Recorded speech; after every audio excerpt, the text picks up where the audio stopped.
Chapter 4. The man in black having helped himself to some more of his favorite beverage, and tasted it, I thus addressed him: "The evening is getting rather advanced, and I can see that this lady," pointing to Belle, "is anxious for her tea, which she prefers to take cosily and comfortably with me in the dingle. The place, it is true, is as free to you as to ourselves.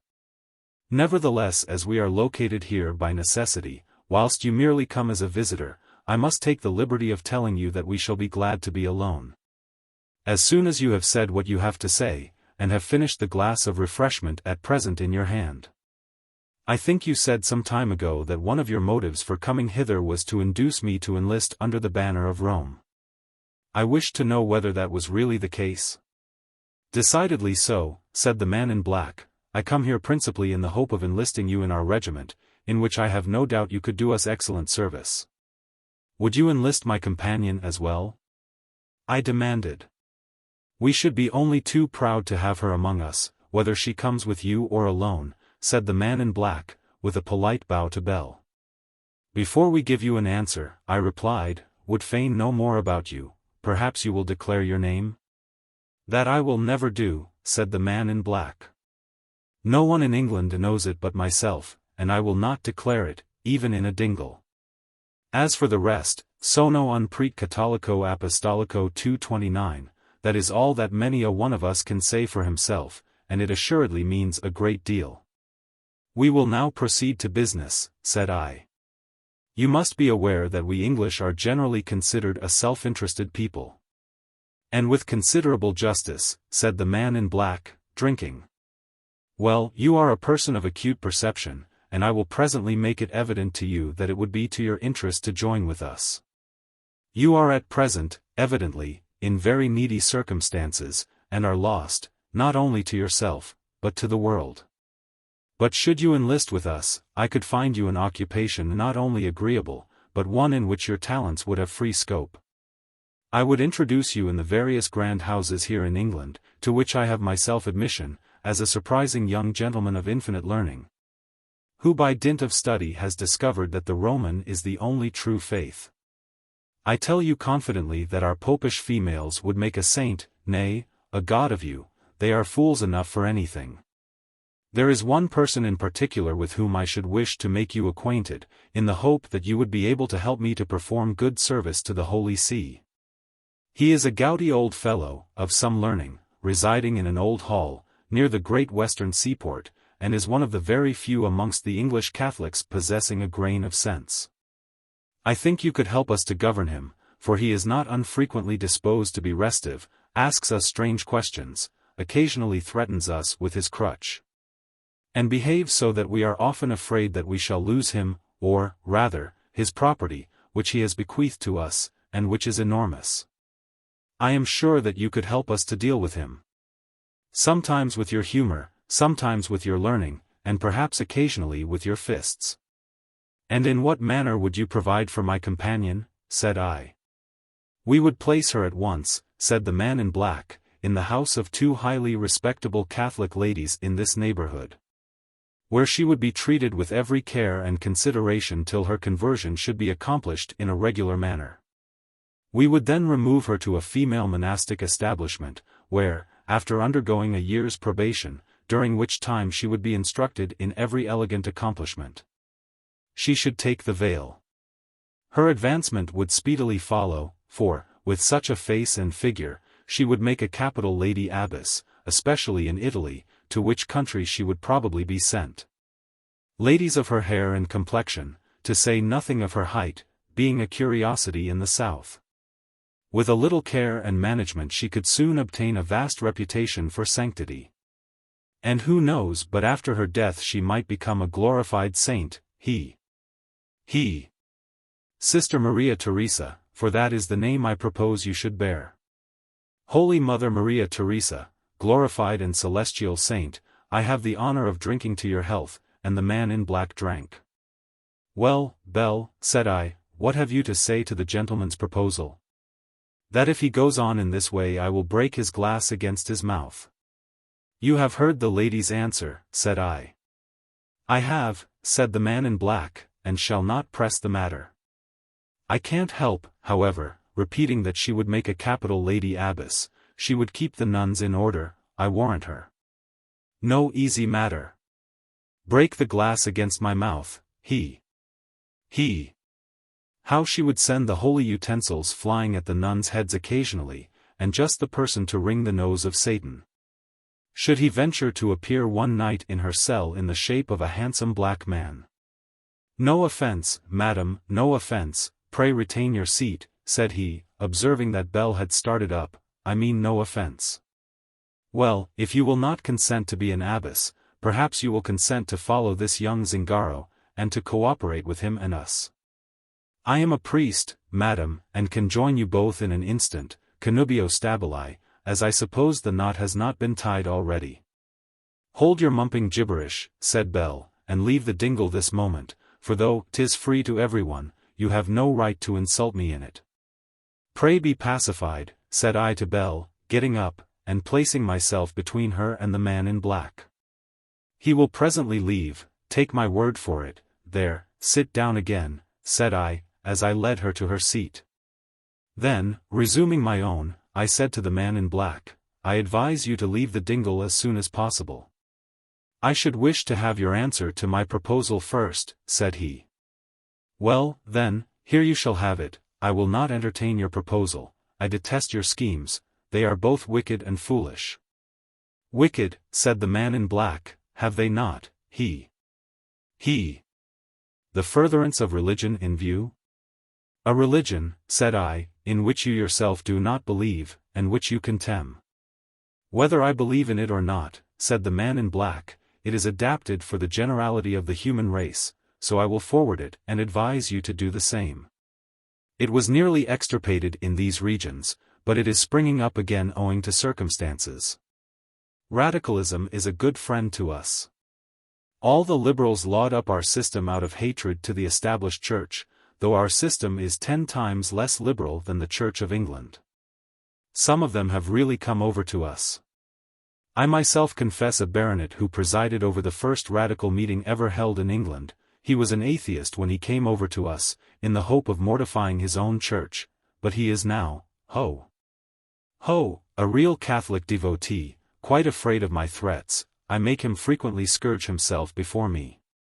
Well, radicalism does us good service, especially amongst the lower classes, for radicalism chiefly flourishes amongst them. For though a baronet or two may be found amongst the radicals, and perhaps as many lords, fellows who have been discarded by their own order for clownishness, or something they have done, it incontestably flourishes best among the lower orders. Then the love of what is foreign is a great friend to us, this love is chiefly confined to the middle and upper classes. Some admire the French, and imitate them. Others must needs be Spaniards, dress themselves up in a zamarra, 2:30 stick a cigar in their mouth, and say, see, Joe. Others would pass for Germans, he. The idea of anyone wishing to pass for a German.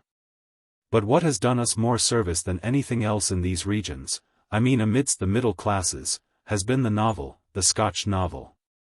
The good folks, since they have read the novels, have become Jacobites, and, because all the Jacobs were Papists, the good folks must become Papists also, or, at least, Papistically inclined. The very Scotch Presbyterians, since they have read the novels, are become all but Papists, I speak advisedly, having lately been amongst them. There's a trumpery bit of a half-Papist sect, called the Scotch Episcopalian Church, which lay dormant and nearly forgotten for upwards of 100 years. Which has of late got wonderfully into fashion in Scotland, because, forsooth, some of the long-haired gentry of the novels were said to belong to it, such as Montrose and Dundee. And to this the Presbyterians are going over in throngs, traducing and vilifying their own forefathers, or denying them altogether, and calling themselves descendants of, Scottish Cavaliers. I heard them myself repeating snatches of Jacobite ditties about Bonnie Dundee, and come, fill up my cup, and fill up my can, and saddle my horse, and call up my man. There's stuff for you. Not that I object to the first part of the ditty. It is natural enough that a Scotchman should cry, "Come, fill up my cup." More especially if he's drinking at another person's expense, all Scotchmen being fond of liquor at free cost, but saddle his horse. For what purpose, I would ask? Where is the use of saddling a horse, unless you can ride him? And where was there ever a Scotchman who could ride? Of course you have not a drop of Scotch blood in your veins, 231 said I, otherwise you would never have uttered that last sentence. Don't be too sure of that, said the man in black. You know little of popery if you imagine that it cannot extinguish love of country, even in a Scotchman. A thoroughgoing papist, and who more thoroughgoing than myself? Cares nothing for his country, and why should he? He belongs to a system, and not to a country. One thing, said I, connected with you, I cannot understand. You call yourself a thoroughgoing papist, yet are continually saying the most pungent things against popery, and turning to unbounded ridicule those who show any inclination to embrace it. Rome is a very sensible old body, said the man in black, and little cares what her children say, provided they do her bidding. She knows several things, and amongst others, that no servants work so hard and faithfully as those who curse their masters at every stroke they do. She was not fool enough to be angry with the Micklets of Alba, who renounced her, and called her Puta 232 all the time they were cutting the throats of the Netherlanders. Now, if she allowed her faithful soldiers the latitude of renouncing her, and calling her Puta in the marketplace. Think not she is so unreasonable as to object to her faithful priests occasionally calling her Puta in the dingle. But, said I, suppose someone were to tell the world some of the disorderly things which her priests say in the dingle? He would have the fate of Cassandra, said the man in black. No one would believe him, yes, the priests would, but they would make no sign of belief. They believe in the Alcoran de Cordeliers 233, that is, those who have read it, but they make no sign. A pretty system, said I, which extinguishes love of country and of everything noble, and brings the minds of its ministers to a parity with those of devils, who delight in nothing but mischief. The system, said the man in black, is a grand one, with unbounded vitality. Compare it with your Protestantism, and you will see the difference. Popery is ever at work, whilst Protestantism is supine. A pretty church, indeed, the Protestant. Why, it can't even work a miracle. Can your church work miracles? I demanded. That was the very question, said the man in black, which the ancient British clergy asked of Austin Monk, after they had been fools enough to acknowledge their own inability. We don't pretend to work miracles, do you? Oh. Dear me, yes, said Austin, we find no difficulty in the matter. We can raise the dead, we can make the blind see. And to convince you, I will give sight to the blind. Here is this blind Saxon, whom you cannot cure, but on whose eyes I will manifest my power, in order to show the difference between the true and the false church. And forthwith, with the assistance of a handkerchief and a little hot water, he opened the eyes of the barbarian. So we manage matters. A pretty church, that old British church, which could not work miracles, quite as helpless as the modern one. The fools! Was birdlime so scarce a thing amongst them? And were the properties of warm water so unknown to them, that they could not close a pair of eyes and open them? It's a pity, said I, that the British clergy at that interview with Austin did not bring forward a blind Welshman, and ask the monk to operate upon him. Clearly, said the man in black. That's what they ought to have done, but they were fools without a single resource. Here he took a sip at his glass. But they did not believe in the miracle, said I. And what did their not believing avail them, said the man in black. Austin remained master of the field, and they went away holding their heads down, and muttering to themselves. What a fine subject for a painting would be Austin's opening the eyes of the Saxon barbarian, and the discomfiture of the British clergy. I wonder it has not been painted. He. I suppose your church still performs miracles occasionally, said I. It does, said the man in black. The Rev. has lately been performing miracles in Ireland, destroying devils that had got possession of people. He has been eminently successful. In 2 instances he not only destroyed the devils, but the lives of the people possessed. Oh! There is so much energy in our system, we are always at work, whilst Protestantism is supine. You must not imagine, said I, that all Protestants are supine. Some of them appear to be filled with unbounded zeal. They deal, it is true, not in lying miracles, but they propagate God's word. I remember only a few months ago, having occasion for a Bible, going to an establishment, the object of which was to send Bibles all over the world. The supporters of that establishment could have no self-interested views. For I was supplied by them with a noble-sized Bible at a price so small as to preclude the idea that it could bring any profit to the vendors. 234. The countenance of the man in black slightly fell. I know the people to whom you allude, said he. Indeed, unknown to them, I have frequently been to see them, and observed their ways. I tell you frankly that there is not a set of people in this kingdom who have caused our church so much trouble and uneasiness. I should rather say that they alone cause us any. For as for the rest, what with their drowsiness, their plethora, their folly and their vanity, they are doing us anything but mischief. These fellows are a pestilent set of heretics, whom we would gladly see burnt.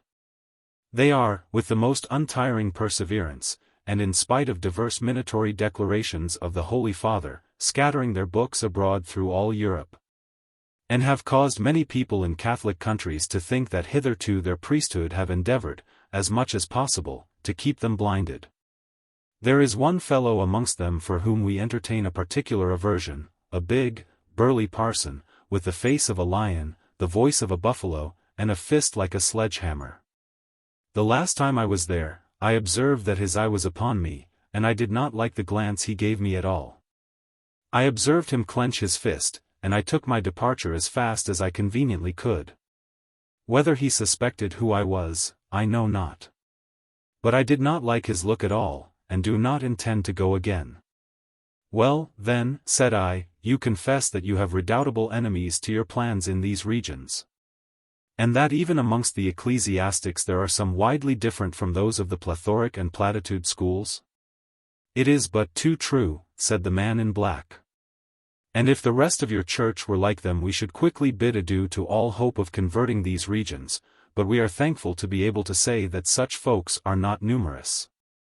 There are, moreover, causes at work quite sufficient to undermine even their zeal. Their sons return at the vacations, from Oxford and Cambridge, puppies, full of the nonsense which they have imbibed from platitude professors. And this nonsense they retail at home, where it fails not to make some impression, whilst the daughters scream, I beg their pardons, warble about Scotland's Montrose, and Bonnie Dundee. And all the Jacobs.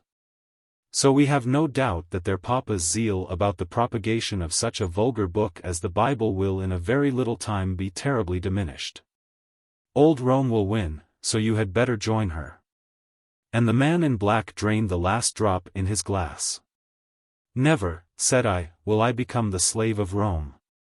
She will allow you latitude, said the man in black.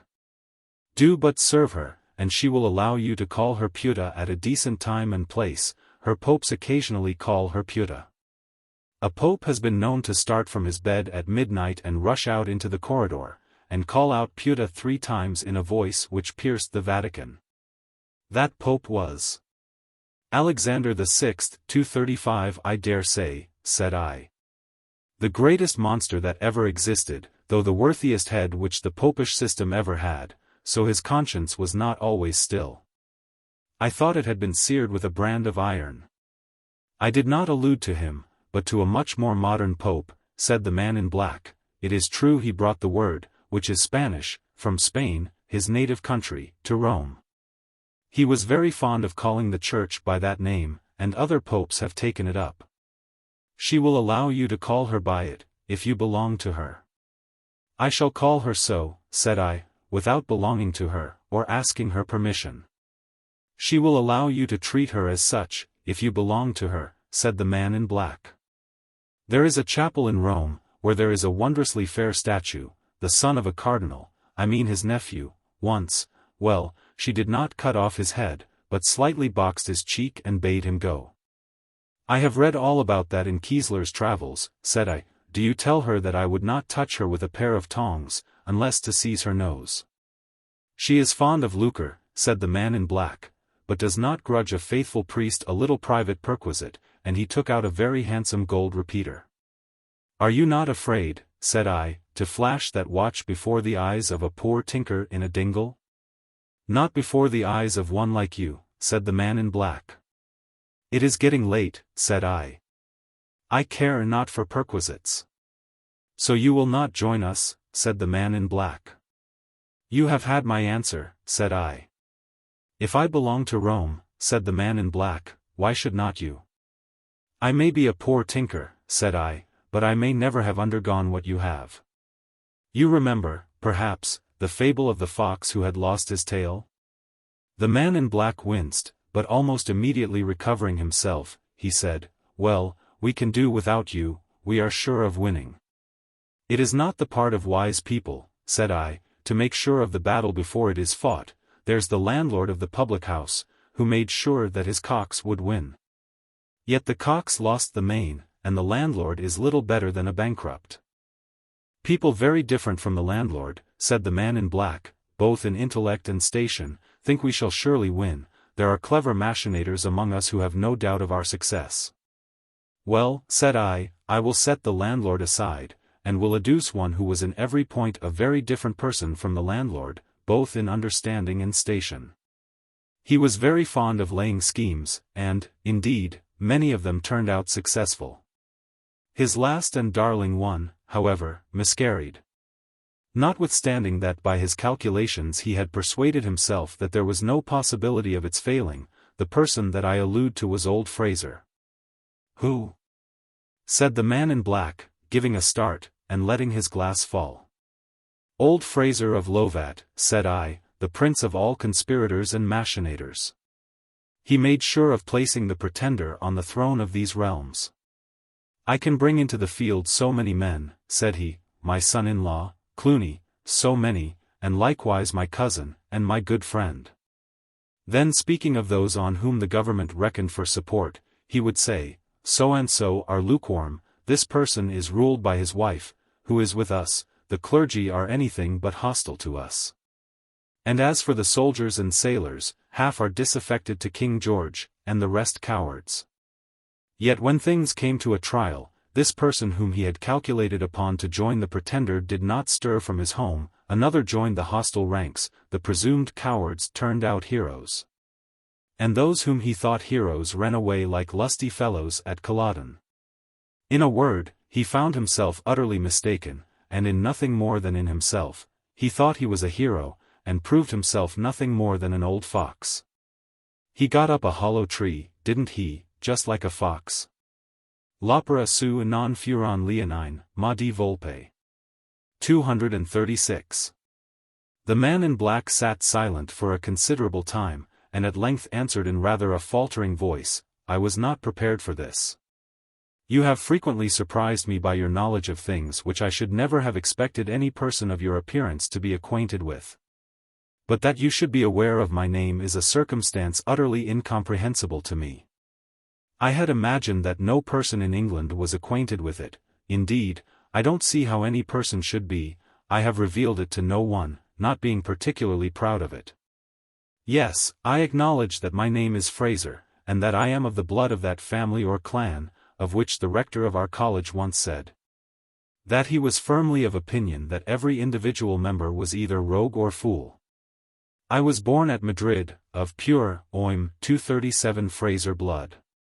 My parents, at an early age, took me to 238 where they shortly died, not, however, before they had placed me in the service of a cardinal, with whom I continued some years, and who, when he had no further occasion for me, sent me to the college, in the left-hand cloister of which, as you enter, rest the bones of Sir John Dee.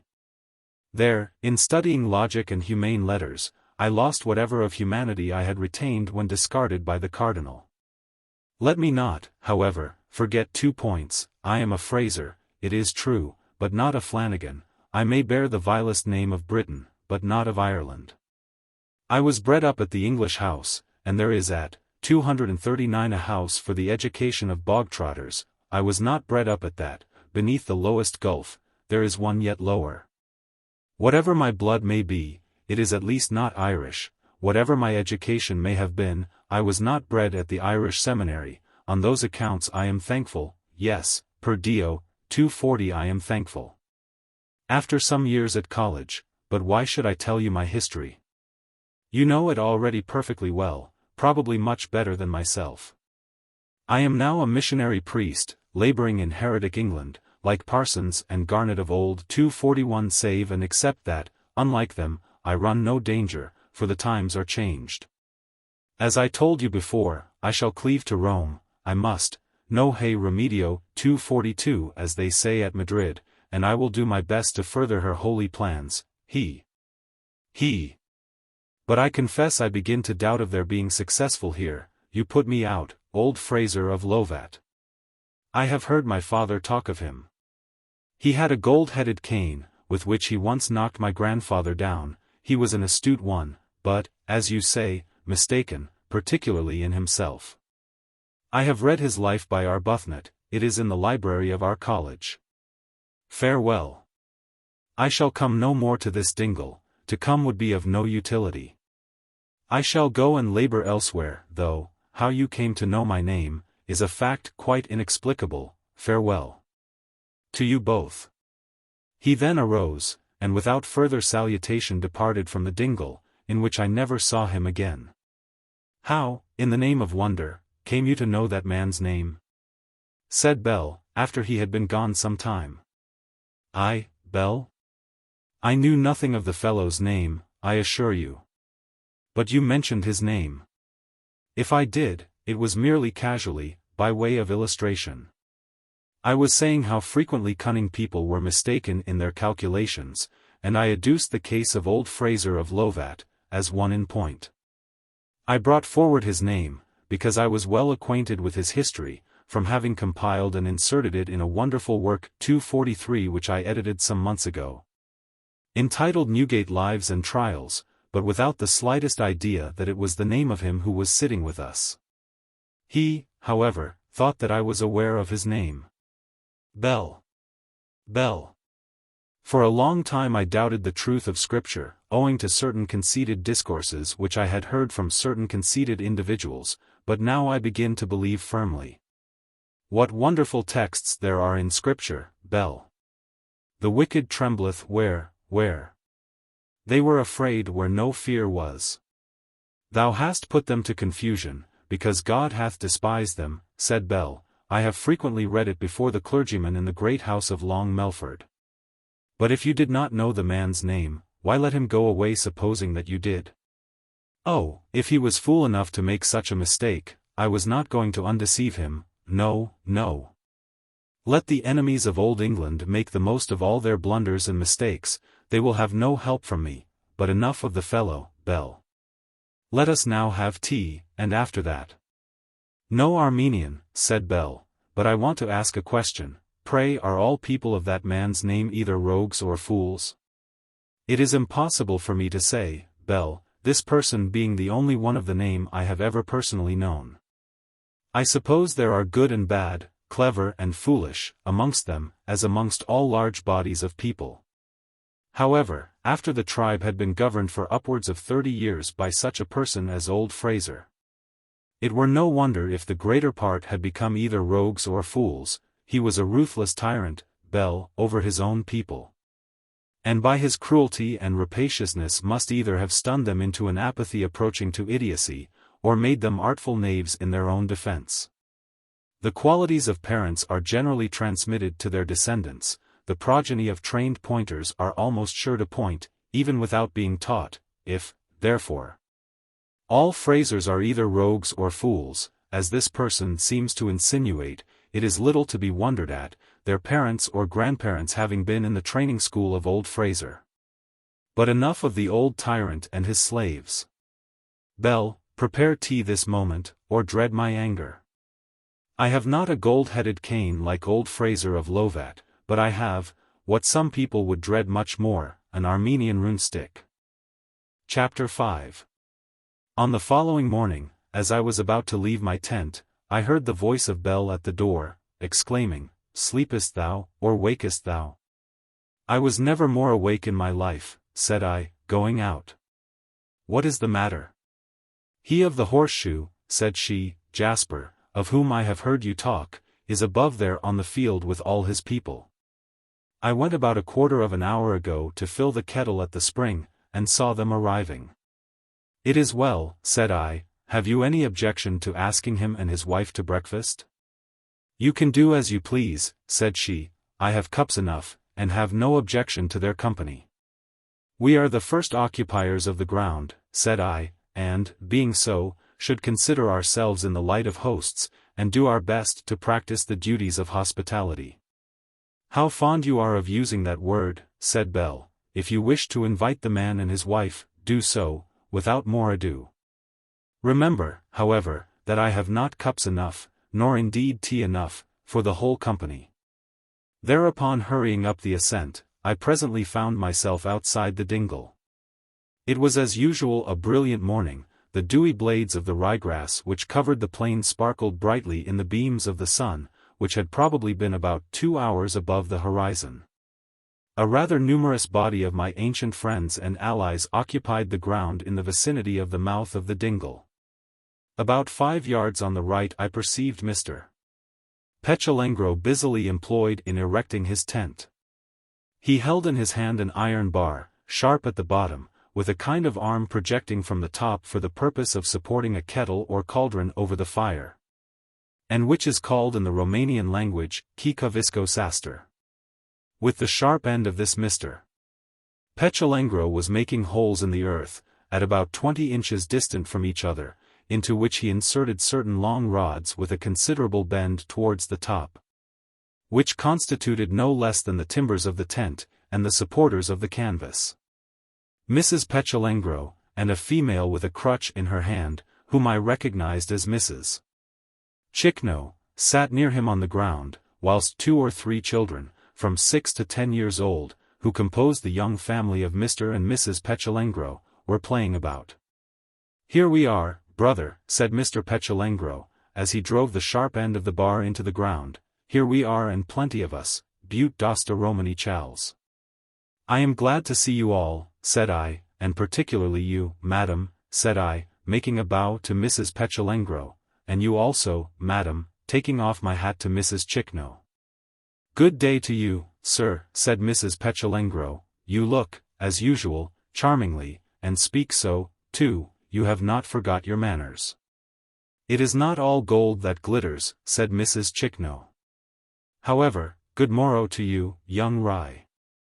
"I do not see Tawno," said I, looking around. "Where is he?" "Where, indeed," said Mrs. Chichno, "I don't know. He who countenances him in the roving line can best answer." "He will be here anon," said Mr. Lavengro. "He has merely ridden down a byroad to show a farmer a 2-year-old colt.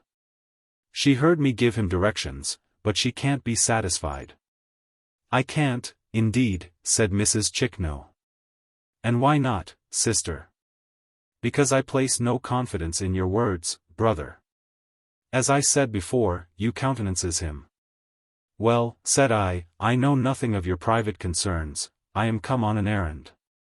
Isabel Berners, down in the dell there, requests the pleasure of Mr. and Mrs. Lavengro's company at breakfast. She will be happy also to see you, madam," said I, addressing Mrs. Chichno.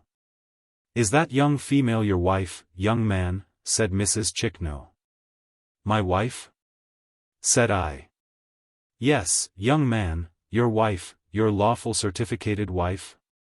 "No," said I, "she is not my wife." "Then I will not visit with her," said Mrs. Chichno. "I countenance nothing in the roving line." "What do you mean by the roving line?" I demanded. "What do I mean by the roving line? Why, by it I mean such conduct as is not techino. When Ryes and Ronnies live together in dingles, without being certificated, I call such behavior being tolerably deep in the roving line. everything savoring of which I am determined not to sanctify. I have suffered too much by my own certificated husband's outbreaks in that line to afford anything of the kind the slightest shadow of countenance. It is hard that people may not live in dingles together without being suspected of doing wrong, said I. So it is, said Mrs. Petulengro, interposing. And, to tell you the truth, I am altogether surprised at the illiberality of my sister's remarks. I have often heard say, that is in good company, and I have kept good company in my time, that suspicion is king's evidence of a narrow and uncultivated mind. On which account I am suspicious of nobody, not even of my own husband, whom some people would think I have a right to be suspicious of, seeing that on his account I once refused a lord. But ask him whether I am suspicious of him, and whether I seeks to keep him close tied to my apron string, he will tell you nothing of the kind.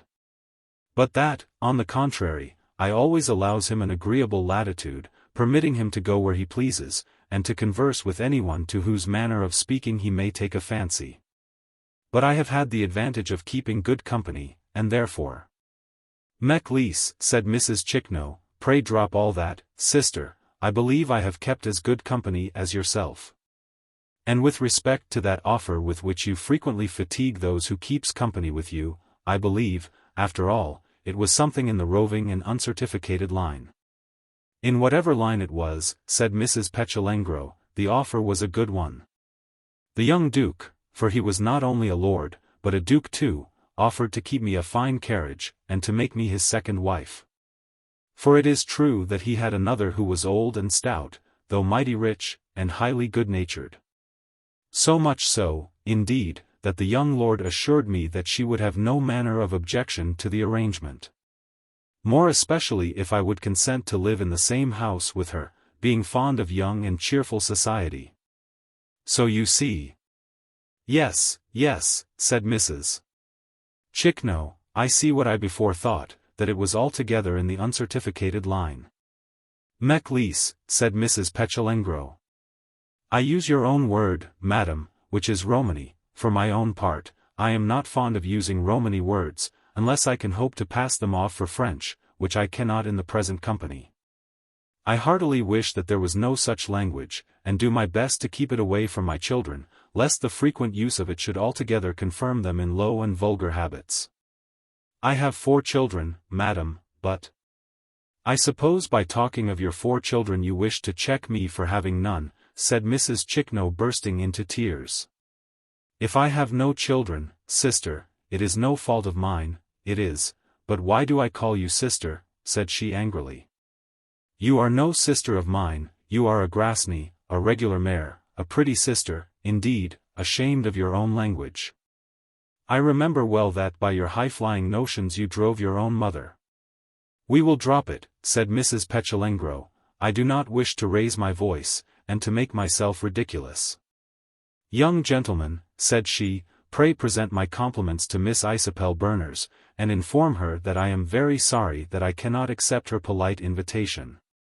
I am just arrived, and have some slight domestic matters to see to, amongst others, to wash my children's faces. But that in the course of the forenoon, when I have attended to what I have to do, and have dressed myself, I hope to do myself the honor of paying her a regular visit. You will tell her that, with my compliments. With respect to my husband, he can answer for himself, as I, not being of a jealous disposition, never interferes with his matters. And tell Miss Berners, said Mr. Petulengro, that I shall be happy to wait upon her in company with my wife as soon as we are regularly settled. At present I have much on my hands, having not only to pitch my own tent, but this here jealous woman's, whose husband is absent on my business. Thereupon I returned to the dingle, and, without saying anything about Mrs. Chicknow's observations, communicated to Isabel the messages of Mr. and Mrs. Petulengro. Isabel made no other reply than by replacing in her coffer 2 additional cups and saucers, which, in expectation of company, she had placed upon the board. The kettle was by this time boiling. We sat down, and, as we breakfasted, I gave Isabel Berners another lesson in the Armenian language. Chapter 6. About midday Mr. and Mrs. Petulengro came to the dingle to pay the promised visit. Belle, at the time of their arrival, was in her tent, but I was at the fireplace, engaged in hammering part of the outer tire, or defense, which had come off from one of the wheels of my vehicle. On perceiving them I forthwith went to receive them. Mr. Petulengro was dressed in Roman fashion, with a somewhat smartly cut sporting coat, the buttons of which were half-crowns, and a waistcoat scarlet and black. The buttons of which were spaded half-guineas. His breeches were of a stuff half-velveteen, half-corduroy, the cords exceedingly broad. He had leggings of buff cloth, furred at the bottom, and upon his feet were high-lows. Under his left arm was a long black whalebone riding whip, with a red lash, and an immense silver knob. Upon his head was a hat with a high peak, somewhat of the kind which the Spaniards call calons, 244, so much in favor with the bravos of Seville and Madrid. Now, when I have added that Mr. Petulengro had on a very fine white holland shirt, I think I have described his array. Mrs. Petulengro, I beg pardon for not having spoken of her first, was also arrayed very much in the Roman fashion. Her hair, which was exceedingly black and lustrous, fell in braids on either side of her head. In her ears were rings, with long drops of gold. Round her neck was a string of what seemed very much like very large pearls, somewhat tarnished, however, and apparently of considerable antiquity. "Here we are, brother," said Mr. Petulengro. "Here we are, come to see you, wizard and witch and wizard. There's a Chauvahani, and a Chauvahano. The Navse is Petulengro, 245. "Hold your tongue, sir," said Mrs. Petulengro, "you make me ashamed of you with your vulgar ditties. We are come a-visiting now, and everything low should be left behind." "True," said Mr. Petulengro. "Why bring what's low to the dingle, which is low enough already?" "What, are you a catcher at words?" said I. I thought that catching at words had been confined to the pothouse farmers and village witty bodies. "All fools," said Mrs. Petulengro, catch at words, and very naturally, as by so doing they hope to prevent the possibility of rational conversation. Catching at words confined to pothouse farmers, and village witty bodies. No, not to Jasper Petulengro. Listen for an hour or two to the discourse of a set they call newspaper editors, and if you don't go out and eat grass, as a dog does when he is sick, I am no female woman. The young lord whose hand I refused when I took up with wise Jasper, once brought two of them to my mother's tan, when hankering after my company. They did nothing but carp at each other's words, and a pretty hand they made of it. Ill-favored dogs they were. And their attempts at what they called wit almost as unfortunate as their countenances. "Well," said I, "madam, we will drop all catchings and carpings for the present. Pray take your seat on this stool, whilst I go and announce to Miss Isabel Berners your arrival." Thereupon I went to Belle's habitation, and informed her that Mr. and Mrs. Petulengro had paid us a visit of ceremony, and were awaiting her at the fireplace. "Pray go and tell them that I am busy," said Belle, who was engaged with her needle. "I do not feel disposed to take part in any such nonsense." "I shall do no such thing," said I, "and I insist upon your coming forthwith, and showing proper courtesy to your visitors. If you do not, their feelings will be hurt, and you are aware that I cannot bear that people's feelings should be outraged. Come this moment, or what?" said Belle, half smiling. I was about to say something in Armenian, said I. "Well," said Belle, laying down her work, "I will come." "Stay," said I, "your hair is hanging about your ears, and your dress is in disorder. You had better stay a minute or two to prepare yourself to appear before your visitors, who have come in their very best attire." "No," said Belle, "I will make no alteration in my appearance. You told me to come this moment, and you shall be obeyed." So Belle and I advanced towards our guests. As we drew nigh, Mr.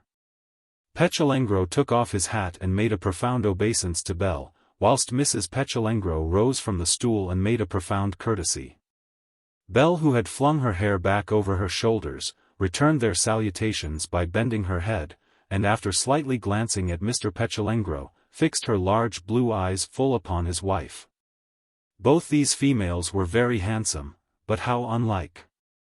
Belle fair, with blue eyes and flaxen hair, Mrs. Petulengro with olive complexion, eyes black, and hair dark as could be. Belle, in demeanor calm and proud, the gypsy graceful, but full of movement and agitation. And then how different were those two in stature. The head of the Romany Ronnie scarcely ascended to the breast of XXIII Berners. I could see that Mrs. Petulengro gazed on Belle with unmixed admiration, so did her husband. Well, said the latter, one thing I will say, which is, that there is only one on earth worthy to stand up in front of this she, and that is the beauty of the world. As far as man-flesh is concerned, Tonno Chickno. What a pity he did not come down. Tonno Chickno, said Mrs. Petulengro, flaring up, a pretty fellow he to stand up in front of this gentlewoman, a pity he didn't come, quotha? Not at all, the fellow is a sneak, afraid of his wife. He stand up against this Ronnie. Why, the look she has given me would knock the fellow down. It is easier to knock him down with a look than with a fist, said Mr. Petulengro. That is, if the look comes from a woman, not that I am disposed to doubt that this female gentlewoman is able to knock him down either one way or the other. I have heard of her often enough, and have seen her once or twice, though not so near as now. Well, ma'am, my wife and I are come to pay our respects to you.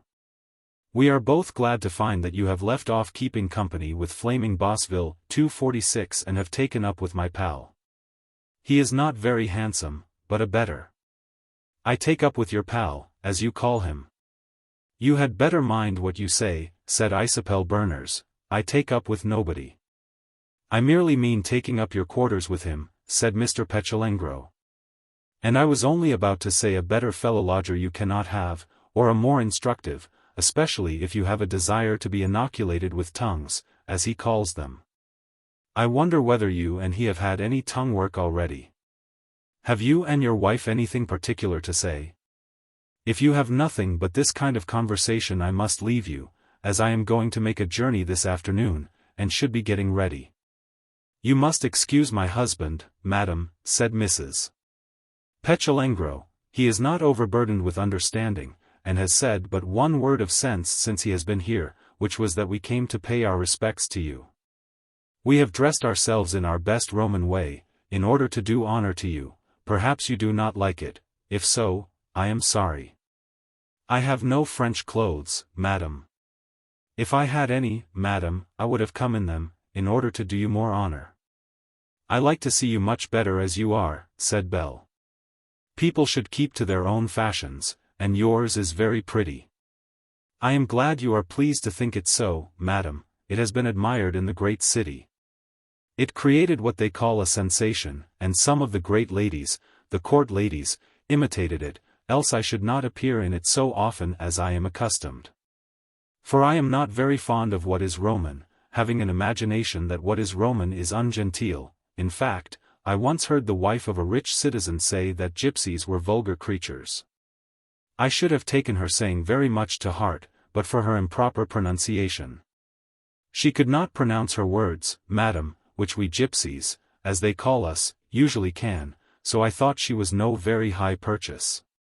You are very beautiful, madam, though you are not dressed as I could wish to see you, and your hair is hanging down in sad confusion.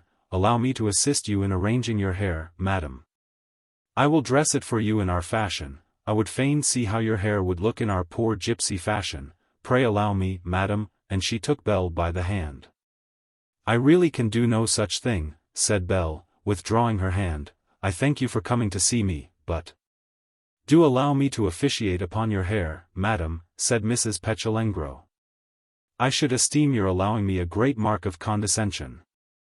You are very beautiful, madam, and I think you doubly so, because you are so fair.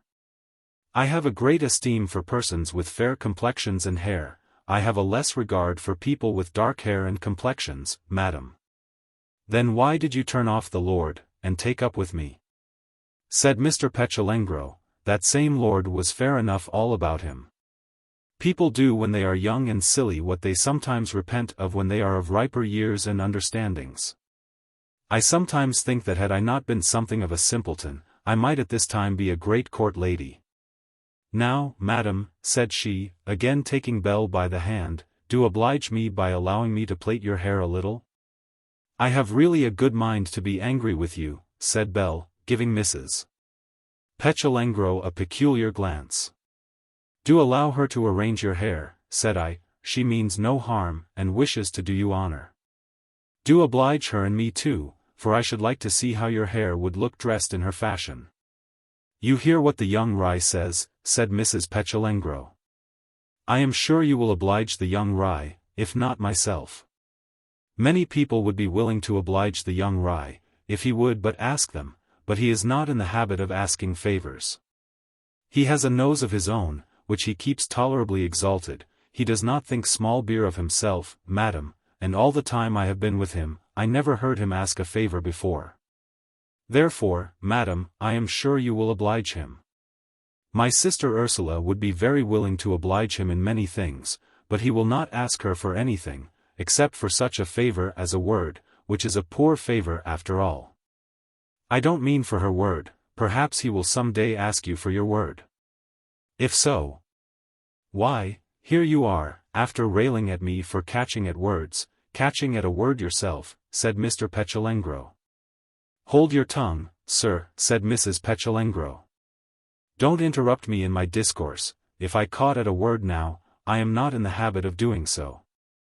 I am no conceited body, no newspaper neddy. No pothouse witty person. I was about to say, madam, that if the young rye asks you at any time for your word, you will do as you deem convenient. But I am sure you will oblige him by allowing me to braid your hair. I shall not do it to oblige him, said Belle, the young rye, as you call him, is nothing to me. Well, then, to oblige me, said Mrs. Lavengro, do allow me to become your poor tire-woman. It is great nonsense, said Belle, reddening. However, as you came to see me, and ask the matter as a particular favor to yourself. Thank you, madam, said Mrs. Lavengro, leading Belle to the stool, please to sit down here. Thank you. Your hair is very beautiful, madam, she continued, as she proceeded to braid Belle's hair, so is your countenance. Should you ever go to the great city, among the grand folks, you would make a sensation, madam. I have made one myself, who am dark. The she is collie, which last word signifies black, which I am not, though rather dark. There's no color like white, madam, it's so lasting, so genteel. Gentility will carry the day, madam, even with the young rye. He will ask words of the black lass, but beg the word of the fair. In the meantime Mr. Lavengro and myself entered into conversation. Any news stirring, Mr. Lavengro, said I, have you heard anything of the great religious movements?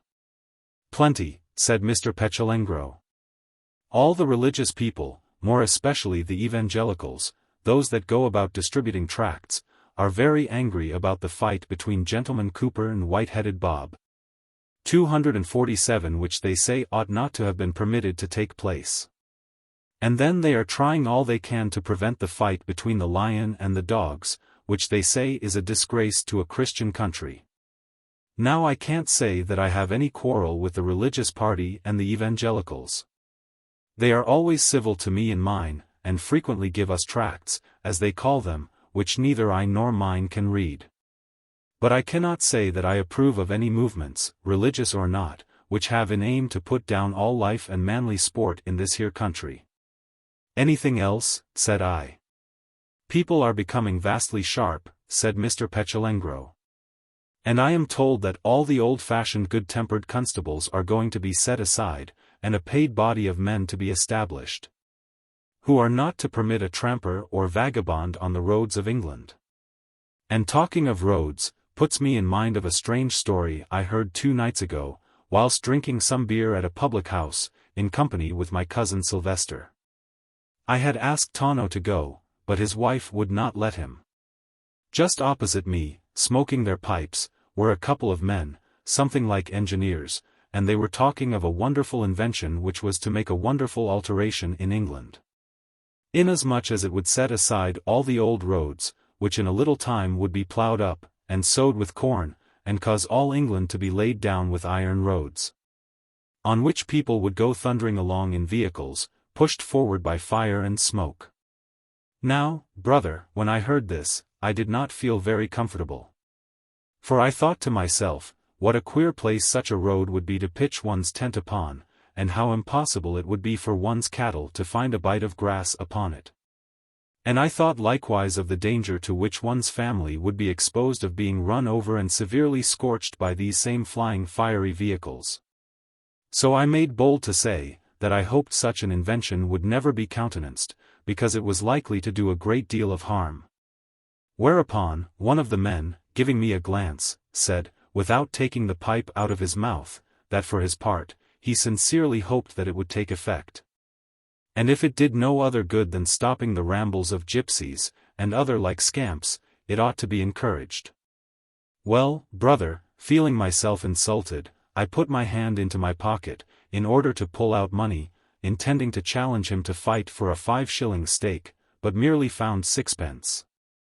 Having left all my other money at the tent, which 6pence was just sufficient to pay for the beer which Sylvester and myself were drinking, of whom I couldn't hope to borrow anything, poor as Sylvester being a byword amongst us. So, not being able to back myself, I held my peace, and let the Gorgio have it all his own way, who, after turning up his nose at me, went on discoursing about the said invention, saying what a fund of profit it would be to those who knew how to make use of it, and should have the laying down of the new roads, and the shoeing of England with iron. And after he had said this, and much more of the same kind, which I cannot remember, he and his companion got up and walked away, and presently I and Sylvester got up and walked to our camp. And there I lay down in my tent by the side of my wife, where I had an ugly dream of having camped upon an iron road, my tent being overturned by a flying vehicle, my wife's leg injured, and all my affairs put into great confusion. Now, madam, said Mrs. Petulengro, I have braided your hair in our fashion. You look very beautiful, madam, more beautiful, if possible, than before. Belle now rose, and came forward with her tire-woman. Mr. Petulengro was loud in his applause, but I said nothing, for I did not think Belle was improved in appearance by having submitted to the ministry of Mrs. Petulengro's hand. Nature never intended Belle to appear as a gypsy, she had made her too proud and serious. A more proper part for her was that of a heroine, a queenly heroine, that of Teresa of Hungary, for example. Or, better still, that of Brynhilda the Valkyrie, 248, the beloved of Sigurd, the serpent killer, who incurred the curse of Odin, because, in the tumult of spears, she sided with the young king, and doomed the old warrior to die, to whom Odin had promised victory. Belle looked at me for a moment in silence, then turning to Mrs. Petulengro, she said, You have had your will with me, are you satisfied? Quite so, madam, said Mrs. Petulengro, and I hope you will be so too, as soon as you have looked in the glass. I have looked in one already, said Belle, and the glass does not flatter. You mean the face of the young rye, said Mrs. Petulengro. Never mind him, madam, the young rye, though he knows a thing or two, is not a university, nor a person of universal wisdom. I assure you, that you never looked so well before, and I hope that, from this moment, you will wear your hair in this way. And who is to braid it in this way? Said Belle, smiling. I, madam, said Mrs. Petulengro, I will braid it for you every morning, if you will but be persuaded to join us. Do so, madam, and I think, if you did, the young rye would do so too. The young rye is nothing to me, nor I to him, said Belle. We have stayed some time together, but our paths will soon be apart.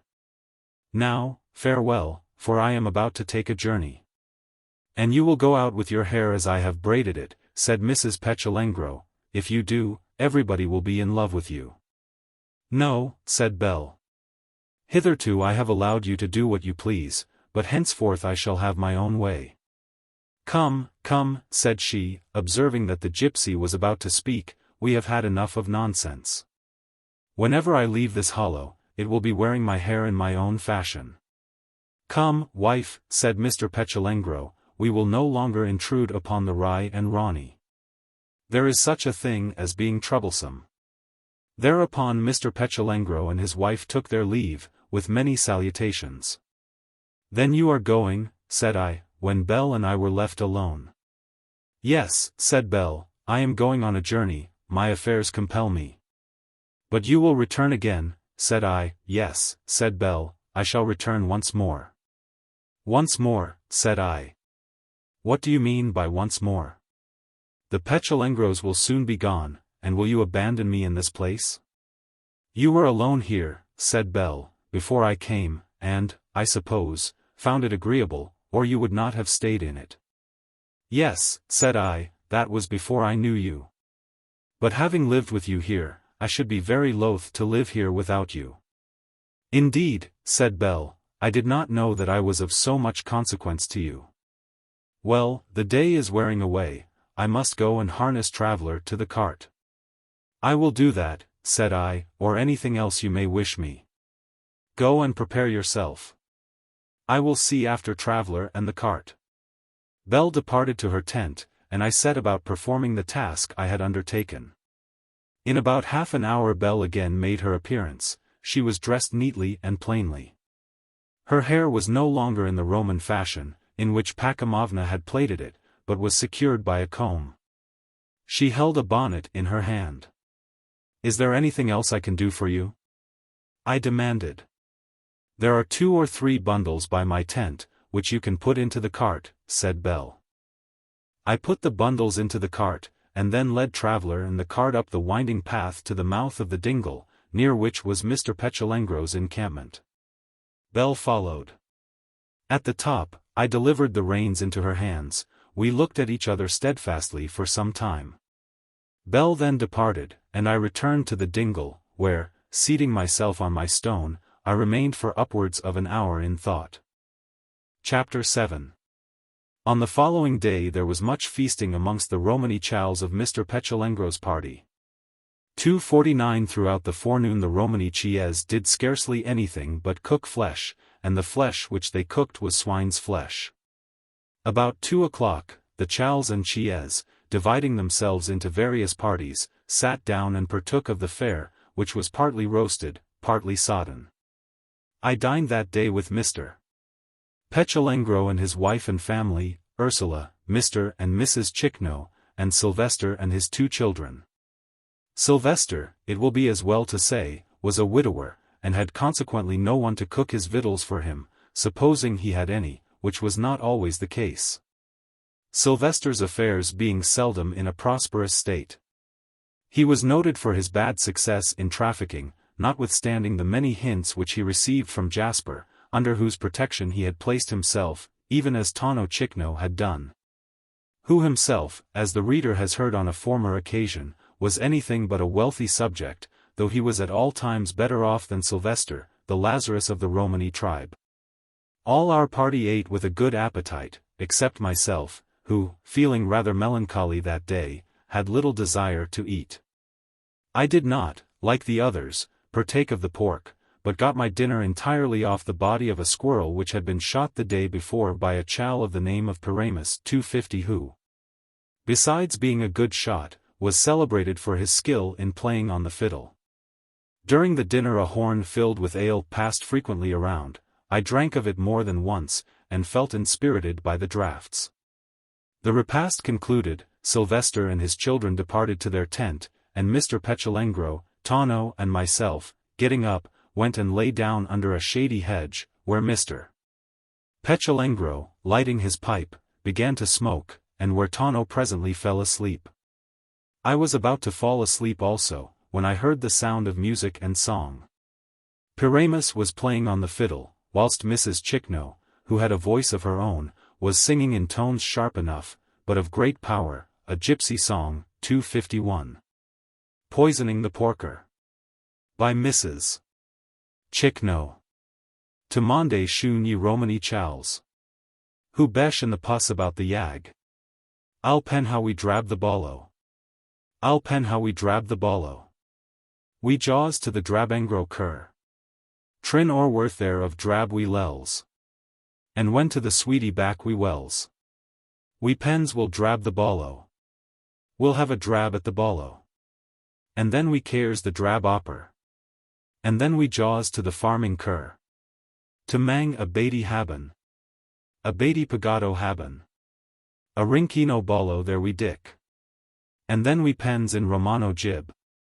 Wust lease odoi opera ye chick. And the bollo he will lel lease. The bollo he will lel lease. Calico solo we. A poply to the farming cur. Will wel and mang him mullo. Will wel and mang his truppo. And so we cares, and so we cares. The bollo in the rard mers. We mang him on the solo. And rig to the tan the bollo. And then we toves the wendrer well. Till soar the wendrer usia se. Till kekano drabs a dre lease. Till drab there's keka dre lease. And then his truppo well we hatch. Kin leviner at the kachima. And have a Cosco haben. A Cosco Romano haben. The Bosham Engro kills, he kills. The Tawny Juva gills, she gills. A Poro Romano gilly. Now shoon the Romano gilly. Which song I had translated in the following manner, in my younger days, for a lady's album. Listen to me ye Roman lads, who are seated in the straw about the fire. And I will tell how we poison the porker, I will tell how we poison the porker. We go to the house of the poisonmonger, 252, where we buy 3 pennies worth of bane, and when we return to our people, we say we will poison the porker, we will try and poison the porker.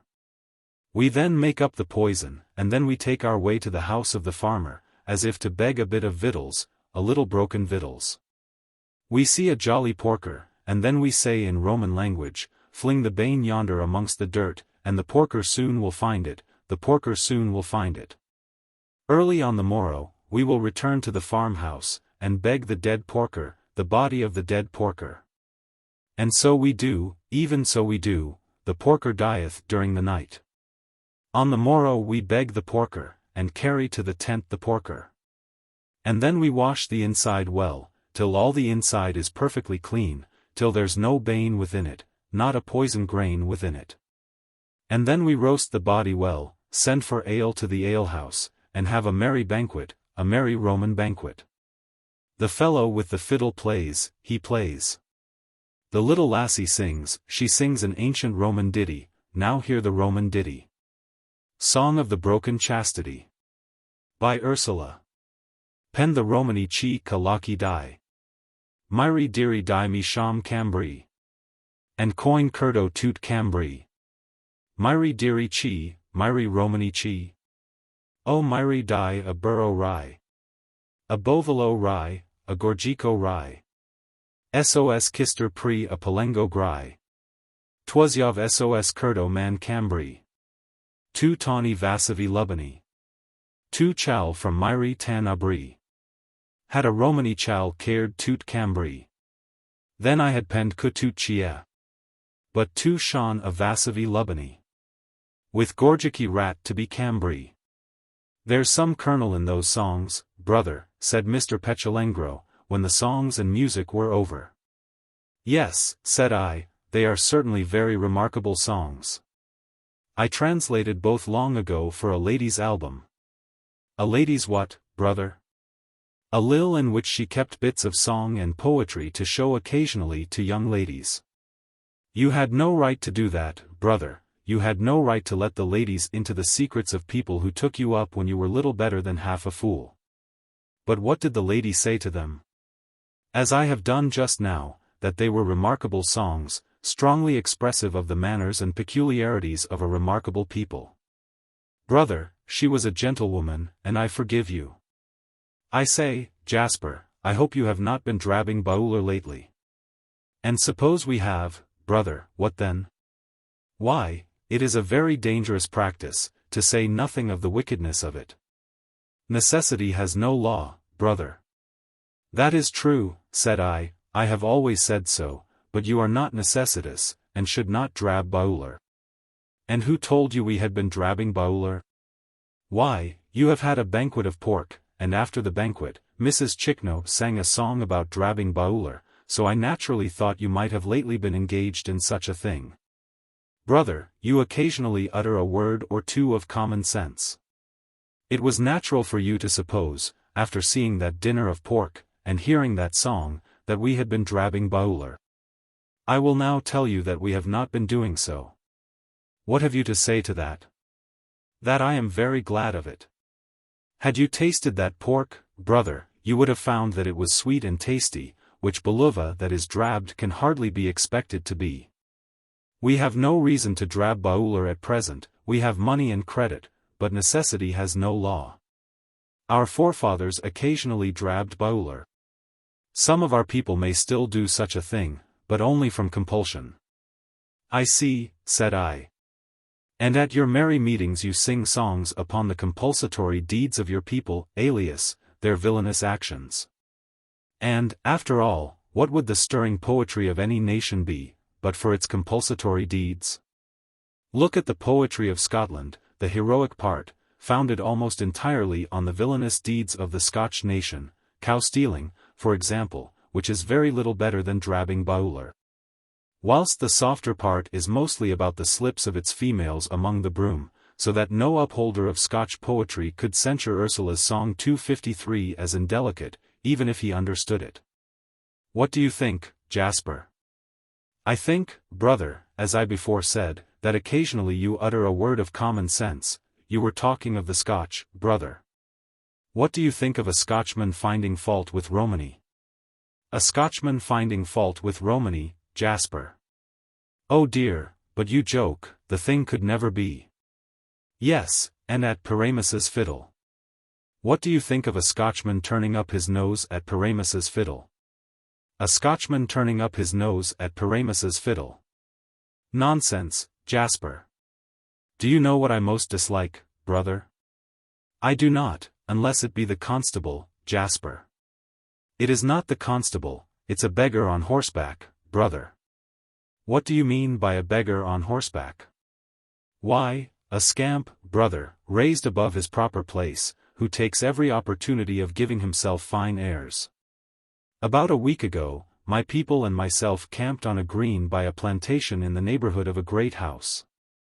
In the evening we were making merry, the girls were dancing, while Paramus was playing on the fiddle a tune of his own composing, to which he has given his own name, Paramus of Rome. And which is much celebrated amongst our people, and from which I have been told that one of the grand Gorgio composers, who once heard it, has taken several hints. So, as we were making merry, a great many grand people, lords and ladies, I believe, came from the great house, and looked on, as the girls danced to the tune of Paramus of Rome. And seemed much pleased. And when the girls had left off dancing, and Paramus playing, the ladies wanted to have their fortunes told. So I bade Michaelia Chicknow, who can tell a fortune when she pleases better than anyone else, tell them a fortune, and she, being in a good mind, told them a fortune which pleased them very much. So, after they had heard their fortunes, one of them asked if any of our women could sing. And I told them several could, more particularly Leviathan. You know Leviathan, she is not here now, but some miles distant, she is our best singer, Ursula coming next. So the lady said she should like to hear Leviathan sing, whereupon Leviathan sang the Gudlo Pesham, and Paramus played the tune of the same name, which as you know, means the honeycomb. The song and the tune being well entitled to the name, being wonderfully sweet. Well, everybody present seemed mighty well pleased with the song and music, with the exception of one person, a carroty-haired Scotch body. How he came there I don't know, but there he was. And, coming forward, he began in Scotch as broad as a barn door to find fault with the music and the song, saying, that he had never heard viler stuff than either. Well, brother, out of consideration for the civil gentry with whom the fellow had come, I held my peace for a long time, and in order to get the subject changed, I said to Michaelia in Romany. You have told the ladies their fortunes, now tell the gentlemen theirs, quick, quick, pen lenda duckerin. Well, brother, the Scotchman, I suppose, thinking I was speaking ill of him, fell into a greater passion than before, and catching hold of the word Duckerin, said he, "What's Duckerin?" "Duckerin," said I, "is fortune, a man or woman's destiny. Don't you like the word?" "Word? Gca, that a word?" "A bonny word," said he. "Perhaps you'll tell us what it is in Scotch," said I, "in order that we may improve our language by a Scotch word. A pal of mine has told me that we have taken a great many words from foreign lingos." "Why, then, if that be the case, fellow, I will tell you, it is Ian, spaying," said he very seriously. "Well, then," said I, "I'll keep my own word, which is much the prettiest, spaying." "Spaying? Why, I should be ashamed to make use of the word, it sounds so much like a certain other word." And then I made a face as if I were unwell. "Perhaps it's Scotch also for that?" "What do ye mean by speaking in that guise to a gentleman?" Said he, "You insolent vagabond, without a name or a country."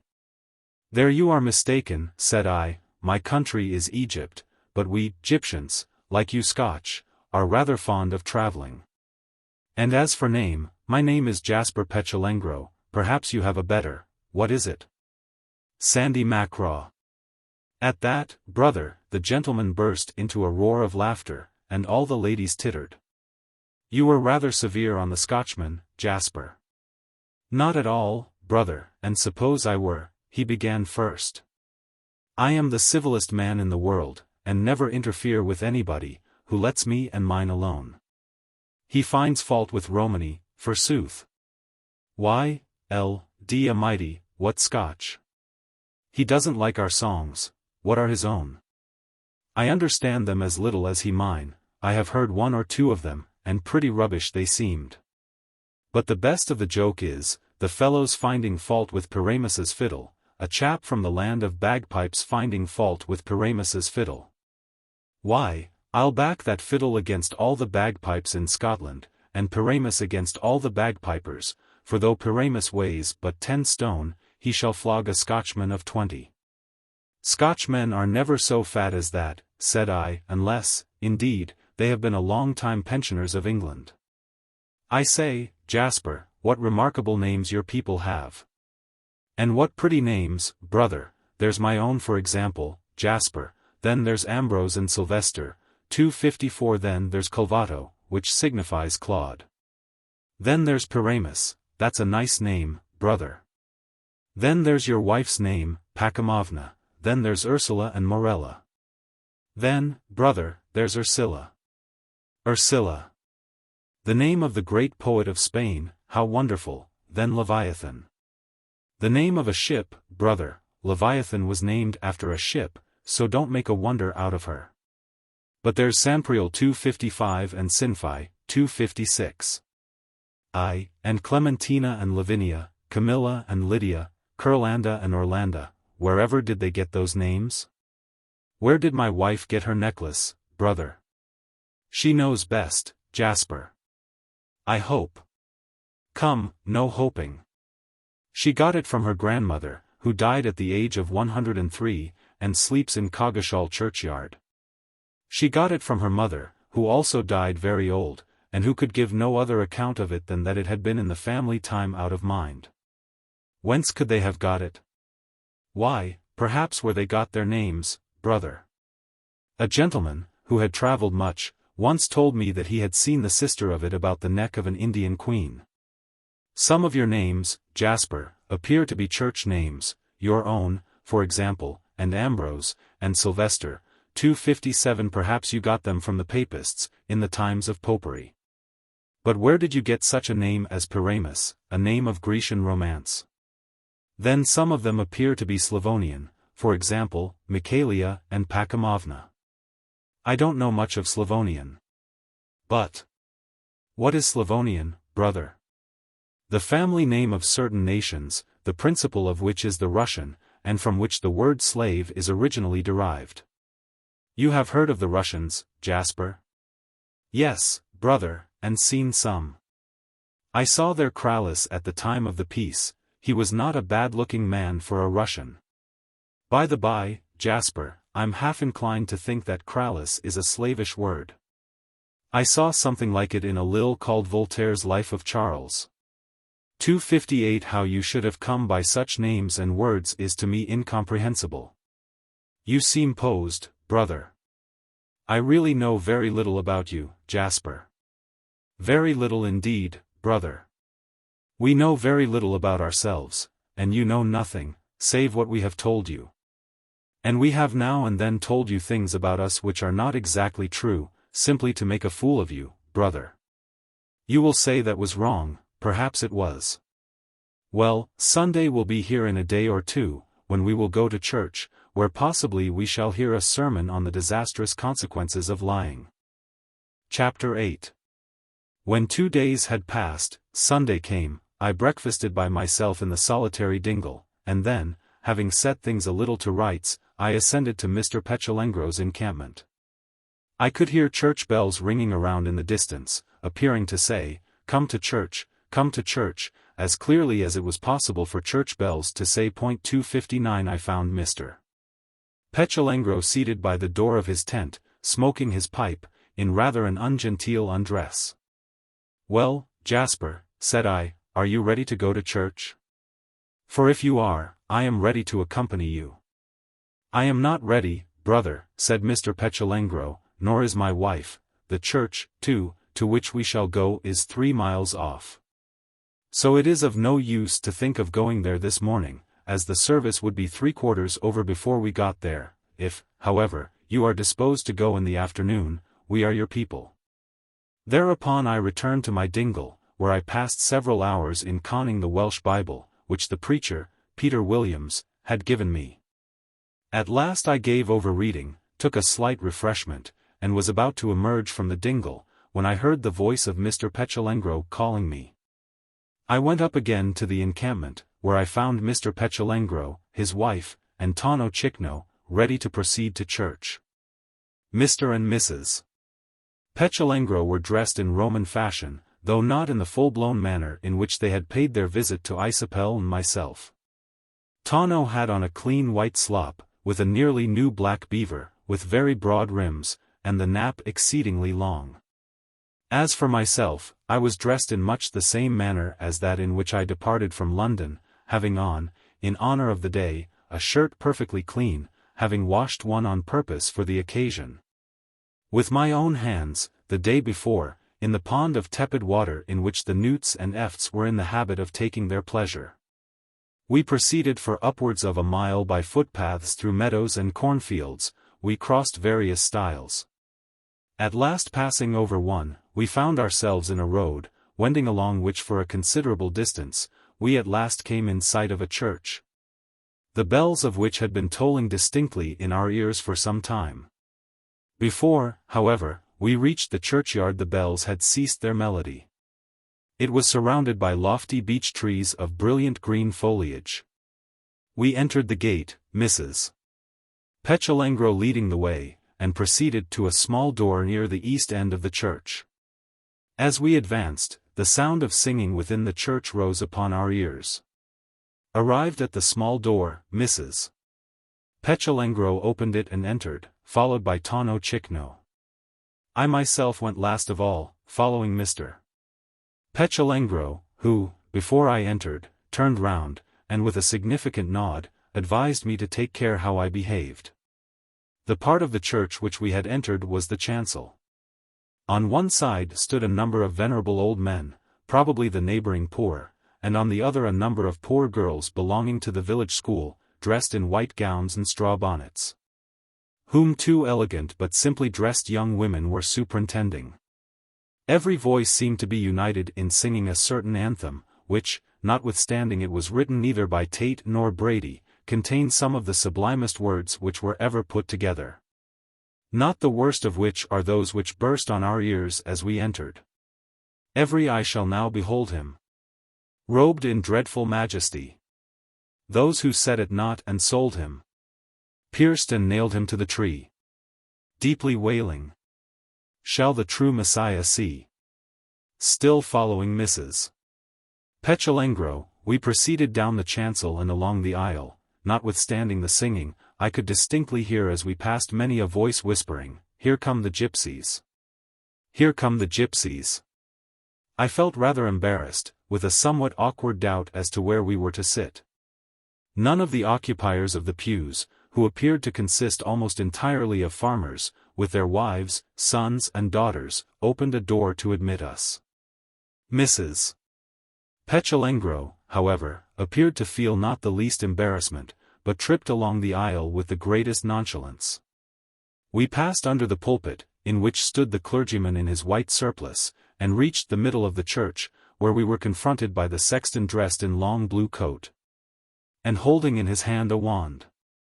This functionary motioned towards the lower end of the church, where were certain benches, partly occupied by poor people and boys. Mrs. Lavengro, however, with a toss of her head, directed her course to a magnificent pew, which was unoccupied, which she opened and entered, followed closely by Tonno Chickno, Mr. Lavengro, and myself. The sexton did not appear by any means to approve of the arrangement, and as I stood next the door, laid his finger on my arm, as if to intimate that myself and companions must quit our aristocratical location. I said nothing, but directed my eyes to the clergyman, who uttered a short and expressive cough. The sexton looked at him for a moment, and then, bowing his head, closed the door. In a moment more the music ceased. I took up a prayer book, on which was engraved an earl's coronet. The clergyman uttered, "I will arise, and go to my father." England's sublime liturgy had commenced. Oh, what feelings came over me on finding myself again in an edifice devoted to the religion of my country. I had not been in such a place I cannot tell for how long, certainly not for years. And now I had found my way there again. It appeared as if I had fallen asleep in the pew of the old church of Pretty D. I had occasionally done so when a child, and had suddenly woke up. Yes, surely I had been asleep and had woke up, but no. Alas, no. I had not been asleep, at least not in the old church. If I had been asleep I had been walking in my sleep, struggling, striving, learning and unlearning in my sleep.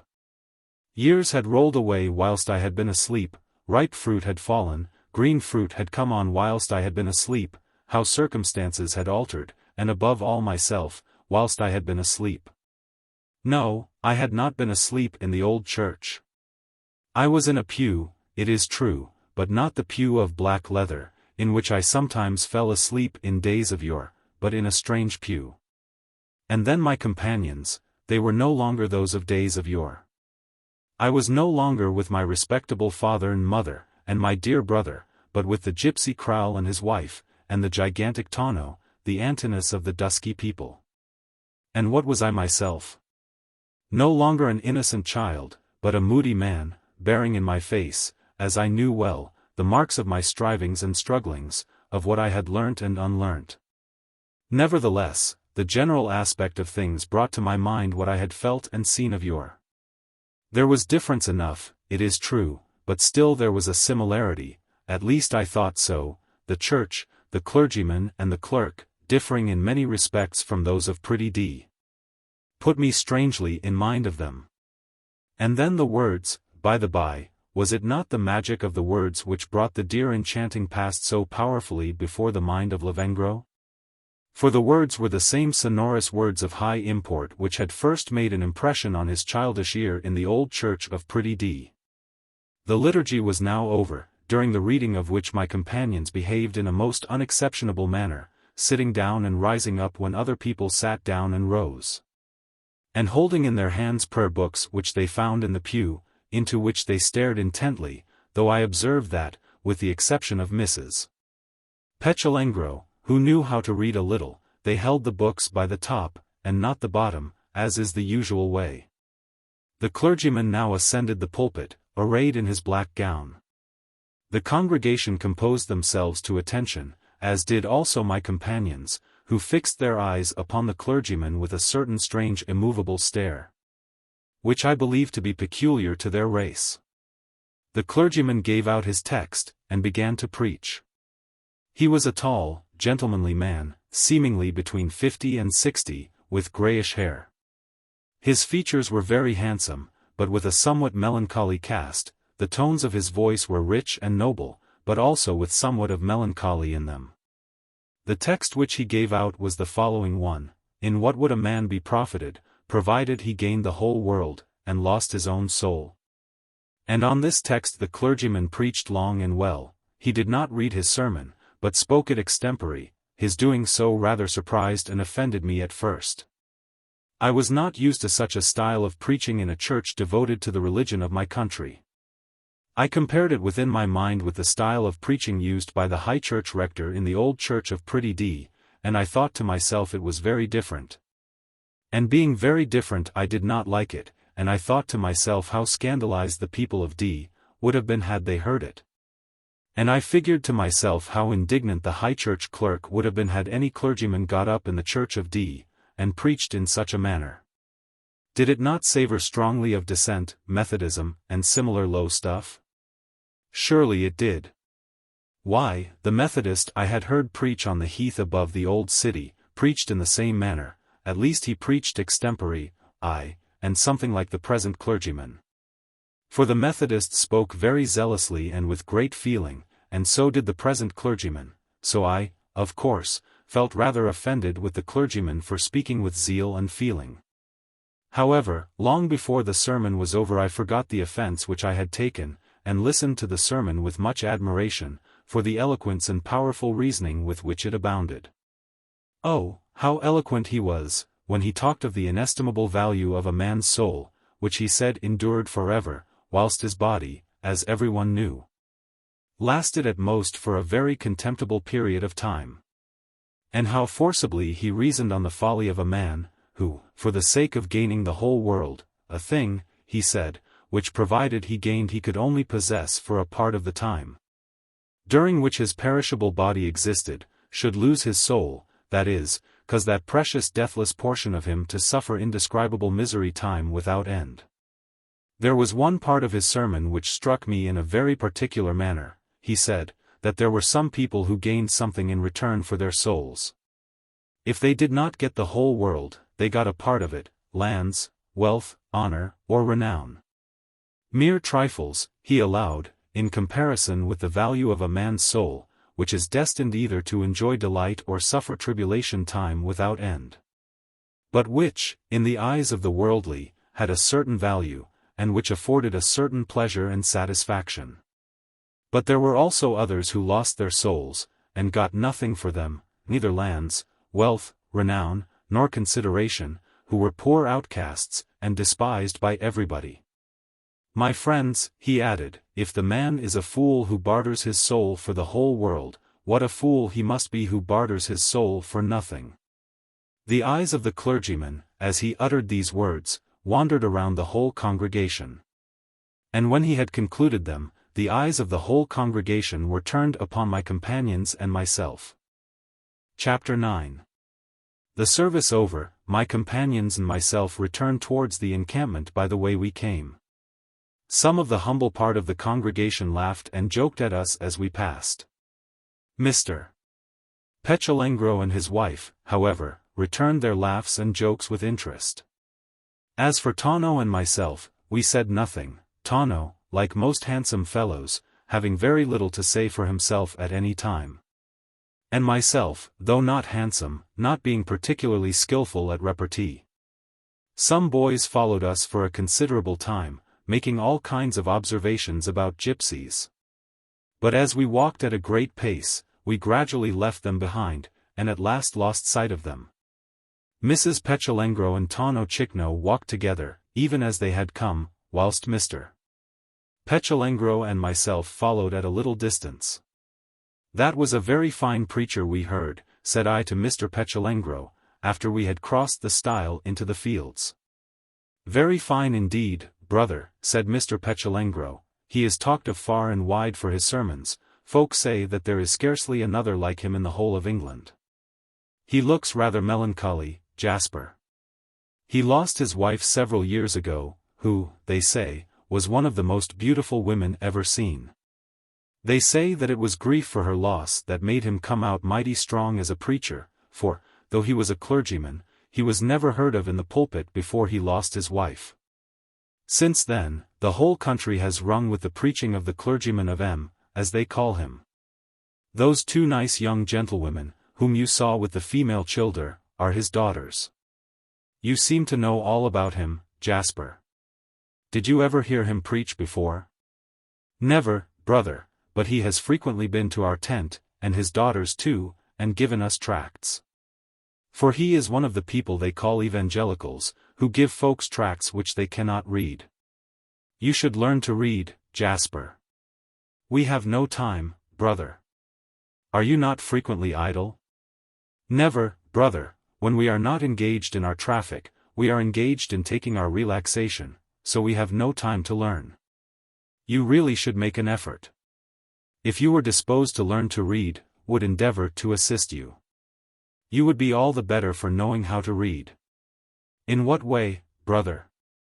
Why, you could read the Scriptures, and, by so doing, learn your duty towards your fellow creatures. We know that already, brother. The constables and justices have contrived to knock that tolerably into our heads. Yet you frequently break the laws.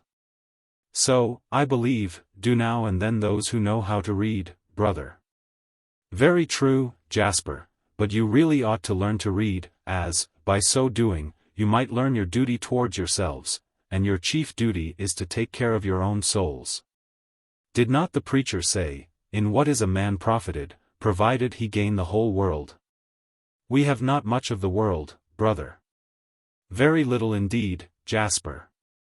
Did you not observe how the eyes of the whole congregation were turned towards our pew when the preacher said, "There are some people who lose their souls, and get nothing in exchange. Who are outcast, despised, and miserable." Now was not what he said quite applicable to the gypsies? We are not miserable, brother. Well, then, you ought to be, Jasper.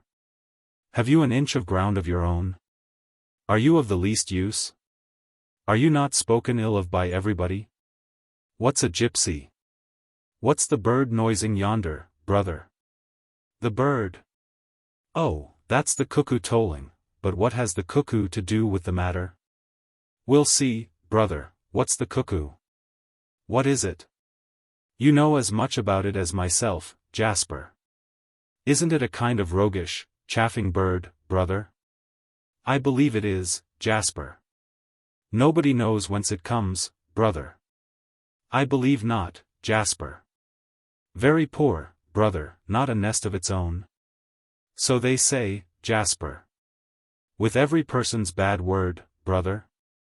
Yes, Jasper, every person is mocking it. Tolerably merry, brother? Yes, tolerably merry, Jasper. Of no use at all, brother? None whatever, Jasper.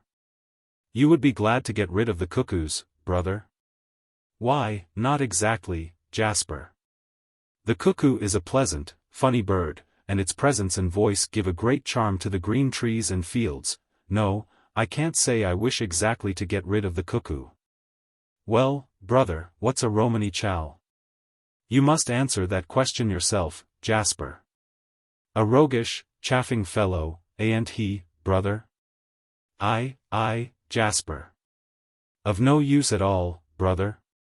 Just so, Jasper, I see. Something very much like a cuckoo, brother? I see what you are after, Jasper. You would like to get rid of us, wouldn't you? Why no, not exactly. We are no ornament to the green lanes in spring and summer time, are we, brother? And the voices of our chies, with their cuckerin and duckerin, don't help to make them pleasant?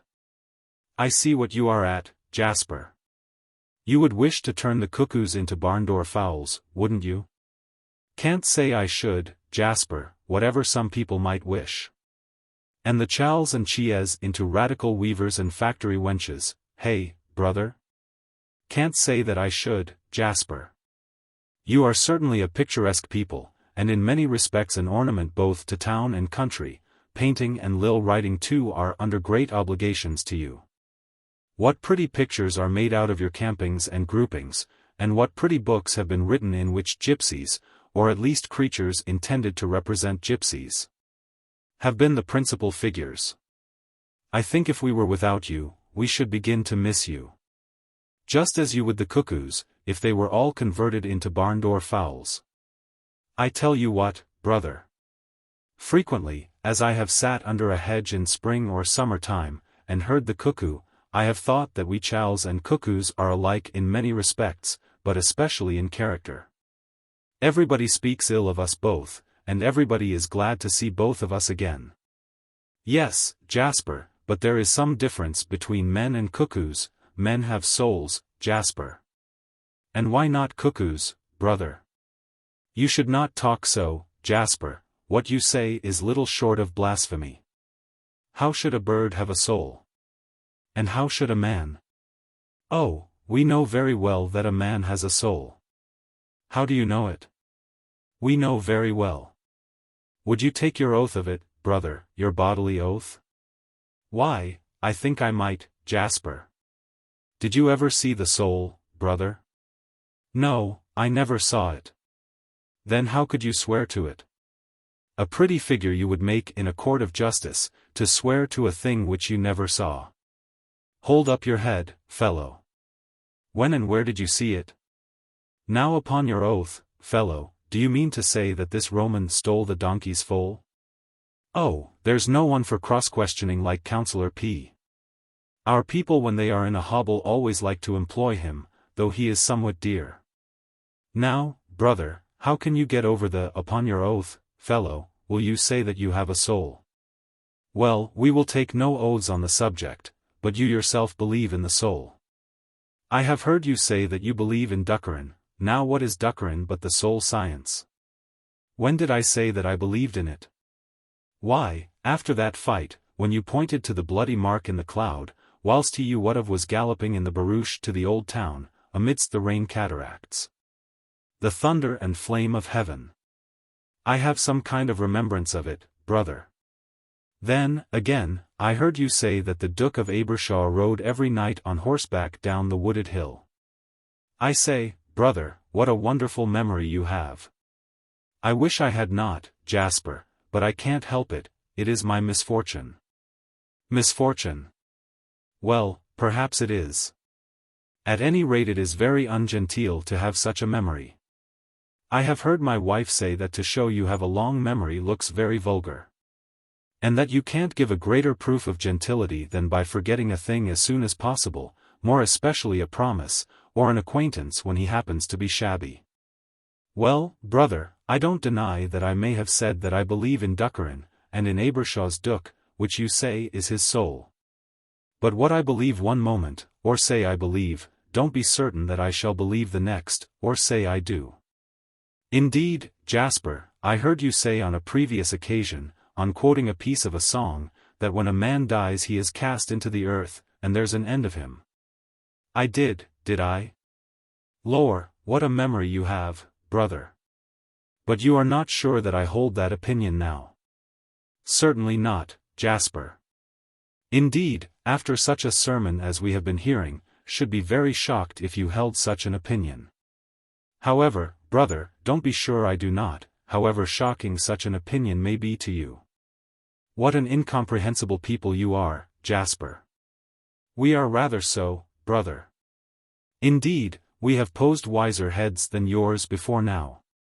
You seem to care for so little, and yet you rove about a distinct race. I say, brother.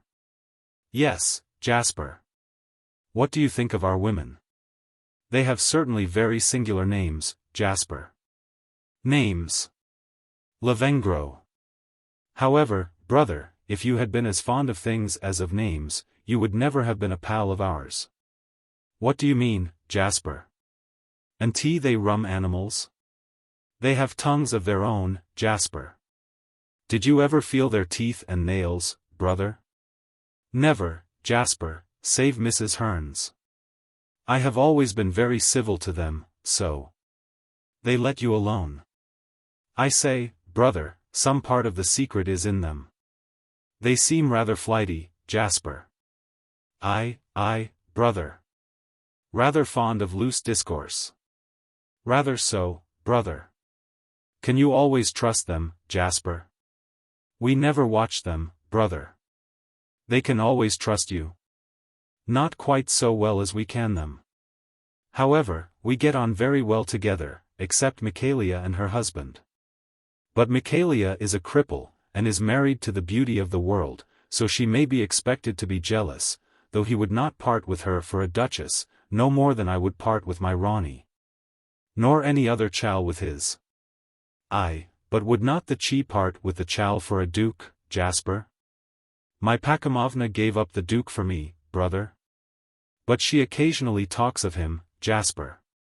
Yes, brother, but Pakimovna was born on a common not far from the sign of the gammon. Gammon of bacon, I suppose. Yes, brother, but gammon likewise means. I know it does, Jasper.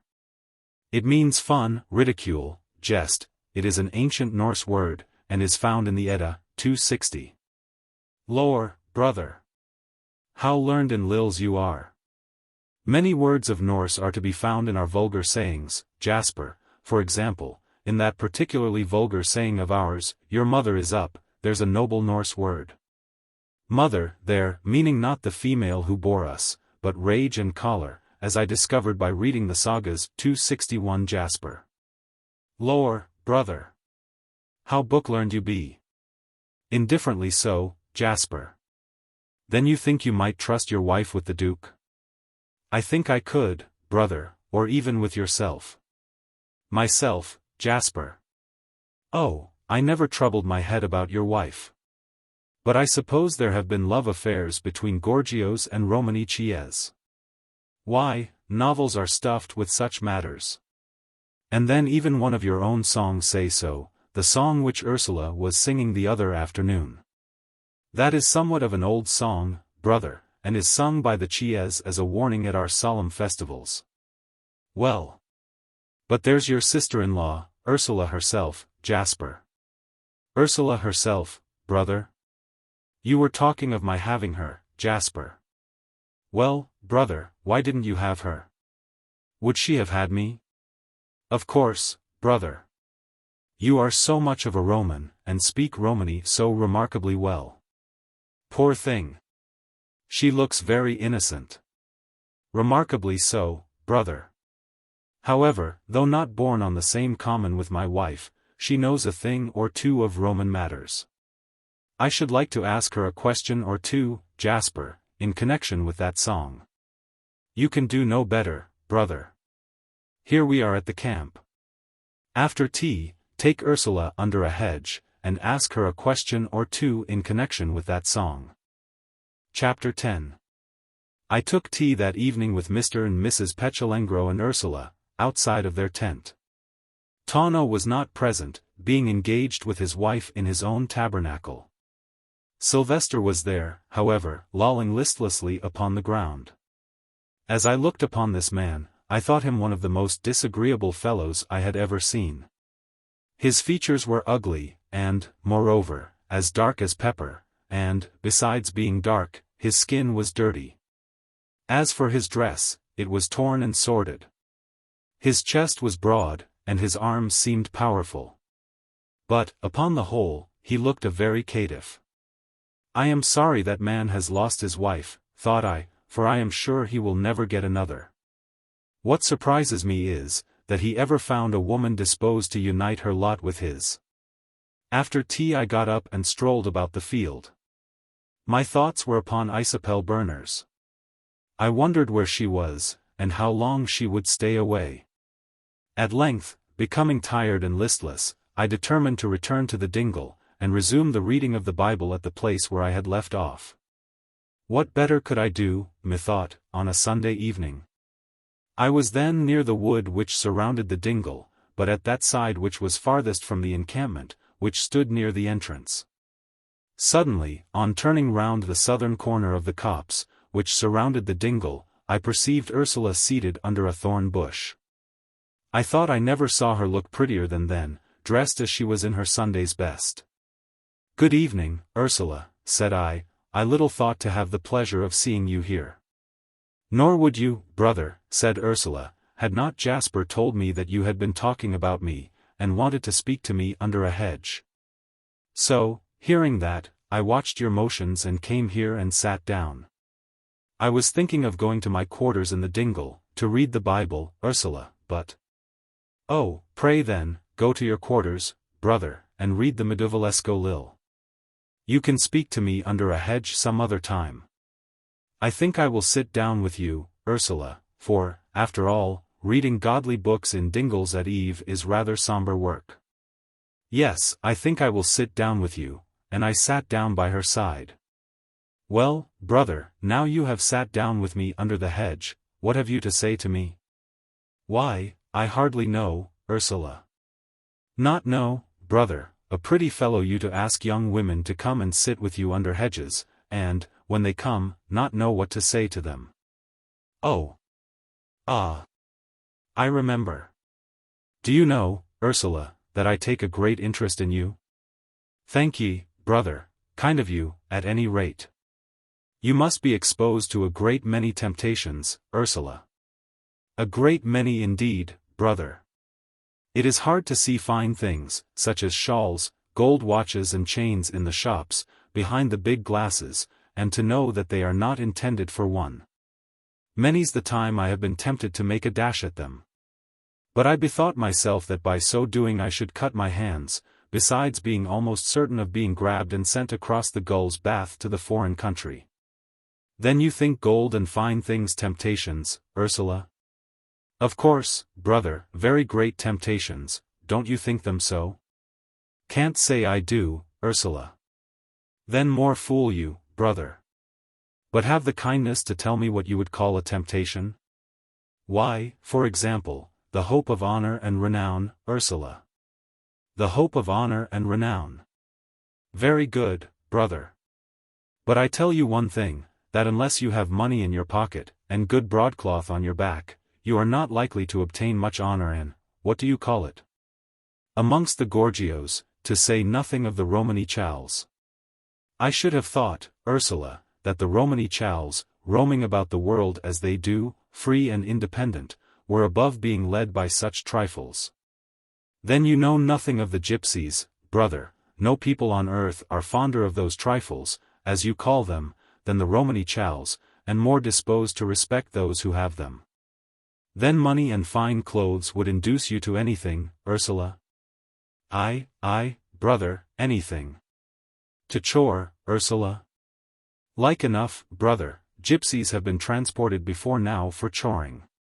To Hakawar? Aye, I was telling Duckerin only yesterday, brother. In fact, to break the law in everything? Who knows, brother, who knows? As I said before, gold and fine clothes are great temptations. Well, Ursula, I am sorry for it, I should never have thought you so depraved.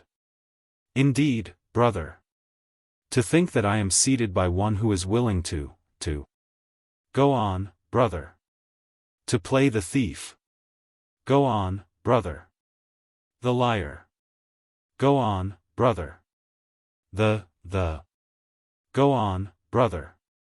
The lubany. The what, brother, said Ursula, starting from her seat. Why, the lubany. Don't you? I tell you what, brother, said Ursula, looking somewhat pale, and speaking very low, if I had only something in my hand, I would do you a mischief. Why, what is the matter, Ursula, said I, how have I offended you? How have you offended me? Why, didn't you insinuate just now that I was ready to play the. Go on, Ursula. I'll not say it, but I only wish I had something in my hand. If I have offended, Ursula, I am very sorry for it, any offense I may have given you was from want of understanding you.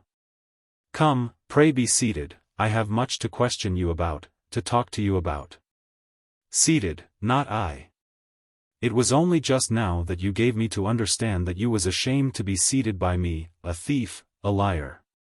Well, did you not almost give me to understand that you were both, Ursula? I don't much care being called a thief and a liar, said Ursula. A person may be a liar and a thief, and yet a very honest woman, but— Well, Ursula. I tell you what, brother, if you ever sinovate again that I could be the third thing, so help me Duvel. I'll do you a mischief. By my God I will. Well, Ursula, I assure you that I shall sinovate, as you call it, nothing of the kind about you. I have no doubt, from what you have said, that you are a very paragon of virtue, a perfect Lucretia. But my name is Ursula, brother, and not Lucretia. Lucretia is not of our family, but one of the Bucklands. She travels about Oxfordshire, yet I am as good as she any day. Lucretia. How odd. Where could she have got that name? Well, I make no doubt, Ursula, that you are quite as good as she, and she as her namesake of ancient Rome. But there is a mystery in this same virtue, Ursula, which I cannot fathom, how a thief and a liar should be able, or indeed willing, to preserve her virtue is what I don't understand. You confess that you are very fond of gold. Now, how is it that you don't barter your virtue for gold sometimes? I am a philosopher, Ursula, and like to know everything. You must be every now and then exposed to great temptation, Ursula, for you are of a beauty calculated to captivate all hearts. Come, sit down and tell me how you are enabled to resist such a temptation as gold and fine clothes. Well, brother, said Ursula, as you say you mean no harm, I will sit down beside you, and enter into discourse with you. But I will uphold that you are the coolest hand that I ever came nigh, and say the coolest things. And thereupon Ursula sat down by my side. Well, Ursula, we will, if you please, discourse on the subject of your temptations. I suppose that you travel very much about, and show yourself in all kinds of places? In all kinds, brother. I travels, as you say, very much about, attends fairs and races, and enters booths and public houses, where I tells fortunes, and sometimes dances and sings. And do not people often address you in a very free manner? Frequently, brother, and I give them tolerably free answers. Do people ever offer to make you presents? I mean presents of value, such as silk handkerchiefs, shawls and trinkets, very frequently, brother. And what do you do, Ursula? I takes what people offers me, brother, and stows it away as soon as I can. Well, but don't people expect something for their presents? I don't mean duckerin, dancing and the like. But such a moderate and innocent thing as a choomer, Ursula? Innocent thing, do you call it, brother? The world calls it so, Ursula. Well, do the people who give you the fine things never expect a choomer in return? Very frequently, brother. And do you ever grant it? Never, brother. How do you avoid it? I gets away as soon as possible, brother. If they follows me, I tries to baffle them by means of jests and laughter. And if they persist, I uses bad and terrible language, of which I have plenty in store. But if your terrible language has no effect? Then I screams for the constable, and if he comes not, I uses my teeth and nails. And are they always sufficient? I have only had to use them twice, brother. But then I found them sufficient. But suppose the person who followed you was highly agreeable, Ursula? A handsome young officer of local militia, for example, all dressed in Lincoln green, would you still refuse him the choomer? We makes no difference, brother. The daughters of the Gypsy father makes no difference, and what's more, sees none. Well, Ursula, the world will hardly give you credit for such indifference. What cares we for the world, brother? We are not of the world. But your fathers, brothers and uncles give you credit, I suppose, Ursula. Aye, brother, our fathers, brothers and cocos gives us all manner of credit. For example, I am telling lies and duckerin in a public house where my batu or coco, perhaps both, are playing on the fiddle. Well, my batu and my coco beholds me amongst the public house crew, talking nonsense and hearing nonsense, but they are under no apprehension. And presently they sees the good-looking officer of militia, in his greens and Lincolns, get up and give me a wink, and I go out with him abroad, into the dark night perhaps. Well, my batu and my coco goes on fiddling just as if I were 6 miles off asleep in the tent, and not out in the dark street with the local officer, with his Lincolns and his Greens. They know they can trust you, Ursula. I, brother, and, what's more, I knows I can trust myself. So you would merely go out to make a fool of him, Ursula? Merely go out to make a fool of him, brother, I assure you. But such proceedings really have an odd look, Ursula. Amongst gorgios, very so, brother. Well, it must be rather unpleasant to lose one's character even amongst gorgios, Ursula. And suppose the officer, out of revenge for being tricked and duped by you, were to say of you the thing that is not, were to meet you on the racecourse the next day, and boast of receiving favors which he never had, amidst a knot of jeering militiamen, how would you proceed, Ursula? Would you not be abashed? By no means, brother, I should bring my action of law against him. Your action at law, Ursula? Yes, brother, should give a whistle, whereupon all one's cocos and betas, and all my near and distant relations, would leave their fiddling, duckerin and horse-dealing, and come flocking about me. What's the matter, Ursula, says my coco. Nothing at all, I replies, save and except that Gorgio, in his Greens and his Lincolns, says that I have played with him. Oh ho, he does, Ursula, says my coco, try your action of law against him, my lamb, and he put something privily into my hands. Whereupon I goes close up to the grinning Gorgio, and staring him in the face, with my head pushed forward, I cries out, you say I did what was wrong with you last night when I was out with you abroad? Yes, said the local officer, I says you did, looking down all the time. You are a liar, says I, and forthwith I breaks his head with the stick which I holds behind me, and which my coco has conveyed privily into my hand. And this is your action at law, Ursula? Yes, brother, this is my action at club law. And would your breaking the fellow's head quite clear you of all suspicion in the eyes of your betas, cocos, and what not? They would never suspect me at all, brother, because they would know that I would never condescend to be over-intimate with a Gorgio. The breaking the head would be merely intended to justify Ursula in the eyes of the Gorgios. And would it clear you in their eyes? Would it not, brother? When they saw the blood running down from the fellow's cracked poll on his Greens and Lincolns, they would be quite satisfied. Why, the fellow would not be able to show his face at fair or merrymaking for 1 year and 3/4. Did you ever try it, Ursula? Can't say I ever did, brother, but it would do. And how did you ever learn such a method of proceeding? Why, 'tis advised by Gypsy Leary, brother. It's part of our way of settling difficulties amongst ourselves.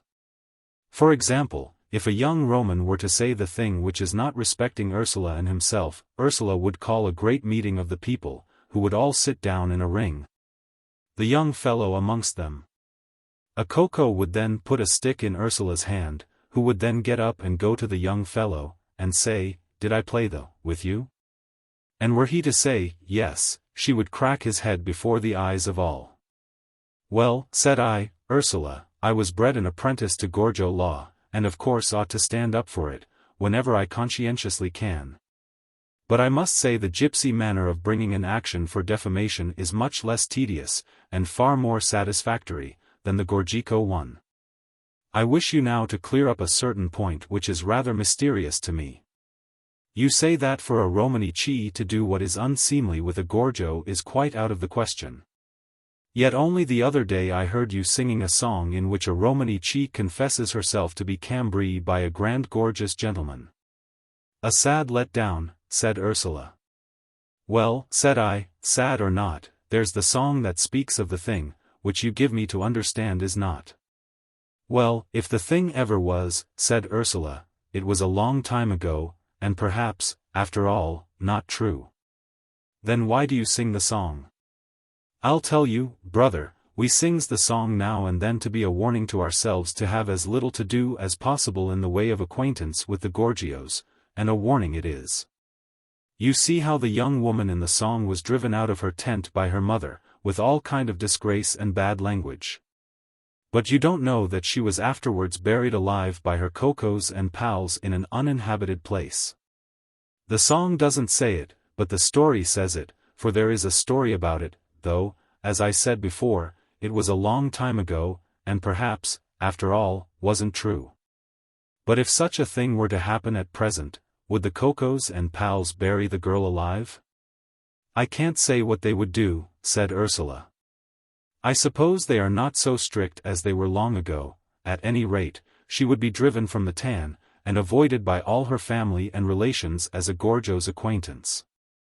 So that, perhaps, at last, she would be glad if they would bury her alive. Well, I can conceive that there would be an objection on the part of the Cocos and Beatus that a Romany chief should form an improper acquaintance with a Gorgio. But I should think that the Beatus and Cocos could hardly object to the Chi's entering into the honorable estate of wedlock with a Gorgio. Ursula was silent. Marriage is an honorable estate, Ursula. Well, brother, suppose it be? I don't see why a Romany chief should object to enter into the honorable estate of wedlock with a Gorgio. You don't, brother, don't you? No, said I. And, moreover, I am aware, notwithstanding your evasion, Ursula, that marriages and connections now and then occur between Gorgios and Romany chiefs, the result of which is the mixed breed, called half and half, which is at present travelling about England, and to which the flaming tinman belongs, otherwise called Ancelo Hearn. 262. As for the half and halves, said Ursula, they are a bad set, and there is not a worse blackguard in England than Ancelo Hearn. All that you say may be very true, Ursula, but you admit that there are half and halves. The more's the pity, brother. Pity, or not, you admit the fact, but how do you account for it? How do I account for it? Why, I will tell you, by the break-up of a Roman family, brother, the father of a small family dies, and, perhaps, the mother, and the poor children are left behind. Sometimes they are gathered up by their relations, and sometimes, if they have none, by charitable Romans, who bring them up in the observance of Gypsy law. But sometimes they are not so lucky, and falls into the company of Gorgios, trampers and basket-makers, who live in caravans, with whom they take up, and so, I hate to talk of the matter, brother. But so comes this race of the half and halves. Then you mean to say, Ursula, that no Romany chief, unless compelled by hard necessity, would have anything to do with a Gorgio? We are not overfond of Gorgios, brother, and we hates basket-makers, and folks that live in caravans. Well, said I, suppose a Gorgio who is not a basket-maker, a fine, handsome gorgeous gentleman, who lives in a fine house. We are not fond of houses, brother. I never slept in a house in my life. But would not plenty of money induce you? I hate houses, brother, and those who live in them. Well, suppose such a person were willing to resign his fine house, and, for love of you, to adopt Gypsy law, speak Romany, and live in a tan, would you have nothing to say to him? Bringing plenty of money with him, brother? Well, bringing plenty of money with him, Ursula. Well, brother, suppose you produce your man, where is he? I was merely supposing such a person, Ursula. Then you don't know of such a person, brother? Why, no, Ursula, why do you ask? Because, brother, I was almost beginning to think that you meant yourself. Myself. Ursula, I have no fine house to resign, nor have I money. Moreover, Ursula, though I have a great regard for you, and though I consider you very handsome, quite as handsome, indeed, as Meridiana in. Meridiana. Where did you meet with her? Said Ursula, with a toss of her head. Why, in Old Pulcy's, 263. At Old Fulcher's. That's not true, brother. Meridiana is a Borslam, and travels with her own people and not with old Fulcher, who is a Gorgio, and a basket-maker. I was not speaking of old Fulcher, but Pulcy, a great Italian writer, who lived many hundred years ago, and who, in his poem called Morganta Maggiore, speaks of Meridiana. The daughter of old Carus Borslam, said Ursula. But if the fellow you mention lived so many hundred years ago, how, in the name of wonder, could he know anything of Meridiana? The wonder, Ursula, is, how your people could ever have got hold of that name, and similar ones. The Meridiana of Pulci was not the daughter of old Caris Borslam, but of Caradoro, a great pagan king of the East, who, being besieged in his capital by Manfredonio, another mighty pagan king, who wished to obtain possession of his daughter, who had refused him, was relieved in his distress by certain paladins of Charlemagne, with one of whom, Oliver, his daughter, Meridiana, fell in love. I see, said Ursula, that it must have been altogether a different person, for I am sure that Meridiana Borslam would never have fallen in love with Oliver. Oliver. Why, that is the name of the Curomengro, who lost the fight near the Chone Gav, the day of the great tempest, when I got wet through. No, no. Meridiana Borslam would never have so far forgot her blood as to take up with Tom Oliver. I was not talking of that Oliver, Ursula, but of Oliver, peer of France, and paladin of Charlemagne, with whom Meridiana, daughter of Caradoro, fell in love, and for whose sake she renounced her religion and became a Christian, and finally ingravidata, 264 or Cambri, by him. E naci non figliuol, dice la storia. Che det a Carloman poi gran vittoria. 265. Which means. I don't want to know what it means, said Ursula, no good, I'm sure. Well, if the Meridiana of Charles's Wayne's pal was no handsomer than Meridiana Borslam, she was no great catch, brother. For though I am by no means given to vanity, I think myself better to look at than she, though I will say she is no lubbony, and would scorn. I make no doubt she would, Ursula. And I make no doubt that you are much handsomer than she, or even the Meridiana of Oliver. What I was about to say, before you interrupted me, is this, that though I have a great regard for you, and highly admire you, it is only in a brotherly way. And you had nothing better to say to me, said Ursula, when you wanted to talk to me beneath a hedge, than that you liked me in a brotherly way. Well, I declare. You seem disappointed, Ursula. Disappointed, brother. Not I. You were just now saying that you disliked Gorgios, so, of course, could only wish that I, who am a Gorgio, should like you in a brotherly way. I wished to have a conversation with you beneath a hedge, but only with the view of procuring from you some information respecting the song which you sung the other day, and the conduct of Roman females, which has always struck me as being highly unaccountable. So, if you thought anything else. What else should I expect from a picker-up of old words, brother? Bah! I dislike a picker-up of old words worse than a picker-up of old rags. Don't be angry, Ursula, I feel a great interest in you, you are very handsome and very clever, indeed, with your beauty and cleverness, I only wonder that you have not long since been married. You do you, brother? Yes.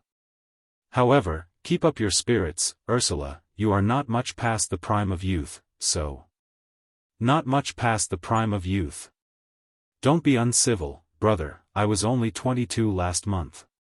Don't be offended, Ursula, but 22 is 22, or, should rather say, that 22 in a woman is more than 26 in a man.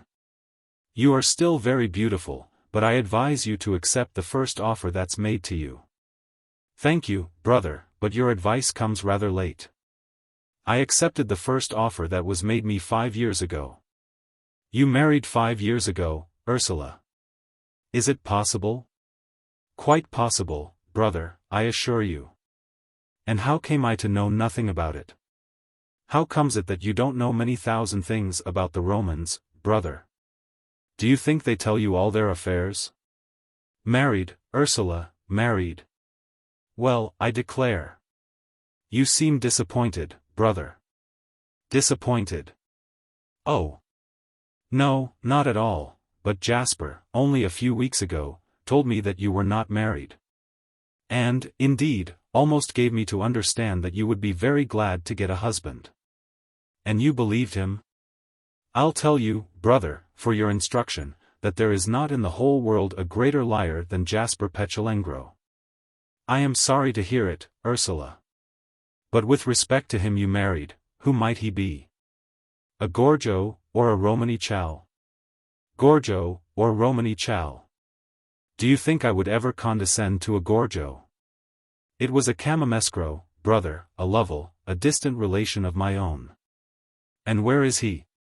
And what became of him? Have you any family? Don't think I am going to tell you all my history, brother. And, to tell you the truth, I am tired of sitting under hedges with you, talking nonsense. I shall go to my house. Do sit a little longer, Sister Ursula. I most heartily congratulate you on your marriage. But where is this same Lovell? I have never seen him. I wish to congratulate him too. You are quite as handsome as the Meridiana of Pulci, Ursula, or the Despina of Ricciardetto. Ricciardetto, Ursula, is a poem written by one Fortigera 266 about 90 years ago, in imitation of the Morganta of Pulci. It treats of the wars of Charlemagne and his paladins with various barbarous nations, who came to besiege Paris. Despina was the daughter and heiress of Scricca, king of Caffrea. She was the beloved of Ricciardetto, and was beautiful as an angel, but I make no doubt you are quite as handsome as she. Brother, said Ursula, but the reply of Ursula I reserve for another chapter, the present having attained to rather an uncommon length, for which, however, the importance of the matter discussed is a sufficient apology. Chapter 11. Brother, said Ursula, plucking a dandelion which grew at her feet, I have always said that a more civil and pleasant-spoken person than yourself can't be found. I have a great regard for you and your learning, and am willing to do you any pleasure in the way of words or conversation. Mine is not a very happy story, but as you wish to hear it, it is quite at your service. Lancelot Lovell made me an offer, as you call it, and we were married in Roman fashion. That is, we gave each other our right hands, and promised to be true to each other. We lived together 2 years, traveling sometimes by ourselves, sometimes with our relations. I bore him 2 children, both of which were stillborn, partly, I believe, from the fatigue I underwent in running about the country telling Dukkerin when I was not exactly in a state to do so, and partly from the kicks and blows which my husband Lancelot was in the habit of giving me every night, provided I came home with less than 5 shillings. Which it is sometimes impossible to make in the country, provided no fair or merrymaking is going on. At the end of 2 years my husband, Lancelot, whistled a horse from a farmer's field, and sold it for £40. And for that horse he was taken, put in prison, tried and condemned to be sent to the other country for life. 2 days before he was to be sent away, I got leave to see him in the prison, and in the presence of the turnkey I gave him a thin cake of gingerbread, in which there was a dainty saw which could cut through iron. I then took on wonderfully, turned my eyes inside out, fell down in a seeming fit, and was carried out of the prison. That same night my husband sawed his irons off, cut through the bars of his window, and dropping down a height of 50 feet, lighted on his legs, and came and joined me on a heath where I was camped alone. We were just getting things ready to be off, when we heard people coming, and sure enough they were runners after my husband, Lancelot Lovell. For his escape had been discovered within a quarter of an hour after he had got away. My husband, without bidding me farewell, set off at full speed, and they after him, but they could not take him, and so they came back and took me, and shook me, and threatened me, and had me before the Pockneys, who shook his head at me, and threatened me in order to make me discover where my husband was, but I said I did not know, which was true enough. Not that I would have told him if I had. So at last the Pockneys and the runners, not being able to make anything out of me, were obliged to let me go, and I went in search of my husband. I wandered about with my cart for several days in the direction in which I saw him run off, with my eyes bent on the ground, but could see no marks of him. At last, coming to 4 cross-roads, I saw my husband's pattern. You saw your husband's pattern? Yes, brother. Do you know what pattern means? Of course, Ursula. The gypsy trail, the handful of grass which the gypsies strew in the roads as they travel, to give information to any of their companions who may be behind, as to the route they have taken. The gypsy pattern has always had a strange interest for me, Ursula. Like enough, brother, but what does pattern mean? Why, the gypsy trail, formed as I told you before. And you know nothing more about pattern, brother? Nothing at all, Ursula, do you? What's the name for the leaf of a tree, brother? I don't know, said I. It's odd enough that I have asked that question of a dozen Romany chals and chies, and they always told me that they did not know. No more they did, brother. There's only one person in England that knows, and that's myself. The name for a leaf is pattern. Now there are two that knows it, the other is yourself. Dear me, Ursula, how very strange. I am much obliged to you. I think I never saw you look so pretty as you do now, but who told you? My mother, Mrs. Hearn, told it me one day, brother, when she was in a good humor, which she very seldom was, as no one has a better right to know than yourself. As she hated you mortally, it was one day when you had been asking our company what was the word for a leaf, and nobody could tell you, that she took me aside and told me. For she was in a good humor, and triumphed in seeing you balked. She told me the word for leaf was pattern, which our people use now for trail, having forgotten the true meaning. She said that the trail was called pattern, because the gypsies of old were in the habit of making the marks with the leaves and branches of trees, placed in a certain manner. She said that nobody knew it but herself, who was one of the old sort, and begged me never to tell the word to anyone but him I should marry. And to be particularly cautious never to let you know it, whom she hated. Well, brother, perhaps I have done wrong to tell you. But, as I said before, I likes you, and am always ready to do your pleasure in words and conversation.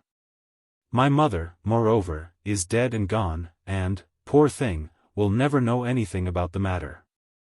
So, when I married, I told my husband about the pattern, and we were in the habit of making our private trails with leaves and branches of trees, which none of the other gypsy people did.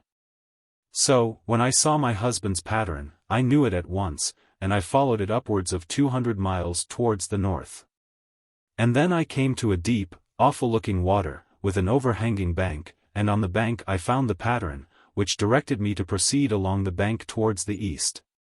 And I followed my husband's pattern towards the east. And before I had gone half a mile, I came to a place where I saw the bank had given way, and fallen into the deep water. Without paying much heed, I passed on, and presently came to a public house, not far from the water, and I entered the public house to get a little beer, and perhaps to tell a dukkerin. For I saw a great many people about the door. And, when I entered, I found there was what they calls an inquest being held upon a body in that house, and the jury had just risen to go and look at the body. And being a woman, and having a curiosity, I thought I would go with them, and so I did, and no sooner did I see the body, than I knew it to be my husband's. It was much swelled and altered, but I knew it partly by the clothes, and partly by a mark on the forehead, and I cried out, "It is my husband's body," and I fell down in a fit. And the fit that time, brother, was not a seeming one. Dear me, said I, how terrible. But tell me, Ursula, how did your husband come by his death? The bank, overhanging the deep water, gave way under him, brother, and he was drowned. For, like most of our people, he could not swim, or only a little. The body, after it had been in the water a long time, came up of itself, and was found floating. Well, brother, when the people of the neighborhood found that I was the wife of the drowned man, they were very kind to me, and made a subscription for me, with which, after having seen my husband buried, I returned the way I had come, till I met Jasper and his people, and with them I have traveled ever since. I was very melancholy for a long time, I assure you, brother. For the death of my husband preyed very much upon my mind. His death was certainly a very shocking one, Ursula. But, really, if he had died a natural one, you could scarcely have regretted it, for he appears to have treated you barbarously. Women must bear, brother. And, barring that he kicked and beat me, and drove me out to tell Dukkerin when I could scarcely stand, he was not a bad husband. A man, by gypsy law, brother, is allowed to kick and beat his wife, and to bury her alive if he thinks proper. I am a gypsy, and have nothing to say against the law. But what has Michaelia Chichno to say about it? She is a cripple, brother, the only cripple amongst the Roman people, so she is allowed to do and say as she pleases. Moreover, her husband does not think fit to kick or beat her, though it is my opinion she would like him all the better if he were occasionally to do so, and threaten to bury her alive. At any rate, she would treat him better, and respect him more. Your sister does not seem to stand much in awe of Jasper Petulengro, Ursula. Let the matters of my sister and Jasper Petulengro alone, brother, you must travel in their company some time before you can understand them, they are estranged too, up to all kind of chaffing. But 2 more regular Romans don't breathe, and I'll tell you, for your instruction, that there isn't a better mare-breaker in England than Jasper Petulengro. If you can manage Miss Isabel Berners as well as...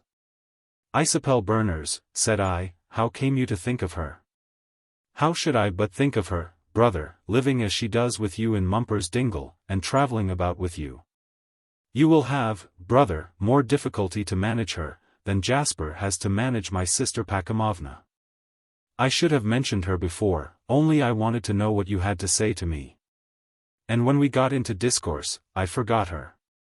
I say, brother, let me tell you your duckerin, with respect to her, you will never.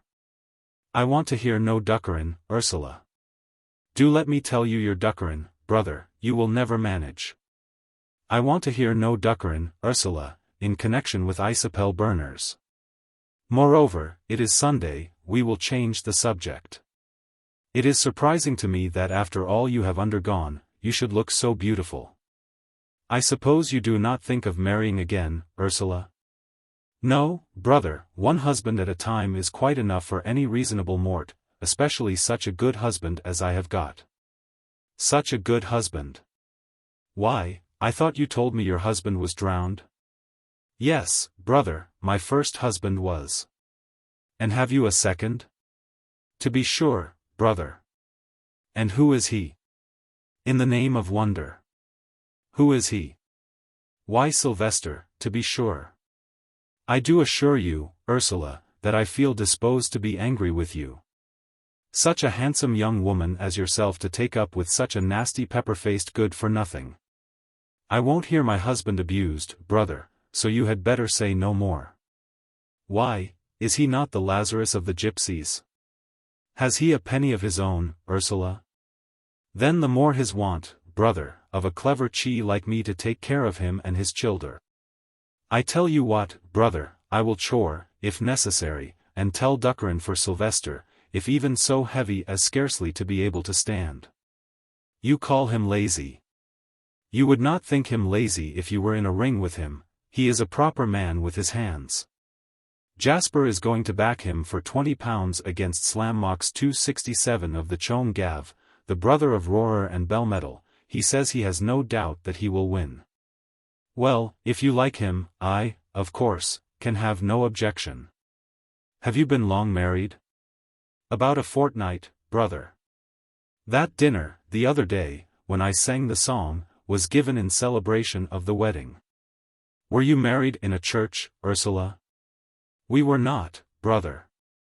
None but gorgios, cripples and lubanies are ever married in a church. We took each other's words. Brother, I have been with you near 3 hours beneath this hedge. I will go to my husband. Does he know that you are here? He does, brother. And is he satisfied? Satisfied. Of course. Lor, you gorgios. Brother, I go to my husband and my house. And, thereupon, Ursula rose and departed. After waiting a little time I also arose. It was now dark, and I thought I could do no better than betake myself to the dingle. At the entrance of it I found Mr. Petulengro. Well, brother, said he, what kind of conversation have you and Ursula had beneath the hedge? If you wished to hear what we were talking about, you should have come and sat down beside us, you knew where we were. Well, brother, I did much the same, for I went and sat down behind you. Behind the hedge, Jasper? Behind the hedge, brother. And heard all our conversation? Every word, brother, and a rum conversation it was. 'Tis an old saying, Jasper, that listeners never hear any good of themselves. Perhaps you heard the epithet that Ursula bestowed upon you. If, by epitaph, you mean that she called me a liar, I did, brother, and she was not much wrong, for I certainly do not always stick exactly to truth. You, however, have not much to complain of me. You deceived me about Ursula, giving me to understand she was not married. She was not married when I told you so, brother, that is, not to Sylvester. Nor was I aware that she was going to marry him. I once thought you had a kind of regard for her, and I am sure she had as much for you as a Romany can have for a Gorgio. I half expected to have heard you make love to her behind the hedge, but I begin to think you care for nothing in this world but old words and strange stories. Lor, to take a young woman under a hedge, and talk to her as you did to Ursula, and yet you got everything out of her that you wanted, with your gammon about old Fulcher and Meridiana. You are a cunning one, brother. There you are mistaken, Jasper. I am not cunning. If people think I am, it is because, being made up of art themselves, simplicity of character is a puzzle to them. Your women are certainly extraordinary creatures, Jasper. Didn't I say they were rum animals? Brother, we Romans shall always stick together as long as they stick fast to us. Do you think they always will, Jasper? Can't say, brother, nothing lasts forever. Romany are Romany still, though not exactly what they were 60 years ago. My wife, though a rum one, is not Mrs. Hearn, brother. I think she is rather fond of Frenchmen and French discourse. I tell you what, brother, if ever Gypsyism breaks up, it will be owing to our Chiez having been bitten by that mad puppy they calls gentility. Chapter 12. I descended to the bottom of the dingle. It was nearly involved in obscurity. To dissipate the feeling of melancholy which came over my mind, I resolved to kindle a fire. And having heaped dry sticks upon my hearth, and added a billet or two, I struck a light, and soon produced a blaze. Sitting down, I fixed my eyes upon the blaze, and soon fell into a deep meditation. I thought of the events of the day, the scene at church, and what I had heard at church, the danger of losing one's soul, the doubts of Jasper Lavengro as to whether one had a soul.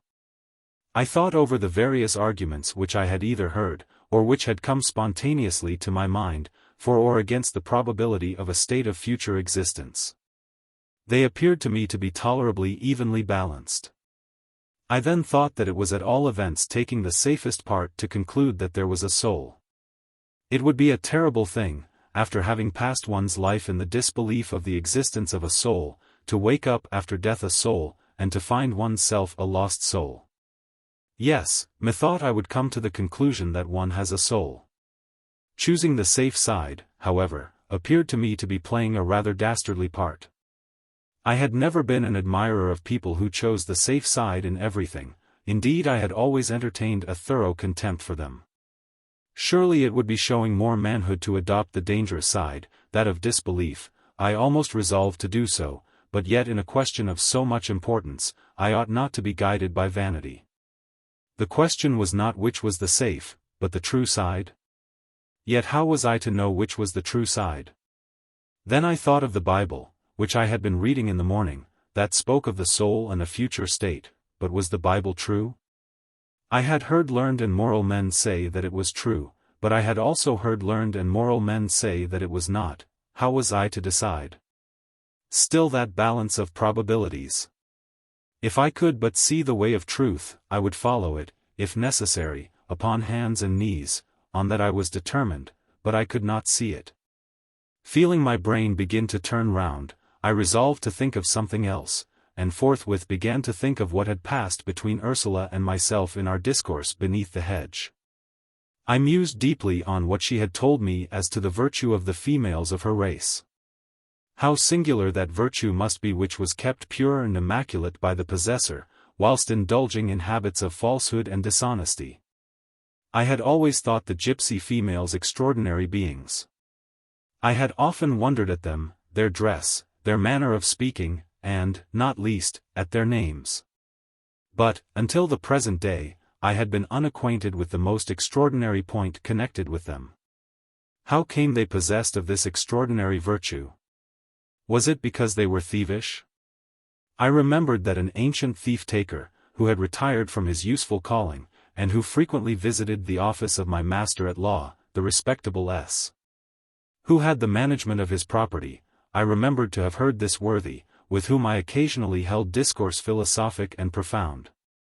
When he and I chanced to be alone together in the office, say that all first-rate thieves were sober, and of well-regulated morals, their bodily passions being kept in abeyance by their love of gain.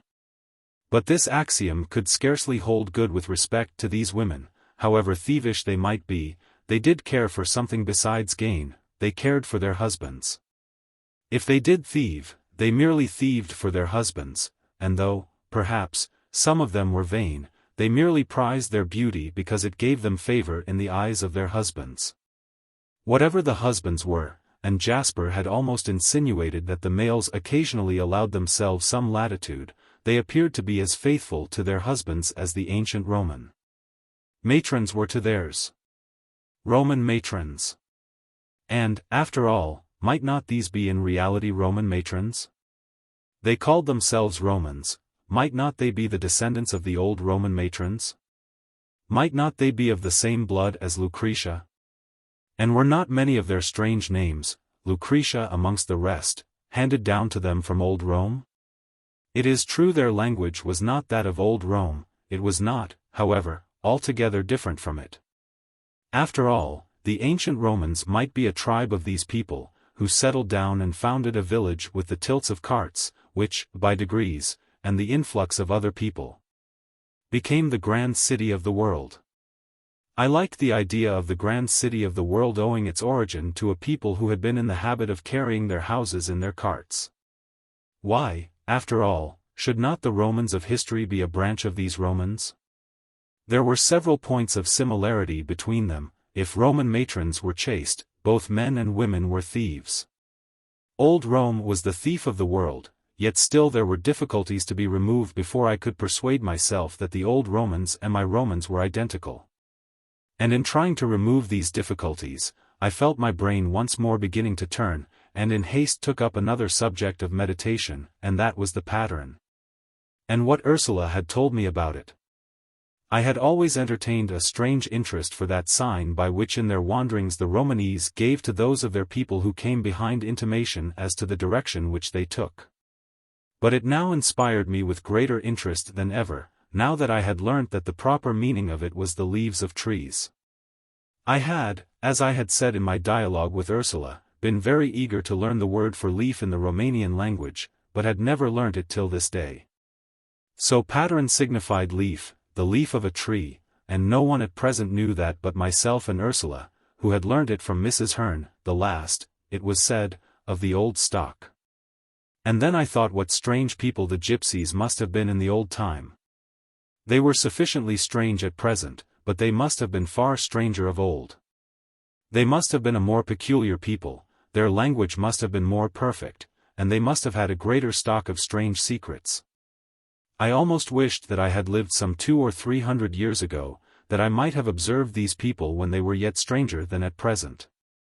I wondered whether I could have introduced myself to their company at that period, whether I should have been so fortunate as to meet such a strange, half-malicious, half-good-humored being as Jasper, who would have instructed me in the language, then more deserving of note than at present.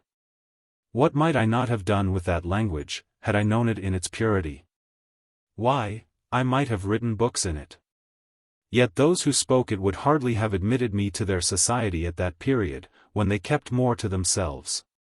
Yet I thought that I might possibly have gained their confidence, and have wandered about with them, and learnt their language, and all their strange ways. And then, and a sigh rose from the depth of my breast. For I began to think, supposing I had accomplished all this, what would have been the profit of it, and in what would all this wild gypsy dream have terminated? Then rose another sigh, yet more profound, for I began to think, what was likely to be the profit of my present way of life? The living in Dingles, making pony and donkey shoes, conversing with gypsy women under hedges, and extracting from them their odd secrets? What was likely to be the profit of such a kind of life, even should it continue for a length of time? A supposition not very probable, for I was earning nothing to support me, and the funds with which I had entered upon this life were gradually disappearing. I was living, it is true, not unpleasantly, enjoying the healthy air of heaven, but, upon the whole, was I not sadly misspending my time? Surely I was. And, as I looked back, it appeared to me that I had always been doing so. What had been the profit of the tongues which I had learnt? Had they ever assisted me in the day of hunger? No, no. It appeared to me that I had always misspent my time, save in one instance, when by a desperate effort I had collected all the powers of my imagination, and written the life of Joseph Sell. But even when I wrote the life of Sell, was I not in a false position? Provided I had not misspent my time, would it have been necessary to make that effort, which, after all, had only enabled me to leave London, and wander about the country for a time? But could I, taking all circumstances into consideration, have done better than I had? With my peculiar temperament and ideas, could I have pursued with advantage the profession to which my respectable parents had endeavored to bring me up? It appeared to me that I could not, and that the hand of necessity had guided me from my earliest years, until the present night, in which I found myself seated in the dingle, staring on the brands of the fire. But ceasing to think of the past which, as irrecoverably gone, it was useless to regret, even were there cause to regret it, what should I do in future? Should I write another book like the life of Joseph Sell, take it to London, and offer it to a publisher? But when I reflected on the grisly sufferings which I had undergone whilst engaged in writing the life of Sell, I shrank from the idea of a similar attempt. Moreover, I doubted whether I possessed the power to write a similar work, whether the materials for the life of another Sell lurked within the recesses of my brain. Had I not better become in reality what I had hitherto been merely playing at, a tinker or a gypsy? But I soon saw that I was not fitted to become either in reality. It was much more agreeable to play the gypsy or the tinker than to become either in reality. I had seen enough of gypsying and tinkering to be convinced of that.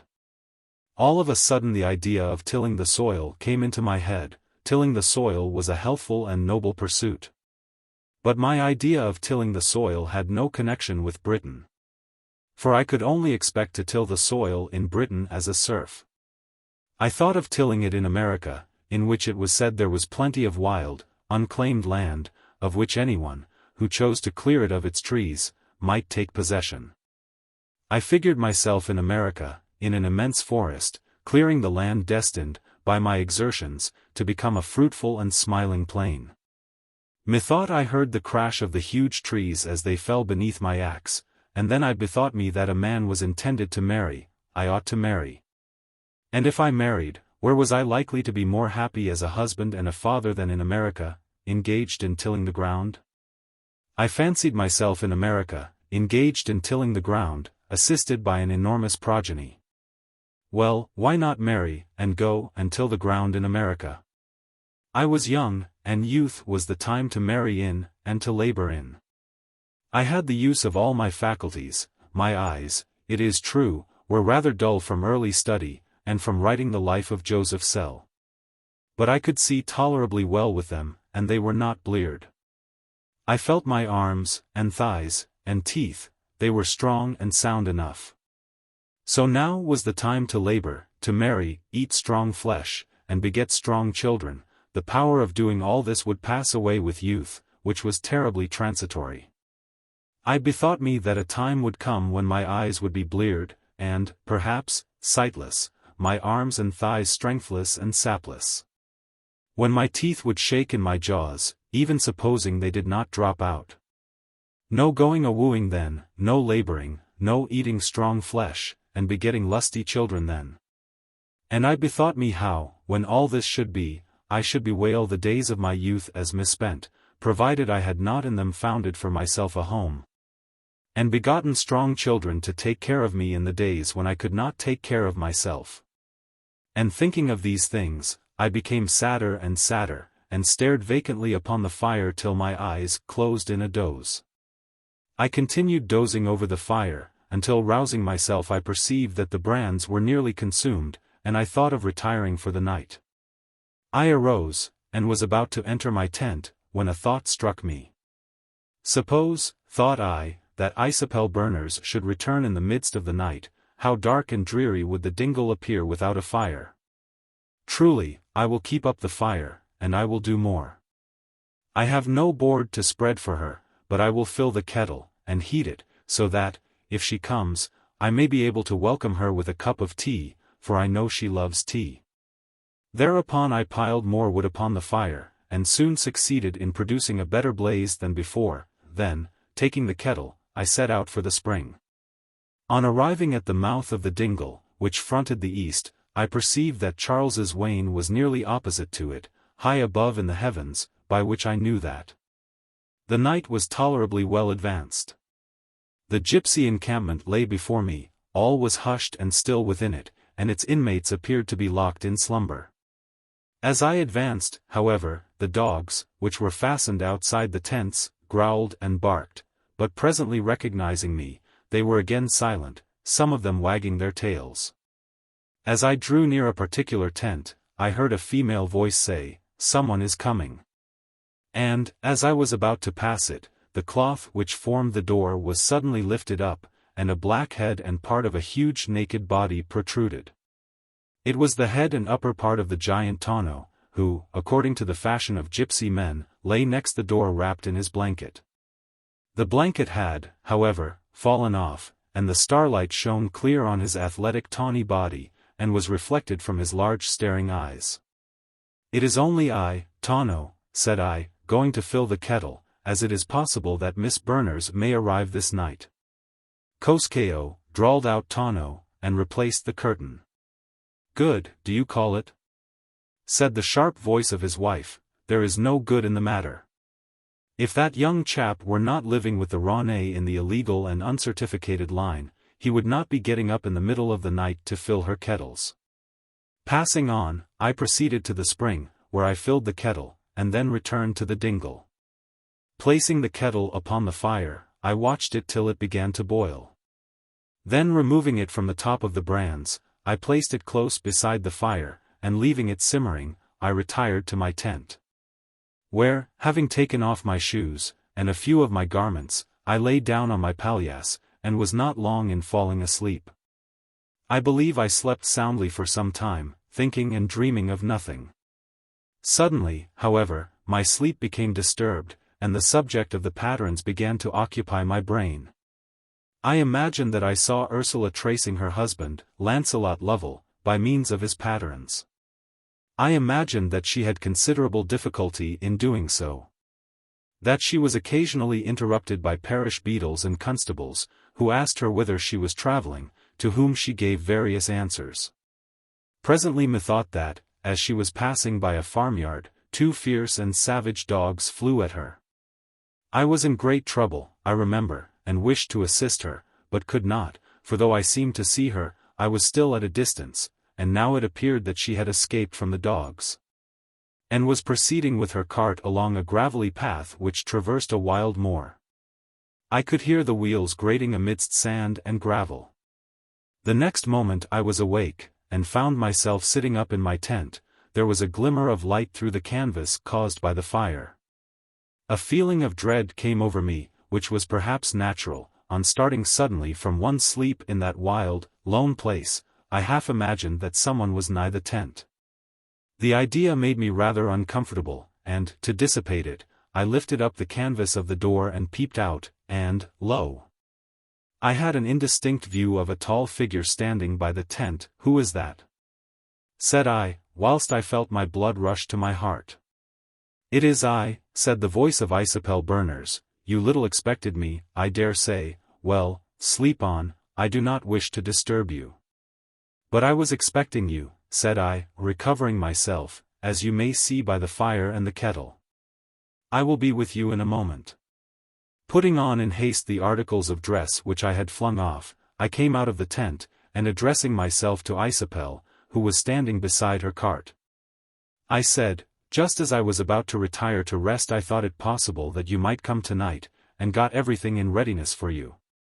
Now, sit down by the fire whilst I lead the donkey and cart to the place where you stay. I will unharness the animal, and presently come and join you." "I need not trouble you," said Isabel. "I will go myself and see after my things." "We will go together," said I, "and then return and have some tea." Isabel made no objection, and in about half an hour we had arranged everything at her quarters. I then hastened and prepared tea. Presently Isabel rejoined me, bringing her stool. She had divested herself of her bonnet, and her hair fell over her shoulders. She sat down, and I poured out the beverage, handing her a cup. "Have you made a long journey tonight?" said I. "A very long one," replied Belle. "I have come nearly 20 miles since 6 o'clock. "I believe I heard you coming in my sleep," said I. "Did the dogs above bark at you?" "Yes," said Isabel, very violently. "Did you think of me in your sleep?" "No," said I was thinking of Ursula and something she had told me." "When and where was that?" said Isabel. "Yesterday evening," said I, "beneath the dingle hedge." "Then you were talking with her beneath the hedge?" "I was," said I, "but only upon Gypsy matters. Do you know, Belle, that she has just been married to Sylvester, so that you need not think that she and you are quite at liberty to sit where you please," said Isabel. "However, young man," she continued, dropping her tone, which she had slightly raised, "I believe what you said, that you were merely talking about Gypsy matters, and also what you were going to say. If it was, as I suppose, that she and you had no particular acquaintance." Isabel was now silent for some time. "What are you thinking of?" said I.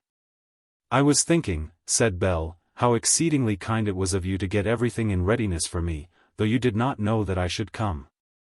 "I had a presentiment that you would come," said I, "but you forget that I have prepared the kettle for you before, though it was true I was then certain that you would come." "I had not forgotten your doing so, young man," said Belle, "but I was beginning to think that you were utterly selfish, caring for nothing but the gratification of your own selfish whims." "I am very fond of having my own way," said I, "but utterly selfish I am not, as I dare say I shall frequently prove to you. You will often find the kettle boiling when you come home." "Not heated by you," said Isabel, with a sigh. "By whom else?" said I. "Surely you are not thinking of driving me away?" "You have as much right here as myself," said Isabel, "as I have told you before, but I must be going myself." "Well," said I, "we can go together. To tell you the truth, I am rather tired of this place." "Our paths must be separate," said Belle. "Separate," said I, "what do you mean?" "I shan't let you go alone, I shall go with you. And you know the road is as free to me as to you. Besides, you can't think of parting company with me, considering how much you would lose by doing so. Remember that you know scarcely anything of the Armenian language. Now, to learn Armenian from me would take you 20 years. Belle faintly smiled. "Come," said I, "take another cup of tea." Belle took another cup of tea, and yet another. We had some indifferent conversation, after which I arose and gave her donkey a considerable feed of corn. Belle thanked me, shook me by the hand, and then went to her own tabernacle, and I returned to mine. Chapter 13. On the following morning, after breakfasting with Belle, who was silent and melancholy, I left her in the dingle, and took a stroll amongst the neighboring lanes. After some time I thought I would pay a visit to the landlord of the public house, whom I had not seen since the day when he communicated to me his intention of changing his religion. I therefore directed my steps to the house, and on entering it found the landlord standing in the kitchen. Just then 2 mean-looking fellows, who had been drinking at one of the tables, and who appeared to be the only customers in the house, got up, brushed past the landlord, and saying in a surly tone, "We shall pay you some time or other," took their departure. "That's the way they serve me now," said the landlord with a sigh. "Do you know those fellows?" I demanded, "since you let them go away in your debt?" "I know nothing about them," said the landlord, "save that they are a couple of scamps." Then why did you let them go away without paying you? Said I. I had not the heart to stop them, said the landlord, and to tell you the truth, everybody serves me so now, and I suppose they are right, for a child could flog me. Nonsense, said I. Behave more like a man, and with respect to those two fellows run after them, I will go with you, and if they refuse to pay the reckoning I will help you to shake some money out of their clothes. Thank you, said the landlord, but as they are gone, let them go on. What they have drank is not of much consequence. What is the matter with you? Said I, staring at the landlord, who appeared strangely altered. His features were wild and haggard, his formerly bluff cheeks were considerably sunken in, and his figure had lost much of its plumpness. Have you changed your religion already, and has the fellow in black commanded you to fast? I have not changed my religion yet, said the landlord with a kind of shudder. I am to change it publicly this day fortnight, and the idea of doing so, I do not mind telling you, preys much upon my mind. Moreover, the noise of the thing has got abroad, and everybody is laughing at me, and what's more, coming and drinking my beer, and going away without paying for it. Whilst I feel myself like one bewitched, wishing but not daring to take my own part. Confound the fellow in black, I wish I had never seen him. Yet what can I do without him? The brewer swears that unless I pay him £50 within a fortnight he'll send a distress warrant into the house, and take all I have. My poor niece is crying in the room above. And I am thinking of going into the stable and hanging myself. And perhaps it's the best thing I can do, for it's better to hang myself before selling my soul than afterwards, as I'm sure I should, like Judas Iscariot, whom my poor niece, who is somewhat religiously inclined, has been talking to me about. I wish I could assist you, said I, with money, but that is quite out of my power. However, I can give you a piece of advice. Don't change your religion by any means. You can't hope to prosper if you do, and if the brewer chooses to deal hardly with you, let him. Everybody would respect you 10 times more provided you allowed yourself to be turned into the roads rather than change your religion, than if you got £50 for renouncing it. I am half inclined to take your advice, said the landlord, only, to tell you the truth, I feel quite low, without any heart in me. Come into the bar, said I, and let us have something together, you need not be afraid of my not paying for what I order. We went into the barroom, where the landlord and I discussed between us 2 bottles of strong ale, which he said were part of the last 6 which he had in his possession. At first he wished to drink sherry, but I begged him to do no such thing, telling him that sherry would do him no good under the present circumstances. Nor, indeed, to the best of my belief, under any, it being of all wines the one for which I entertained the most contempt. The landlord allowed himself to be dissuaded, and after a glass or 2 of ale, confessed that sherry was a sickly, disagreeable drink. And that he had merely been in the habit of taking it from an idea he had that it was genteel. Whilst quaffing our beverage, he gave me an account of the various mortifications to which he had of late been subject, dwelling with particular bitterness on the conduct of Hunter, who he said came every night and mouthed him, and afterwards went away without paying for what he had drank or smoked. In which conduct he was closely imitated by a clan of fellows who constantly attended him. After spending several hours at the public-house I departed, not forgetting to pay for the 2 bottles of ale. The landlord, before I went, shaking me by the hand, declared that he had now made up his mind to stick to his religion at all hazards. The more especially as he was convinced he should derive no good by giving it up. 14:68. It might be about 5 in the evening when I reached the Gypsy encampment. Here I found Mr. Lavengro, Tonno Chickno, Sylvester and others in a great bustle, clipping and trimming certain ponies and old horses which they had brought with them.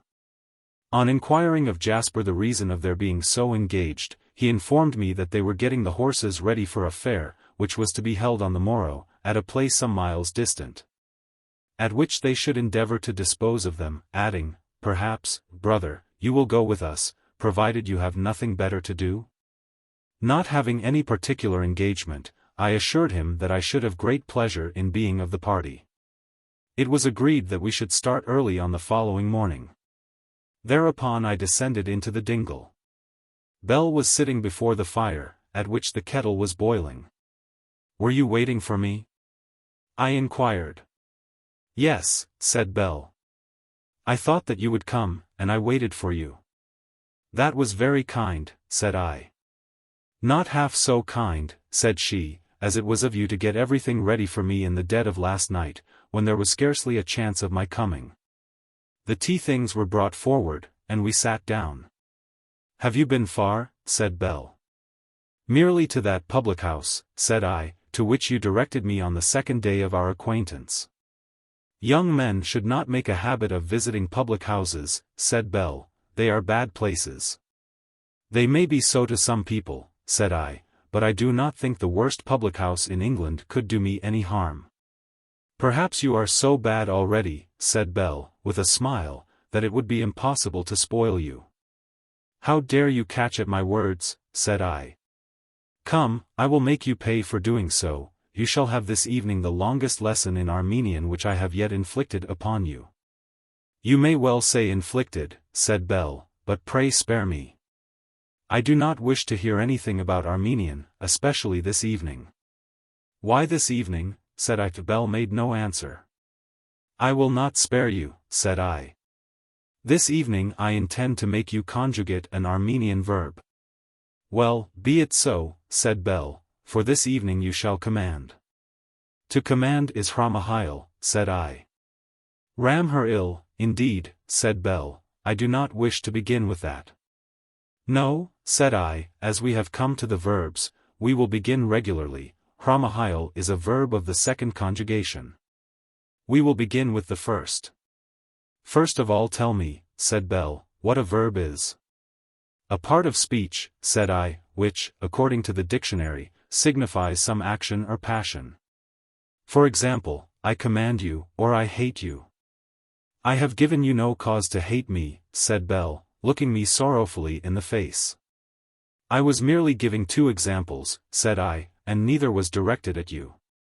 In those examples, to command and hate are verbs." "Bell, in Armenian there are 4 conjugations of verbs. The first ends in al, the second in yel, the third in owl, and the fourth in il. Now, have you understood me?" "I am afraid, indeed, it will all end ill," said Bell. "Hold your tongue," said I, "or you will make me lose my patience." "You have already made me nearly lose mine," said Bell. "Let us have no unprofitable interruptions," said I. "The conjugations of the Armenian verbs are neither so numerous nor so difficult as the declensions of the nouns. Hear that, and rejoice. Come, we will begin with the verb ntal, a verb of the first conjugation, which signifies to rejoice. Come along, tam, I rejoice, ntaz, thou rejoicest. Why don't you follow, Bell?" "I am sure I don't rejoice, whatever you may do," said Bell. "The chief difficulty, Bell," said I, "that I find in teaching you the Armenian grammar, proceeds from your applying to yourself and me every example I give. Rejoice, in this instance, is merely an example of an Armenian verb of the first conjugation, and has no more to do with your rejoicing than lull, which is also a verb of the first conjugation. And which signifies to weep, would have to do with your weeping, provided I made you conjugate it.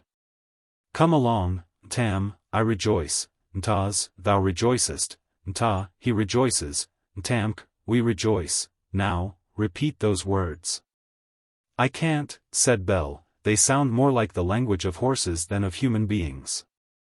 "Do you take me for—" "For what?" said I. Bell was silent. "Were you going to say mare?" said I. "Mare."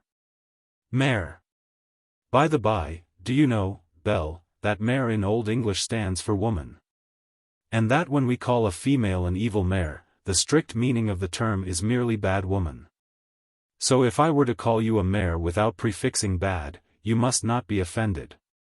"But I should though," said Bell. "I was merely attempting to make you acquainted with a philological fact," said I.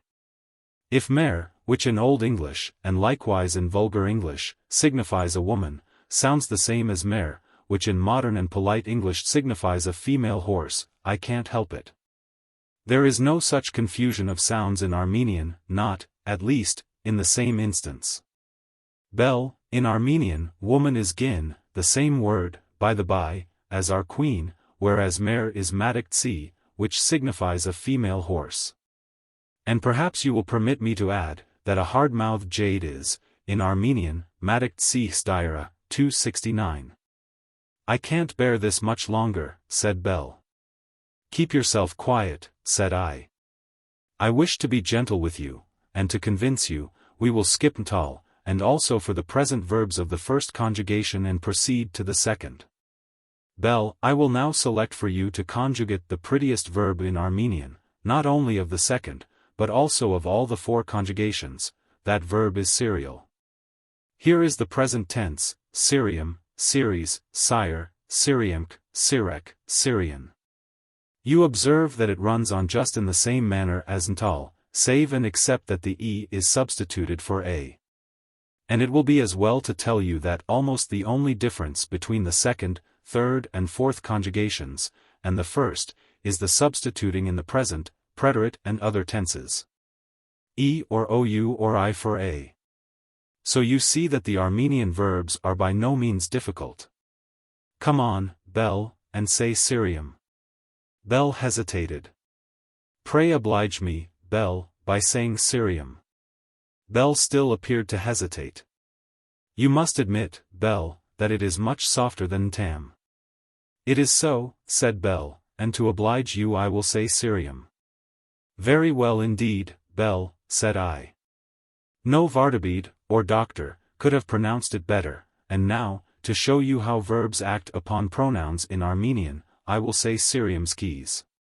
Please to repeat Syrium's keys. Syrium's keys. Said Bel, that last word is very hard to say. Sorry that you think so, Bel, said I. Now please to say Syria zis. Bel did so. Exceedingly well, said I. Now say, Urani the Sarer zis. Urani the Sarer zis, said Bel. Capital, said I. You have now said, I love you, love me, ah. Would that you would love me. And I have said all these things, said Bel. Yes, said I. You have said them in Armenian. I would have said them in no language that I understood, said Bel, and it was very wrong of you to take advantage of my ignorance, and make me say such things. Why so, said I, if you said them, I said them too. You did so, said Bel, but I believe you were merely bantering and jeering. As I told you before, Bel, said I, the chief difficulty which I find in teaching you Armenian proceeds from your persisting in applying to yourself and me every example I give. Then you meant nothing after all, said Bel, raising her voice. Let us proceed, said I. Syrietsi, I loved. You never loved anyone but yourself, said Bel. And what's more, Syrietsits, I will love, said I. Syrietsis, thou wilt love. Never one so thoroughly heartless, said Bel. I tell you what, Bel, you are becoming intolerable, but we will change the verb, or rather I will now proceed to tell you here, that some of the Armenian conjugations have their anomalies. One species of these I wish to bring before your notice. As old Vilat says, from whose work I first contrived to pick up the rudiments of Armenian, est verborum transitivorum, quorum infinitivus, but I forgot, you don't understand Latin. He says there are certain transitive verbs, whose infinitive is in outsinil, the preterite in outsai, the imperative in oue. For example, pargitsoutsinium, I irritate. You do, said Bel, and it will be better for both of us, if you leave off doing so. You would hardly believe, Bel, said I, that the Armenian is in some respects closely connected with the Irish, but so it is. For example, that word pargitsoutsinium is evidently derived from the same root as feargame, which, in Irish, is as much as to say I vex. You do, indeed, said Bel, sobbing. But how do you account for it? Oh man, said Bel, bursting into tears, for what purpose do you ask a poor ignorant girl such a question, unless it be to vex and irritate her? If you wish to display your learning, do so to the wise and instructed, and not to me, who can scarcely read or write. Oh, leave off your nonsense. Yet I know you will not do so, for it is the breath of your nostrils. I could have wished we should have parted in kindness, but you will not permit it. I have deserved better at your hands than such treatment. The whole time we have kept company together in this place, I have scarcely had one kind word from you, but the strangest, and here the voice of Belle was drowned in her sobs. I am sorry to see you take on so, dear Belle, said I really have given you no cause to be so unhappy. Surely teaching you a little Armenian was a very innocent kind of diversion. Yes, but you went on so long, and in such a strange way, and made me repeat such strange examples, as you call them, that I could not bear it. Why, to tell you the truth, Belle, it's my way. And I have dealt with you just as I would with a hard-mouthed jade, said Belle, and you practicing your horse witchery upon her. I have been of an unsubdued spirit, I acknowledge, but I was always kind to you, and if you have made me cry, it's a poor thing to boast of. Boast of, said I, a pretty thing indeed to boast of. I had no idea of making you cry. Come, I beg your pardon, what more can I do? Come, cheer up, Belle. You were talking of parting, don't let us part, but depart, and that together. Our ways lie different, said Belle. I don't see why they should, said I. Come, let us be off to America together. To America together, said Belle, looking full at me. Yes, said I. Where we will settle down in some forest, and conjugate the verb serial conjugally. Conjugally, said Belle. Yes, said I, as man and wife in America, ere you gin. You are jesting, as usual, said Belle. Not I, indeed. Come, Belle, make up your mind, and let us be off to America, and leave priests, humbug, learning and languages behind us. I don't think you are jesting, said Belle, but I can hardly entertain your offers. However, young man, I thank you. You had better make up your mind, at once, said I, and let us be off. I shan't make a bad husband, I assure you. Perhaps you think I am not worthy of you? To convince you, Belle, that I am ready to try a fall with you this moment upon the grass. Brynhilda, the Valkyrie, swore that no one should marry her who could not fling her down. Perhaps you have done the same. The man who eventually married her, got a friend of his, who was called Sigurd, the serpent killer, to wrestle with her, disguising him in his own armor. Sigurd flung her down, and won her for his friend, though he loved her himself. I shall not use a similar deceit, nor employ Jasper Petulengro to personate me, so get up, Belle, and I will do my best to fling you down. I require no such thing of you, or anybody, said Belle. You are beginning to look rather wild. I every now and then do, said I. Come, Belle, what do you say? I will say nothing at present on the subject, said Belle. I must have time to consider. Just as you please, said I. Tomorrow I go to a fair with Mr. Petulengro, perhaps you will consider whilst I am away. Come, Belle, let us have some more tea. I wonder whether we shall be able to procure tea as good as this in the American forest. Chapter 15. It was about the dawn of day when I was awakened by the voice of Mr. Petulengro shouting from the top of the dingle, and bidding me get up. I arose instantly, and dressed myself for the expedition to the fair. On leaving my tent, I was surprised to observe Belle, entirely dressed, standing close to her own little encampment. Dear me, said I little expected to find you up so early. I suppose Jasper's call awakened you, as it did me. I merely lay down in my things, said Belle, and have not slept during the night. And why did you not take off your things and go to sleep, said I. I did not undress, said Belle, because I wished to be in readiness to bid you farewell when you departed, and as for sleeping, I could not. Well, God bless you, said I, taking Belle by the hand. Belle made no answer, and I observed that her hand was very cold. What is the matter with you, said I, looking her in the face. Belle looked at me for a moment in the eyes, and then cast down her own, her features were very pale. "You are really unwell," said I had better not go to the fair, but stay here, and take care of you. "No," said Belle, "pray go, I am not unwell." "Then go to your tent," said I, "and do not endanger your health by standing abroad in the raw morning air."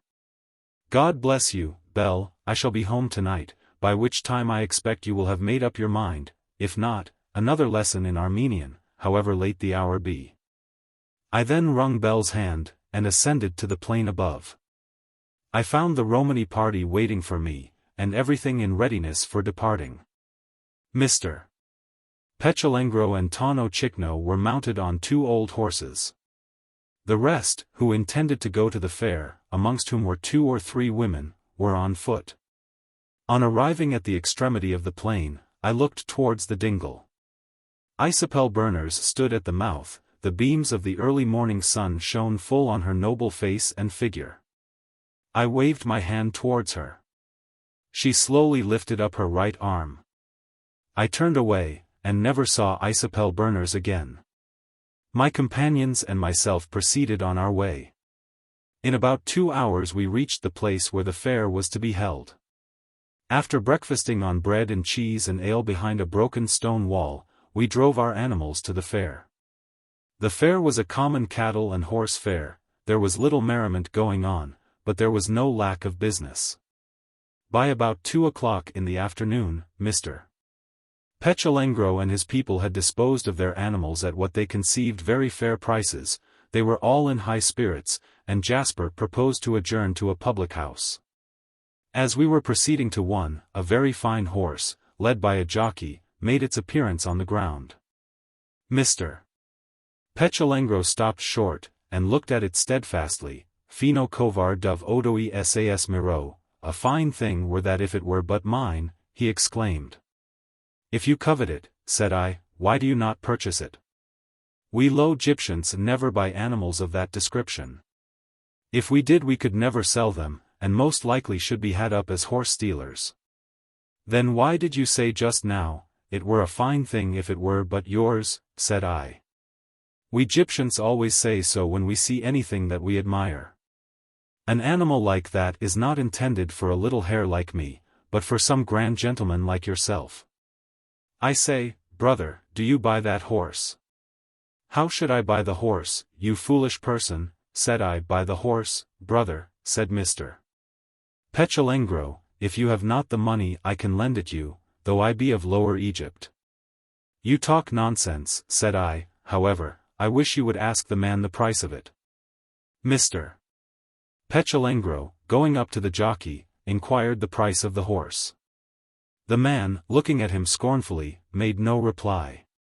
"Young man," said I, going up to the jockey, "do me the favor to tell me the price of that horse, as I suppose it is to sell."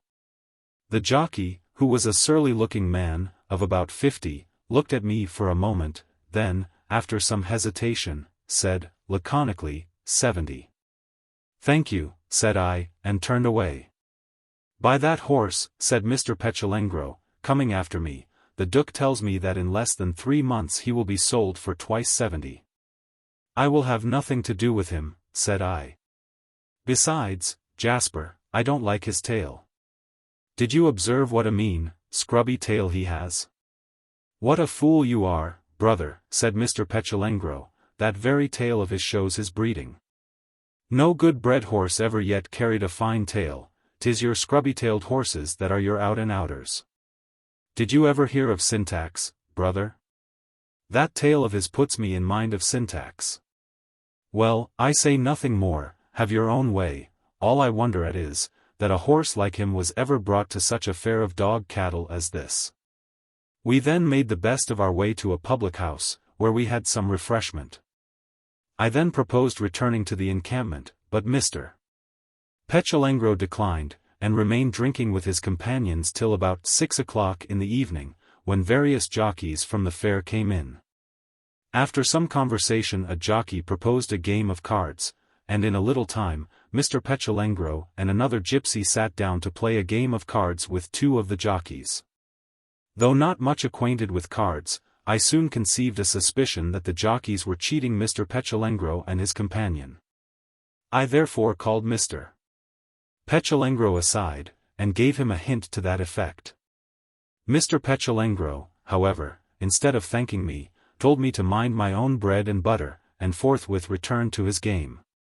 I continued watching the players for some hours.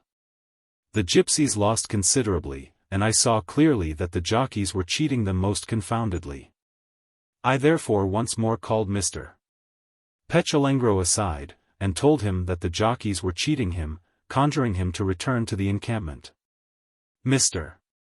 Petulengro, who was by this time somewhat the worse for liquor, now fell into a passion, swore several oaths, and asking me who had made me a Moses over him and his brethren, told me to return to the encampment by myself. Incensed at the unworthy return which my well-meant words had received, I forthwith left the house, and having purchased a few articles of provision, I set out for the dingle alone. It was a dark night when I reached it, and descending I saw the glimmer of a fire from the depths of the dingle. My heart beat with fond anticipation of a welcome. "Isabel Berners is waiting for me," said I, "and the first word that I shall hear from her lips is that she has made up her mind. We shall go to America, and be so happy together." On reaching the bottom of the dingle, however, I saw seated near the fire, beside which stood the kettle simmering, not Isabel Berners, but a gypsy girl, who told me that Miss Berners when she went away had charged her to keep up the fire, and have the kettle boiling against my arrival. Startled at these words, I inquired at what hour Isabel had left, and whither she was gone, and was told that she had left the dingle, with her cart, about 2 hours after I departed. But where she was gone she, the girl, did not know. I then asked whether she had left no message, and the girl replied that she had left none, but had merely given directions about the kettle and fire, putting, at the same time, 6 pence into her hand. Very strange, thought I, then dismissing the gypsy girl I sat down by the fire. I had no wish for tea, but sat looking on the embers, wondering what could be the motive of the sudden departure of Isabel. Does she mean to return, thought I to myself. Surely she means to return, hope replied, or she would not have gone away without leaving any message. And yet she could scarcely mean to return, muttered foreboding, or she would assuredly have left some message with the girl. I then thought to myself what a hard thing it would be, if, after having made up my mind to assume the yoke of matrimony, I should be disappointed of the woman of my choice. Well, after all, thought I can scarcely be disappointed. If such an ugly scoundrel as Sylvester had no difficulty in getting such a nice wife as Ursula, surely I, who am not a 10th part so ugly, cannot fail to obtain the hand of Isabel Berners. Uncommonly fine damsel though she be. Husbands do not grow upon hedgerows, she is merely gone after a little business and will return tomorrow. Comforted in some degree by these hopeful imaginings, I retired to my tent, and went to sleep. Chapter 16. Nothing occurred to me of any particular moment during the following day. Isabel Berners did not return, but Mr. Petulengro and his companions came home from the fair early in the morning. When I saw him, which was about midday, I found him with his face bruised and swelled. It appeared that, some time after I had left him, he himself perceived that the jockeys with whom he was playing cards were cheating him and his companion. A quarrel ensued, which terminated in a fight between Mr. Petulengro and one of the jockeys, which lasted some time, and in which Mr. Petulengro, though he eventually came off victor, was considerably beaten. His bruises, in conjunction with his pecuniary loss, which amounted to about £7, were the cause of his being much out of humor. Before night, however, he had returned to his usual philosophic frame of mind, and, coming up to me as I was walking about, apologized for his behavior on the preceding day, and assured me that he was determined, from that time forward, never to quarrel with a friend for giving him good advice. 2 more days passed, and still Isabel Berners did not return. Gloomy thoughts and forebodings filled my mind. During the day I wandered about the neighboring roads in the hopes of catching an early glimpse of her in her returning vehicle, and at night lay awake, tossing about on my hard couch, listening to the rustle of every leaf, and occasionally thinking that I heard the sound of her wheels upon the distant road. Once at midnight, just as I was about to fall into unconsciousness, I suddenly started up, for I was convinced that I heard the sound of wheels. I listened most anxiously, and the sound of wheels striking against stones was certainly plain enough. She comes at last, thought I, and for a few moments I felt as if a mountain had been removed from my breast. Here she comes at last. Now, how shall I receive her? Oh, thought I will receive her rather coolly, just as if I was not particularly anxious about her. That's the way to manage these women. The next moment the sound became very loud, rather too loud, I thought, to proceed from her wheels, and then by degrees became fainter. Rushing out of my tent, I hurried up the path to the top of the dingle, where I heard the sound distinctly enough, but it was going from me, and evidently proceeded from something much larger than the cart of XXIII. I could, moreover, hear the stamping of a horse's hoof at a lumbering trot. Those only whose hopes have been wrought up to a high pitch, and then suddenly dashed down, can imagine what I felt at that moment. And yet when I returned to my lonely tent, and lay down on my hard pallet, the voice of conscience told me that the misery I was then undergoing I had fully merited. From the unkind manner in which I had intended to receive her, when for a brief moment I supposed that she had returned. It was on the morning after this affair, and the fourth, if I forget not, from the time of XXIII's departure, that, as I was seated on my stone at the bottom of the dingle, getting my breakfast, I heard an unknown voice from the path above, apparently that of a person descending, exclaim, "Here's a strange place to bring a letter to." And presently an old woman, with a belt round her middle, to which was attached a leathern bag, made her appearance, and stood before me. "Well, if I ever," said she, as she looked about her. "My good gentlewoman," said I, "pray what may you please to want?" "Gentlewoman," said the old dame, "please to want, well, I call that speaking civilly, at any rate. It is true, civil words cost nothing, nevertheless, we do not always get them. What I please to want is to deliver a letter to a young man in this place, perhaps you be he." "What's the name on the letter?" said I, getting up, and going to her. "There is no name upon it," said she, taking a letter out of her scrip, and looking at it. "It is directed to the young man in Mumper's dingle." "Then it is for me, I make no doubt," said I, stretching out my hand to take it. "Please to pay me 9 pence first," said the old woman. "However," said she, after a moment's thought, "civility is civility, and, being rather a scarce article, should meet with some return. Here's the letter, young man, and I hope you will pay for it. For if you do not I must pay the postage myself." "You are the postwoman, I suppose," said I, as I took the letter. "I am the postman's mother," said the old woman. "But as he has a wide beat, I help him as much as I can, and I generally carry letters to places like this, to which he is afraid to come himself." "You say the postage is 9 pence, said I. "Here's a shilling." "Well, I call that honorable," said the old woman, taking the shilling, and putting it into her pocket. "Here's your change, young man," said she, offering me 3 pence. "Pray keep that for yourself," said I, "you deserve it for your trouble." "Well, I call that genteel," said the old woman. "And as one good turn deserves another, since you look as if you couldn't read, I will read your letter for you." "Let's see it, it's from some young woman or other, I dare say." "Thank you," said I, "but I can read." "All the better for you," said the old woman. "Your being able to read will frequently save you a penny, for that's the charge I generally make for reading letters, though, as you behaved so genteelly to me, I should have charged you nothing." "Well, if you can read, why don't you open the letter, instead of keeping it hanging between your finger and thumb?" "I am in no hurry to open it," said I, with a sigh. The old woman looked at me for a moment.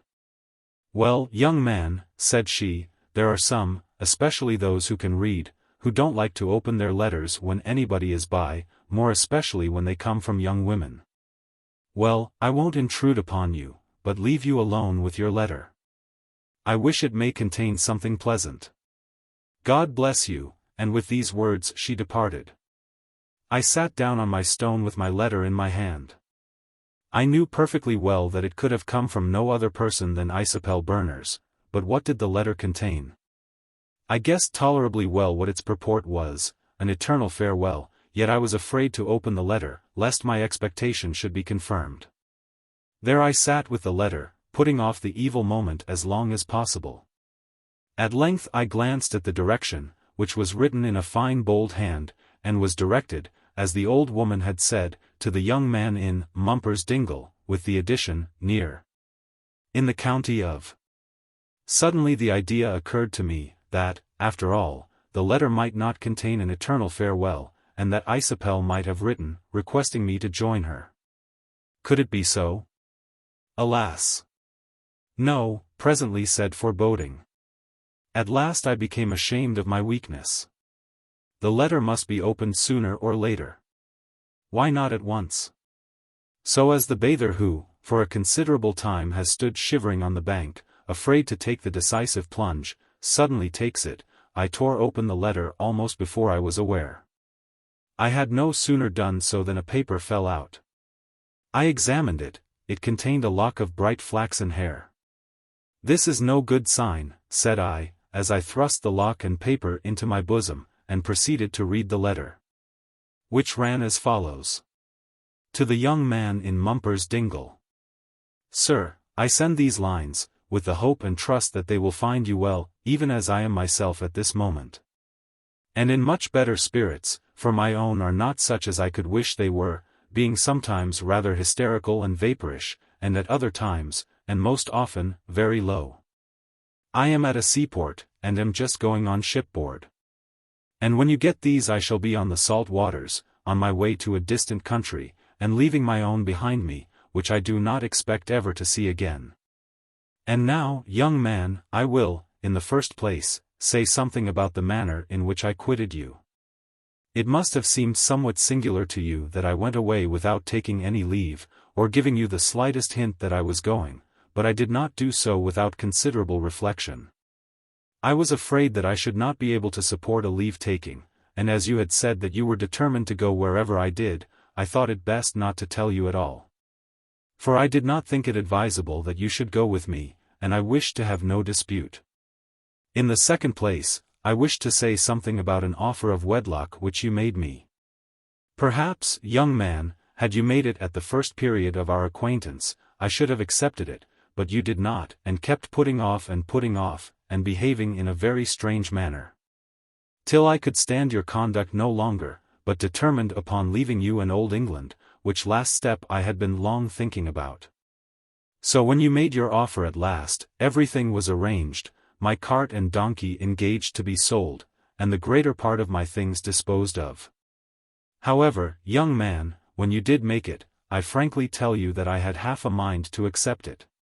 At last, however, after very much consideration, I thought it best to leave you forever, because, for some time past, I had become almost convinced, that, though with a wonderful deal of learning, and exceedingly shrewd in some things, you were, pray don't be offended, at the root mad. And though mad people, I have been told, sometimes make very good husbands, I was unwilling that your friends, if you had any, should say that Belle Berners, the workhouse girl, took advantage of your infirmity. For there is no concealing that I was born and bred up in a workhouse, notwithstanding that, my blood is better than your own, and as good as the best. You having yourself told me that my name is a noble name, and once, if I mistake not, that it was the same word as baron, which is the same thing as bear. And that to be called in old times a bear was considered a great compliment, the bear being a mighty strong animal, on which account our forefathers called all their great fighting men barons. Which is the same as bears.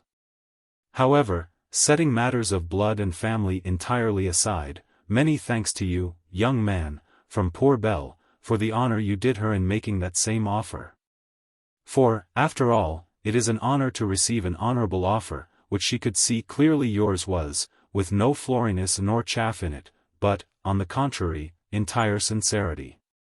She assures you that she shall always bear it and yourself in mind, whether on land or water.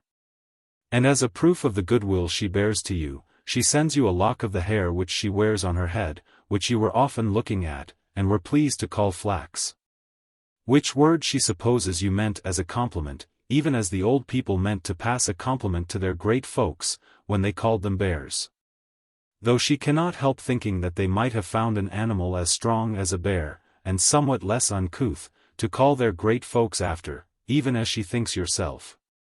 Amongst your great store of words, might have found something a little more genteel to call her hair after than flax, which, though strong and useful, is rather a coarse and common kind of article. And as another proof of the goodwill she bears to you, she sends you, along with the lock, a piece of advice, which is worth all the hair in the world, to say nothing of the flax. Fear God, and take your own part. There's Bible in that, young man. See how Moses feared God, and how he took his own part against everybody who meddled with him. And see how David feared God, and took his own part against all the bloody enemies which surrounded him. So fear God, young man, and never give in. The world can bully, and is fond, provided it sees a man in a kind of difficulty, of getting about him, calling him coarse names, and even going so far as to hustle him, but the world, like all bullies, carries a white feather in its tail, and no sooner sees the man taking off his coat, and offering to fight its best, than it scatters here and there, and is always civil to him afterwards. So when folks are disposed to ill-treat you, young man, say, Lord have mercy upon me. And then tip them long Melford, to which, as the saying goes, there is nothing comparable for shortness all the world over. And these last words, young man, are the last you will ever have from her who is nevertheless your affectionate female servant, Isabel Berners. After reading the letter I sat for some time motionless, holding it in my hand. The daydream, in which I had been a little time before indulging, of marrying Isabel Berners, of going with her to America, and having by her a large progeny, who were to assist me in felling trees, cultivating the soil, and who would take care of me when I was old, was now thoroughly dispelled. Isabel had deserted me, and was gone to America by herself, where, perhaps, she would marry some other person, and would bear him a progeny, who would do for him what in my dream I had hoped my progeny by her would do for me. Then the thought came into my head that though she was gone, I might follow her to America, but then I thought that if I did I might not find her. America was a very large place, and I did not know the port to which she was bound. But I could follow her to the port from which she had sailed, and there possibly discover the port to which she was bound. But then I did not even know the port from which she had set out, for Isabel had not dated her letter from any place. Suddenly it occurred to me that the postmark on the letter would tell me from whence it came, so I forthwith looked at the back of the letter. And in the postmark read the name of a well-known and not very distant seaport. I then knew with tolerable certainty the port where she had embarked, and I almost determined to follow her, but I almost instantly determined to do no such thing. Isabel Berners had abandoned me, and I would not follow her. Perhaps, whispered pride, if I overtook her, she would only despise me for running after her. And it also told me pretty roundly, that, provided I ran after her, whether I overtook her or not, I should heartily despise myself. So I determined not to follow Isabel Berners. I took her lock of hair, and looked at it, then put it in her letter, which I folded up and carefully stowed away, resolved to keep both forever, but I determined not to follow her. 2 or 3 times, however, during the day, I wavered in my determination, and was again and again almost tempted to follow her, but every succeeding time the temptation was fainter. In the evening I left the dingle, and sat down with Mr. Lavengro and his family by the door of his tent. Mr. Lavengro soon began talking of the letter which I had received in the morning. "Is it not from Miss Berners, brother?" said he. I told him it was. "Is she coming back, brother?"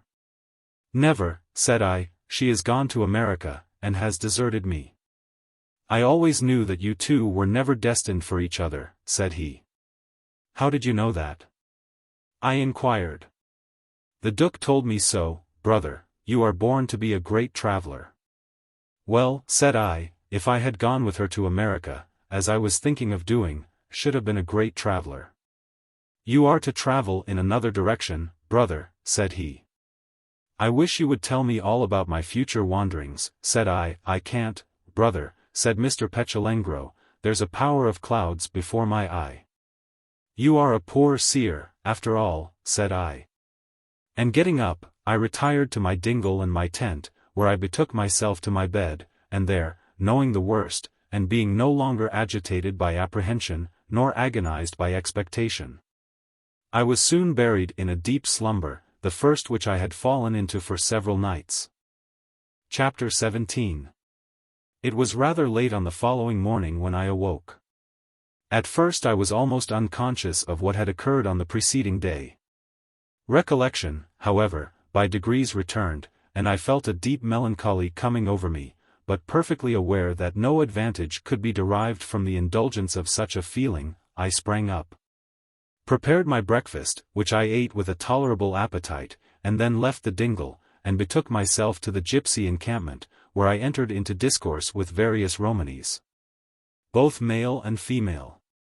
After some time, feeling myself in better spirits, I determined to pay another visit to the landlord of the public house. From the position of his affairs when I had last visited him, I entertained rather gloomy ideas with respect to his present circumstances. I imagined that I should either find him alone in his kitchen smoking a wretched pipe, or in company with some surly bailiff or his follower, whom his friend the brewer had sent into the house in order to take possession of his effects. Nothing more entirely differing from either of these anticipations could have presented itself to my view than what I saw about 1 o'clock in the afternoon, when I entered the house. I had come, though somewhat in want of consolation myself, to offer any consolation which was at my command to my acquaintance Catchpole. And perhaps like many other people who go to a house with drops of compassion trembling on their eyelids, I felt rather disappointed at finding that no compassion was necessary. The house was thronged with company, the cries for ale and porter, hot brandy and water, cold gin and water, were numerous. Moreover, no desire to receive and not to pay for the landlord's liquids was manifested. On the contrary, everybody seemed disposed to play the most honorable part. "Landlord, here's the money for this glass of brandy and water, do me the favor to take it." "All right, remember I have paid you." "Landlord, here's the money for the pint of half and half, 4 pence halfpenny, ain't it? Here's 6 pence, keep the change, confound the change." The landlord, assisted by his niece, bustled about, his brow erect, his cheeks plumped out, and all his features exhibiting a kind of surly satisfaction. Wherever he moved, marks of the most cordial amity were shown him, hands were thrust out to grasp his, nor were looks of respect, admiration, nay, almost of adoration, wanting. I observed one fellow, as the landlord advanced, take the pipe out of his mouth, and gaze upon him with a kind of grin of wonder, probably much the same as his ancestor, the Saxon lout of old, put on when he saw his idol Thursday, dressed in a new kirtle. To avoid the press, I got into a corner, where on a couple of chairs sat 2 respectable-looking individuals, whether farmers or sogelders, I know not, but highly respectable-looking, who were discoursing about the landlord. "Such another," said one, "you will not find in a summer's day." "No, nor in the whole of England," said the other. "Tom of Hopton," said the first. "Ah! Tom of Hopton," echoed the other. "The man who could beat Tom of Hopton could beat the world." "I glory in him," said the first. "So do I," said the second. "I'll back him against the world. Let me hear anyone say anything against him, and if I don't, then," looking at me, he added, "have you anything to say against him, young man?" "Not a word," said I, "save that he regularly puts me out." "He'll put anyone out," said the man, "anyone out of conceit with himself." Then, lifting a mug to his mouth, he added, with a hiccup, "I drink his health." Presently the landlord, as he moved about, observing me, stopped short. "Ah," said he, "are you here? I am glad to see you, come this way." "Stand back," said he to his company, as I followed him to the bar, "stand back for me and this gentleman." 2 or 3 young fellows were in the bar, seemingly sporting yokels, drinking sherry and smoking. "Come, gentlemen," said the landlord, "clear the bar, I must have a clear bar for me and my friend here." "Landlord, what will you take?" said one, "a glass of sherry?" "I know you like it." "Sherry and you too," said the landlord, "I want neither sherry nor yourself, didn't you hear what I told you?" "All right, old fellow," said the other, shaking the landlord by the hand, "all right, don't wish to intrude, but I suppose when you and your friend have done, I may come in again." Then, with "a servant, sir," to me, he took himself into the kitchen, followed by the rest of the sporting yokels. Thereupon the landlord, taking a bottle of ale from a basket, uncorked it, and pouring the contents into 2 large glasses, handed me one, and motioning me to sit down, placed himself by me. Then, emptying his own glass at a draught, he gave a kind of grunt of satisfaction, and fixing his eyes upon the opposite side of the bar, remained motionless, without saying a word. Buried apparently in important cogitations. With respect to myself, I swallowed my ale more leisurely, and was about to address my friend, when his niece, coming into the bar, said that more and more customers were arriving. And how she should supply their wants she did not know, unless her uncle would get up and help her. "The customers," said the landlord, "let the scoundrels wait till you have time to serve them, or till I have leisure to see after them." "The kitchen won't contain half of them," said his niece. "Then let them sit out abroad," said the landlord. "But there are not benches enough, uncle," said the niece. "Then let them stand or sit on the ground," said the uncle, "what care I? I'll let them know that the man who beat Tom of Hopton stands as well again on his legs as ever." Then opening a side door which led from the bar into the backyard, he beckoned me to follow him. "You treat your customers in rather a cavalier manner," said I, when we were alone together in the yard. "Don't I?" said the landlord, "and I'll treat them more so yet. Now I have got the whip hand of the rascals I intend to keep it. I dare say you are a bit surprised with regard to the change which has come over things since you were last here. I'll tell you how it happened. You remember in what a desperate condition you found me, thinking of changing my religion, selling my soul to the man in black, and then going and hanging myself like Pontius Pilate. And I dare say you can't have forgotten how you gave me good advice, made me drink ale, and give up sherry. Well, after you were gone, I felt all the better for your talk, and what you had made me drink, and it was a mercy that I did feel better. For my niece was gone out, poor thing, and I was left alone in the house, without a soul to look at, or to keep me from doing myself a mischief in case I was so inclined. Well, things wore on in this way till it grew dusk, when in came that blackguard Hunter with his train to drink at my expense, and to insult me as usual. There were more than a dozen of them, and a pretty set they looked. Well, they ordered about in a very free and easy manner for upwards of an hour and a half, occasionally sneering and jeering at me, as they had been in the habit of doing for some time past. So, as I said before, things wore on, and other customers came in, who, though they did not belong to Hunter's gang, also passed off their jokes upon me. For, as you perhaps know, we English are a set of low hounds, who will always take part with the many by way of making ourselves safe, and currying favor with the stronger side. I said little or nothing, for my spirits had again become very low, and I was verily scared and afraid. All of a sudden I thought of the ale which I had drank in the morning, and of the good it did me then, so I went into the bar, opened another bottle, took a glass, and felt better. So I took another, and feeling better still, I went back into the kitchen, just as Hunter and his crew were about leaving. "Mr. Hunter," said I, "you and your people will please to pay me for what you have had?" "What do you mean by my people?" said he, with an oath. "Ah, what do mean you by calling us his people?" said the clan. "We are nobody's people," and then there was a pretty load of abuse, and threatening to serve me out. "Well," said I was perhaps wrong to call them your people, and beg your pardon and theirs. And now you will please to pay me for what you have had yourself, and afterwards I can settle with them."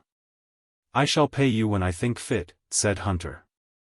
"Yes," said the rest, "and so shall we." We shall pay you when we think fit. I tell you what, said Hunter, I conceives I do such an old fool as you an honor when I comes into his house and drinks his beer, and goes away without paying for it. And then there was a roar of laughter from everybody, and almost all said the same thing. Now, do you please to pay me, Mr. Hunter, said I. Pay you, said Hunter, pay you. Yes, here's the pay. And thereupon he held out his thumb, twirling it round till it just touched my nose. I can't tell you what I felt that moment. A kind of madhouse thrill came upon me, and all I know is, that I bent back as far as I could, then lunging out, struck him under the ear, sending him reeling 2 or 3 yards. When he fell on the floor. I wish you had but seen how my company looked at me and at each other. 1 or 2 of the clan went to raise Hunter, and get him to fight, but it was no go. Though he was not killed, he had had enough for that evening. Oh, I wish you had seen my customers. Those who did not belong to the clan, but who had taken part with them, and helped to jeer and flout me, now came and shook me by the hand, wishing me joy, and saying as how I was a brave fellow, and had served the bully right. As for the clan, they all said Hunter was bound to do me justice, so they made him pay me what he owed for himself, and the reckoning of those among them who said they had no money. 2 or 3 of them then led him away, while the rest stayed behind, and flattered me, and worshipped me, and called Hunter all kinds of dogs' names. What do you think of that? Why, said I, it makes good what I read in a letter which I received yesterday. It is just the way of the world. And it, said the landlord. Well, that ain't all, let me go on. Good fortune never yet came alone. In about an hour comes home my poor niece, almost in hysterics with joy, smiling and sobbing. She had been to the clergyman of the great preacher, to whose church she was in the habit of going, and to whose daughters she was well known. And to him she told a lamentable tale about my distresses, and about the snares which had been laid for my soul. And so well did she plead my cause, and so strong did the young ladies back all she said, that the good clergyman promised to stand my friend, and to lend me sufficient money to satisfy the brewer, and to get my soul out of the snares of the man in black. And sure enough the next morning the 2 young ladies brought me the £50, which I forthwith carried to the brewer, who was monstrously civil, saying that he hoped any little misunderstanding we had had would not prevent our being good friends in future. That ain't all. The people of the neighboring county hearing as if by art witchcraft that I had licked Hunter, and was on good terms with the brewer, forthwith began to come in crowds to look at me, pay me homage, and be my customers. Moreover, 50 scoundrels who owed me money, and who would have seen me starve rather than help me as long as they considered me a down pin, remembered their debts, and came and paid me more than they owed. That ain't all. The brewer being about to establish a stagecoach and 3, to run across the country, says it shall stop and change horses at my house, and the passengers breakfast and sup as it goes and returns. He wishes me, whom he calls the best man in England, to give his son lessons in boxing, which he says he considers a fine manly English art, and a great defense against popery, notwithstanding that only a month ago, when he considered me a down pin, he was in the habit of railing against it as a blackguard practice, and against me as a blackguard for following it. So I am going to commence with young hopeful tomorrow. I really cannot help congratulating you on your good fortune, said I. That ain't all, said the landlord. This very morning the folks of our parish made me churchwarden, which they would no more have done a month ago, when they considered me a down pin, than they. Mercy upon us, said I, if fortune pours in upon you in this manner, who knows but that within a year they may make you justice of the peace? Who knows, indeed, said the landlord. Well, I will prove myself worthy of my good luck by showing the grateful mind, not to those who would be kind to me now, but to those who were, when the days were rather gloomy.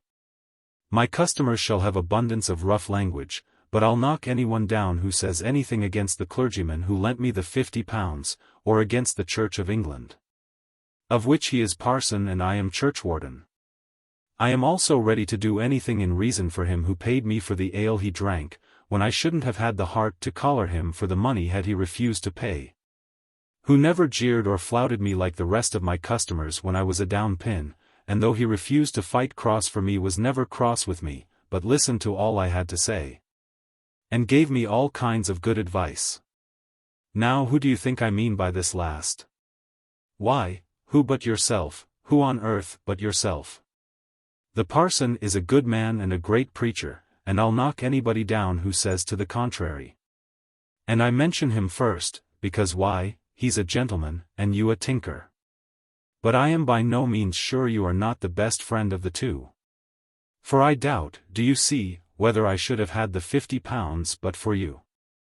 You persuaded me to give up that silly drink they call sherry, and drink ale. And what was it but drinking ale which gave me courage to knock down that fellow hunter, and knocking him down was, I verily believe, the turning point of my disorder. God don't love them who won't strike out for themselves. And as far as I can calculate with respect to time, it was just the moment after I had knocked down Hunter, that the parson consented to lend me the money, and everything began to grow civil to me. So, dash my buttons if I show the ungrateful mind to you. I don't offer to knock anybody down for you, because why, I dare say you can knock a body down yourself. But I'll offer something more to the purpose. As my business is wonderfully on the increase, I shall want somebody to help me in serving my customers, and keeping them in order. If you choose to come and serve for your board, and what they'll give you, give me your fist. Or if you like 10 shillings a week better than their sixpences and ha'pence, only say so, though, to be open with you, I believe you would make twice 10 shillings out of them, the sneaking, fawning, curry-favouring humbugs. I am much obliged to you, said I, for your handsome offer, which, however, I am obliged to decline. Why so? Said the landlord. I am not fit for service, said I. Moreover, I am about to leave this part of the country. As I spoke a horse neighed in the stable. What horse is that? Said I. It belongs to a cousin of mine, who put it into my hands yesterday, in the hopes that I might get rid of it for him, though he would no more have done so a week ago. When he considered me a down pin, then he would have given the horse away. Are you fond of horses? Very much, said I. Then come and look at it. He led me into the stable, where, in a stall, stood a noble-looking animal. Dear me, said I saw this horse at fair. Like enough, said the landlord, he was there and was offered for £70, but didn't find a bidder at any price. What do you think of him? He's a splendid creature. I am no judge of horses, said the landlord, but I am told he's a first-rate trotter, good leaper, and has some of the blood of Syntax. What does all that signify? The game is against his master, who is a down pin, is thinking of emigrating, and wants money confoundedly. He asked £70 at the fair. But, between ourselves, he would be glad to take 50 here. I almost wish, said I, that I were a rich squire. You would buy him then, said the landlord. Here he mused for some time, with a very profound look. It would be a rum thing, said he, if some time or other that horse should come into your hands. Didn't you hear how he neighed when you talked about leaving the country? My granny was a wise woman, and was up to all kinds of signs and wonders, sounds and noises, the interpretation of the language of birds and animals, crowing and lowing, neighing and braying. If she had been here, she would have said at once that that horse was fated to carry you away. On that point, however, I can say nothing, for under £50 no one can have him. Are you taking that money out of your pocket to pay me for the ale? That won't do, nothing to pay, I invited you this time. Now, if you are going, you had best get into the road through the yard gate.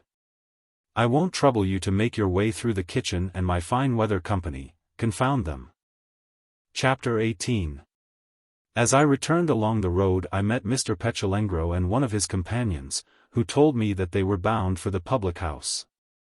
Whereupon I informed Jasper how I had seen in the stable the horse which we had admired at the fair. I shouldn't wonder if you buy that horse after all, brother, said Mr. Petulengro. With a smile at the absurdity of such a supposition, I left him and his companion, and betook myself to the dingle. In the evening I received a visit from Mr. Petulengro, who forthwith commenced talking about the horse, which he had again seen, the landlord having shown it to him on learning that he was a friend of mine.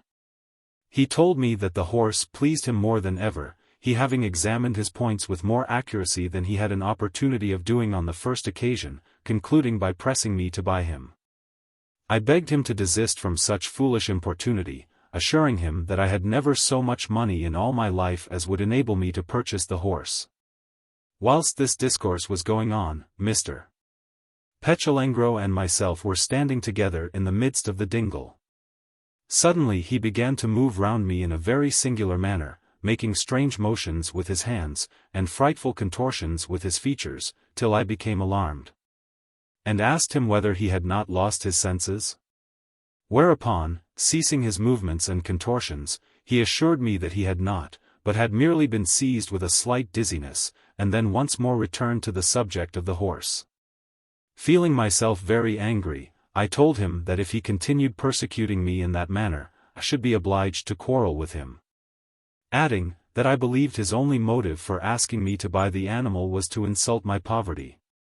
"Pretty poverty," said he, "with £50 in your pocket. However, I have heard say that it is always the custom of your rich people to talk of their poverty, more especially when they wish to avoid laying out money." Surprised at his saying that I had £50 in my pocket, I asked him what he meant. Whereupon he told me that he was very sure that I had £50 in my pocket, offering to lay me 5 shillings to that effect. "Done," said I have scarcely more than the 5th part of what you say. "I know better, brother," said Mr. Petulengro. "If you only pull out what you have in the pocket of your slop, I am sure you will have lost your wager." Putting my hand into the pocket, I felt something which I had never felt there before, and pulling it out, perceived that it was a clumsy leathern purse, which I found on opening contained 4 £10 notes, and several pieces of gold. "Didn't I tell you so, brother?" said Mr. Petulengro. "Now, in the first place, please to pay me the 5 shillings you have lost." "This is only a foolish piece of pleasantry," said I. "You put it into my pocket whilst you were moving about me, making faces like a distracted person. Here, take your purse back." "I," said Mr. Petulengro, "not I, indeed. Don't think I am such a fool. I have won my wager, so pay me the 5 shillings, brother." "Do drop this folly," said I, "and take your purse," and I flung it on the ground. "Brother," said Mr. Petulengro, "you were talking of quarreling with me just now. I tell you now one thing, which is, that if you do not take back the purse I will quarrel with you, and it shall be for good and all. I'll drop your acquaintance, no longer call you my pal, and not even say Sar Shan to you when I meet you by the roadside. Hear me Diblis, I never will." I saw by Jasper's look and tone that he was in earnest, and, as I had really a regard for the strange being, I scarcely knew what to do. "Now, be persuaded, brother," said Mr. Petulengro, taking up the purse, and handing it to me, "be persuaded, put the purse into your pocket, and buy the horse." "Well," said I, "if I did so, would you acknowledge the horse to be yours, and receive the money again as soon as I should be able to repay you?" "I would, brother, would," said he. "Return me the money as soon as you please, provided you buy the horse." "What motive have you for wishing me to buy that horse?" said I. "He's to be sold for £50, said Jasper, "and is worth 4 times that sum, though, like many a splendid bargain, he is now going a-begging. Buy him, and I'm confident that, in a little time, a grand gentleman of your appearance may have anything he asks for him, and found a fortune by his means. Moreover, brother, I want to dispose of this £50 in a safe manner. If you don't take it, I shall fool it away in no time, perhaps at card playing. For you saw how I was cheated by those blackguard jockeys the other day. We Gypsians don't know how to take care of money. Our best plan when we have got a handful of guineas is to make buttons with them. But I have plenty of golden buttons, and don't wish to be troubled with more, so you can do me no greater favor than vesting the money in this speculation, by which my mind will be relieved of considerable care and trouble for some time at least."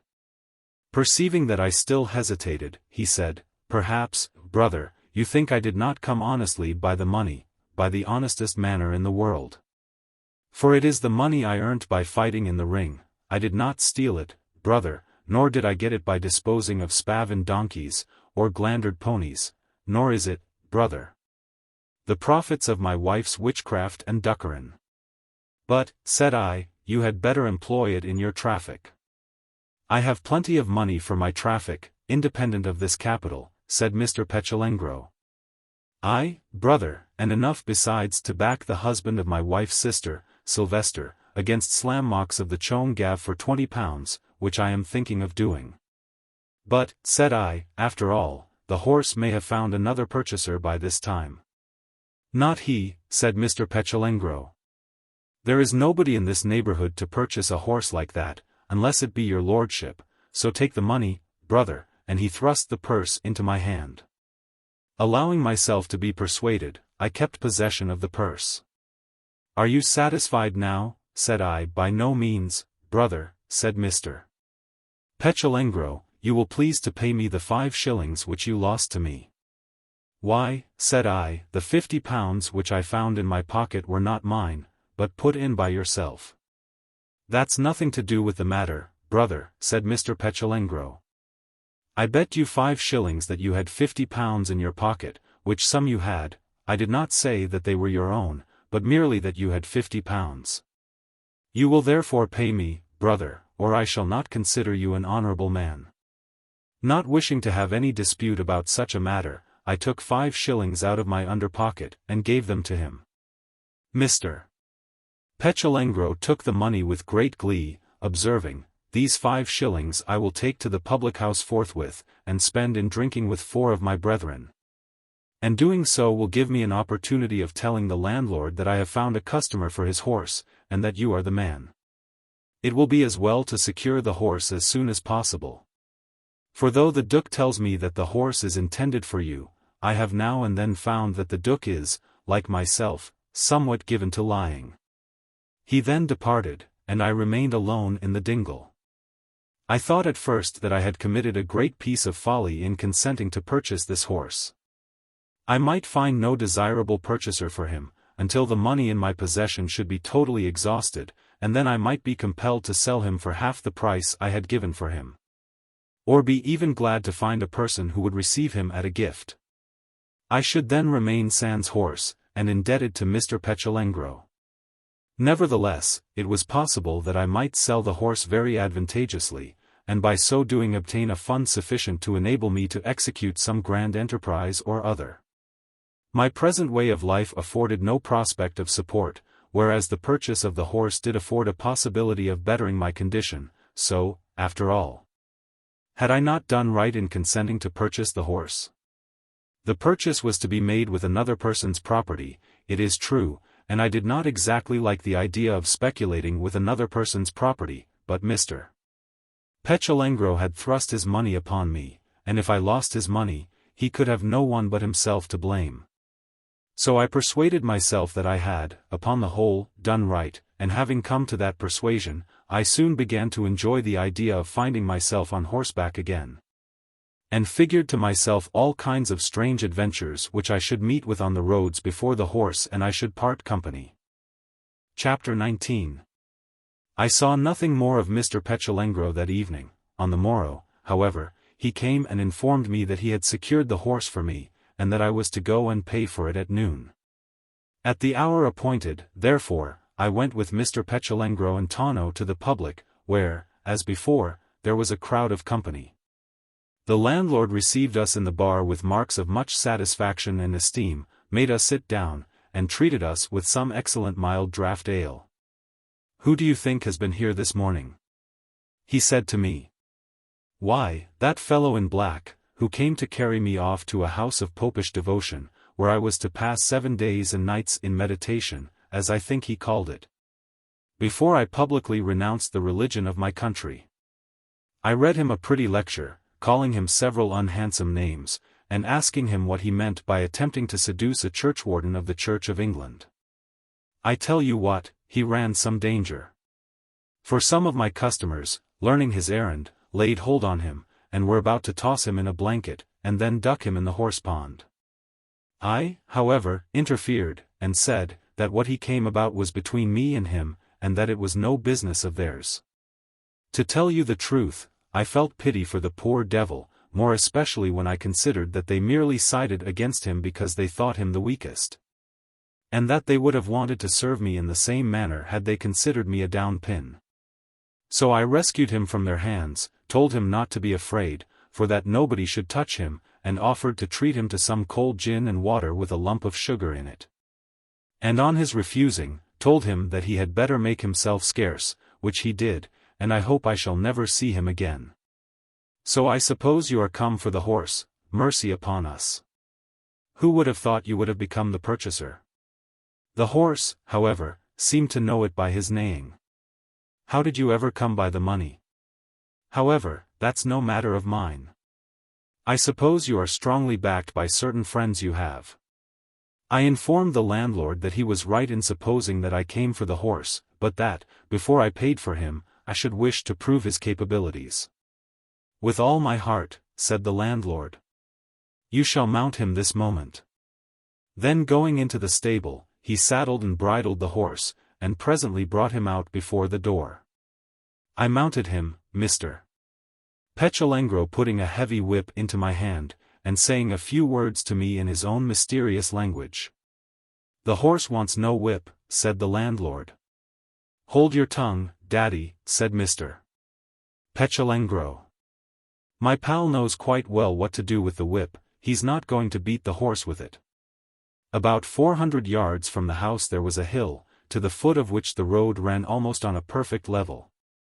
Towards the foot of this hill, I trotted the horse, who set off at a long, swift pace, seemingly at the rate of about 16 miles an hour. On reaching the foot of the hill, I wheeled the animal round, and trotted him towards the house. The horse sped faster than before. Ere he had advanced 100 yards, I took off my hat, in obedience to the advice which Mr. Lavengro had given me, in his own language, and holding it over the horse's head commenced drumming on the crown with the knob of the whip. The horse gave a slight start, but instantly recovering himself, continued his trot till he arrived at the door of the public house, amidst the acclamations of the company, who had all rushed out of the house to be spectators of what was going on. I see now what you wanted the whip for, said the landlord, and sure enough, that drumming on your hat was no bad way of learning whether the horse was quiet or not. Well, did you ever see a more quiet horse, or a better trotter? My cob shall trot against him, said a fellow, dressed in velveteen, mounted on a low powerful-looking animal. My cob shall trot against him to the hill and back again, come on. We both started, the cob kept up gallantly against the horse for about half the way to the hill, when he began to lose ground. At the foot of the hill he was about 15 yards behind. Whereupon I turned slowly and waited for him. We then set off towards the house, but now the cob had no chance, being at least 20 yards behind when I reached the door. This running of horses, the wild uncouth forms around me, and the ale and beer which were being guzzled from pots and flagons, put me wonderfully in mind of the ancient horse races of the heathen north. I almost imagined myself Gunnar of Litherend at the race of. Are you satisfied? Said the landlord. Didn't you tell me that he could leap? I demanded. I am told he can, said the landlord, but I can't consent that he should be tried in that way, as he might be damaged. That's right, said Mr. Lavengro, don't trust my pal to leap that horse, he'll merely fling him down, and break his neck and his own. There's a better man than he close by, let him get on his back and leap him. You mean yourself, I suppose, said the landlord. Well, I call that talking modestly, and nothing becomes a young man more than modesty. It ain't I, Daddy, said Mr. Lavengro. Here's the man, said he, pointing to Tonno. Here's the horse leaper of the world. You mean the horseback breaker, said the landlord. That big fellow would break down my cousin's horse. "Why, he weighs only 16 stone, said Mr. Petulengro. "And his 16 stone, with his way of handling a horse, does not press so much as any other one's 13. Only let him get on the horse's back, and you'll see what he can do." "No," said the landlord, "it won't do." Whereupon Mr. Petulengro became very much excited, and pulling out a handful of money, said, "I'll tell you what, I'll forfeit these guineas, if my black pal there does the horse any kind of damage. Duck me in the horse pond if I don't." "Well," said the landlord, "for the sport of the thing I consent, so let your white pal get down, and your black pal mount as soon as he pleases." I felt rather mortified at Mr. Petulengro's interference, and showed no disposition to quit my seat. Whereupon he came up to me and said, "Now, brother, do get out of the saddle. You are no bad hand at trotting, I am willing to acknowledge that, but at leaping a horse there is no one like Tonno. Let every dog be praised for his own gift. You have been showing off in your line for the last half hour, now do give Tonno a chance of exhibiting a little. Poor fellow, he hasn't often a chance of exhibiting, as his wife keeps him so much out of sight." Not wishing to appear desirous of engrossing the public attention, and feeling rather desirous to see how Tonno, of whose exploits in leaping horses I had frequently heard, would acquit himself in the affair, I at length dismounted, and Tonno at a bound, leaped into the saddle, where he really looked like Gunnar of Hlitherend. Save and except the complexion of Gunnar was florid, whereas that of Tonno was of nearly mulatto darkness. And that all Tonno's features were cast in the Grecian model, whereas Gunnar had a snub nose. "There's a leaping bar behind the house," said the landlord. "Leaping bar," said Mr. Petulengro scornfully. "Do you think my black pal ever rides at a leaping bar? No more than at a windlestraw. Leap over that meadow wall, Tonno." Just past the house, in the direction in which I had been trotting, was a wall about 4 feet high, beyond which was a small meadow.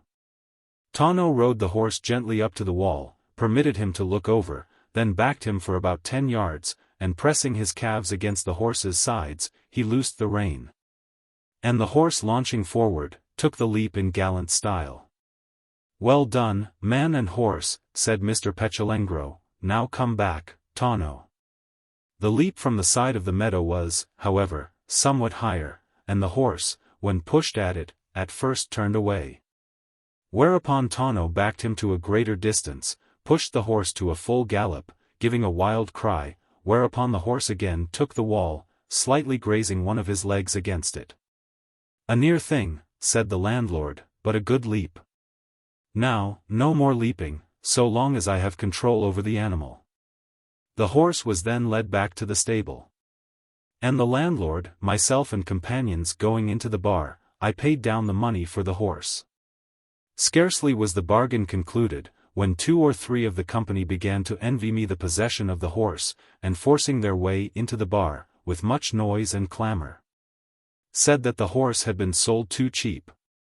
One fellow, in particular, with a red waistcoat, the son of a wealthy farmer, said that if he had but known that the horse had been so good a one, he would have bought it at the first price asked for it, which he was now willing to pay, that is tomorrow, supposing your father will let you have the money, said the landlord, which, after all, might not be the case, but, however that may be, it is too late now. I think myself the horse has been sold for too little money, but if so, all the better for the young man, who came forward when no other body did with his money in his hand. "There, take yourselves out of my bar," said he to the fellows, "and a pretty scoundrel you," said he to the man of the red waistcoat, "to say the horse has been sold too cheap. Why, it was only yesterday you said he was good for nothing, and were passing all kinds of jokes at him. Take yourself out of my bar, I say, you and all of you," and he turned the fellows out. I then asked the landlord whether he would permit the horse to remain in the stable for a short time, provided I paid for his entertainment. And on his willingly consenting, I treated my friends with ale, and then returned with them to the encampment. That evening I informed Mr. Petulengro and his party that on the morrow I intended to mount my horse and leave that part of the country in quest of adventures. inquiring of Jasper where, in the event of my selling the horse advantageously, I might meet with him, and repay the money I had borrowed of him, whereupon Mr. Lavengro informed me that in about 10 weeks I might find him at a certain place at the Chong Gav.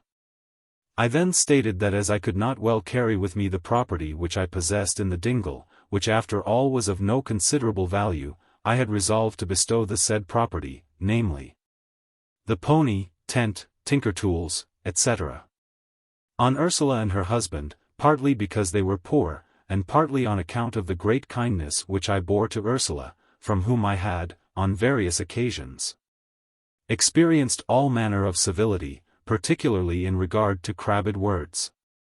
On hearing this intelligence, Ursula returned many thanks to her gentle brother, as she called me, and Sylvester was so overjoyed that, casting aside his usual phlegm, he said I was the best friend he had ever had in the world, and in testimony of his gratitude swore that he would permit me to give his wife a choomer in the presence of the whole company.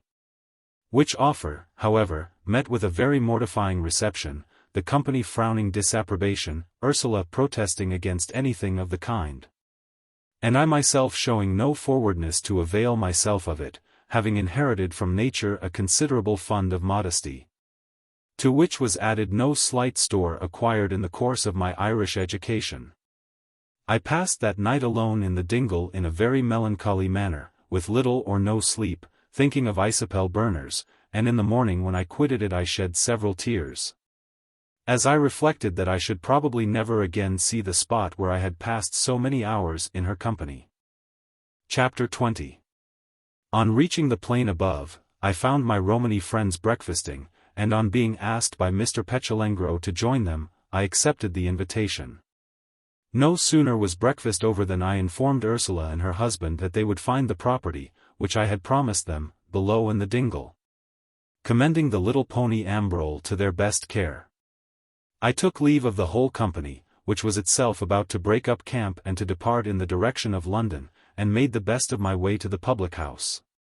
I had a small bundle in my hand, and was dressed in the same manner as when I departed from London, having left my waggoner's slop with the other effects in the dingle. On arriving at the public house, I informed the landlord that I was come for my horse, inquiring, at the same time, whether he could not accommodate me with a bridle and saddle. He told me that the bridle and saddle, with which I had ridden the horse on the preceding day, were at my service for a trifle, that he had received them some time since in payment for a debt, and that he had himself no use for them. The leathers of the bridle were rather shabby, and the bit rusty, and the saddle was old-fashioned. But I was happy to purchase them for 7 shillings, more especially as the landlord added a small valise, which he said could be strapped to the saddle, and which I should find very convenient for carrying my things in. I then proceeded to the stable, told the horse we were bound on an expedition, and giving him a feed of corn, left him to discuss it, and returned to the bar-room to have a little farewell chat with the landlord, and at the same time to drink with him a farewell glass of ale.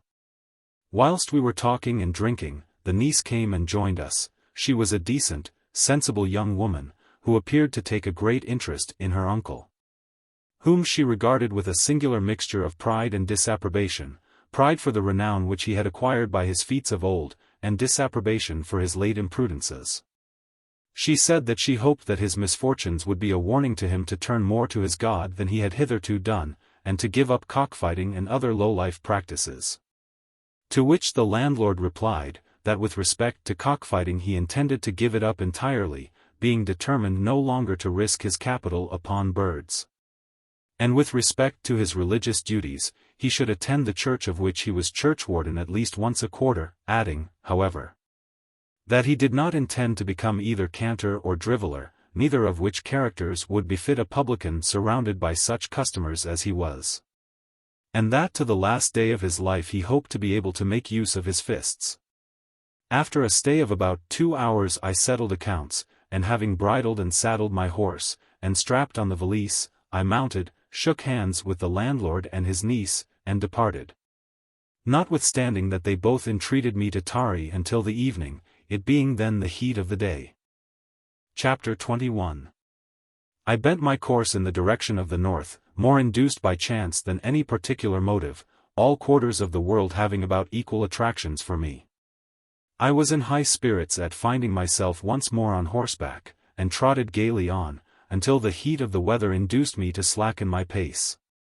More out of pity for my horse than because I felt any particular inconvenience from it, heat and cold being then, and still, matters of great indifference to me. What I thought of I scarcely know. Save and except that I have a glimmering recollection that I felt some desire to meet with one of those adventures which upon the roads of England are generally as plentiful as blackberries in autumn. And fortune, who has generally been ready to gratify my inclinations, provided it cost her very little by so doing, was not slow in furnishing me with an adventure. Perhaps as characteristic of the English roads as anything which could have happened. I might have travelled about 6 miles amongst cross roads and lanes, when suddenly I found myself upon a broad and very dusty road which seemed to lead due north. As I wended along this I saw a man upon a donkey riding towards me. The man was commonly dressed, with a broad felt hat on his head, and a kind of satchel on his back. He seemed to be in a mighty hurry, and was every now and then belabouring the donkey with a cudgel. The donkey, however, which was a fine large creature of the silver-grey species, did not appear to sympathize at all with its rider in his desire to get on, but kept its head turned back as much as possible, moving from one side of the road to the other, and not making much forward way. As I passed, being naturally of a very polite disposition, I gave the man the seal of the day, asking him, at the same time, why he beat the donkey. Whereupon the fellow, eyeing me askance, told me to mind my own business, with the addition of something which I need not repeat. I had not proceeded a furlong before I saw seated on the dust by the wayside, close by a heap of stones, and with several flints before him, a respectable-looking old man, with a straw hat and a white smock, who was weeping bitterly. "What are you crying for, father?" said I. "Have you come to any hurt?" "Hurt enough," sobbed the old man. "I have just been tricked out of the best ass in England by a villain, who gave me nothing but these trash in return," pointing to the stones before him. "I really scarcely understand you," said I. "I wish you would explain yourself more clearly." "I was riding on my ass from market," said the old man, "when I met here a fellow with a sack on his back, who, after staring at the ass and me a moment or two, asked me if I would sell her. I told him that I could not think of selling her, as she was very useful to me, and though an animal, my true companion, whom I loved as much as if she were my wife and daughter. I then attempted to pass on, but the fellow stood before me, begging me to sell her, saying that he would give me anything for her. Well, seeing that he persisted, I said at last that if I sold her, I must have £6 for her, and I said so to get rid of him, for I saw that he was a shabby fellow, who had probably not 6 shillings in the world. "But I had better have held my tongue," said the old man, crying more bitterly than before, for the words were scarcely out of my mouth, when he said he would give me what I asked. And taking the sack from his back, he pulled out a steelyard, and going to the heap of stones there, he took up several of them and weighed them, then flinging them down before me, he said, "There are £6, neighbour. Now, get off the ass, and hand her over to me." Well, I sat like one dumbfoundered for a time, till at last I asked him what he meant. "What do I mean?" said he. "You old rascal, why, I mean to claim my purchase," and then he swore so awfully, that scarcely knowing what I did I got down, and he jumped on the animal and rode off as fast as he could. "I suppose he was the fellow," said I, "whom I just now met upon a fine grey ass, which he was beating with a cudgel." "I dare say he was," said the old man. "I saw him beating her as he rode away, and I thought I should have died." "I never heard such a story," said I. "Well, do you mean to submit to such a piece of roguery quietly?" "Oh, dear," said the old man, "what can I do? I am 79 years of age, I am bad on my feet, and daren't go after him." "Shall I go?" said I. "The fellow is a thief, and anyone has a right to stop him." "Oh, if you could but bring her again to me," said the old man, "who would bless you to my dying day, but have a care." I don't know, but after all the law may say that she is his lawful purchase. I asked £6 for her, and he gave me £6. 6 flints, you mean, said I. No, no, the law is not quite so bad as that either. I know something about her, and am sure that she will never sanction such a quibble. At all events, I'll ride after the fellow. Thereupon, turning the horse round, I put him to his very best trot. I rode nearly a mile without obtaining a glimpse of the fellow, and was becoming apprehensive that he had escaped me by turning down some bypath, 2 or 3 of which I had passed. Suddenly, however, on the road making a slight turning, I perceived him right before me, moving at a tolerably swift pace, having by this time probably overcome the resistance of the animal. Putting my horse to a full gallop, I shouted at the top of my voice, "Get off that donkey, you rascal, and give her up to me, or I'll ride you down." The fellow, hearing the thunder of the horse's hoofs behind him, drew up on one side of the road. "What do you want?" said he, as I stopped my charger, now almost covered with sweat and foam, close beside him. "Do you want to rob me?" "To rob you?" said I. "No. But to take from you that ass, of which you have just robbed its owner." "I have robbed no man," said the fellow. "I just now purchased it fairly of its master, and the law will give it to me." He asked £6 for it, and I gave him £6. 6 stones, you mean, you rascal, said I. "Get down, or my horse shall be upon you in a moment." Then, with a motion of my reins, I caused the horse to rear, pressing his sides with my heels as if I intended to make him leap. "Stop," said the man, "I'll get down and then try if I can't serve you out." He then got down, and confronted me with his cudgel. He was a horrible-looking fellow, and seemed prepared for anything. Scarcely, however, had he dismounted, when the donkey jerked the bridle out of his hand, and probably in revenge for the usage she had received, gave him a pair of tremendous kicks on the hip with her hinder legs, which overturned him, and then scampered down the road the way she had come. "Pretty treatment this," said the fellow, getting up without his cudgel, and holding his hand to his side. "I wish I may not be lamed for life." "And if you be," said I, "it would merely serve you right, you rascal, for trying to cheat a poor old man out of his property by quibbling at words." "Rascal," said the fellow, "you lie, I am no rascal, and as for quibbling with words, suppose I did. What then? All the first people does it. The newspapers does it. The gentlefolks that calls themselves the guides of the popular mind does it. I'm no ignoramus. I reads the newspapers, and knows what's what." "You read them to some purpose," said I. "Well, if you are lamed for life, and unfitted for any active line, turn newspaper editor. I should say you are perfectly qualified, and this day's adventure may be the foundation of your fortune." Thereupon I turned round and rode off. The fellow followed me with a torrent of abuse. "Confound you," said he, "yet that was not the expression either. I know you, you are one of the horse patrol come down into the country on leave to see your relations. Confound you, you and the like of you have knocked my business on the head near Lunnon, and I suppose we shall have you shortly in the country. To the newspaper office," said I, "and fabricate falsehoods out of flint stones." Then, touching the horse with my heels, I trotted off, and coming to the place where I had seen the old man, I found him there, risen from the ground, and embracing his ass. I told him that I was traveling down the road, and said that if his way lay in the same direction as mine he could do no better than accompany me for some distance, lest the fellow who, for aught I knew, might be hovering nigh, might catch him alone, and again get his ass from him. After thanking me for my offer, which he said he would accept, he got upon his ass, and we proceeded together down the road. My new acquaintance said very little of his own accord, and when I asked him a question, answered rather incoherently. I heard him every now and then say, "Villain," to himself, after which he would pat the donkey's neck, from which circumstance I concluded that his mind was occupied with his late adventure. After traveling about 2 miles, we reached a place where a driftway on the right led from the great road. Here my companion stopped, and on my asking whether he was going any farther, he told me that the path to the right was the way to his home.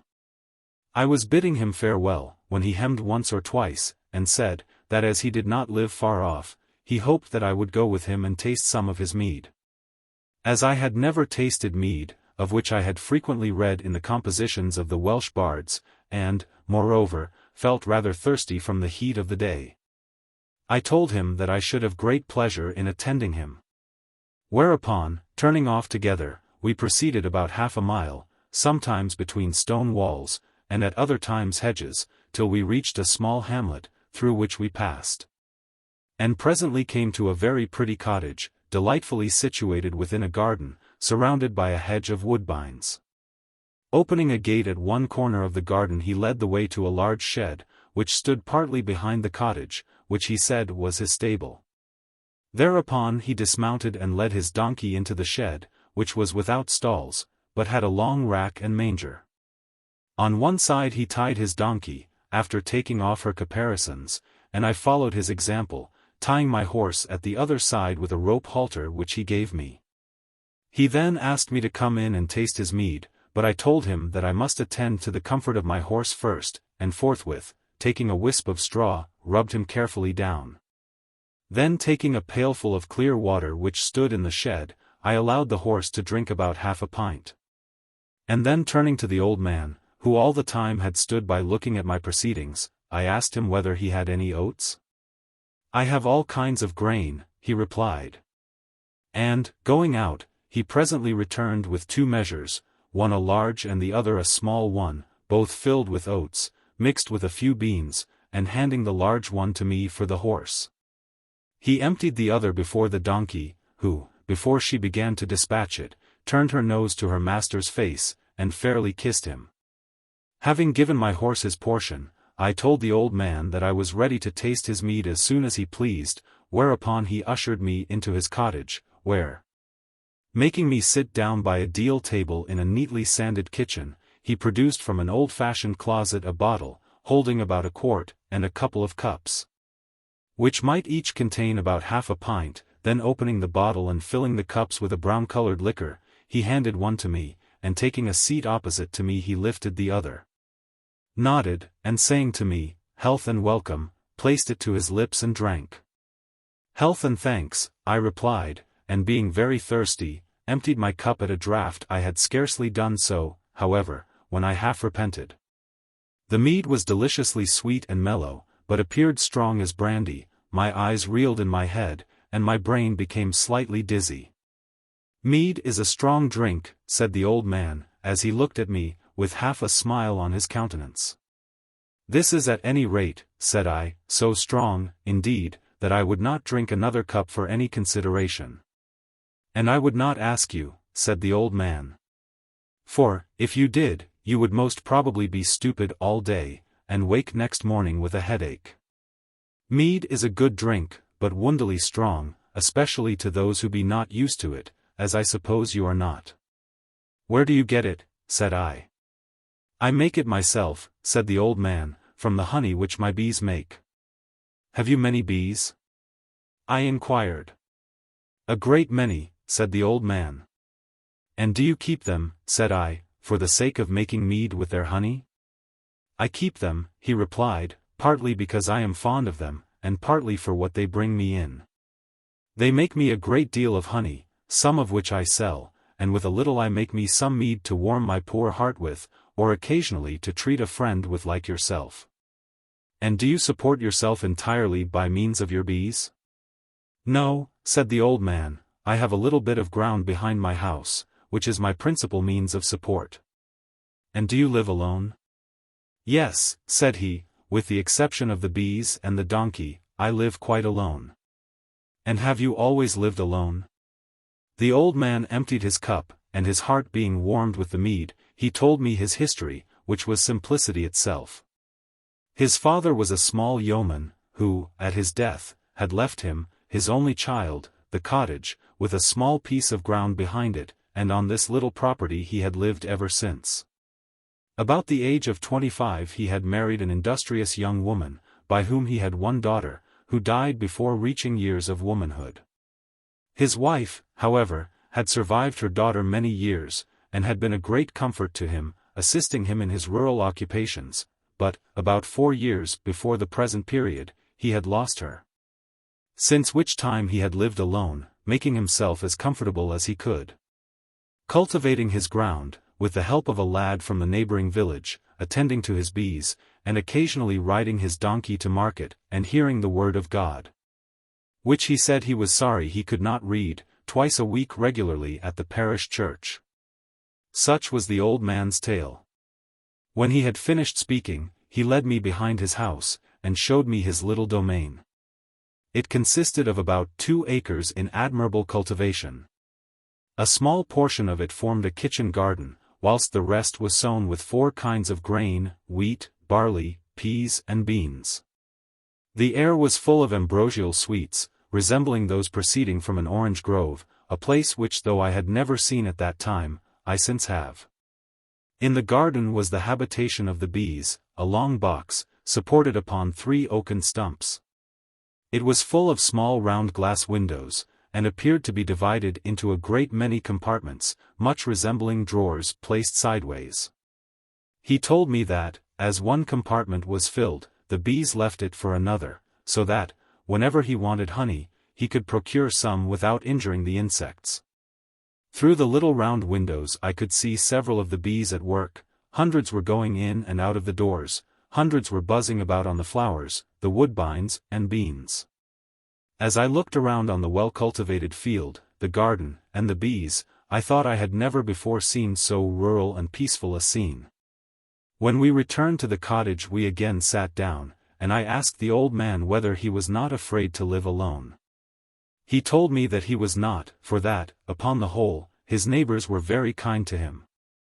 I mentioned the fellow who had swindled him of his donkey upon the road. "That was no neighbor of mine," said the old man, "and, perhaps, I shall never see him again, or his like." "It's a dreadful thing," said I, "to have no other resource, when injured, than to shed tears on the road." "It is so," said the old man, "but God saw the tears of the old, and sent a helper." "Why did you not help yourself?" said I, "instead of getting off your ass? Why did you not punch at the fellow, or at any rate use dreadful language, call him villain, and shout robbery?" "Punch," said the old man, "shout. What, with these hands, and this voice, Lord, how you run on. I am old, young chap, I am old." "Well," said I, "it is a shameful thing to cry even when old." "You think so now," said the old man, "because you are young and strong. Perhaps when you are as old as I, you will not be ashamed to cry." Upon the whole I was rather pleased with the old man, and much with all about him. As evening drew nigh, I told him that I must proceed on my journey. Whereupon he invited me to tarry with him during the night, telling me that he had a nice room and bed above at my service. I, however, declined, and bidding him farewell, mounted my horse and departed. Regaining the road, I proceeded once more in the direction of the north. And, after a few hours, coming to a comfortable public house, I stopped, and put up for the night. Chapter 22. I did not awake till rather late the next morning, and when I did, I felt considerable drowsiness, with a slight headache, which I was uncharitable enough to attribute to the mead which I had drunk on the preceding day. After feeding my horse, and breakfasting, I proceeded on my wanderings. Nothing occurred worthy of relating till midday was considerably past, when I came to a pleasant valley, between 2 gentle hills. I had dismounted, in order to ease my horse, and was leading him along by the bridle, when, on my right, behind a bank in which some umbrageous ashes were growing, I heard a singular noise. I stopped short and listened, and presently said to myself, "Surely this is snoring, perhaps that of a hedgehog." On further consideration, however, I was convinced that the noise which I heard, and which certainly seemed to be snoring, could not possibly proceed from the nostrils of so small an animal, but must rather come from those of a giant, so loud and sonorous was it. About 2 or 3 yards farther was a gate, partly open, to which I went, and peeping into the field, saw a man lying on some rich grass, under the shade of one of the ashes. He was snoring away at a great rate. Impelled by curiosity, I fastened the bridle of my horse to the gate, and went up to the man. He was a genteelly dressed individual. Rather corpulent, with dark features, and seemingly about 45. He lay on his back, his hat slightly over his brow, and at his right hand lay an open book. So strenuously did he snore that the wind from his nostrils agitated, perceptibly, a fine cambric frill which he wore at his bosom. I gazed upon him for some time, expecting that he might awake. But he did not, but kept on snoring, his breast heaving convulsively. At last, the noise he made became so terrible, that I felt alarmed for his safety, imagining that a fit might seize him, and he lose his life while fast asleep. I therefore exclaimed, "Sir, awake. You sleep overmuch." But my voice failed to rouse him, and he continued snoring as before. Whereupon I touched him slightly with my riding wand, but failing to wake him, I touched him again more vigorously. Whereupon he opened his eyes, and, probably imagining himself in a dream, closed them again. But I was determined to arouse him, and cried as loud as I could, Sir, pray sleep no more." He heard what I said, opened his eyes again, stared at me with a look of some consciousness, and, half raising himself upon his elbows, asked me what was the matter. "I beg your pardon," said I, "but I took the liberty of awaking you, because you appeared to be much disturbed in your sleep. I was fearful, too, that you might catch a fever from sleeping under a tree." "I run no risk," said the man, "I often come and sleep here. And as for being disturbed in my sleep, I felt very comfortable. I wish you had not awoke me." "Well," said I beg your pardon once more. I assure you that what I did was with the best intention." "Oh. Pray make no further apology," said the individual. "I make no doubt that what you did was done kindly. But there's an old proverb, to the effect, that you should let sleeping dogs lie," he added with a smile. Then, getting up, and stretching himself with a yawn, he took up his book and said, "I have slept quite long enough, and it's quite time for me to be going home." "Excuse my curiosity," said I, "if I inquire what may induce you to come and sleep in this meadow?" "To tell you the truth," answered he, "I am a bad sleeper." "Pray, pardon me," said I, "if I tell you that I never saw one sleep more heartily." "If I did so," said the individual, "I am beholden to this meadow and this book. But I am talking riddles, and will explain myself. I am the owner of a very pretty property, of which this valley forms part. Some years ago, however, up started a person who said the property was his, a lawsuit ensued, and I was on the brink of losing my all, when, most unexpectedly, the suit was determined in my favor. Owing, however, to the anxiety to which my mind had been subjected for years, my nerves had become terribly shaken, and no sooner was the trial terminated than sleep forsook my pillow. I sometimes passed nights without closing an eye. I took opiates, but they rather increased than alleviated my malady. About 3 weeks ago a friend of mine put this book into my hand, and advised me to take it every day to some pleasant part of my estate, and try and read a page or two, assuring me, if I did, that I should infallibly fall asleep.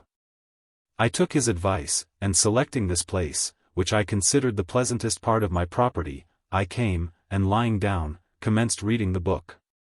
And before finishing a page was in a dead slumber. Every day since then I have repeated the experiment, and every time with equal success. I am a single man, without any children. And yesterday I made my will, in which, in the event of my friend surviving me, I have left him all my fortune. In gratitude for his having procured for me the most invaluable of all blessings, sleep. "Dear me," said I, "how very extraordinary.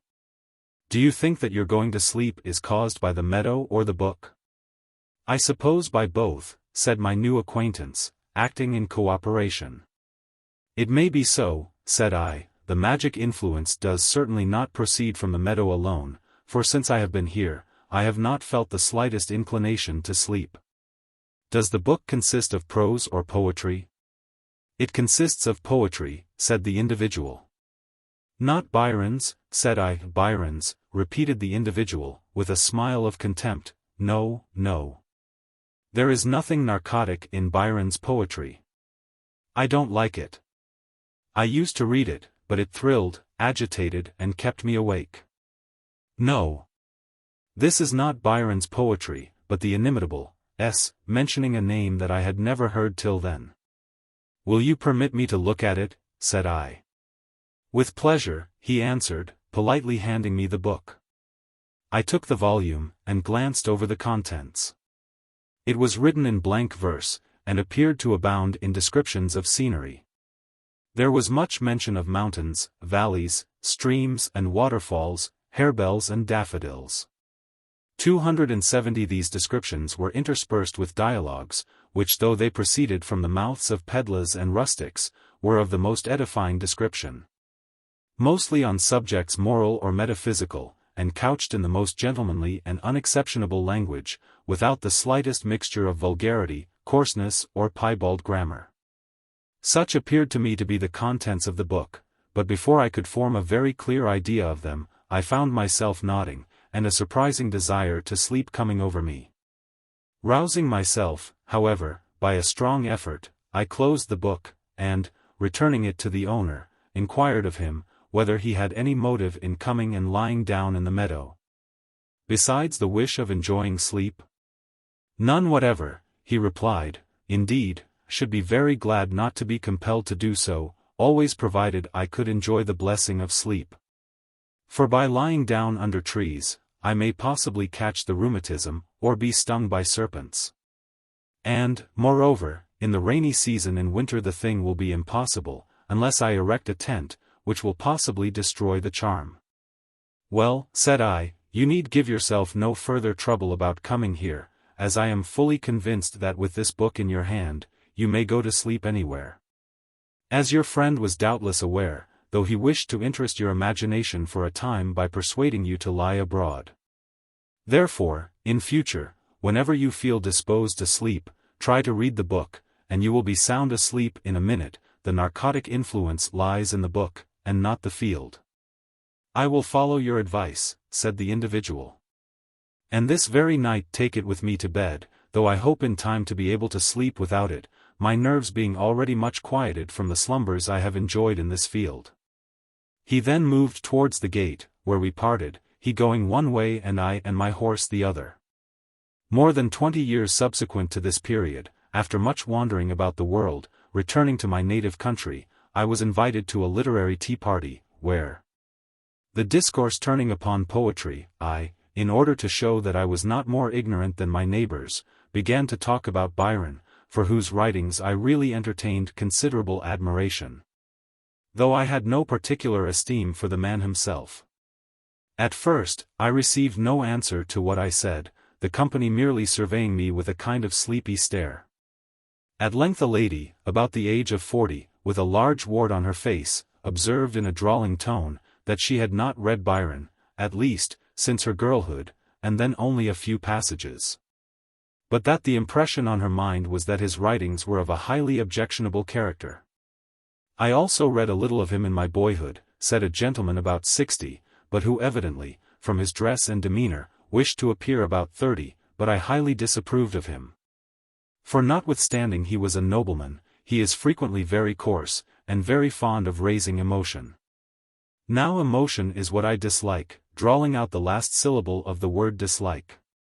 There is only one poet for me, the divine, and then he mentioned a name which I had only once heard, and afterwards quite forgotten, the name mentioned by the snorer in the field. Ah! There is no one like him, murmured some more of the company, the poet of nature without its vulgarity. I wished very much to ask these people whether they were ever bad sleepers, and whether they had read the poet, so called, from a desire of being set to sleep.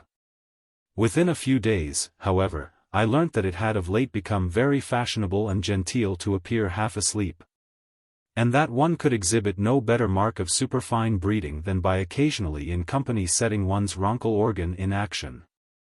I then ceased to wonder at the popularity, which I found nearly universal, of Divine's poetry. For, certainly in order to make one's self appear sleepy in company, or occasionally to induce sleep, nothing could be more efficacious than a slight prelection of his poems. So poor Byron, with his fire and emotion, to say nothing of his mouthings and coxcombry, was dethroned, as I had prophesied he would be more than 20 years before, on the day of his funeral. Though I had little idea that his humiliation would have been brought about by one whose sole strength consists in setting people to sleep. Well, all things are doomed to terminate in sleep. Before that termination, however, I will venture to prophesy that people will become a little more awake, snoring and yawning be a little less in fashion, and poor Byron be once more reinstated on his throne. Though his rival will always stand a good chance of being worshipped by those whose ruined nerves are insensible to the narcotic powers of opium and morphine. Chapter 23. I continued my journey, passing through one or two villages. The day was exceedingly hot, and the roads dusty. In order to cause my horse as little fatigue as possible, and not to chafe his back, I led him by the bridle, my doing which brought upon me a shower of remarks, jests and would-be witticisms from the drivers and front outside passengers of sundry stagecoaches which passed me in one direction or the other. In this way I proceeded till considerably past noon, when I felt myself very fatigued, and my horse appeared no less so. And it is probable that the lazy and listless manner in which we were moving on, tired us both much more effectually than hurrying along at a swift trot would have done. For I have observed that when the energies of the body are not exerted a languor frequently comes over it. At length arriving at a very large building with an archway, near the entrance of a town, I sat down on what appeared to be a stepping block and presently experienced a great depression of spirits. I began to ask myself whither I was going, and what I should do with myself and the horse which I held by the bridle. It appeared to me that I was alone in the world with the poor animal, who looked for support to me, who knew not how to support myself. Then the image of Isabel Berners came into my mind, and when I thought how I had lost her forever, and how happy I might have been with her in the new world had she not deserted me, I became yet more miserable. As I sat in this state of mind, I suddenly felt someone clap me on the shoulder, and heard a voice say, "Ha! Comrade of the dingle, what chance has brought you into these parts?" I turned round, and beheld a man in the dress of a postilion, whom I instantly recognized as he to whom I had rendered assistance on the night of the storm. "Ah," said I, "is it you? I am glad to see you, for I was feeling very lonely and melancholy." "Lonely and melancholy," he replied, "how is that? How can anyone be lonely and melancholy with such a noble horse as that you hold by the bridle?"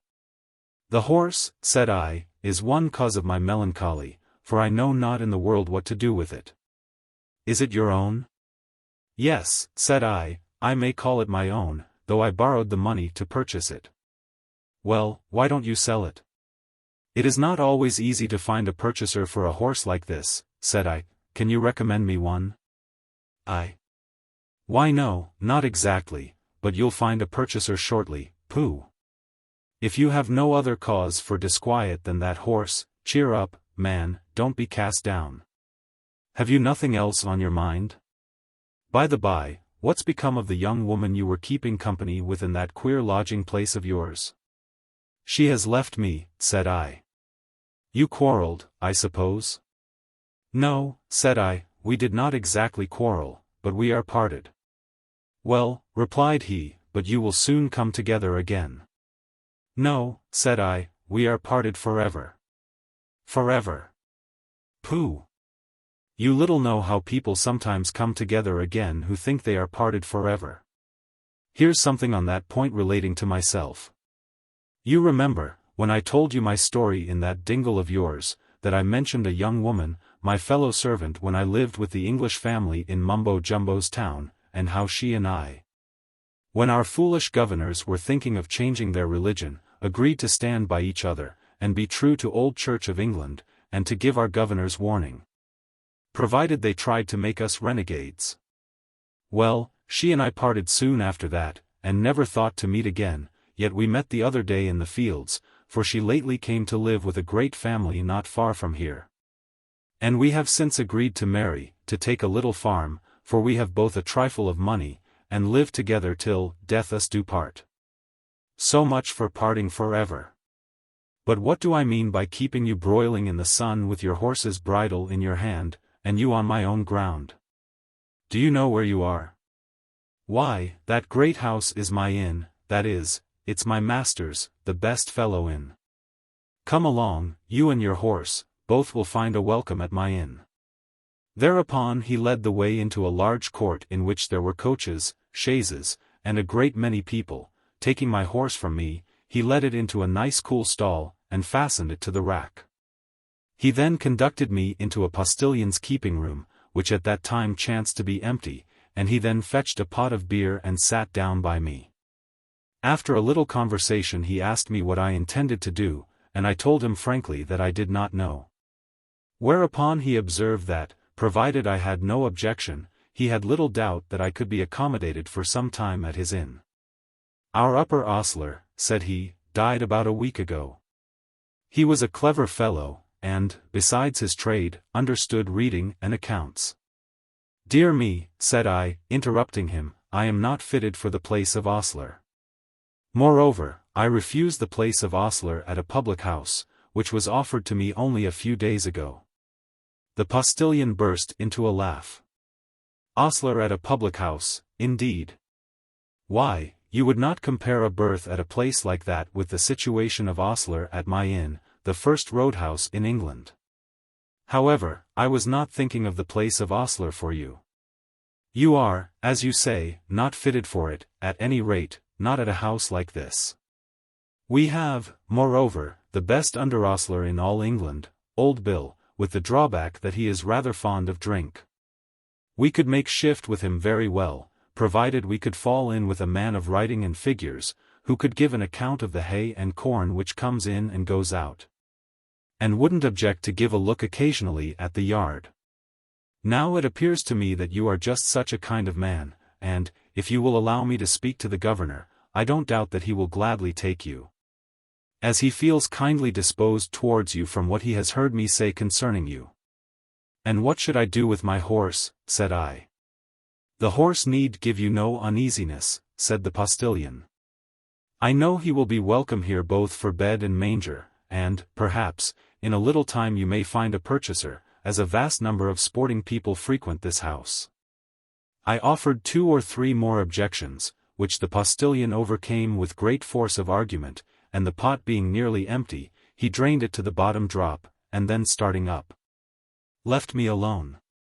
In about 20 minutes he returned, accompanied by a highly intelligent-looking individual, dressed in blue and black, with a particularly white cravat, and without a hat on his head. This individual, whom I should have mistaken for a gentleman but for the intelligence depicted in his face, he introduced to me as the master of the inn. The master of the inn shook me warmly by the hand, told me that he was happy to see me in his house, and thanked me in the handsomest terms for the kindness I had shown to his servant in the affair of the thunderstorm. Then saying that he was informed I was out of employ, he assured me that he should be most happy to engage me to keep his hay and corn account, and as general superintendent of the yard. And that with respect to the horse, which he was told I had, he begged to inform me that I was perfectly at liberty to keep it at the inn upon the very best, until I could find a purchaser. That with regard to wages, but he had no sooner mentioned wages than I cut him short, saying, that provided I stayed I should be most happy to serve him for bed and board, and requested that he would allow me until the next morning to consider of his offer. He willingly consented to my request, and, begging that I would call for anything I pleased, left me alone with the postillion. I passed that night until about 10 o'clock with the postillion, when he left me, having to drive a family about 10 miles across the country. Before his departure, however, I told him that I had determined to accept the offer of his governor, as he called him. At the bottom of my heart I was most happy that an offer had been made, which secured to myself and the animal a comfortable retreat at a moment when I knew not whither in the world to take myself and him. Chapter 24. The inn, of which I had become an inhabitant, was a place of infinite life and bustle. Travelers of all descriptions, from all the cardinal points, were continually stopping at it. And to attend to their wants, and minister to their convenience, an army of servants, of one description or other, was kept. Waiters, chambermaids, grooms, postilions, shoeblacks, cooks, scullions, and what not, for there was a barber and hairdresser, who had been at Paris, and talked French with a Cockney accent. The French sounding all the better, as no accent is so melodious as the Cockney. Jacks creaked in the kitchens turning round spits, on which large joints of meat piped and smoked before the great big fires. There was running up and down stairs, and along galleries, slamming of doors, cries of "Coming, sir," and "Please to step this way, ma'am," during 18 hours of the 24. Truly a very great place for life and bustle was this inn. And often in after life, when lonely and melancholy, I have called up the time I spent there, and never failed to become cheerful from the recollection. I found the master of the house a very kind and civil person. Before being an innkeeper he had been in some other line of business. But on the death of the former proprietor of the inn had married his widow, who was still alive, but, being somewhat infirm, lived in a retired part of the house.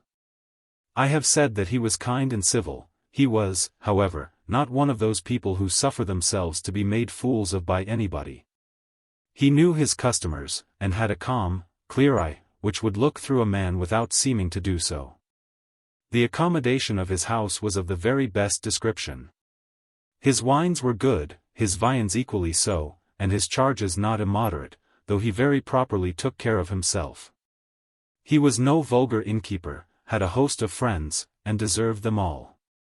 During the time I lived with him, he was presented by a large assemblage of his friends and customers with a dinner at his own house, which was very costly, and at which the best of wines were sported, and after the dinner with a piece of plate estimated at 50 guineas. He received the plate, made a neat speech of thanks, and when the bill was called for, made another neat speech, in which he refused to receive 1 farthing for the entertainment. Ordering in at the same time 2 dozen more of the best champagne, and sitting down amidst uproarious applause, and cries of, "You shall be no loser by it." Nothing very wonderful in such conduct, some people will say. I don't say there is, nor have I any intention to endeavor to persuade the reader that the landlord was a Carlo Borromeo. 271 He merely gave a quid pro quo, but it is not every person who will give you a quid pro quo. Had he been a vulgar publican, he would have sent in a swinging bill after receiving the plate. But then no vulgar publican would have been presented with plate. Perhaps not, but many a vulgar public character has been presented with plate, whose admirers never received a quid pro quo, except in the shape of a swinging bill. I found my duties of distributing hay and corn, and keeping an account thereof, anything but disagreeable, particularly after I had acquired the goodwill of the old ostler, who at first looked upon me with rather an evil eye, considering me somewhat in the light of one who had usurped an office which belonged to himself by the right of succession. But there was little gall in the old fellow, and, by speaking kindly to him, never giving myself any airs of assumption, but, above all, by frequently reading the newspapers to him, for though passionately fond of news and politics, he was unable to read, I soon succeeded in placing myself on excellent terms with him. A regular character was that old ostler. He was a Yorkshireman by birth, but had seen a great deal of life in the vicinity of London, to which, on the death of his parents, who were very poor people, he went at a very early age. Amongst other places where he had served as ostler was a small inn at Hounslow, much frequented by highwaymen, whose exploits he was fond of narrating, especially those of Jerry Abershaw, who, he said, was a capital writer. And on hearing his accounts of that worthy, I half regretted that the old fellow had not been in London. And I had not formed his acquaintance about the time I was thinking of writing the life of the said Abershaw, not doubting that with his assistance I could have produced a book at least as remarkable as the life and adventures of that entirely imaginary personage Joseph Sell. Perhaps, however, I was mistaken. And whenever Abershaw's life shall appear before the public, and my publisher credibly informs me that it has not yet appeared, I beg and entreat the public to state which it likes best. The Life of Abrashaw or that of Sell, for which latter work I am informed that during the last few months there has been a prodigious demand.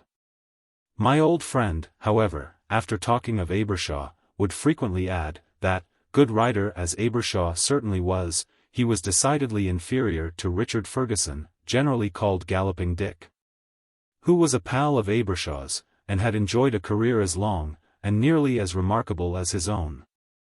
I learned from him that both were capital customers at the Hounslow Inn, and that he had frequently drank with them in the corn-room. He said that no man could desire more jolly or entertaining companions over a glass of Summit, but that upon the road it was anything but desirable to meet them. There they were terrible, cursing and swearing, and thrusting the muzzles of their pistols into people's mouths. And at this part of his locution the old man winked, and said, in a somewhat lower voice, that upon the whole they were right in doing so.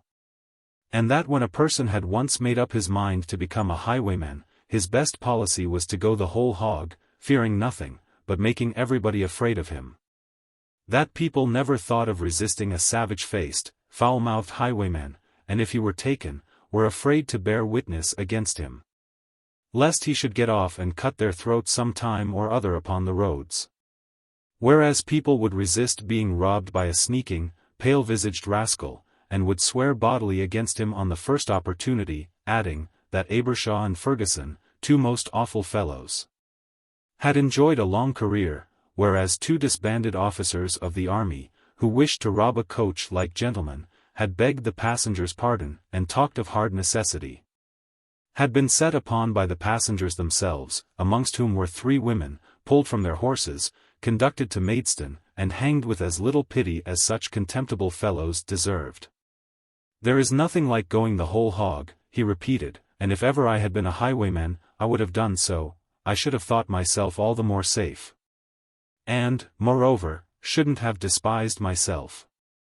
To curry favor with those you are robbing, sometimes at the expense of your own comrades, as I have known fellows do, why, it is the greatest. So it is, interposed my friend the postillion, who chanced to be present at a considerable part of the old ostler's discourse. It is, as you say, the greatest of humbug, and merely, after all, gets a fellow into trouble, but no regular-bred highwayman would do it. I say, George, catch the Pope of Rome trying to curry favor with anybody he robs. Catch old Mumbo-Jumbo currying favor with the Archbishop of Canterbury and the Dean and Chapter, should he meet them in a stagecoach. It would be with him, Bricconia Basso, 272, as he knocked their teeth out with the butt of his trombone. And the old regular-built ruffian would be all the safer for it, as Bill would say, as 10-to-1 the Archbishop and Chapter, after such a spice of his quality, would be afraid to swear against him, and to hang him, even if he were in their power, though that would be the proper way. For, if it is the greatest of all humbug for a highwayman to curry favor with those he robs, the next greatest is to try to curry favor with a highwayman when you have got him, by letting him off. Finding the old man so well acquainted with the history of highwaymen, and taking considerable interest in the subject, having myself edited a book containing the lives of many remarkable people who had figured on the highway, I forthwith asked him how it was that the trade of highwaymen had become extinct in England, as at present we never heard of anyone following it. Whereupon he told me that many causes had contributed to bring about that result, the principal of which were the following: the refusal to license houses which were known to afford shelter to highwaymen, which, amongst many others, had caused the inn at Hounslow to be closed; the enclosure of many a wild heath in the country, on which they were in the habit of lurking, and particularly the establishing in the neighborhood of London of a well-armed mounted patrol, who rode the highwaymen down, and delivered them up to justice, which hanged them without ceremony. And that would be the way to deal with Mumbo-Jumbo and his gang, said the postillion, should they show their visages in these realms. And I hear by the newspapers that they are becoming every day more desperate. Take away the license from their public houses, cut down the rookeries and shadowy old avenues in which they are fond of lying in wait, in order to sally out upon people as they pass in the roads. But, above all, establish a good mounted police to ride after the ruffians and drag them by the scruff of the neck to the next clink. where they might lie till they could be properly dealt with by law. Instead of which, the government are repealing the wise old laws enacted against such characters, giving fresh licenses every day to their public houses, and saying that it would be a pity to cut down their rookeries and thickets because they look so very picturesque. And, in fact, giving them all kind of encouragement. Why, if such behavior is not enough to drive an honest man mad, I know not what is. It is of no use talking. I only wish the power were in my hands, and if I did not make short work of them, might I be a mere jackass postilion all the remainder of my life. Besides acquiring from the ancient ostler a great deal of curious information respecting the ways and habits of the heroes of the road, with whom he had come in contact in the early portion of his life, I picked up from him many excellent hints relating to the art of grooming horses. Whilst at the inn, I frequently groomed the stage and post horses, and those driven up by travellers in their gigs. I was not compelled, nor indeed expected, to do so. But I took pleasure in the occupation. And I remember at that period one of the principal objects of my ambition was to be a first-rate groom, and to make the skins of the creatures I took in hand look sleek and glossy like those of moles.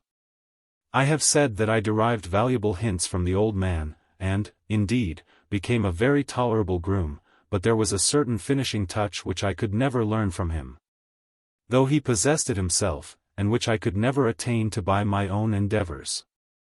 Though my want of success certainly did not proceed from want of application, for I have rubbed the horses down, purring and buzzing all the time, after the genuine ostler fashion, until the perspiration fell in heavy drops upon my shoes, and when I had done my best and asked the old fellow what he thought of my work, I could never extract from him more than a kind of grunt, which might be translated, "Not so very bad, but I have seen a horse groomed much better," which leads me to suppose that a person, in order to be a first-rate groom, must have something in him when he is born which I had not, and, indeed, which many other people have not who pretend to be grooms.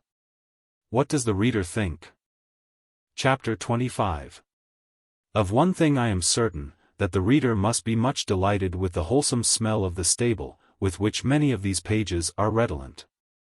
What a contrast to the sickly odors exhaled from those of some of my contemporaries, especially of those who pretend to be of the highly fashionable class, and who treat of reception rooms.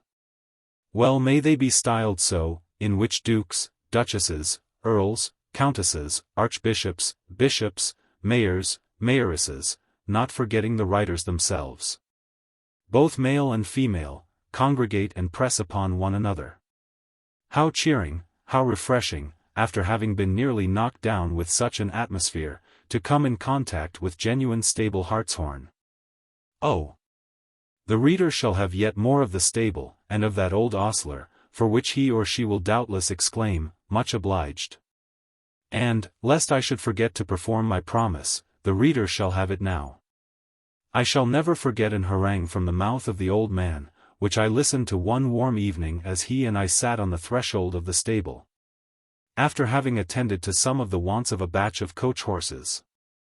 It related to the manner in which a gentleman should take care of his horse and self, whilst engaged in a journey on horseback, and was addressed to myself, on the supposition of my one day coming to an estate, and of course becoming a gentleman. "When you are a gentleman," said he, "should you ever wish to take a journey on a horse of your own? And you could not have a much better than the one you have here eating its fill in the box yonder. I wonder, by the by, how you ever came by it. You can't do better than follow the advice I am about to give you, both with respect to your animal and yourself. Before you start, merely give your horse a couple of handfuls of corn and a little water, somewhat under a quart, and if you drink a pint of water yourself out of the pail, you will feel all the better during the whole day. Then you may walk and trot your animal for about 10 miles, till you come to some nice inn, where you may get down and see your horse led into a nice stall, telling the ostler not to feed him till you come. If the ostler happens to be a dog fancier, and has an English terrier dog like that of mine there, say what a nice dog it is, and praise its black and tan. And if he does not happen to be a dog fancier, ask him how he's getting on, and whether he ever knew worse times. That kind of thing will please the ostler, and he will let you do just what you please with your own horse, and when your back is turned, he'll say to his comrades what a nice gentleman you are, and how he thinks he has seen you before. Then go and sit down to breakfast, and, before you have finished breakfast, get up and go and give your horse a feed of corn. Chat with the ostler 2 or 3 minutes, till your horse has taken the shine out of his corn, which will prevent the ostler taking any of it away when your back is turned. For such things are sometimes done, not that I ever did such a thing myself when I was at the inn at Hounslow. Oh, dear me, no. Then go and finish your breakfast, and when you have finished your breakfast and called for the newspaper, go and water your horse, letting him have 1 pailful, then give him another feed of corn. And enter into discourse with the ostler about bull baiting, the Prime Minister, and the like. And when your horse has once more taken the shine out of his corn, go back to your room and your newspaper, and I hope for your sake it may be the Globe, for that's the best paper going. Then pull the bell rope and order in your bill, which you will pay without counting it up, supposing you to be a gentleman. Give the waiter 6pence, and order out your horse, and when your horse is out, pay for the corn, and give the ostler a shilling, then mount your horse and walk him gently for 5 miles. And whilst you are walking him in this manner, it may be as well to tell you to take care that you do not let him down and smash his knees, more especially if the road be a particularly good one. For it is not at a desperate highwayman pace, and over very bad roads, that a horse tumbles and smashes his knees, but on your particularly nice road, when the horse is going gently and lazily, and is half asleep, like the gem man on his back. Well, at the end of the 5 miles, when the horse has digested his food, and is all right, you may begin to push your horse on, trotting him a mile at a heat, and then walking him 1/4 of a one, that his wind may be not distressed. And you may go on in that way for 30 miles, never galloping, of course, for none but fools or highwaymen ever gallop horses on roads. And at the end of that distance you may stop at some other nice inn to dinner.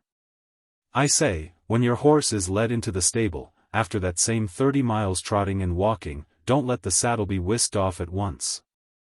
For if you do your horse will have such a sore back as will frighten you, but let your saddle remain on your horse's back, with the girths loosened, till after his next feed of corn. And be sure that he has no corn, much less water, till after a long hour and more. After he is fed he may be watered to the tune of half a pail, and then the ostler can give him a regular rub down. You may then sit down to dinner, and when you have dined get up and see to your horse as you did after breakfast. In fact, you must do much after the same fashion you did at t'other inn. See to your horse, and by no means disoblige the ostler. So when you have seen to your horse a second time, you will sit down to your bottle of wine, supposing you to be a gentleman, and after you have finished it, and your argument about the corn laws with any commercial gentleman who happens to be in the room, you may mount your horse again, not forgetting to do the proper thing to the waiter and ostler. You may mount your horse again and ride him, as you did before, for about 25 miles, at the end of which you may put up for the night after a very fair day's journey, for no gentleman, supposing he weighs 16 stone, as I suppose you will by the time you become a gentleman, ought to ride a horse more than 65 miles in one day, provided he has any regard for his horse's back, or his own either. See to your horse at night, and have him well rubbed down. The next day you may ride your horse 40 miles, just as you please, but never foolishly, and those 40 miles will bring you to your journey's end, unless your journey be a plaguey long one. And if so, never ride your horse more than 35 miles a day, always, however, seeing him well fed, and taking more care of him than yourself. Which is but right and reasonable, seeing as how the horse is the best animal of the two. When you are a gentleman, said he, after a pause, the first thing you must think about is to provide yourself with a good horse for your own particular riding. You will perhaps keep a coach and pair, but they will be less your own than your ladies, should you have one, and your young gentry, should you have any. Or, if you have neither, for madam, your housekeeper, and the upper female servants. So you need trouble your head less about them, though, of course, you would not like to pay away your money for screws, but be sure you get a good horse for your own riding. And that you may have a good chance of having a good one, buy one that's young and has plenty of belly, a little more than the one has which you now have, though you are not yet a gentleman. You will, of course, look to his head, his withers, legs and other points, but never buy a horse at any price that has not plenty of belly. No horse that has not belly is ever a good feeder, and a horse that ain't a good feeder, can't be a good horse. Never buy a horse that is drawn up in the belly behind. A horse of that description can't feed, and can never carry 16 stone. So when you have got such a horse, be proud of it, as I dare say you are of the one you have now, and wherever you go swear there ain't another to match it in the country. And if anybody gives you the lie, take him by the nose and tweak it off, just as you would do if anybody were to speak ill of your lady, or, for want of her, of your housekeeper. Take care of your horse, as you would of the apple of your eye. I am sure I would if I were a gentleman, which I don't ever expect to be, and hardly wish, seeing as how I am 69. And am rather too old to ride. Yes, cherish and take care of your horse as perhaps the best friend you have in the world. For, after all, who will carry you through thick and thin as your horse will? Not your gentleman friends, I warrant, nor your housekeeper, nor your upper servants, male or female. Perhaps your lady would, that is, if she is a whopper, and one of the right sort. The others would be more likely to take up mud and pelt you with it, provided they saw you in trouble, than to help you. So take care of your horse, and feed him every day with your own hands. Give him 3/4 of a peck of corn each day, mixed up with a little hay-chaff, and allow him besides 100 weight of hay in the course of a week. Some say that the hay should be hardland hay, because it is wholesomest, but I say, let it be clover hay, because the horse likes it best. Give him through summer and winter, once a week, a pailful of bran mash, cold in summer and in winter hot. Ride him gently about the neighborhood every day, by which means you will give exercise to yourself and horse, and, moreover, have the satisfaction of exhibiting yourself and your horse to advantage, and hearing, perhaps, the men say what a fine horse, and the ladies saying what a fine man. Never let your groom mount your horse, as it is 10 to 1, if you do, your groom will be wishing to show off before company, and will fling your horse down. I was groomed to a gem man before I went to the inn at Hounslow, and flung him a horse down worth 90 guineas, by endeavouring to show off before some ladies that I met on the road. Turn your horse out to grass throughout May and the first part of June, for then the grass is sweetest, and the flies don't sting so bad as they do later in summer. Afterwards merely turn him out occasionally in the swale of the morn and the evening. After September the grass is good for little, lash and sour at best. Every horse should go out to grass, if not his blood becomes full of greasy humours, and his wind is apt to become affected, but he ought to be kept as much as possible from the heat and flies. Always got up at night, and never turned out late in the year, Lord. If I had always such a nice attentive person to listen to me as you are, I could go on talking about horses to the end of time. Chapter 26. I lived on very good terms, not only with the master and the old ostler, but with all the domestics and hangers-on at the inn, waiters, chambermaids, cooks and scullions, not forgetting the boots, of which there were 3. As for the postilions, I was sworn brother with them all, and some of them went so far as to swear that I was the best fellow in the world. For which high opinion entertained by them of me, I believe I was principally indebted to the good account their comrade gave of me, whom I had so hospitably received in the dingle. I repeat that I lived on good terms with all the people connected with the inn, and was noticed and spoken kindly to by some of the guests, especially by that class termed commercial travellers, all of whom were great friends and patronizers of the landlord, and were the principal promoters of the dinner, and subscribers to the gift of plate, which I have already spoken of, the whole fraternity striking me as the jolliest set of fellows imaginable, the best customers to an inn, and the most liberal to servants. There was one description of persons, however, frequenting the inn, which I did not like at all, and which I did not get on well with, and these people were the stage-coachmen. The stage-coachmen of England, at the time of which I am speaking, considered themselves mighty fine gentry, nay, I verily believe the most important personages of the realm. And their entertaining this high opinion of themselves can scarcely be wondered at. They were low fellows, but masters at driving.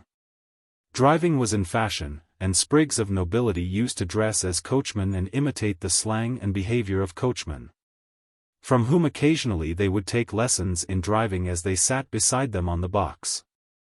Which post of honor any sprig of nobility who happened to take a place on a coach claimed as his unquestionable right. And then these sprigs would smoke cigars and drink sherry with the coachmen in barrooms, and on the road. And, when bidding them farewell, would give them a guinea or a half-guinea, and shake them by the hand, so that these fellows, being low fellows, very naturally thought no small liquor of themselves, but would talk familiarly of their friends Lord So-and-so, the Honourable Mr. So-and-so, and Sir Harry and Sir Charles, and be wonderfully saucy to anyone who was not a lord, or something of the kind.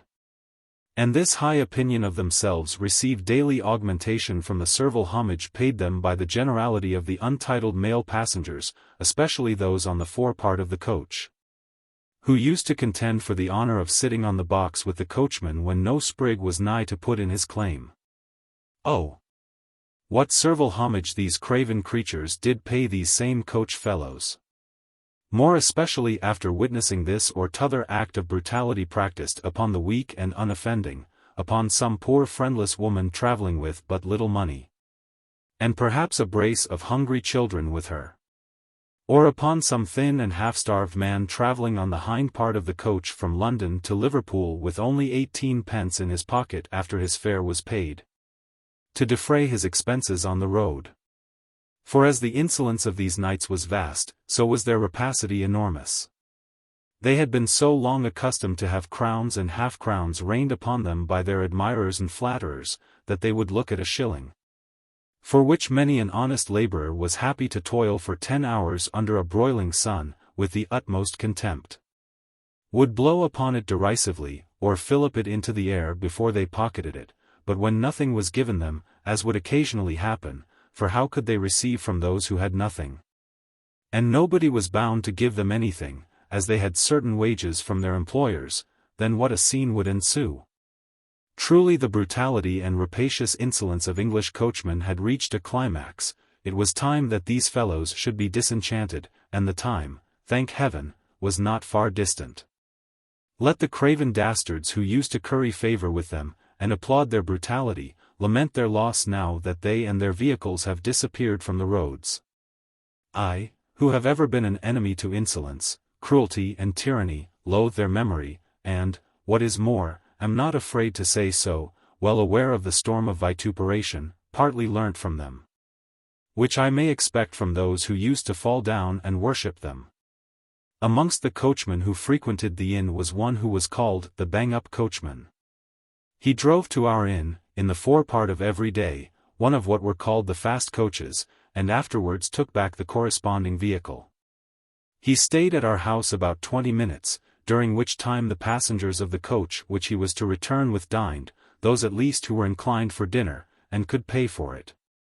He derived his sobriquet of the bang-up coachman, partly from his being dressed in the extremity of coach dandyism, and partly from the peculiar insolence of his manner, and the unmerciful fashion in which he was in the habit of lashing on the poor horses committed to his charge.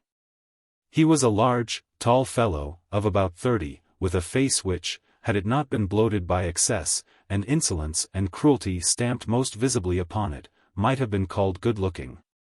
His insolence indeed was so great, that he was hated by all the minor fry connected with coaches along the road upon which he drove, especially the ostlers, whom he was continually abusing or finding fault with. Many was the hearty curse which he received when his back was turned. But the generality of people were much afraid of him, for he was a swinging, strong fellow, and had the reputation of being a fighter, and in 1 or 2 instances had beaten in a barbarous manner individuals who had quarrelled with him. I was nearly having a fracas with this worthy. One day, after he had been drinking sherry with a sprig, he swaggered into the yard where I happened to be standing. Just then a waiter came by carrying upon a tray part of a splendid Cheshire cheese, with a knife, plate and napkin. Stopping the waiter, the coachman cut with the knife a tolerably large lump out of the very middle of the cheese, stuck it on the end of the knife, and putting it to his mouth nibbled a slight piece off it, and then, tossing the rest away with disdain, flung the knife down upon the tray, motioning the waiter to proceed. "I wish," said I, "you may not want before you die what you have just flung away," whereupon the fellow turned furiously towards me. Just then, however, his coach being standing at the door, there was a cry for coachman, so that he was forced to depart, contenting himself for the present with shaking his fist at me, and threatening to serve me out on the first opportunity. Before, however, the opportunity occurred he himself got served out in a most unexpected manner.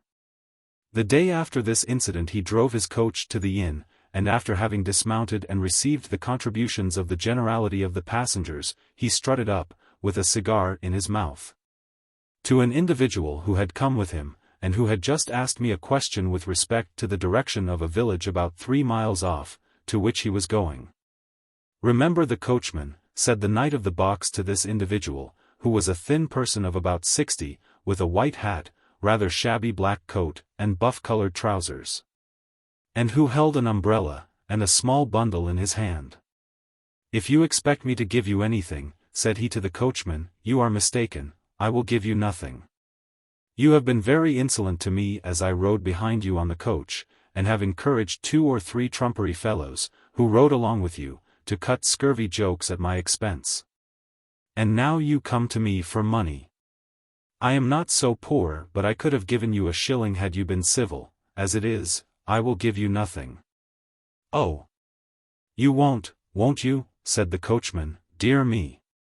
I hope I shan't starve because you won't give me anything, a shilling. Why, I could afford to give you 20 if I thought fit, you pauper. Civil to you, indeed. Things are come to a fine pass if I need be civil to you. Do you know who you are speaking to?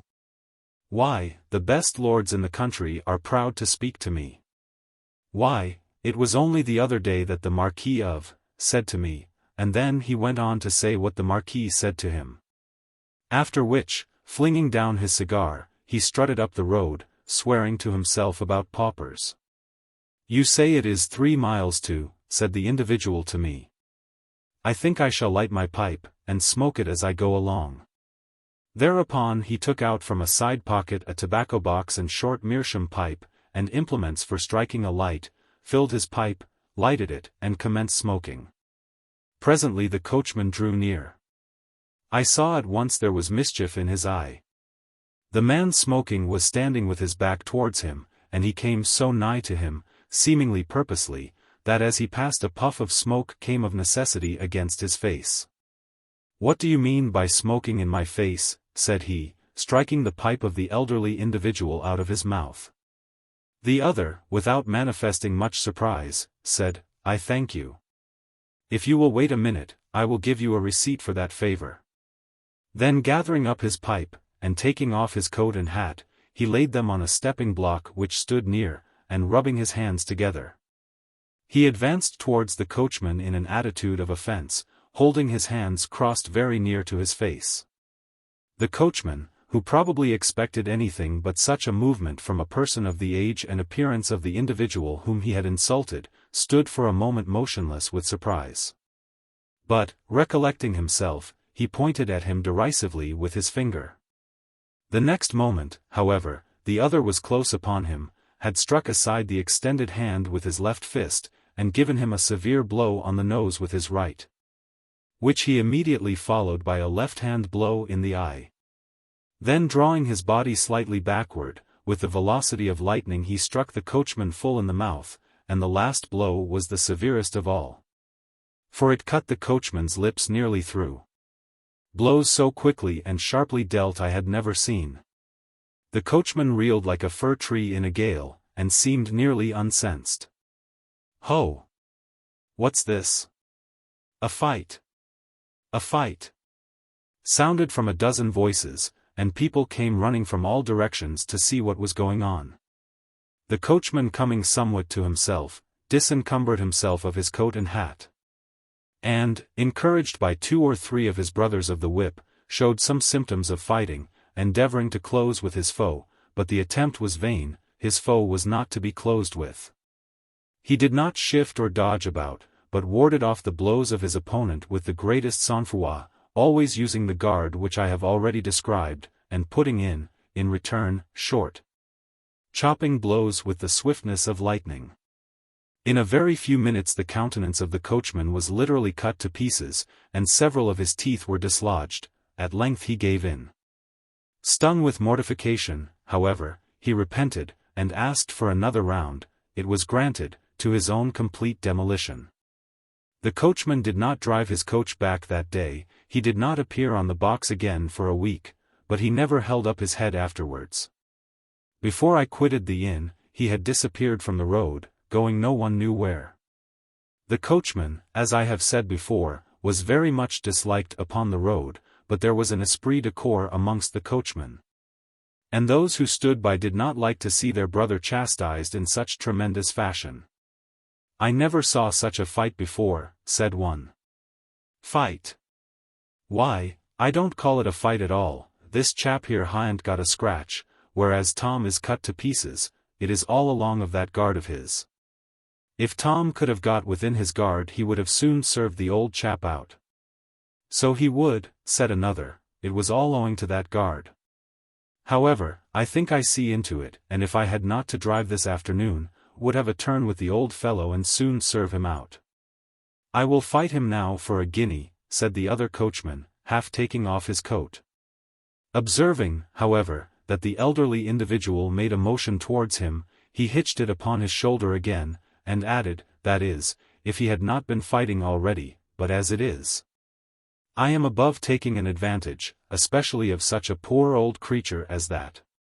And when he had said this, he looked around him, and there was a feeble titter of approbation from 2 or 3 of the craven crew, who were in the habit of currying favor with the coachman. The elderly individual looked for a moment at these last, and then said, "To such fellows as you I have nothing to say."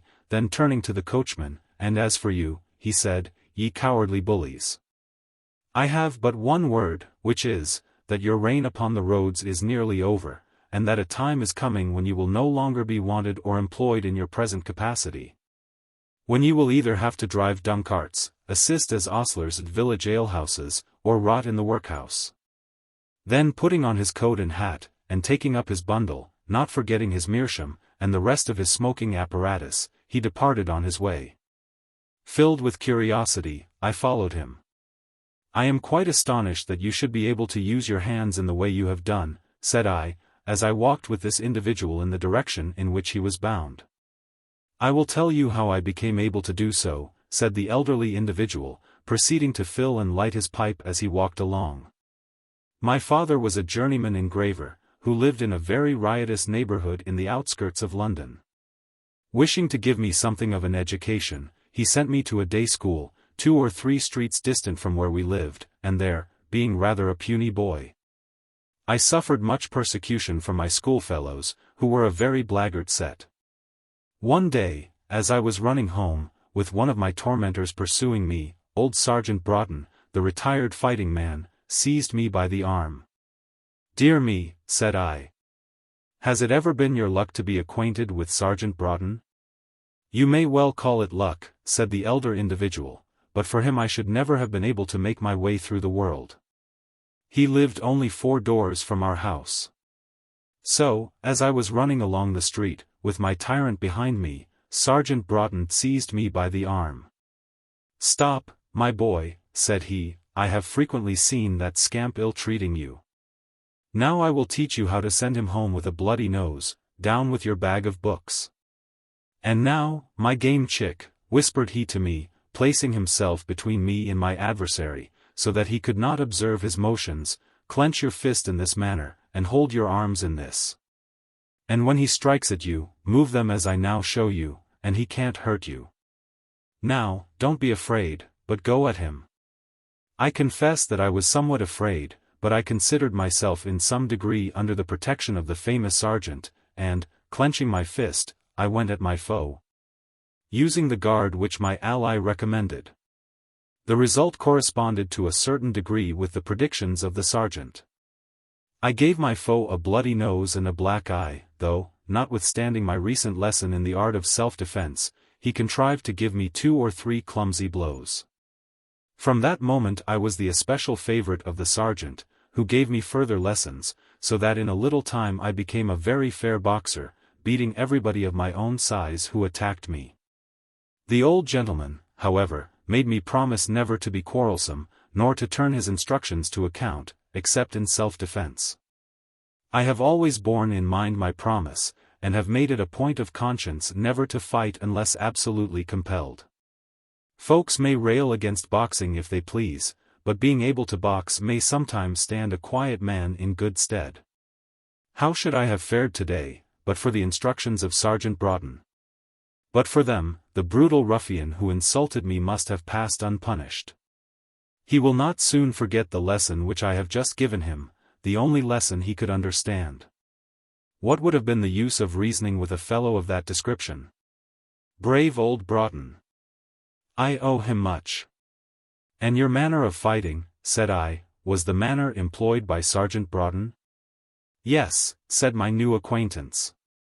It was the manner in which he beat everyone who attempted to contend with him, till, in an evil hour, he entered the ring with slack, without any training or preparation.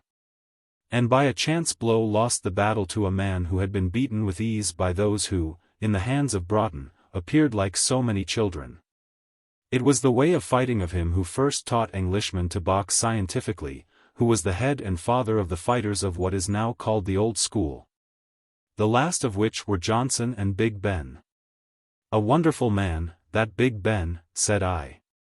He was so, said the elderly individual, but had it not been for Broughton, I question whether Ben would have ever been the fighter he was. Oh!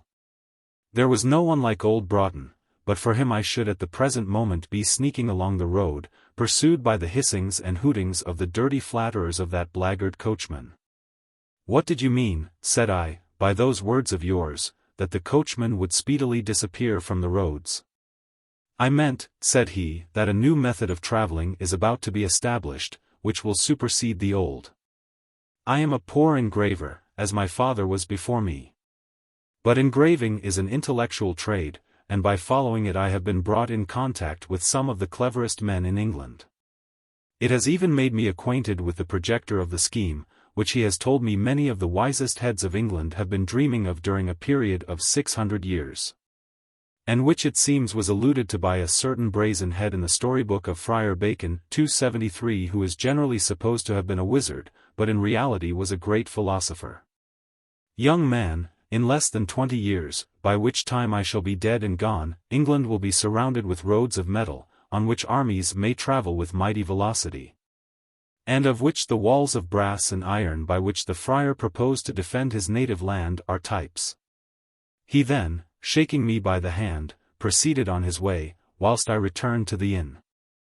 Chapter 27. A few days after the circumstance which I have last commemorated, it chanced that, as I was standing at the door of the inn, one of the numerous stagecoaches which were in the habit of stopping there, drove up, and several passengers got down. I had assisted a woman with a couple of children to dismount, and had just delivered to her a bandbox, which appeared to be her only property, which she had begged me to fetch down from the roof. When I felt a hand laid upon my shoulder, and heard a voice exclaim, "Is it possible, old fellow, that I find you in this place?" I turned round, and, wrapped in a large blue cloak, I beheld my good friend Francis Ardrey. I shook him most warmly by the hand, and said, "If you are surprised to see me, I am no less so to see you. Where are you bound to?" "I am bound for L. 274 at any rate, I am booked for that seaport," said my friend in reply. "I am sorry for it," said I, "for in that case we shall have to part in a quarter of an hour, the coach by which you came stopping no longer." "And whither are you bound?" demanded my friend. "I am stopping at present in this house, quite undetermined as to what to do." "Then come along with me," said Francis Ardrey. "That I can scarcely do," said I. "I have a horse in the stall which I cannot afford to ruin by racing to L. by the side of your coach." My friend mused for a moment. "I have no particular business at L," said he. I was merely going thither to pass a day or two, till an affair, in which I am deeply interested, at c. 275 shall come off. I think I shall stay with you for 24 hours at least. I have been rather melancholy of late, and cannot afford to part with a friend like you at the present moment. It is an unexpected piece of good fortune to have met you. And I have not been very fortunate of late, he added, sighing. Well, said I am glad to see you once more, whether fortunate or not. Where is your baggage? Yon trunk is mine, said Francis, pointing to a trunk of black Russian leather upon the coach. We will soon have it down, said I. And at a word which I gave to one of the hangers-on of the inn, the trunk was taken from the top of the coach. Now, said I to Francis Ardrey, follow me, I am a person of some authority in this house. Thereupon I led Francis Ardrey into the house, and a word which I said to a waiter forthwith installed Francis Ardrey in a comfortable private sitting room, and his trunk in the very best sleeping room of our extensive establishment. It was now about 1 o'clock. Francis Ardrey ordered dinner for 2, to be ready at 4, and a pint of sherry to be brought forthwith, which I requested my friend the waiter might be the very best. And which in effect turned out as I requested. We sat down, and when we had drunk to each other's health, Frank requested me to make known to him how I had contrived to free myself from my embarrassments in London. What I had been about since I quitted that city, and the present posture of my affairs. I related to Francis Ardrey how I had composed the life of Joseph Sell, and how the sale of it to the bookseller had enabled me to quit London with money in my pocket, which had supported me during a long course of ramble in the country, into the particulars of which I, however, did not enter with any considerable degree of fullness. I summed up my account by saying that I was at present a kind of overlooker in the stables of the inn, had still some pounds in my purse, and, moreover, a capital horse in the stall. No very agreeable posture of affairs, said Francis Ardrey, looking rather seriously at me. I make no complaints, said I. My prospects are not very bright, it is true, but sometimes I have visions both waking and sleeping, which, though always strange, are invariably agreeable. Last night, in my chamber near the hayloft, I dreamt that I had passed over an almost interminable wilderness. An enormous wall rose before me. The wall, methought, was the Great Wall of China. Strange figures appeared to be beckoning to me from the top of the wall. Such visions are not exactly to be sneered at. Not that such phantasmagoria, said I, raising my voice, are to be compared for a moment with such desirable things as fashion, fine clothes, checks from uncles, parliamentary interest, the love of splendid females. Ah! Woman's love, said I, and sighed. What's the matter with the fellow, said Francis Ardrey. There is nothing like it, said I. Like what? Love, divine love, said I. Confound love, said Francis Ardrey, I hate the very name. I have made myself a pretty fool by it, but trust me for ever being caught at such folly again. In an evil hour I abandoned my former pursuits and amusements for it. In one morning spent at Joey's there was more real pleasure than in. Surely, said I, you are not hankering after dog-fighting again. A sport which none but the gross and unrefined care anything for. No, one's thoughts should be occupied by something higher and more rational than dog-fighting, and what better than love, divine love? Oh, there's nothing like it. Pray, don't talk nonsense, said Francis Ardrey. Nonsense, said I, why I was repeating, to the best of my recollection, what I heard you say on a former occasion. If ever I talked such stuff, said Francis Ardrey, I was a fool, and indeed I cannot deny that I have been one. No, there's no denying that I have been a fool. What do you think? That false Annette has cruelly abandoned me. Well, said I, perhaps you have yourself to thank for her having done so. Did you never treat her with coldness, and repay her marks of affectionate interest with strange fits of eccentric humor? Lord! How little you know of women, said Francis Ardrey. Had I done as you suppose, I should probably have possessed her at the present moment. I treated her in a manner diametrically opposite to that. I loaded her with presents, was always most assiduous to her, always at her feet, as I may say, yet she nevertheless abandoned me, and for whom? I am almost ashamed to say, for a fiddler. I took a glass of wine, Francis Ardrey followed my example, and then proceeded to detail to me the treatment which he had experienced from Annette, and from what he said, it appeared that her conduct to him had been in the highest degree reprehensible. Notwithstanding he had indulged her in everything, she was never civil to him, but loaded him continually with taunts and insults, and had finally, on his being unable to supply her with a sum of money which she had demanded, decamped from the lodgings which he had taken for her, carrying with her all the presents which at various times he had bestowed upon her, and had put herself under the protection of a gentleman who played the bassoon at the Italian opera. At which place it appeared that her sister had lately been engaged as a danseuse. My friend informed me that at first he had experienced great agony at the ingratitude of Annette, but at last had made up his mind to forget her, and, in order more effectually to do so, had left London with the intention of witnessing a fight, which was shortly coming off at a town in these parts, between some dogs and a lion. Which combat, he informed me, had for some time past been looked forward to with intense eagerness by the gentlemen of the sporting world. I commended him for his resolution, at the same time advising him not to give up his mind entirely to dog fighting, as he had formerly done, but, when the present combat should be over, to return to his rhetorical studies, and above all to marry some rich and handsome lady on the first opportunity, as, with his person and expectations, he had only to sue for the hand of the daughter of a marquis to be successful, telling him, with a sigh, that all women were not Annettes, and that, upon the whole, there was nothing like them. To which advice he answered, that he intended to return to rhetoric as soon as the lion fight should be over, but that he never intended to marry, having had enough of women. Adding that he was glad he had no sister, as, with the feelings which he entertained with respect to her sex, he should be unable to treat her with common affection. And concluded by repeating a proverb which he had learnt from an Arab whom he had met at Venice, to the effect, that, one who has been stung by a snake, shivers at the sight of a string. After a little more conversation, we strolled to the stable, where my horse was standing. My friend, who was a connoisseur in horseflesh, surveyed the animal with attention, and after inquiring where and how I had obtained him, asked what I intended to do with him.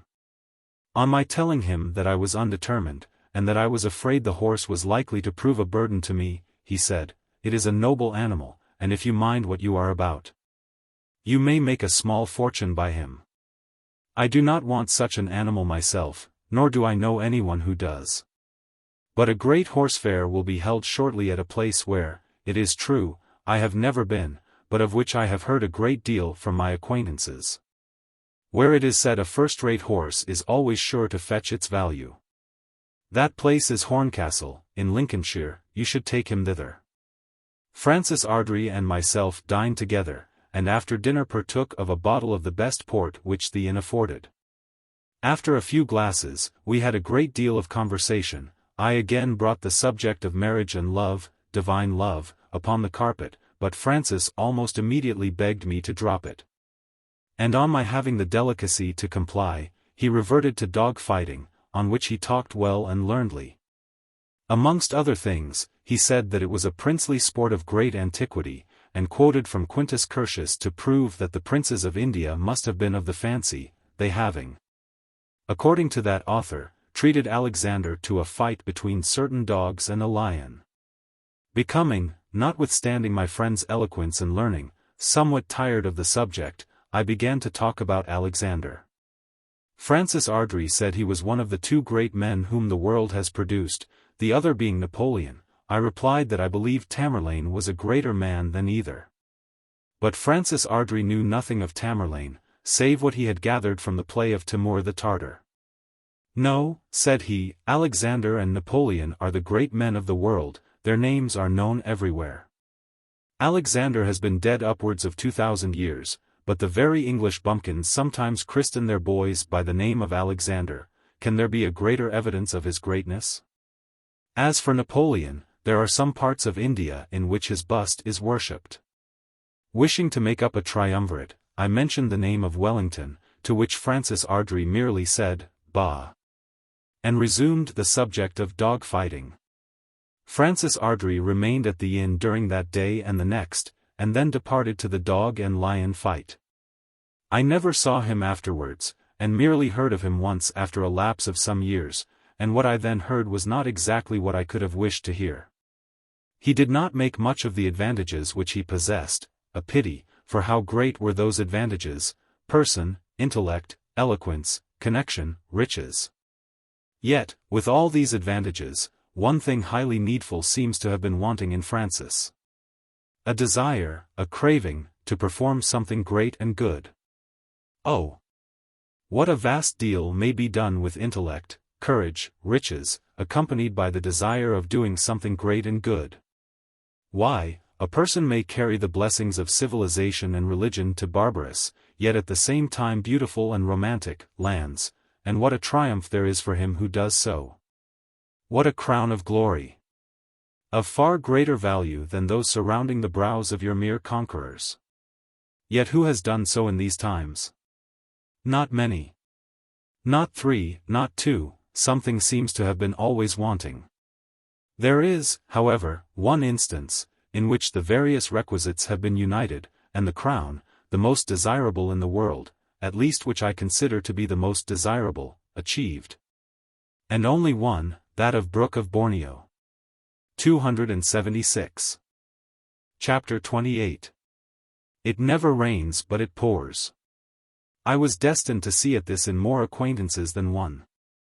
On the day of Francis Ardrey's departure, shortly after he had taken leave of me, as I was standing in the corn chamber, at a kind of writing table or desk, fastened to the wall, with a book before me, in which I was making out an account of the corn and hay lately received and distributed, my friend the postilion came running in out of breath. "Here they both are," he gasped out, "pray do come and look at them." "Whom do you mean?" said I. "Why, that red-haired Jack priest, and that idiotic parson, Platitude. They have just been set down by one of the coaches, and want a post-chaise to go across the country in, and what do you think? I am to have the driving of them. I have no time to lose, for I must get myself ready, so do come and look at them." I hastened into the yard of the inn. 2 or 3 of the helpers of our establishment were employed in drawing forward a post-chaise out of the chaise house, which occupied one side of the yard, and which was spacious enough to contain nearly 20 of these vehicles, though it was never full, several of them being always out upon the roads. As the demand upon us for post-chaises across the country was very great. "There they are," said the postilion, softly, nodding toward 2 individuals, in one of whom I recognized the man in black, and in the other Mr. Platitude. "There they are. Have a good look at them, while I go and get ready." The man in black and Mr. Platitude were walking up and down the yard. Mr. Platitude was doing his best to make himself appear ridiculous, talking very loudly in exceedingly bad Italian, evidently for the purpose of attracting the notice of the bystanders. In which he succeeded, all the stable boys and hangers-on about the yard, attracted by his vociferation, grinning at his ridiculous figure as he limped up and down. The man in black said little or nothing, but from the glances which he cast sideways appeared to be thoroughly ashamed of his companion. The worthy couple presently arrived close to where I was standing, and the man in black, who was nearest to me, perceiving me, stood still as if hesitating, but recovering himself in a moment, he moved on without taking any further notice. Mr. Platitude exclaimed as they passed, in broken lingo, "I hope we shall find the holy doctors all assembled," and as they returned, I make no doubt that they will all be rejoiced to see me. Not wishing to be standing an idle gazer, I went to the chaise and assisted in attaching the horses, which had now been brought out, to the pole. The postilion presently arrived, and finding all ready took the reins and mounted the box, whilst I very politely opened the door for the 2 travelers. Mr. Platitude got in first, and, without taking any notice of me, seated himself on the farther side. In got the man in black and seated himself nearest to me. "All is right," said I, as I shut the door, whereupon the postilion cracked his whip, and the chaise drove out of the yard. Just as I shut the door, however, and just as Mr. Platitude had recommenced talking in Jergo, at the top of his voice, the man in black turned his face partly towards me, and gave me a wink with his left eye. I did not see my friend the postilion till the next morning, when he gave me an account of the adventures he had met with on his expedition. It appeared that he had driven the man in black and the Reverend Platitude across the country by roads and lanes which he had some difficulty in threading. At length, when he had reached a part of the country where he had never been before, the man in black pointed out to him a house near the corner of a wood, to which he informed him they were bound. The postilion said it was a strange-looking house, with a wall round it, and, upon the whole, bore something of the look of a madhouse. There was already a post-chaise at the gate, from which 3 individuals had alighted. One of them the postilion said was a mean-looking scoundrel, with a regular petty larceny expression in his countenance. He was dressed very much like the man in black, and the postilion said that he could almost have taken his Bible oath that they were both of the same profession.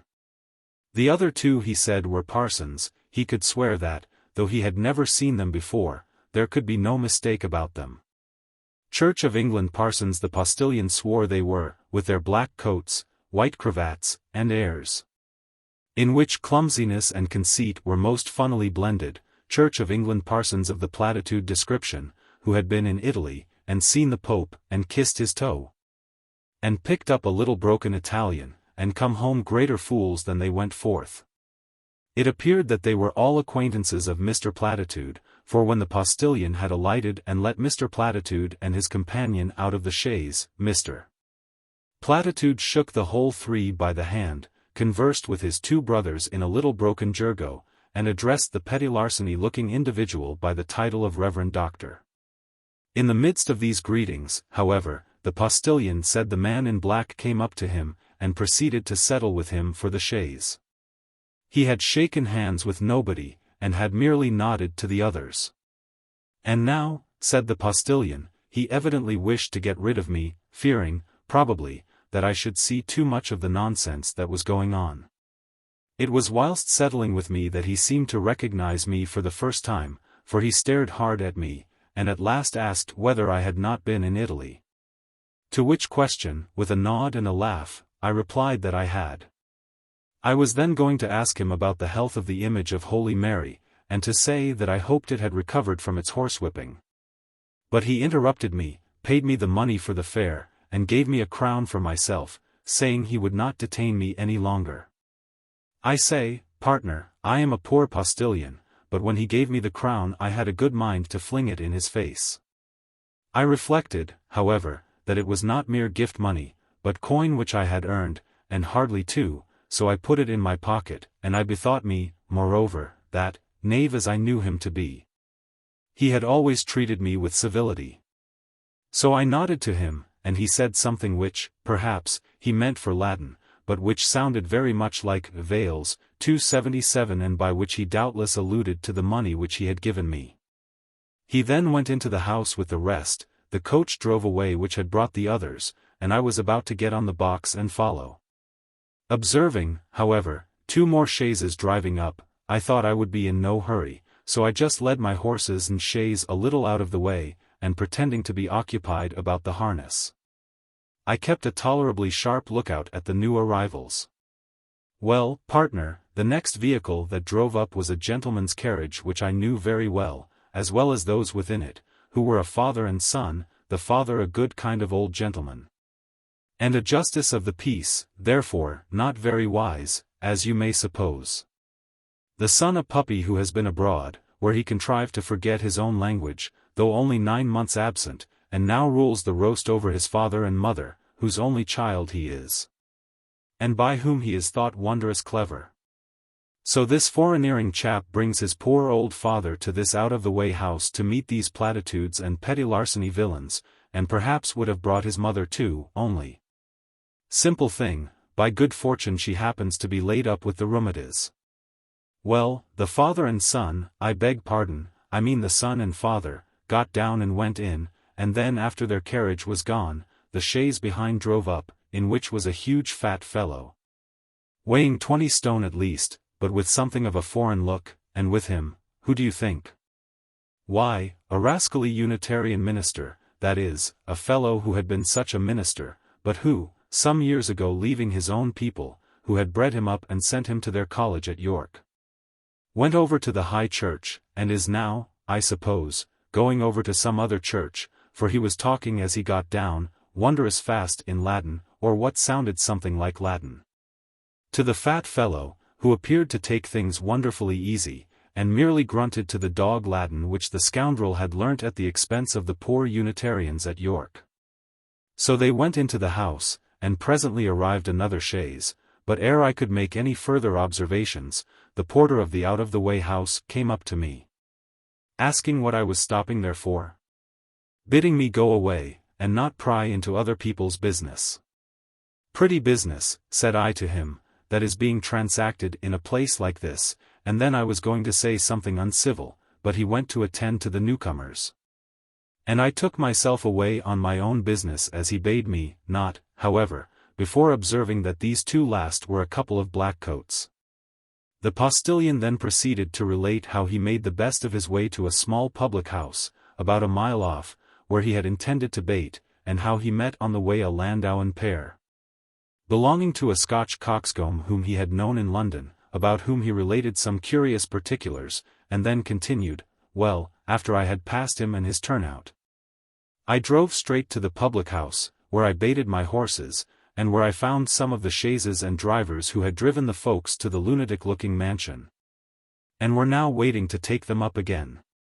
Whilst my horses were eating their bait, I sat me down, as the weather was warm, at a table outside, and smoked a pipe, and drank some ale, in company with the coachman of the old gentleman who had gone to the house with his son, and the coachman then told me that the house was a Papist house, and that the present was a grand meeting of all the fools and rascals in the country, who came to bow down to images, and to concert schemes, pretty schemes no doubt, for overturning the religion of the country, and that for his part he did not approve of being concerned with such doings, and that he was going to give his master warning next day.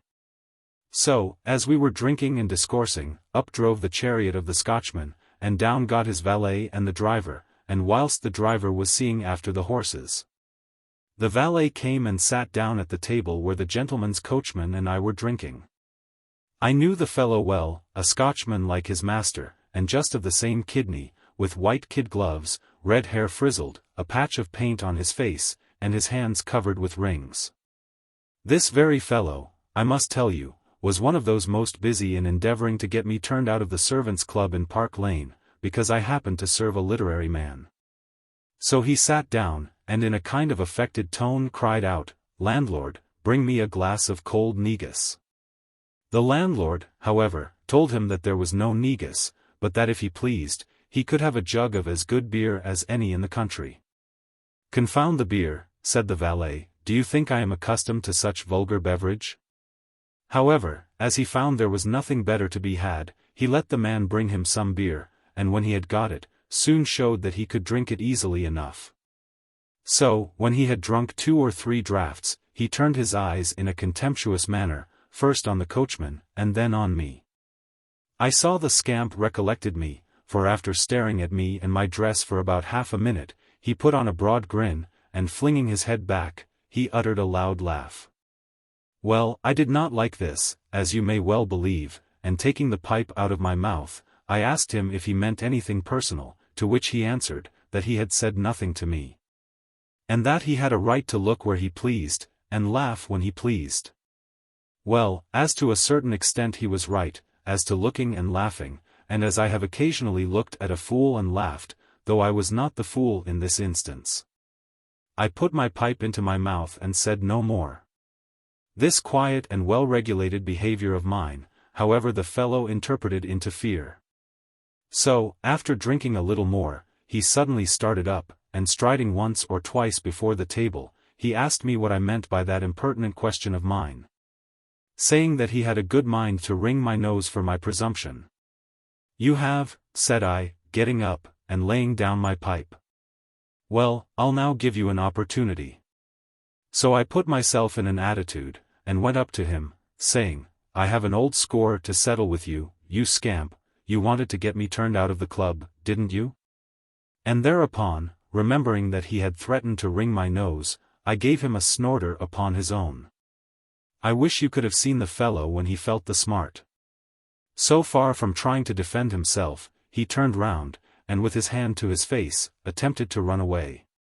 But I was now in a regular passion, and following him up, got before him, and was going to pummel away at him, when he burst into tears, and begged me not to hurt him, saying that he was sorry if he had offended me, and that, if I pleased, he would go down on his knees, or do anything else I wanted.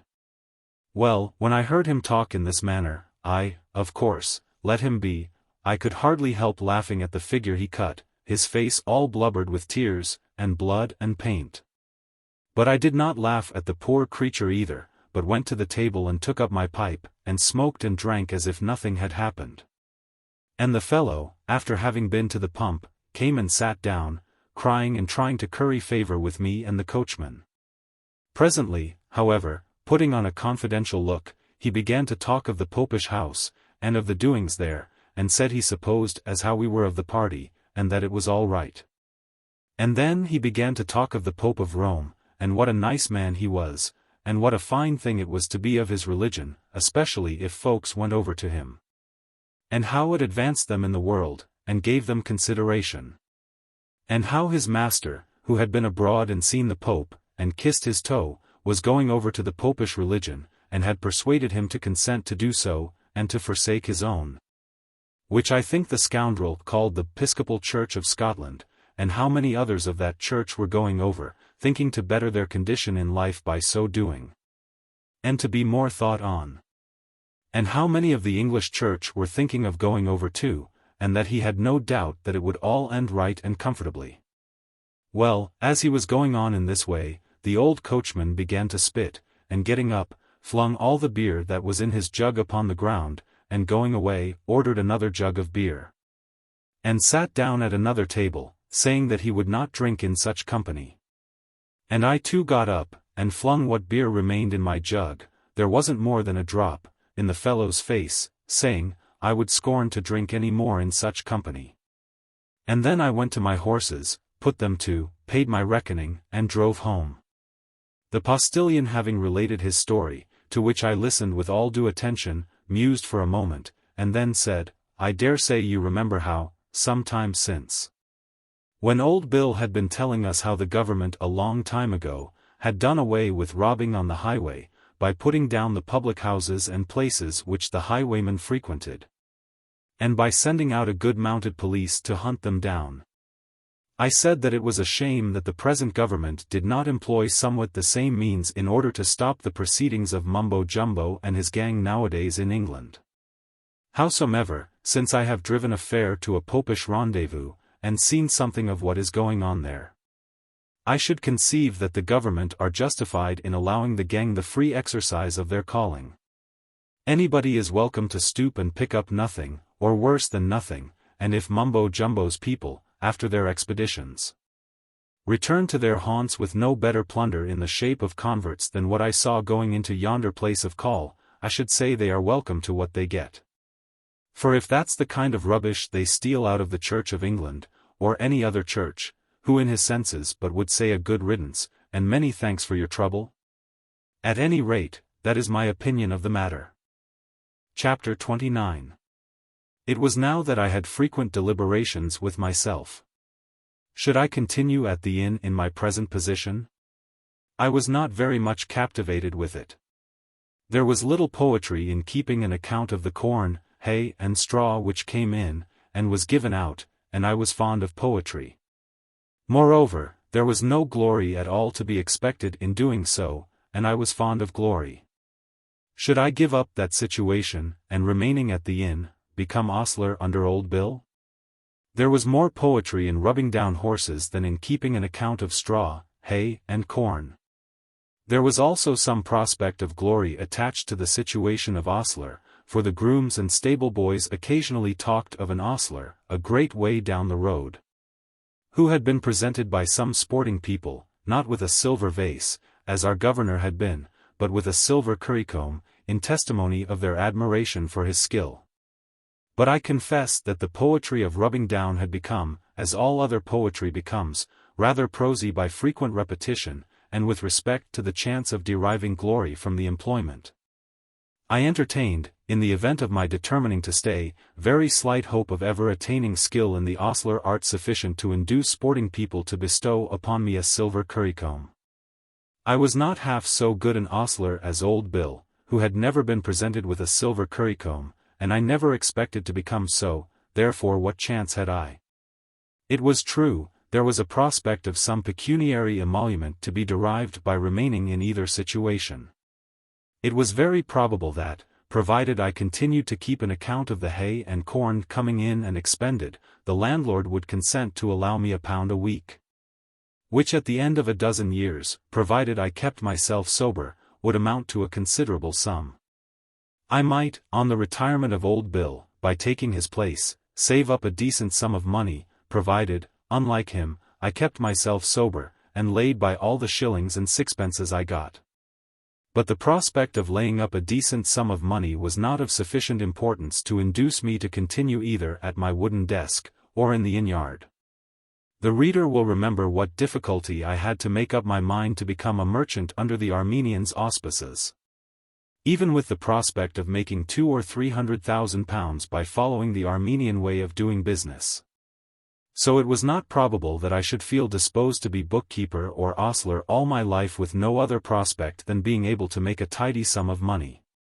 If, indeed, besides the prospect of making a tidy sum at the end of perhaps 40 years ostlering, I had been certain of being presented with a silver currycomb with my name engraved upon it, which I might have left to my descendants, or, in default thereof, to the parish church destined to contain my bones, with directions that it might be soldered into the wall above the arch leading from the body of the church into the chancel, I will not say with such a certainty of immortality. Combined with such a prospect of moderate pecuniary advantage, I might not have thought it worth my while to stay. But I entertained no such certainty, and, taking everything into consideration, I determined to mount my horse and leave the inn. This horse had caused me for some time past no little perplexity. I had frequently repented of having purchased him, more especially as the purchase had been made with another person's money, and had more than once shown him to people who, I imagined, were likely to purchase him. But, though they were profuse in his praise, as people generally are in the praise of what they don't intend to purchase, they never made me an offer. And now that I had determined to mount on his back and ride away, what was I to do with him in the sequel? I could not maintain him long. Suddenly I bethought me of Horncastle, which Francis Ardrey had mentioned as a place where the horse was likely to find a purchaser. And not having determined upon any particular place to which to repair, I thought that I could do no better than betake myself to Horncastle in the first instance, and there endeavour to dispose of my horse. On making inquiries with respect to the situation of Horncastle, and the time when the fair would be held, I learned that the town was situated in Lincolnshire, about 150 miles from the inn at which I was at present sojourning, and that the fair would be held nominally within about a month, but that it was always requisite to be on the spot some days before the nominal day of the fair, as all the best horses were generally sold before that time, and the people who came to purchase gone away with what they had bought. The people of the inn were very sorry on being informed of my determination to depart. Old Bill told me that he had hoped as how I had intended to settle down there, and to take his place as ostler when he was fit for no more work, adding, that though I did not know much of the business, yet he had no doubt but that I might improve. My friend the postillion was particularly sorry, and taking me with him to the tap-room called for 2 pints of beer, to one of which he treated me. And whilst we were drinking told me how particularly sorry he was at the thought of my going, but that he hoped I should think better of the matter. On my telling him that I must go, he said that he trusted I should put off my departure for 3 weeks, in order that I might be present at his marriage, the banns of which were just about to be published. He said that nothing would give him greater pleasure than to see me dance a minuet with his wife after the marriage dinner. But I told him it was impossible that I should stay, my affairs imperatively calling me elsewhere, and that with respect to my dancing a minuet, such a thing was out of the question, as I had never learned to dance. At which he said that he was exceedingly sorry, and finding me determined to go, wished me success in all my undertakings. The master of the house, to whom, as in duty bound I communicated my intention before I spoke of it to the servants, was, I make no doubt, very sorry, though he did not exactly tell me so. What he said was, that he had never expected that I should remain long there, as such a situation never appeared to him quite suitable to me, though I had been very diligent, and had given him perfect satisfaction. On his inquiring when I intended to depart, I informed him next day, whereupon he begged that I would defer my departure till the next day but one, and do him the favor of dining with him on the morrow. I informed him that I should be only too happy. On the following day at 4 o'clock I dined with the landlord, in company with a commercial traveler. The dinner was good, though plain, consisting of boiled mackerel, rather a rarity in those parts at that time, with fennel sauce, a prime baron of roast beef after the mackerel. Then a tart and noble Cheshire cheese.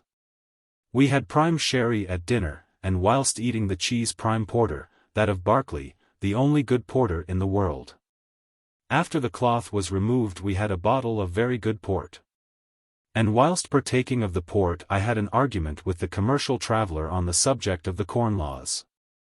The commercial traveller, having worsted me in the argument on the subject of the corn laws, got up in great glee, saying that he must order his gig, as business must be attended to.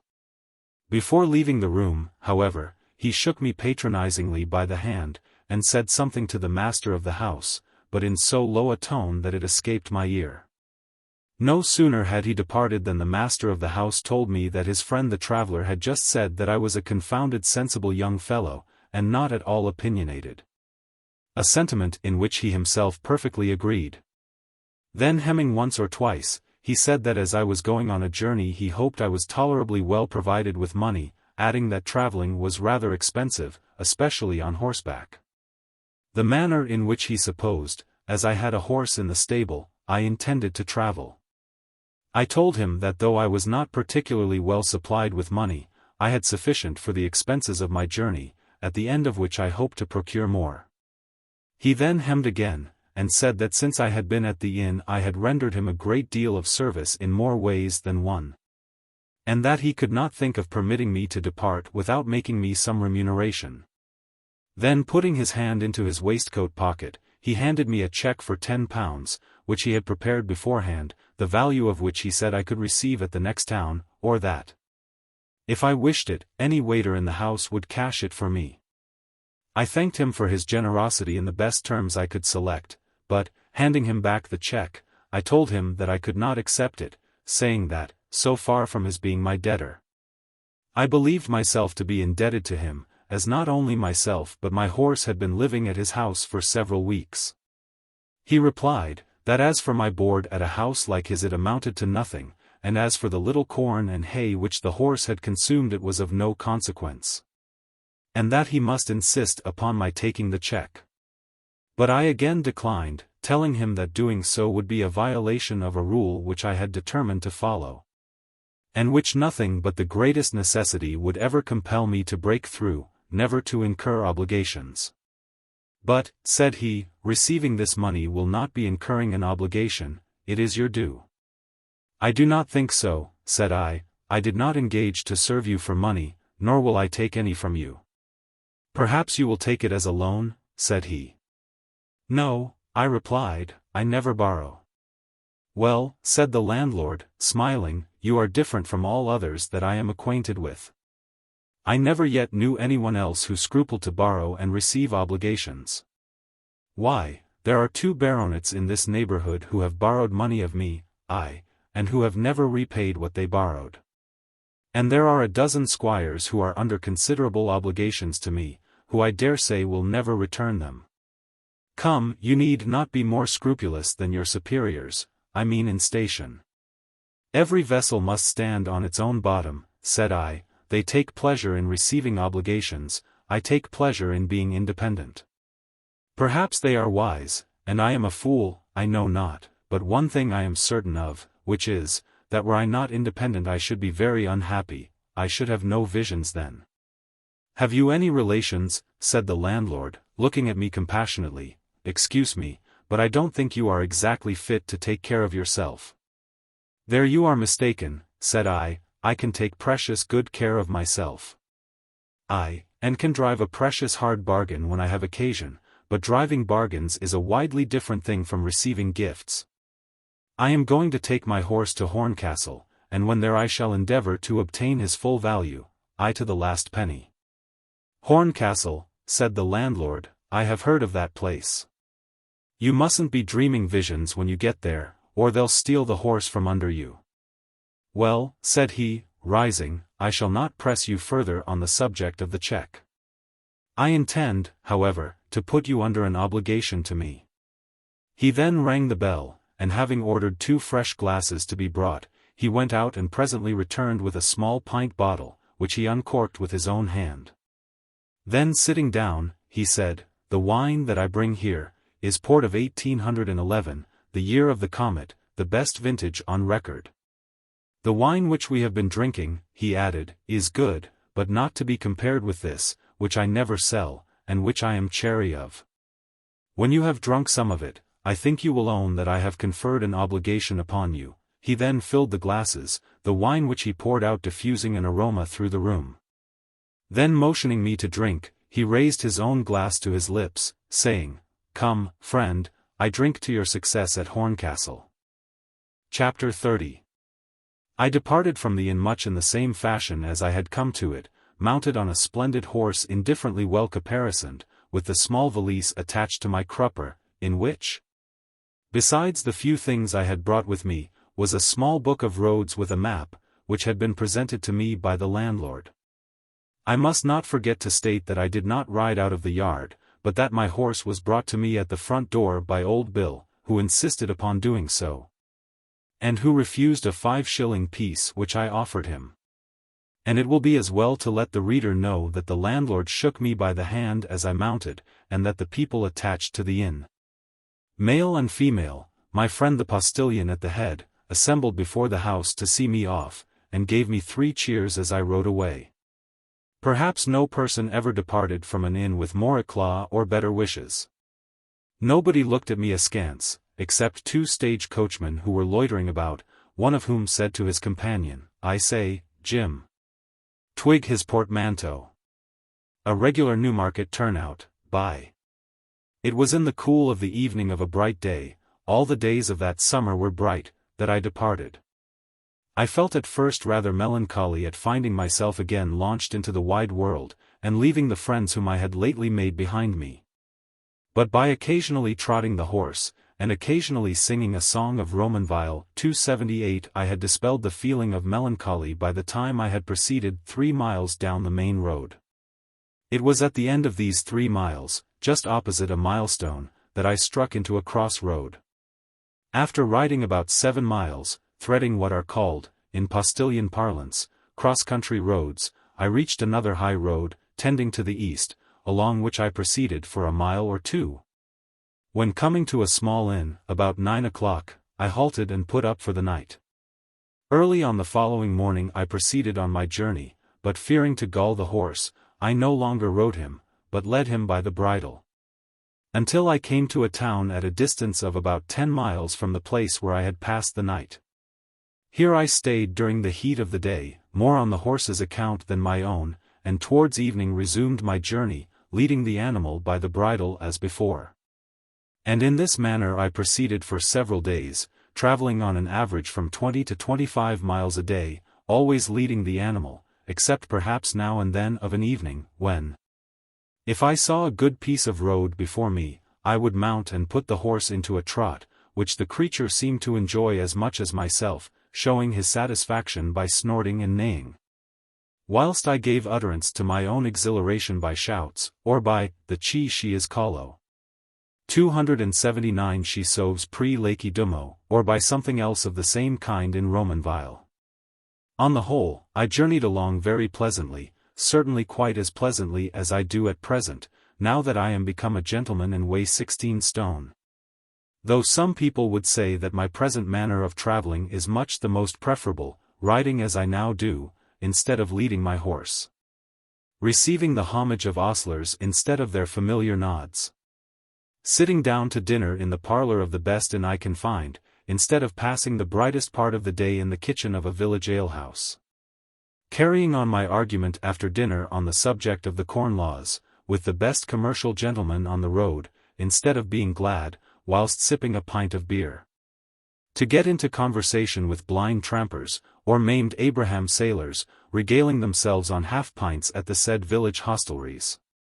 Many people will doubtless say that things have altered wonderfully with me for the better, and they would say right.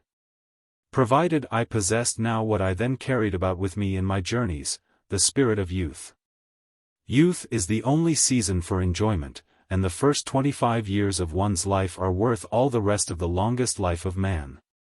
Even though those 25 be spent in penury and contempt, and the rest in the possession of wealth, honors, respectability, and many of them in strength and health, such as will enable one to ride 40 miles before dinner, and over one's pint of port, for the best gentleman in the land should not drink a bottle, carry on one's argument with gravity and decorum, with any commercial gentleman who, responsive to one's challenge, takes the part of humanity and common sense against protection and the lord of the land. Ah! There is nothing like youth, not that afterlife is valueless. Even in extreme old age one may get on very well, provided we will but accept of the bounties of God. I met the other day an old man, who asked me to drink. I am not thirsty, said I, and will not drink with you. Yes, you will, said the old man, for I am this day 100 years old. And you will never again have an opportunity of drinking the health of a man on his 100th birthday. So I broke my word, and drank. Yours is a wonderful age, said I. It is a long time to look back to the beginning of it, said the old man, yet, upon the whole, I am not sorry to have lived at all. How have you passed your time, said I. As well as I could, said the old man, always enjoying a good thing when it came honestly within my reach, not forgetting to praise God for putting it there. I suppose you were fond of a glass of good ale when you were young? Yes, said the old man, I was, and so, thank God, I am still. And he drank off a glass of ale. On I went in my journey, traversing England from west to east, ascending and descending hills, crossing rivers by bridge and ferry, and passing over extensive plains. What a beautiful country is England! People run abroad to see beautiful countries, and leave their own behind unknown, unnoticed, their own the most beautiful. And then, again, what a country for adventures! Especially to those who travel it on foot, or on horseback. People run abroad in quest of adventures, and traverse Spain or Portugal on mule or on horseback. Whereas there are 10 times more adventures to be met with in England than in Spain, Portugal, or stupid Germany to boot. Witness the number of adventures narrated in the present book, a book entirely devoted to England. Why, there is not a chapter in the present book which is not full of adventures, with the exception of the present one, and this is not yet terminated. After traversing 2 or 3 counties, I reached the confines of Lincolnshire. During one particularly hot day I put up at a public house, to which, in the evening, came a party of harvesters to make merry, who, finding me wandering about the house a stranger, invited me to partake of their ale. So I drank with the harvesters, who sang me songs about rural life, such as sitting in the swale, and listening to the swindle of the flail, as it sounds dub-a-dub on the corn, from the neighboring barn. In requital for which I treated them with a song, not of Romanville, but the song of Sivord 280 and the Horse Grey Man. 281 I remained with them till it was dark, having, after sunset, entered into deep discourse with a celebrated rat-catcher, who communicated to me the secrets of his trade, saying, amongst other things, when you see the rats pouring out of their holes, and running up my hands and arms, it's not after me they comes, but after the oils I carries about me they comes. And who subsequently spoke in the most enthusiastic manner of his trade, saying that it was the best trade in the world, and most diverting, and that it was likely to last forever. For whereas all other kinds of vermin were fast disappearing from England, rats were every day becoming more abundant. I had quitted this good company, and having mounted my horse, was making my way towards a town at about 6 miles distance, at a swinging trot. My thoughts deeply engaged on what I had gathered from the rat-catcher, when all on a sudden a light glared upon the horse's face, who purled round in great terror, and flung me out of the saddle. As from a sling, or with as much violence as the horse grey man, in the ballad, fling sivord the snares wane.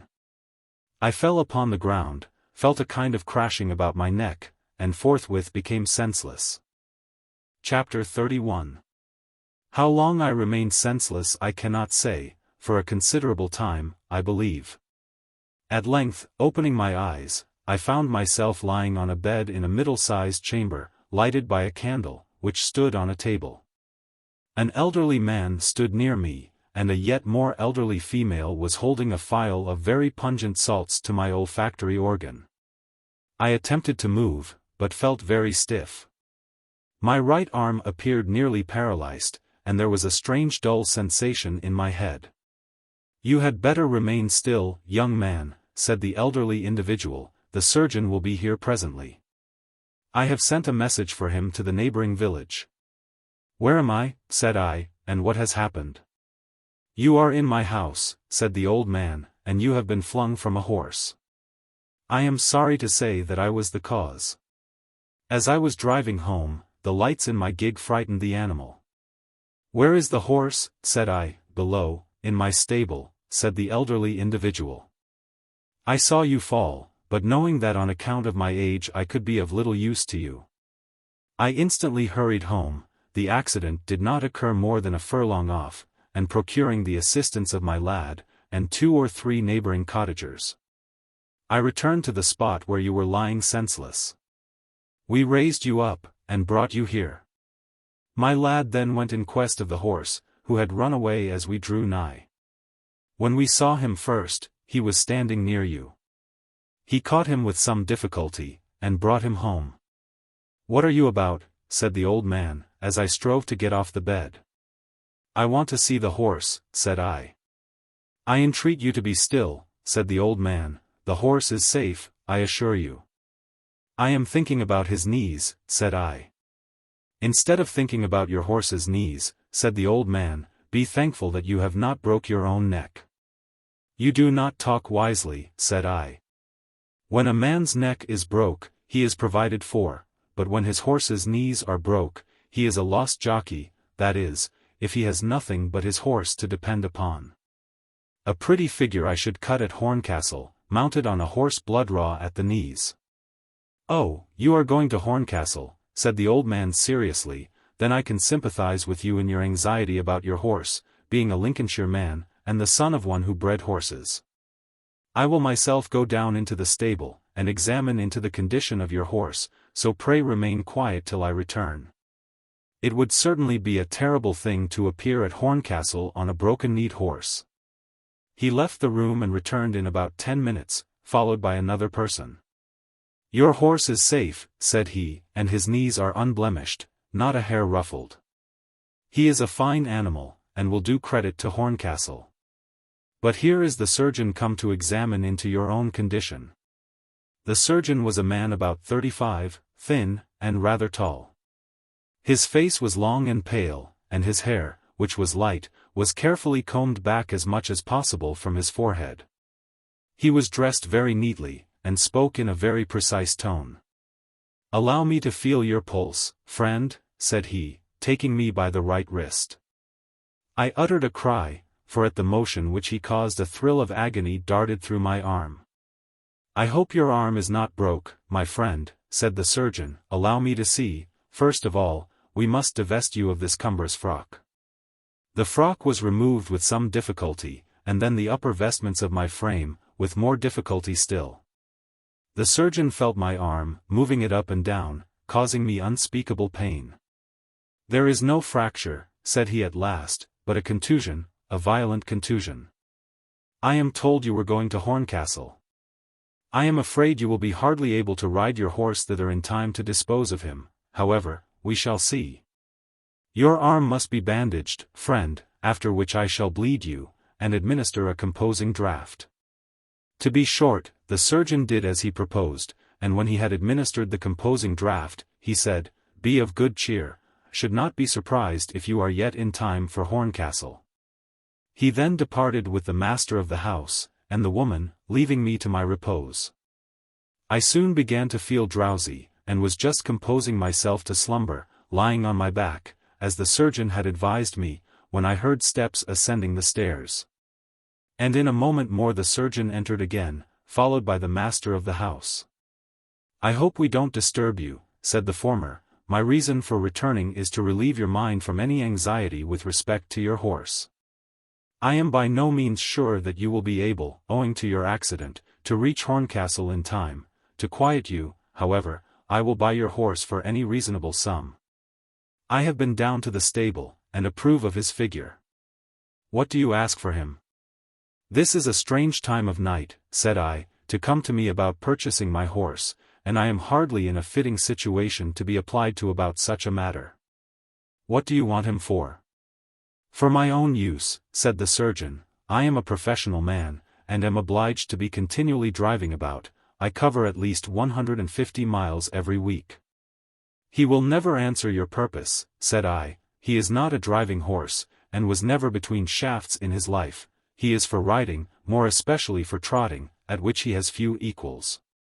"It matters not to me whether he is for riding or driving," said the surgeon. "Sometimes I ride, sometimes drive.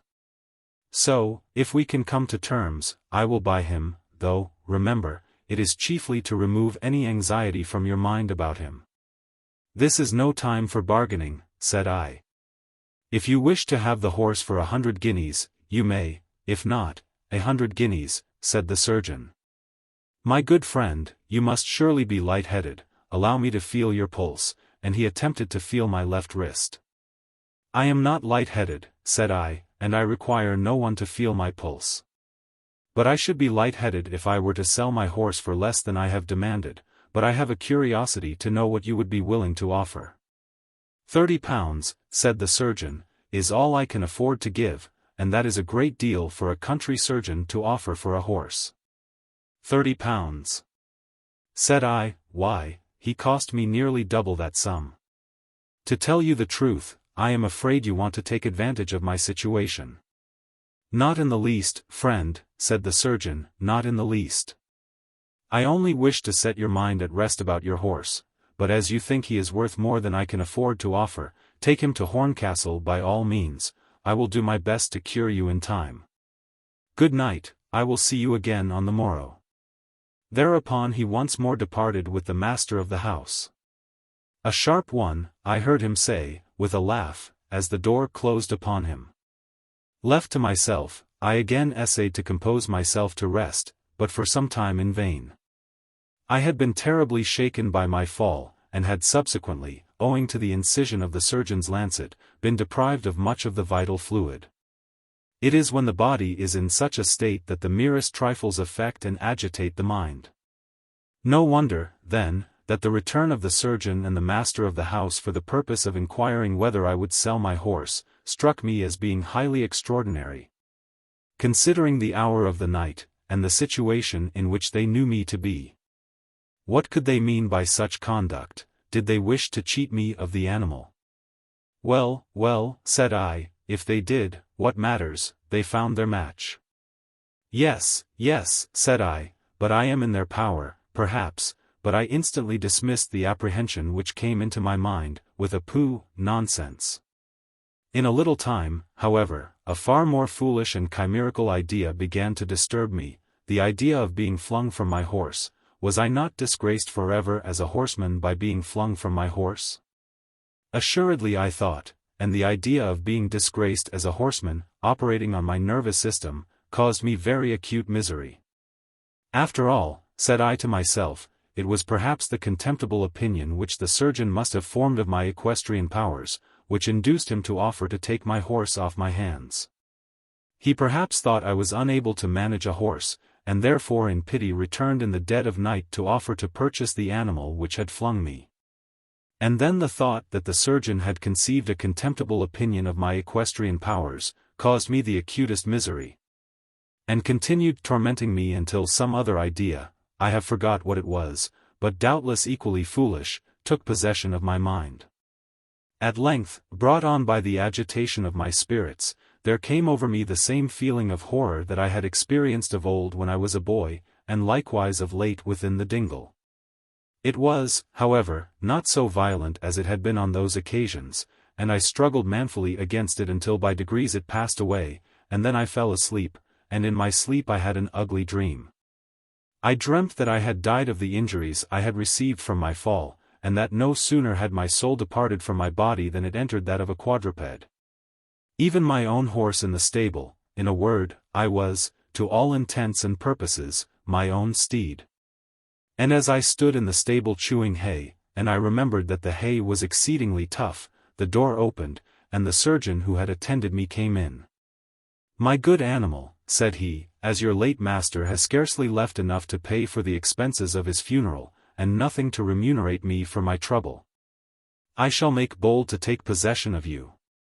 If your paces are good, I shall keep you for my own riding, if not, I shall take you to Horncastle, your original destination." He then bridled and saddled me, and leading me out, mounted, and then trotted me up and down before the house, at the door of which the old man, who now appeared to be dressed in regular jockey fashion, was standing. "I like his paces well," said the surgeon, "I think I shall take him for my own use. And what am I to have for all the trouble his master caused me?" said my late entertainer, on whose countenance I now observed, for the first time, a diabolical squint. "The consciousness of having done your duty to a fellow creature in succoring him in a time of distress, must be your reward," said the surgeon. "Pretty gammon, truly," said my late entertainer.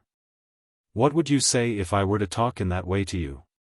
Come, unless you choose to behave Jonock, I shall take the bridle and lead the horse back into the stable." "Well," said the surgeon, "we are old friends, and I don't wish to dispute with you, so I'll tell you what I will do. I will ride the animal to Horncastle, and we will share what he fetches like brothers." "Good," said the old man, "but if you say that you have sold him for less than 100, I shan't consider you Jonock." Remember what the young fellow said. That young fellow, I heard no more, for the next moment I found myself on a broad road leading, as I supposed, in the direction of Horncastle. The surgeon still in the saddle, and my legs moving at a rapid trot. "Get on," said the surgeon, jerking my mouth with the bit, whereupon, full of rage, I instantly set off at full gallop, determined, if possible, to dash my rider to the earth. The surgeon, however, kept his seat, and so far from attempting to abate my speed, urged me on to greater efforts with a stout stick, which methought he held in his hand. In vain did I rear and kick, attempting to get rid of my foe.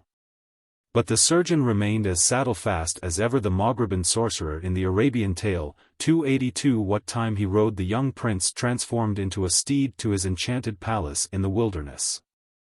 At last, as I was still madly dashing on, panting and blowing, and had almost given up all hope, I saw at a distance before me a heap of stones by the side of the road, probably placed there for the purpose of repairing it. A thought appeared to strike me: I will shy at those stones, and, if I can't get rid of him so, resign myself to my fate. So I increased my speed, till arriving within about 10 yards of the heap, I made a desperate start, turning half round with nearly the velocity of a millstone. Oh, the joy I experienced when I felt my enemy canted over my neck, and saw him lying senseless in the road. "I have you now in my power," I said, or rather neighed, as, going up to my prostrate foe, I stood over him. "Suppose I were to rear now, and let my 4 feet fall upon you, what would your life be worth? That is, supposing you are not killed already. But lie there, I will do you no further harm, but trot to Horncastle without a rider," and when there, and without further reflection off I trotted in the direction of Horncastle. But had not gone far before my bridle, falling from my neck, got entangled with my off 4 foot.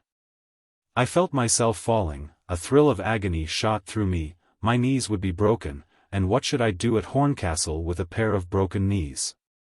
I struggled, but I could not disengage my off 4 foot, and downward I fell, but before I had reached the ground I awoke, and found myself half out of bed, my bandaged arm in considerable pain, and my left hand just touching the floor. With some difficulty I readjusted myself in bed. It was now early morning, and the first rays of the sun were beginning to penetrate the white curtains of a window on my left, which probably looked into a garden. As I caught a glimpse or two of the leaves of trees through a small uncovered part at the side. For some time I felt uneasy and anxious, my spirits being in a strange fluttering state. At last my eyes fell upon a small row of teacups, seemingly of china, which stood on a mantelpiece exactly fronting the bottom of the bed. The sight of these objects, I know not why, soothed and pacified me. I kept my eyes fixed upon them, as I lay on my back on the bed, with my head upon the pillow, till at last I fell into a calm and refreshing sleep. Chapter 32. It might be about 8 o'clock in the morning when I was awakened by the entrance of the old man. "How have you rested?" said he, coming up to the bedside, and looking me in the face. "Well," said I, "and I feel much better, but I am still very sore." I surveyed him now for the first time with attention. He was dressed in a sober-colored suit, and was apparently between 60 and 70. In stature he was rather above the middle height, but with a slight stoop. His features were placid, and expressive of much benevolence, but as it appeared to me, with rather a melancholy cast.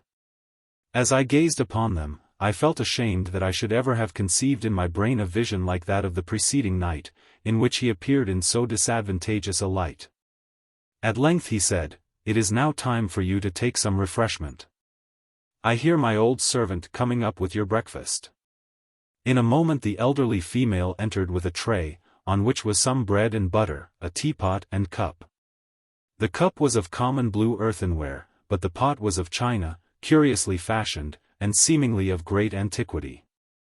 The old man poured me out a cupful of tea, and then, with the assistance of the woman, raised me higher, and propped me up with pillows. I ate and drank. When the pot was emptied of its liquid, it did not contain much, I raised it up with my left hand to inspect it. The sides were covered with curious characters, seemingly hieroglyphics. After surveying them for some time, I replaced it upon the tray. "You seem fond of china," said I to the old man, after the servant had retired with the breakfast things, and I had returned to my former posture. "You have china on the mantelpiece, and that was a remarkable teapot out of which I have just been drinking." The old man fixed his eyes intently on me, and methought the expression of his countenance became yet more melancholy. "Yes," said he at last, "I am fond of china, I have reason to be fond of china, but for china I should," and here he sighed again.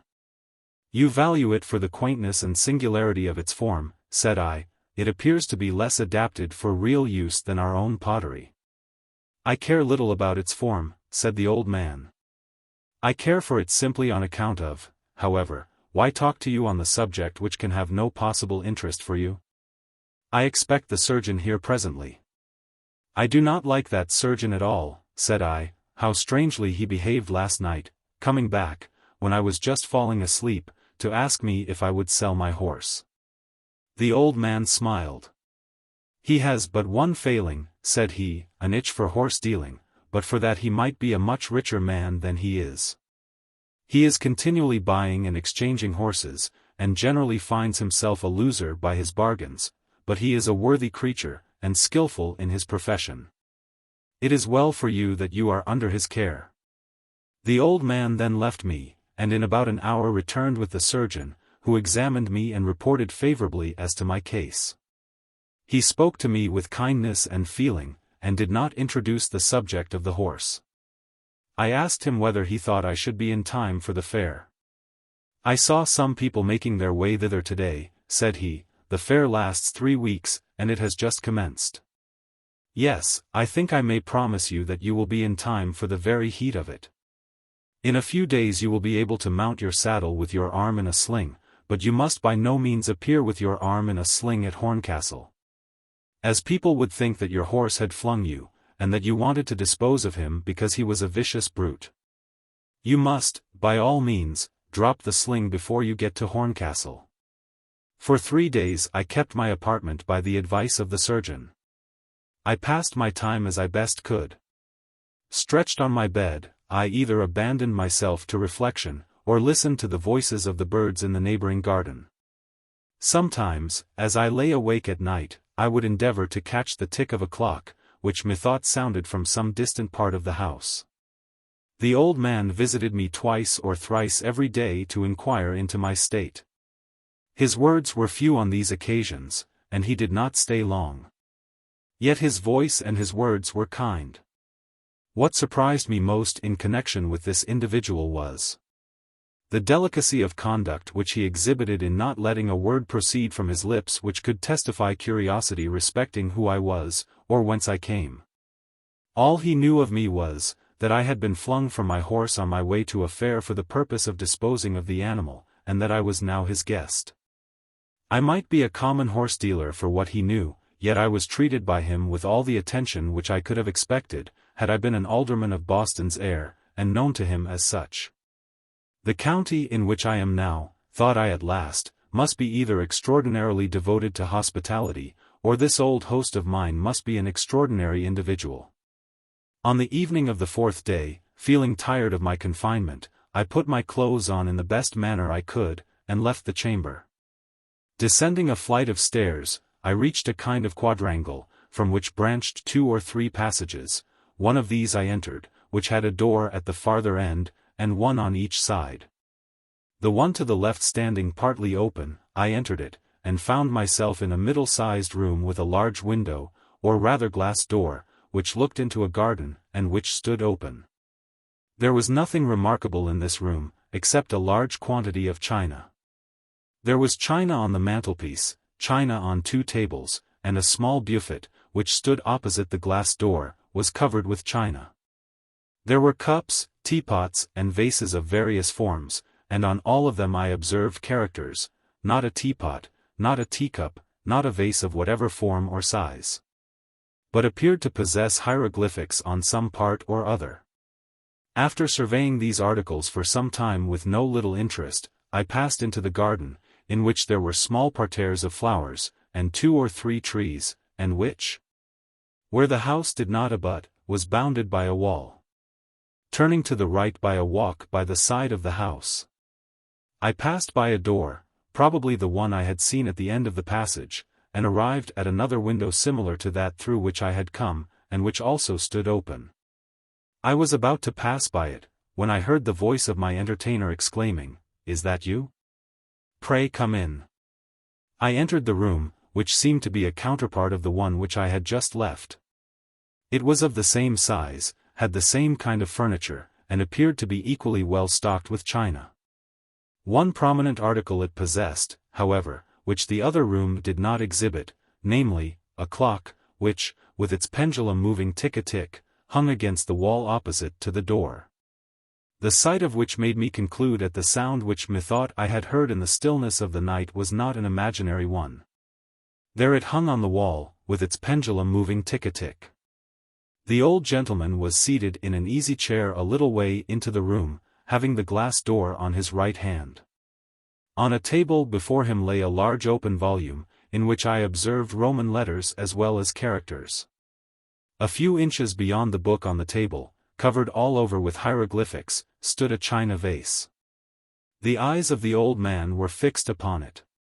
"Sit down," said he, motioning me with his hand to a stool close by, but without taking his eyes from the vase. "I can't make it out," said he at last, removing his eyes from the vase, and leaning back on the chair. "I can't make it out." "I wish I could assist you," said I. "Assist me," said the old man, looking at me with a half-smile. "Yes," said I, "but I do not understand Chinese." "I suppose not," said the old man, with another slight smile. But. "Pray proceed," said I. "I wish to ask you," said the old man, "how you knew that the characters on yon piece of crockery were Chinese, or, indeed, that there was such a language." "I knew the crockery was china," said I, "and naturally enough supposed what was written upon it to be Chinese. As for there being such a language, the English have a language, the French have a language, and why not the Chinese? May I ask you a question?" As many as you like. Do you know any language besides English?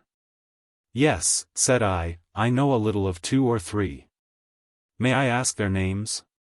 Why not, said I know a little French. Anything else? Yes, a little Welsh, and a little Hike. What is Hike? Armenian. I am glad to see you in my house, said the old man, shaking me by the hand. How singular that one coming as you did should know Armenian. Not more singular, said I, than that one living in such a place as this should know Chinese. How came you to acquire it? The old man looked at me, and sighed. I beg pardon, said I, for asking what is, perhaps, an impertinent question. I have not imitated your own delicacy.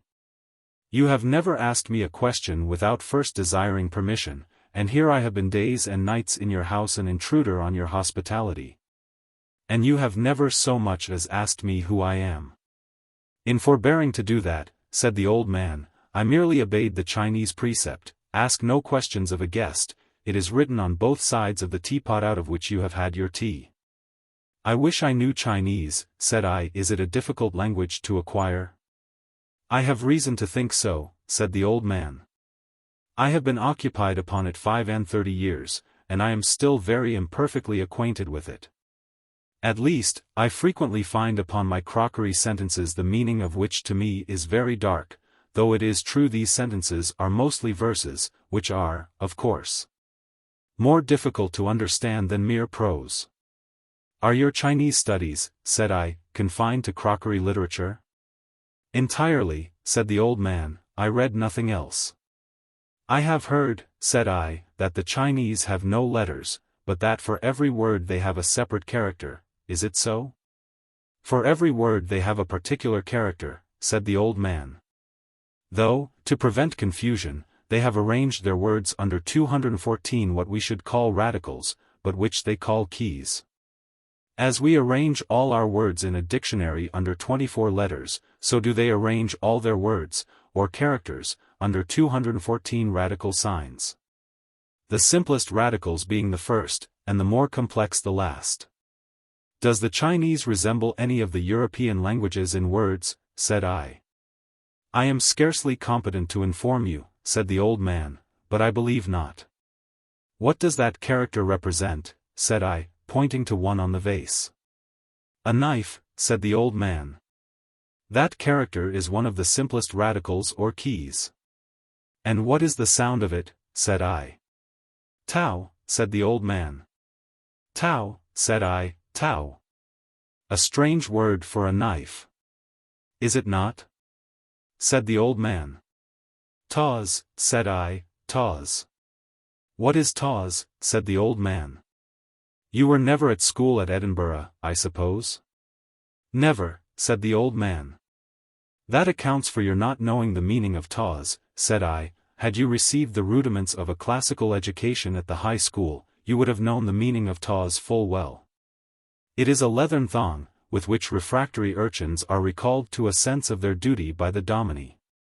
Tao, taws, how singular. I cannot see what the two words have in common, except a slight agreement in sound. You will see the connection, said I, when I inform you that the thong, from the middle to the bottom, is cut or slit into 2 or 3 parts, from which slits or cuts. Unless I am very much mistaken, it derives its name, taws, a thong with slits or cuts, used for chastising disorderly urchins at the high school, from the French tailleur, to cut. Evidently connected with the Chinese tao, a knife. How very extraordinary. Chapter 33.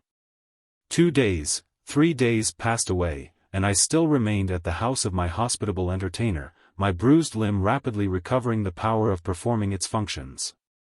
I passed my time agreeably enough, sometimes in my chamber, communing with my own thoughts, sometimes in the stable, attending to, and not unfrequently conversing with, my horse. And at mealtime, for I seldom saw him at any other, discoursing with the old gentleman, sometimes on the Chinese vocabulary, sometimes on Chinese syntax, and once or twice on English horseflesh.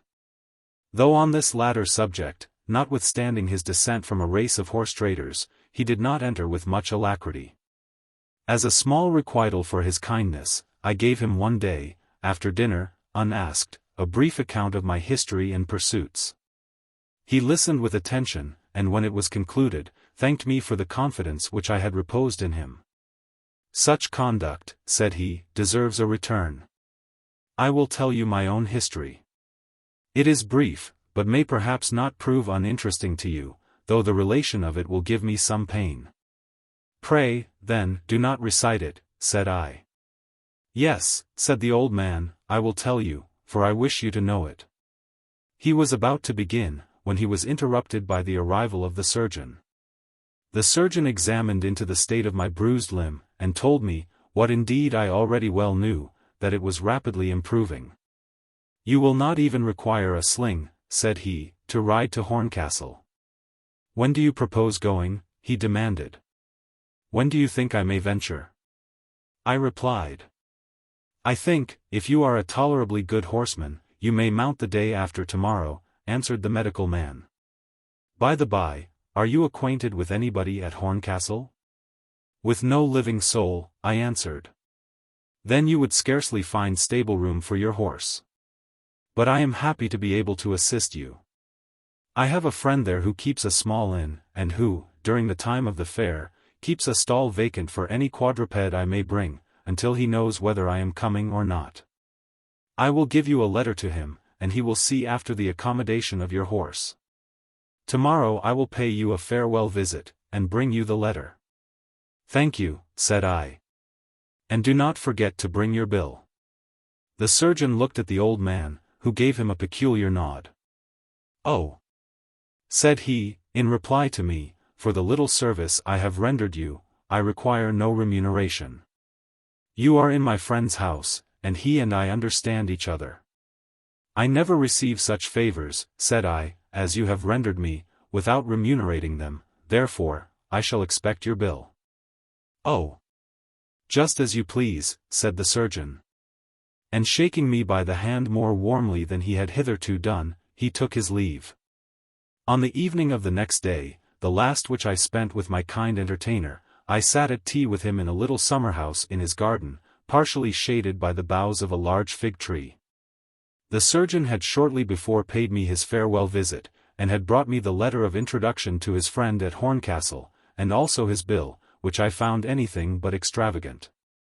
After we had each respectively drank the contents of 2 cups, and it may not be amiss here to inform the reader that though I took cream with my tea, as I always do when I can procure that addition, the old man, like most people bred up in the country, drank his without it. He thus addressed me: "I am, as I told you on the night of your accident, the son of a breeder of horses. A respectable and honest man. When I was about 20 he died, leaving me, his only child, a comfortable property, consisting of about 200 acres of land and some £1,500 in money. My mother had died about 3 years previously. I felt the death of my mother keenly, but that of my father less than was my duty. Indeed, truth compels me to acknowledge that I scarcely regretted his death. The cause of this want of proper filial feeling was the opposition which I had experienced from him in an affair which deeply concerned me. I had formed an attachment for a young female in the neighborhood, who, though poor, was of highly respectable birth, her father having been a curate of the established church. She was, at the time of which I am speaking, an orphan, having lost both her parents, and supported herself by keeping a small school. My attachment was returned, and we had pledged our vows, but my father, who could not reconcile himself to her lack of fortune, forbade our marriage in the most positive terms. He was wrong, for she was a fortune in herself, amiable and accomplished. Oh, I cannot tell you all she was, and here the old man drew his hand across his eyes. By the death of my father, the only obstacle to our happiness appeared to be removed.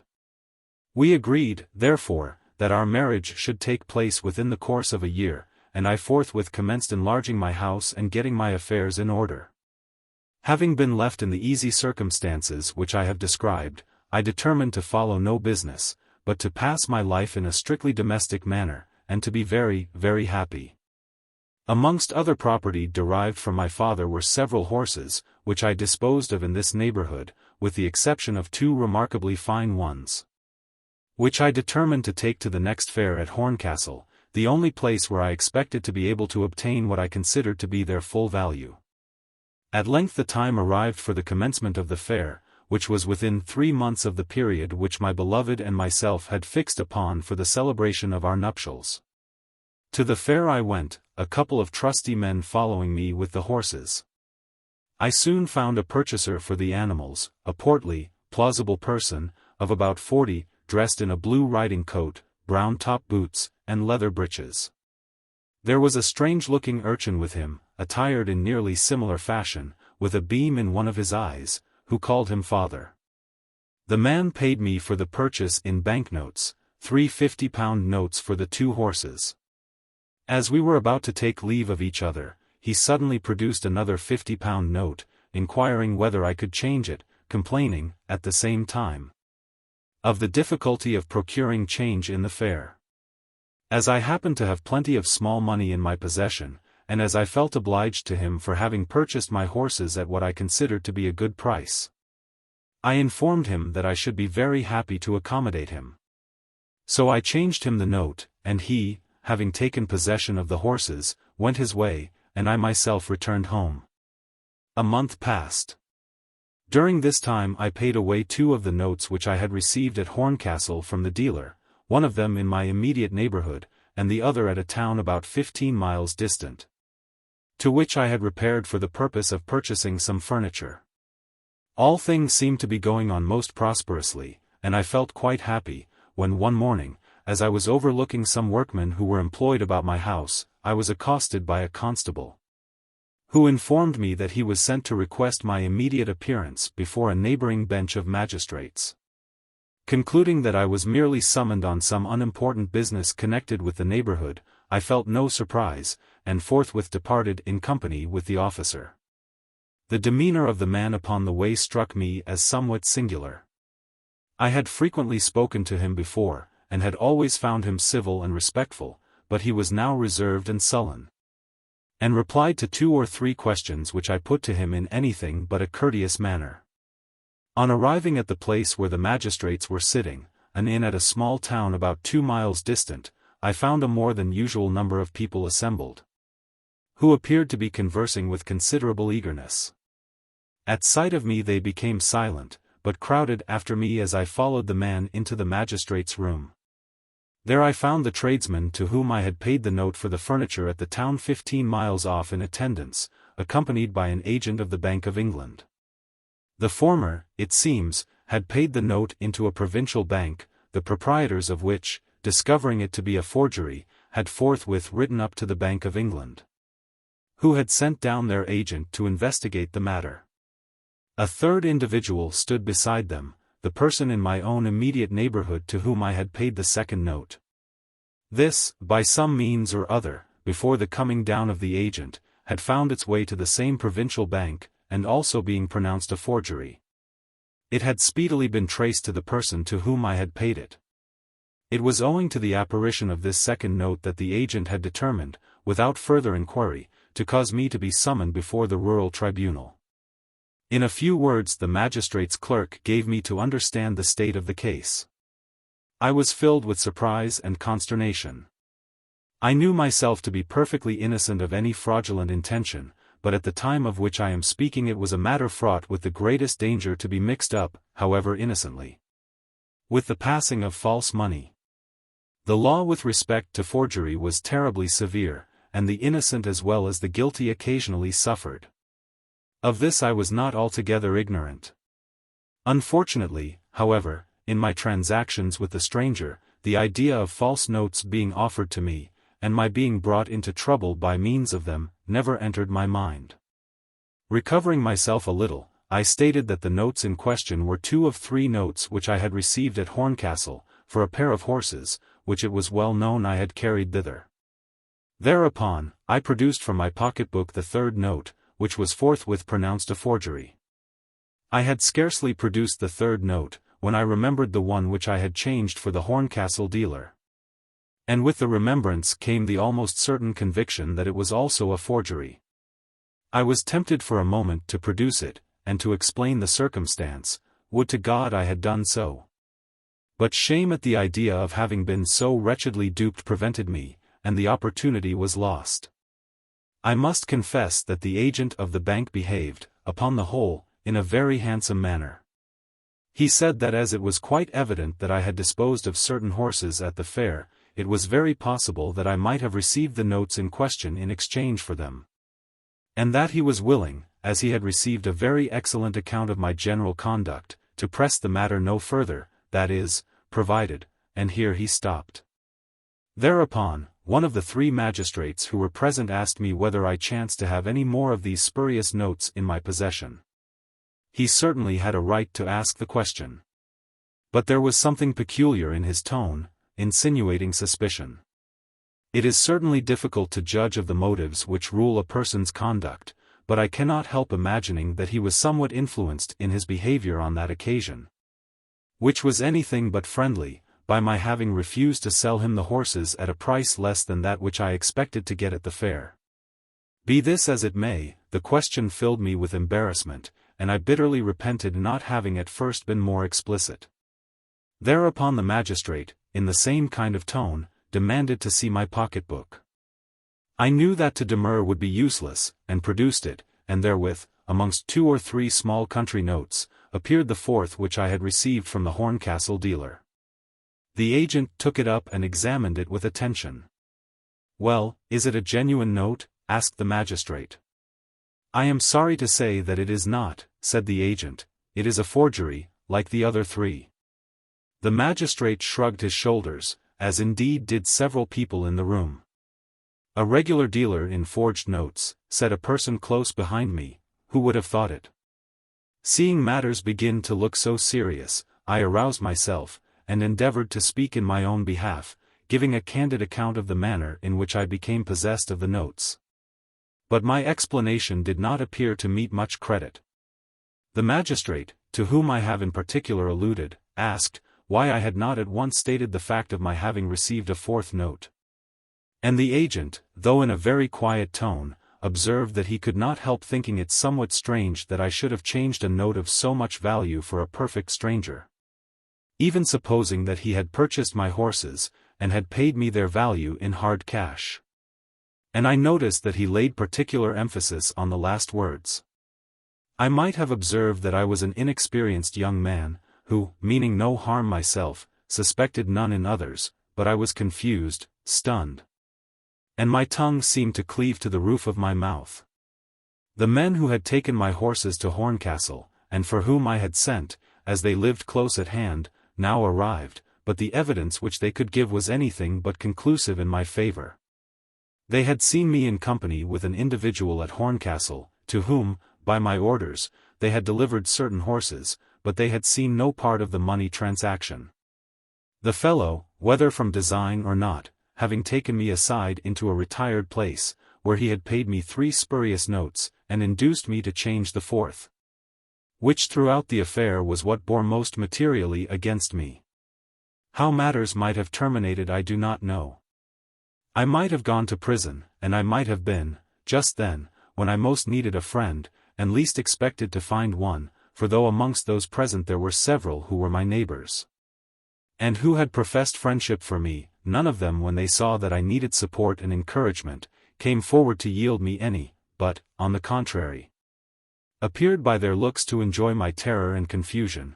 Just then a friend entered the room in the person of the surgeon of the neighborhood, the father of him who has attended you. He was not on very intimate terms with me, but he had occasionally spoken to me, and had attended my father in his dying illness, and chancing to hear that I was in trouble, he now hastened to assist me. After a short preamble, in which he apologized to the bench for interfering, he begged to be informed of the state of the case, whereupon the matter was laid before him in all its details. He was not slow in taking a fair view of it, and spoke well and eloquently in my behalf, insisting on the improbability that a person of my habits and position would be willfully mixed up with a transaction like that of which it appeared I was suspected, adding, that as he was fully convinced of my innocence, he was ready to enter into any surety with respect to my appearance at any time to answer anything which might be laid to my charge. This last observation had particular effect, and as he was a person universally respected, both for his skill in his profession and his general demeanor, people began to think that a person in whom he took an interest could scarcely be concerned in anything criminal. And though my friend the magistrate, I call him so ironically, made 2 or 3 demurs, it was at last agreed between him and his brethren of the bench, that, for the present, I should be merely called upon to enter into my own recognizance for the sum of £200, to appear whenever it should be deemed requisite to enter into any further investigation of the matter. So I was permitted to depart from the tribunal of petty justice without handcuffs, and uncollared by a constable, but people looked coldly and suspiciously upon me. The first thing I did was to hasten to the house of my beloved, in order to inform her of every circumstance attending the transaction. I found her, but how? A malicious female individual had hurried to her with a distorted tale, to the effect that I had been taken up as an utterer of forged notes, that an immense number had been found in my possession, that I was already committed, and that probably I should be executed. My affianced one tenderly loved me, and her constitution was delicate. Fit succeeded fit. She broke a blood vessel, and I found her deluged in blood. The surgeon had just been sent for, he came and afforded her every possible relief. I was distracted. He bade me have hope, but I observed he looked very grave. By the skill of the surgeon, the poor girl was saved in the first instance from the arms of death, and for a few weeks she appeared to be rapidly recovering. By degrees, however, she became melancholy, a worm preyed upon her spirit, a slow fever took possession of her frame.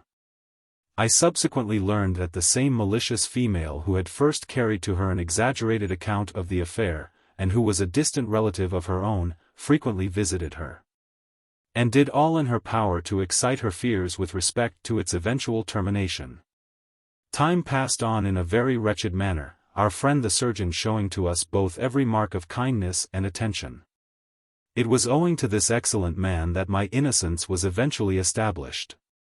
Having been called to a town on the borders of Yorkshire to a medical consultation, he chanced to be taking a glass of wine with the landlord of the inn at which he stopped, when the waiter brought in a note to be changed, saying, that the Quaker gentleman, who had been for some days in the house, and was about to depart, had sent it to be changed, in order that he might pay his bill. The landlord took the note, and looked at it. "A £50 bill," said he. "I don't like changing bills of that amount, lest they should prove bad ones. However, as it comes from a Quaker gentleman, I suppose it is all right." The mention of a £50 note aroused the attention of my friend, and he requested to be permitted to look at it. He had scarcely seen it, when he was convinced that it was one of the same description as those which had brought me into trouble, as it corresponded with them in 2 particular features, which the agent of the bank had pointed out to him and others as evidence of their spuriousness. My friend, without a moment's hesitation, informed the landlord that the note was a bad one, expressing at the same time a great wish to see the Quaker gentleman who wanted to have it changed. "That you can easily do," said the landlord, and forthwith conducted him into the common room, where he saw a respectable-looking man, dressed like a Quaker, and seemingly about 60 years of age. My friend, after a short apology, showed him the note which he held in his hand, stating that he had no doubt it was a spurious one, and begged to be informed where he had taken it, adding that a particular friend of his was at present in trouble, owing to his having taken similar notes from a stranger at Horncastle, but that he hoped that he, the Quaker, could give information, by means of which the guilty party, or parties, could be arrested. At the mention of Horncastle, it appeared to my friend that the Quaker gave a slight start.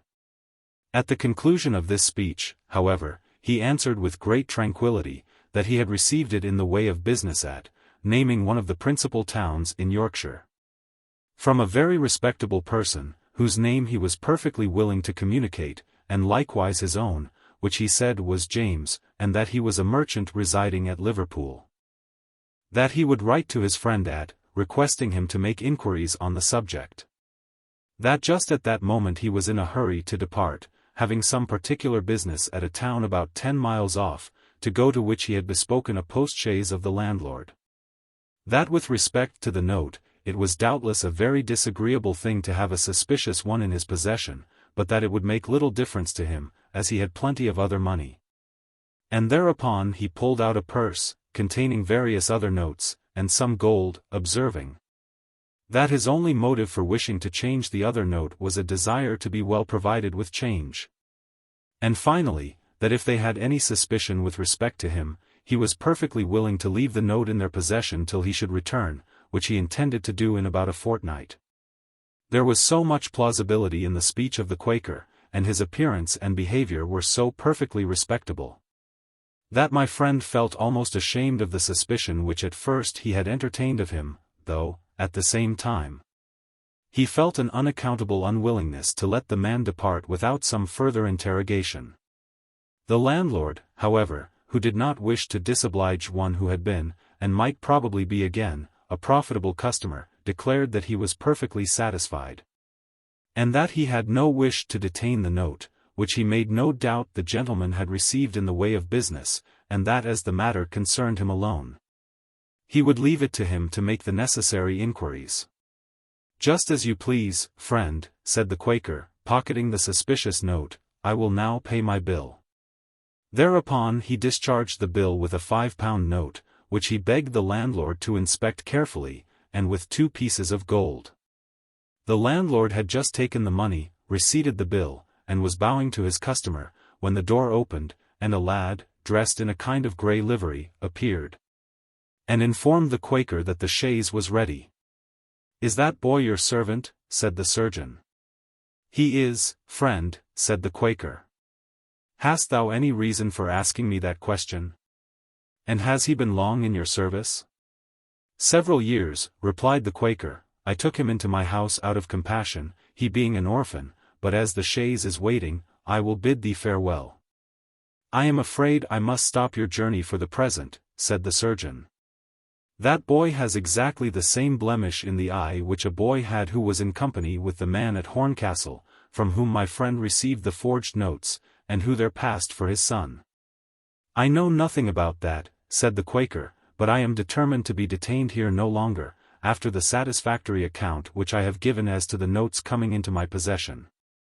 He then attempted to leave the room, but my friend detained him. A struggle ensued, during which a wig which the Quaker wore fell off, whereupon he instantly appeared to lose some 20 years of his age.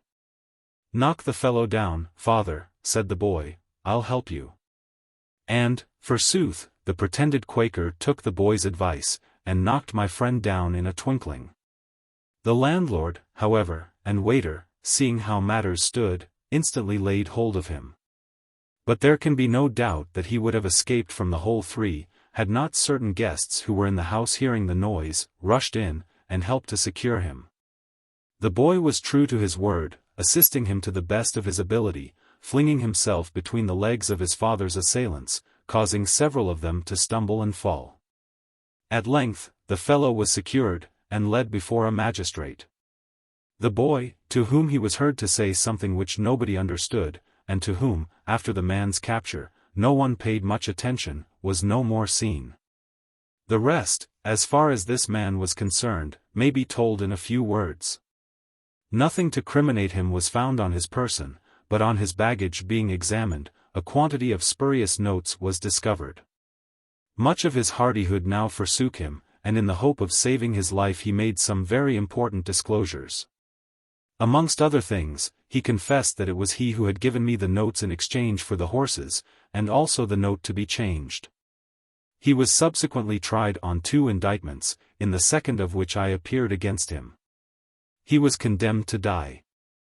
But, in consideration of the disclosures he had made, his sentence was commuted to perpetual transportation. My innocence was thus perfectly established before the eyes of the world, and all my friends hastened to congratulate me.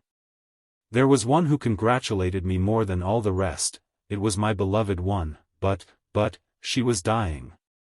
Here the old man drew his hand before his eyes, and remained for some time without speaking. At length he removed his hand, and commenced again with a broken voice, "You will pardon me if I hurry over this part of my story, I am unable to dwell upon it. How dwell upon a period when I saw my only earthly treasure pine away gradually day by day, and knew that nothing could save her. She saw my agony, and did all she could to console me, saying that she was herself quite resigned. A little time before her death she expressed a wish that we should be united. I was too happy to comply with her request.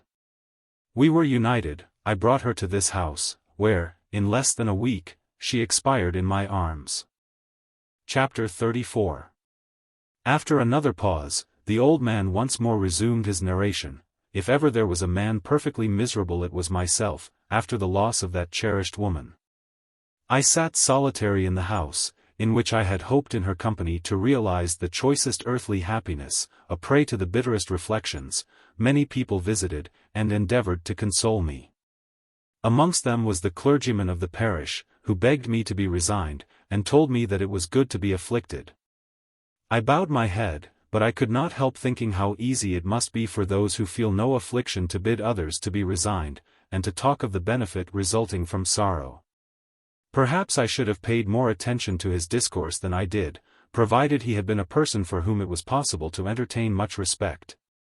But his own heart was known to be set on the things of this world. Within a little time he had an opportunity, in his own case, of practicing resignation, and of realizing the benefit of being afflicted. A merchant, to whom he had entrusted all his fortune, in the hope of a large interest, became suddenly a bankrupt, with scarcely any assets. I will not say that it was owing to this misfortune that the divine died in less than a month after its occurrence, but such was the fact. Amongst those who most frequently visited me was my friend the surgeon. He did not confine himself to the common topics of consolation, but endeavored to impress upon me the necessity of rousing myself, advising me to occupy my mind with some pursuit. Particularly recommending agriculture. But agriculture possessed no interest for me, nor, indeed, any pursuit within my reach. My hopes of happiness had been blighted, and what cared I for anything? So at last he thought it best to leave me to myself, hoping that time would bring with it consolation, and I remained solitary in my house, waited upon by a male and a female servant. Oh, what dreary moments I passed! My only amusement, and it was a sad one, was to look at the things which once belonged to my beloved, and which were now in my possession. Oh, how fondly would I dwell upon them! There were some books. I cared not for books, but these had belonged to my beloved. Oh, how fondly did I dwell on them! Then there was her hat and bonnet. Oh, me, how fondly did I gaze upon them!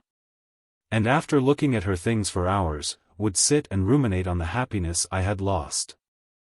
How I execrated the moment I had gone to the fair to sell horses! Would that I had never been at Horncastle to sell horses! I would say, I might at this moment have been enjoying the company of my beloved, leading a happy, quiet, easy life, but for that fatal expedition. That thought worked on my brain, till my brain seemed to turn round. One day I sat at the breakfast table gazing vacantly around me. My mind was in a state of inexpressible misery. There was a whirl in my brain, probably like that which people feel who are rapidly going mad. This increased to such a degree that I felt giddiness coming upon me.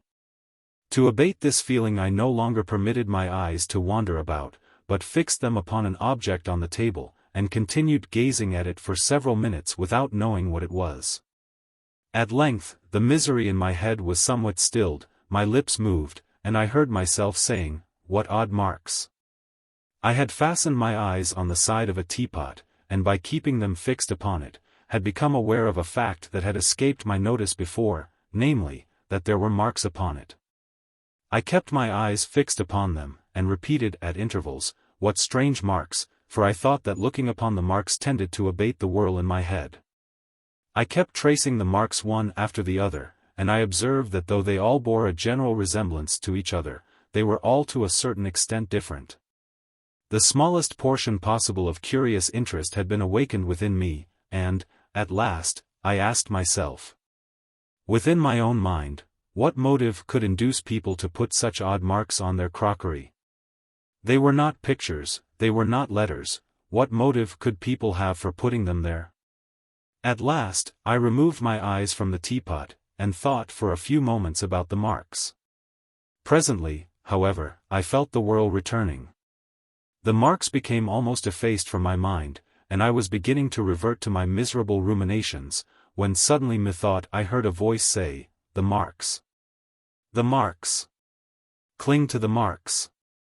Or, so I fixed my eyes again upon the marks, inspecting them more attentively, if possible, than I had done before, and, at last, I came to the conclusion that they were not capricious or fanciful marks, but were arranged systematically. When I had gazed at them for a considerable time, I turned the teapot round, and on the other side I observed marks of a similar kind, which I soon discovered were identical with the ones I had been observing. All the marks were something alike, but all somewhat different, and on comparing them with each other, I was struck with the frequent occurrence of a mark crossing an upright line, or projecting from it, now on the right, now on the left side. And I said to myself, why does this mark sometimes cross the upright line, and sometimes project? And the more I thought on the matter, the less did I feel of the misery in my head. The things were at length removed, and I sat, as I had for some time past been wont to sit after my meals, silent and motionless. But in the present instance my mind was not entirely abandoned to the one mournful idea which had so long distressed it. It was, to a certain extent, occupied with the marks on the teapot. It is true that the mournful idea strove hard with the marks on the teapot for the mastery in my mind, and at last the painful idea drove the marks of the teapot out. They, however, would occasionally return and flit across my mind for a moment or two, and their coming was like a momentary relief from intense pain. I thought once or twice that I would have the teapot placed before me, that I might examine the marks at leisure. But I considered that it would be as well to defer the re-examination of the marks till the next morning. At that time I did not take tea of an evening. By deferring the examination thus, I had something to look forward to on the next morning. The day was a melancholy one, but it certainly was more tolerable to me than any of the others had been since the death of my beloved. As I lay awake that night I occasionally thought of the marks, and in my sleep methought I saw them upon the teapot vividly before me. On the morrow, I examined the marks again. How singular they looked! Surely they must mean something, and if so, what could they mean? And at last I thought within myself whether it would be possible for me to make out what they meant. That day I felt more relief than on the preceding one, and towards night I walked a little about. In about a week's time I received a visit from my friend the surgeon. After a little discourse, he told me that he perceived I was better than when he had last seen me, and asked me what I had been about. I told him that I had been principally occupied in considering certain marks which I had found on a teapot, and wondering what they could mean. He smiled at first, but instantly assuming a serious look, he asked to see the teapot. I produced it, and after having surveyed the marks with attention, he observed that they were highly curious, and also wondered what they meant. I strongly advise you, said he, to attempt to make them out, and also to take moderate exercise, and to see after your concerns. I followed his advice.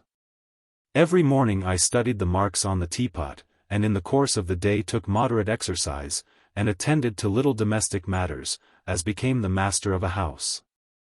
I subsequently learned that the surgeon, in advising me to study the marks, and endeavor to make out their meaning, merely hoped that by means of them my mind might by degrees be diverted from the mournful idea on which it had so long brooded.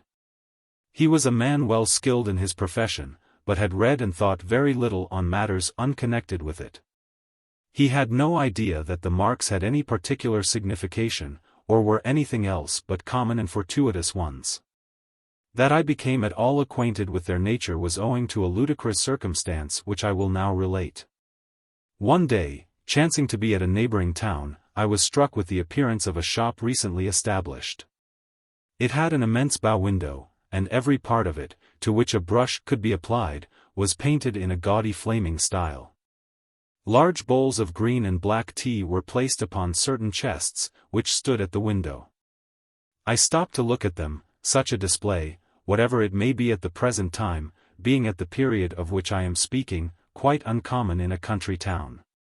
The tea, whether black or green, was very shining and inviting, and the bowls, of which there were 3, standing on as many chests, were very grand and foreign-looking.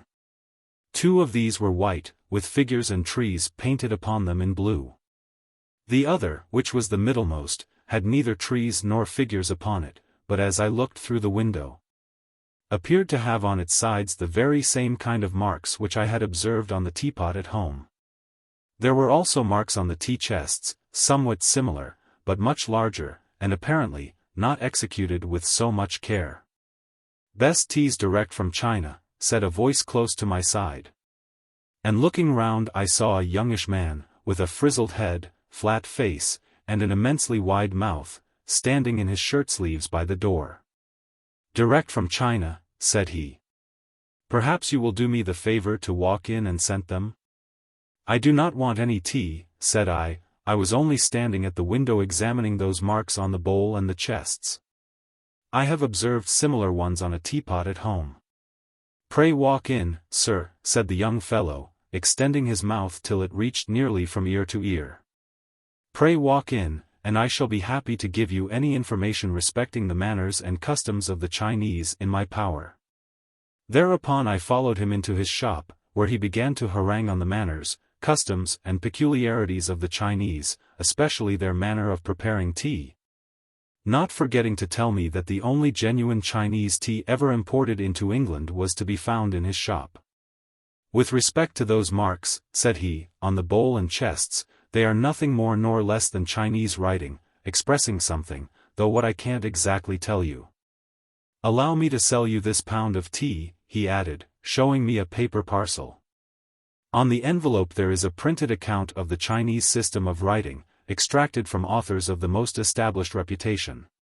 These things I print principally with the hope of, in some degree, removing the worse than Gothic ignorance prevalent amongst the natives of these parts. I am from London myself. With respect to all that relates to the Chinese real imperial tea, I assure you, sir, that, well, to make short of what you doubtless consider a very tiresome story, I purchased the tea and carried it home.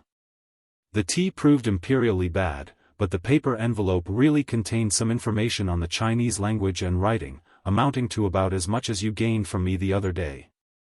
On learning that the marks on the teapot expressed words, I felt my interest with respect to them considerably increased and returned to the task of inspecting them with greater zeal than before, hoping, by continually looking at them, to be able eventually to understand their meaning, in which hope you may easily believe I was disappointed, though my desire to understand what they represented continued on the increase.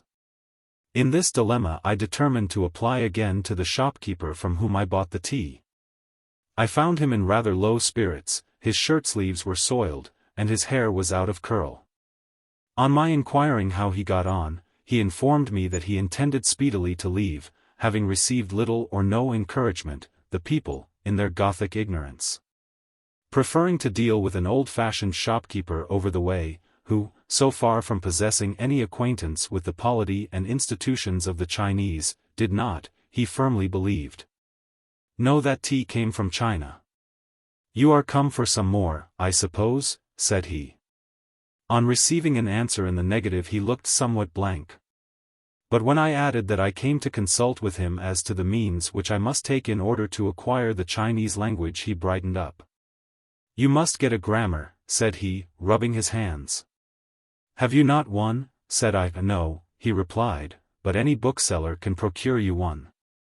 As I was taking my departure, he told me that as he was about to leave the neighborhood, the bowl at the window, which bore the inscription, besides some other pieces of porcelain of a similar description, were at my service, provided I chose to purchase them. I consented, and 2 or 3 days afterwards took from off his hands all the china in his possession which bore inscriptions, paying what he demanded. Had I waited till the sale of his effects, which occurred within a few weeks, I could probably have procured it for a 5th part of the sum which I paid, the other pieces realizing very little. I did not, however, grudge the poor fellow what he got from me, as I considered myself to be somewhat in his debt for the information he had afforded me. As for the rest of my story, it may be briefly told. I followed the advice of the shopkeeper, and applied to a bookseller who wrote to his correspondent in London. After a long interval, I was informed that if I wished to learn Chinese I must do so through the medium of French, there being neither Chinese grammar or dictionary in our language. I was at first very much disheartened. I determined, however, at last to gratify my desire of learning Chinese, even at the expense of learning French. I procured the books, and in order to qualify myself to turn them to account, took lessons in French from a little Swiss, the usher of a neighboring boarding school. I was very stupid in acquiring French. Perseverance, however, enabled me to acquire a knowledge sufficient for the object I had in view. In about 2 years I began to study Chinese by myself, through the medium of the French. "Well," said I, "and how did you get on with the study of the Chinese?" And then the old man proceeded to inform me how he got on with the study of Chinese, enumerated all the difficulties he had had to encounter, dilating upon his frequent despondency of mind, and occasionally his utter despair of ever mastering Chinese. He told me that more than once he had determined upon giving up the study, but then the misery in his head forthwith returned, to escape from which he had as often resumed it. It appeared, however, that 10 years elapsed before he was able to use 10 of the 214 keys, which serve to undo the locks of Chinese writing. "And are you able at present to use the entire number?" I demanded. "Yes," said the old man, "I can at present use the whole number. I know the key for every particular lock, though I frequently find the wards unwilling to give way." "Has nothing particular occurred to you," said I, "during the time that you have been prosecuting your studies?" "During the whole time in which I have been engaged in these studies," said the old man, "only one circumstance has occurred which requires any particular mention, the death of my old friend the surgeon, who was carried off suddenly by a fit of apoplexy. His death was a great shock to me, and for a time interrupted my studies. His son, however, who succeeded him, was very kind to me, and, in some degree, supplied his father's place. And I gradually returned to my Chinese locks and keys." "And in applying keys to the Chinese locks you employ your time?" "Yes," said the old man. "In making out the inscriptions on the various pieces of porcelain, which I have at different times procured, I pass my time. The first inscription which I translated was that on the teapot of my beloved." "And how many other pieces of porcelain may you have at present in your possession?" "About 1,500. "And how did you obtain them?" I demanded. "Without much labor," said the old man, "in the neighboring towns and villages, chiefly at auctions, of which, about 20 years ago, there were many in these parts." "And may I ask your reasons for confining your studies entirely to the crockery literature of China, when you have all the rest at your disposal?" "The inscriptions enable me to pass my time," said the old man. "What more would the whole literature of China do?" "And from those inscriptions," said I, "what a book it is in your power to make, whenever so disposed. Translations from the crockery literature of China. Such a book would be sure to take. Even glorious John himself would not disdain to publish it." The old man smiled. "I have no desire for literary distinction," said he, "no ambition. My original wish was to pass my life in easy, quiet obscurity, with her whom I loved. I was disappointed in my wish, she was removed who constituted my only felicity in this life. Desolation came to my heart, and misery to my head. To escape from the latter I had recourse to Chinese. By degrees the misery left my head, but the desolation of the heart yet remains. Be of good cheer," said I, "through the instrumentality of this affliction you have learnt Chinese, and, in so doing, learnt to practice the duties of hospitality. Who but a man who could read runes on a teapot, would have received an unfortunate wayfarer as you have received me?" "Well," said the old man, "let us hope that all is for the best. I am by nature indolent, and, but for this affliction, should, perhaps, have hardly taken the trouble to do my duty to my fellow creatures. "I am very, very indolent," said he, slightly glancing towards the clock, "therefore let us hope that all is for the best, but, oh! These trials, they are very hard to bear." Chapter 35. The next morning, having breakfasted with my old friend, I went into the stable to make the necessary preparations for my departure. There, with the assistance of a stable lad, I cleaned and caparisoned my horse, and then, returning into the house, I made the old female attendant such a present as I deemed would be some compensation for the trouble I had caused. Hearing that the old gentleman was in his study, I repaired to him. "I am come to take leave of you," said I, "and to thank you for all the hospitality which I have received at your hands." The eyes of the old man were fixed steadfastly on the inscription which I had found him studying on a former occasion. At length, he murmured to himself, "I have it, I think I have it." And then, looking at me, he said, "So you are about to depart?" "Yes," said I, "my horse will be at the front door in a few minutes. I am glad, however, before I go, to find that you have mastered the inscription." "Yes," said the old man, "I believe I have mastered it. It seems to consist of some verses relating to the worship of the spirit of the hearth." "What is the spirit of the hearth?" said I. "One of the many demons which the Chinese worship," said the old man. "They do not worship one god, but many." And then the old man told me a great many highly interesting particulars respecting the demon worship of the Chinese. After the lapse of at least half an hour I said, "I must not linger here any longer, however willing. Horncastle is distant, and I wish to be there tonight. Pray can you inform me what's o'clock?" The old man, rising, looked towards the clock which hung on the side of the room at his left hand, on the farther side of the table at which he was seated. "I am rather short-sighted," said I, "and cannot distinguish the numbers at that distance." "It is 10 o'clock," said the old man, "I believe somewhat past." "A quarter, perhaps?" "Yes," said the old man, "a quarter or 7 minutes, or 10 minutes past 10. I do not understand you." "Why, to tell you the truth," said the old man with a smile, "there is one thing to the knowledge of which I could never exactly attain." "Do you mean to say," said I, "that you do not know what's o'clock?"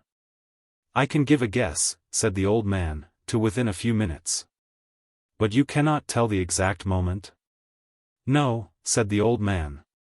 "In the name of wonder," said I, "with that thing there on the wall continually ticking in your ear, how comes it that you do not know what's o'clock?" "Why," said the old man, "I have contented myself with giving a tolerably good guess. To do more would have been too great trouble." "But you have learnt Chinese," said I. "Yes," said the old man, "I have learnt Chinese." "Well," said I really would counsel you to learn to know what's o'clock as soon as possible. Consider what a sad thing it would be to go out of the world not knowing what's o'clock. A millionth part of the trouble required to learn Chinese would, if employed, infallibly teach you to know what's o'clock. "I had a motive for learning Chinese," said the old man. "The hope of appeasing the misery in my head. With respect to not knowing what's o'clock, I cannot see anything particularly sad in the matter. A man may get through the world very creditably without knowing what's o'clock.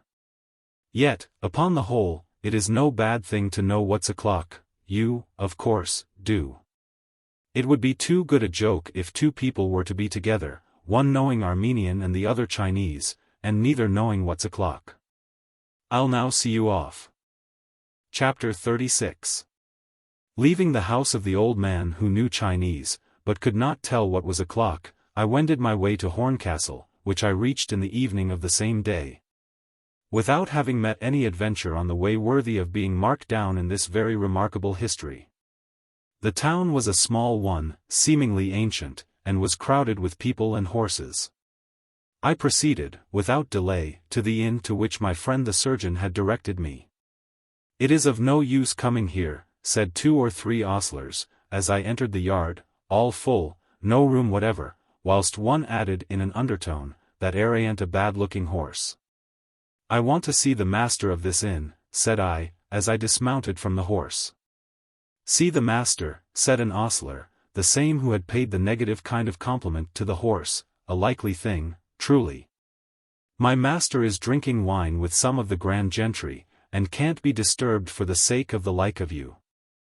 I bring a letter to him, said I, pulling out the surgeon's epistle. I wish you would deliver it to him, I added, offering a half-crown.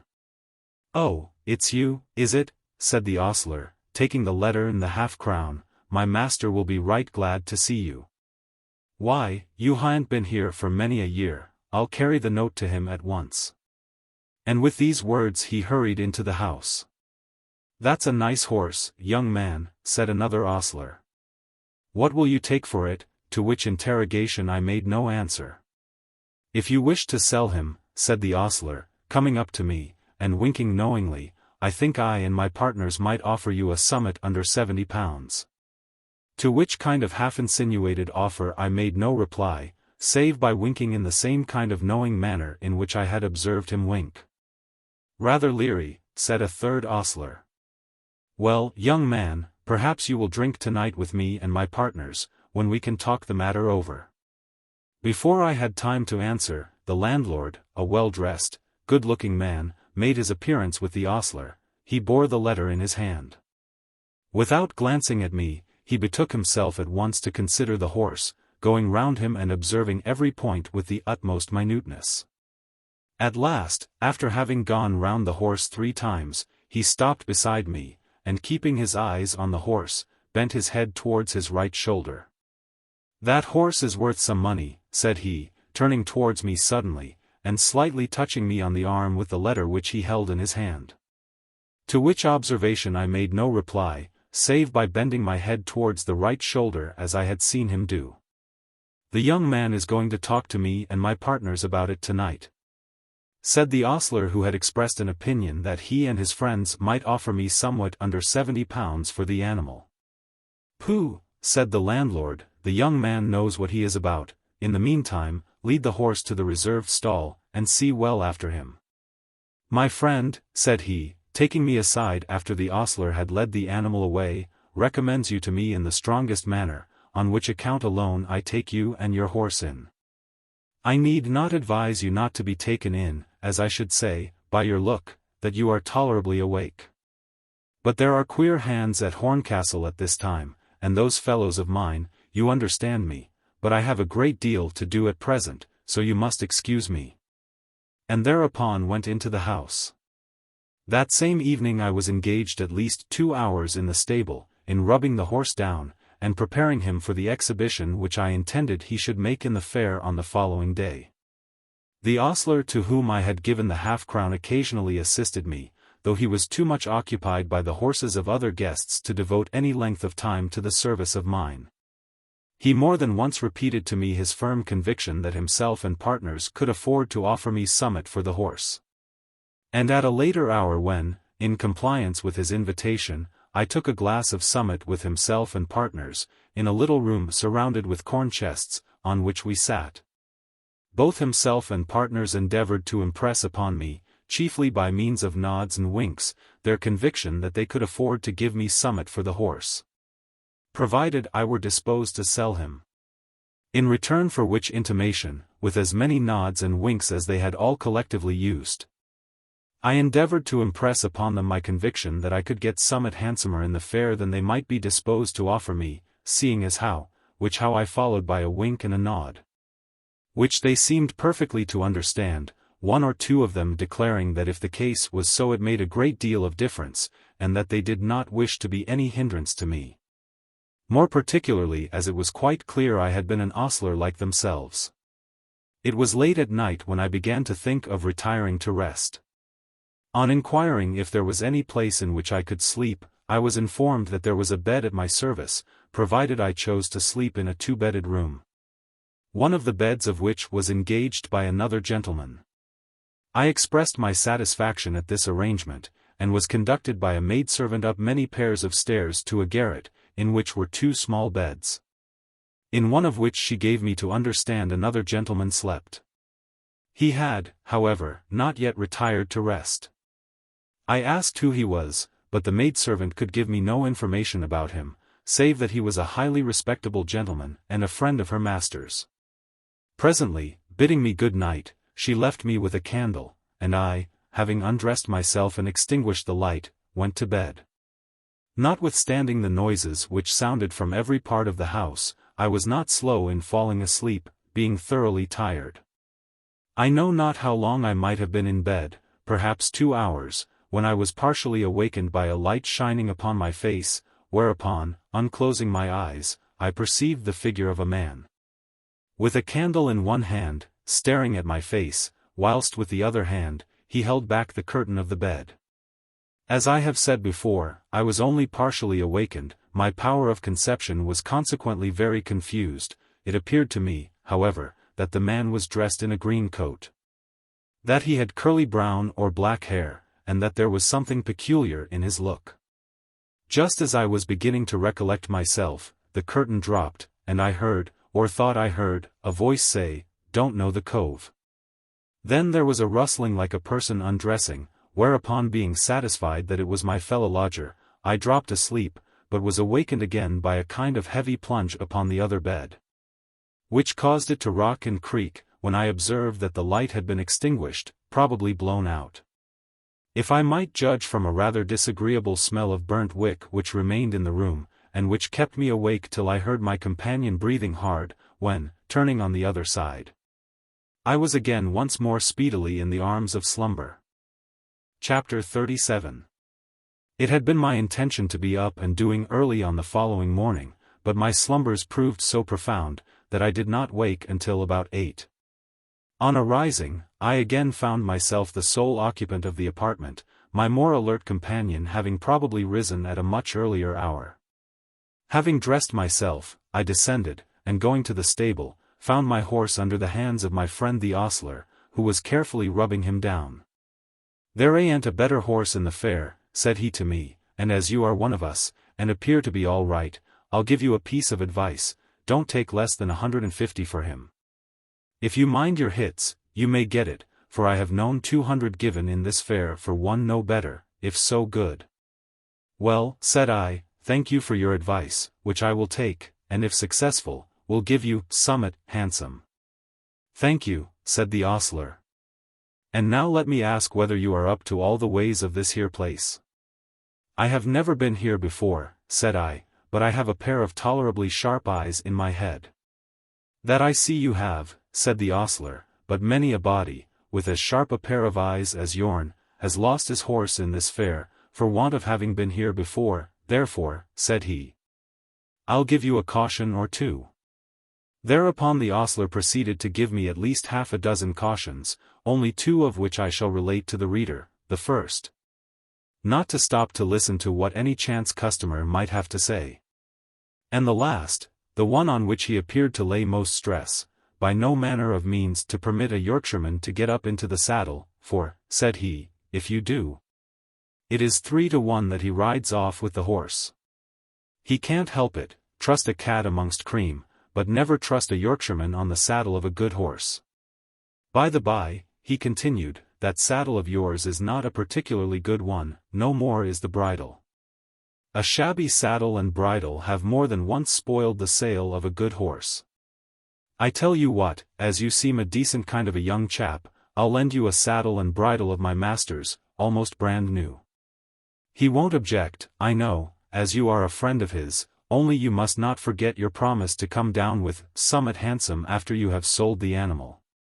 After a slight breakfast I mounted the horse, which, decked out in his borrowed finery, really looked better by a large sum of money than on any former occasion. Making my way out of the yard of the inn, I was instantly in the principal street of the town, up and down which an immense number of horses were being exhibited, some led, and others with riders. A wonderful small quantity of good horses in the fair this time. I heard a stout, jockey-looking individual say, who was staring up the street with his side towards me. "Halloo, young fellow," said he, a few moments after I had passed, "whose horse is that? Stop. I want to look at him." Though confident that he was addressing himself to me, I took no notice, remembering the advice of the ostler, and proceeded up the street. My horse possessed a good walking step. But walking, as the reader knows, was not his best pace, which was the long trot, at which I could not well exercise him in the street, on account of the crowd of men and animals. However, as he walked along, I could easily perceive that he attracted no slight attention amongst those, who by their jockey dress and general appearance, I imagined to be connoisseurs.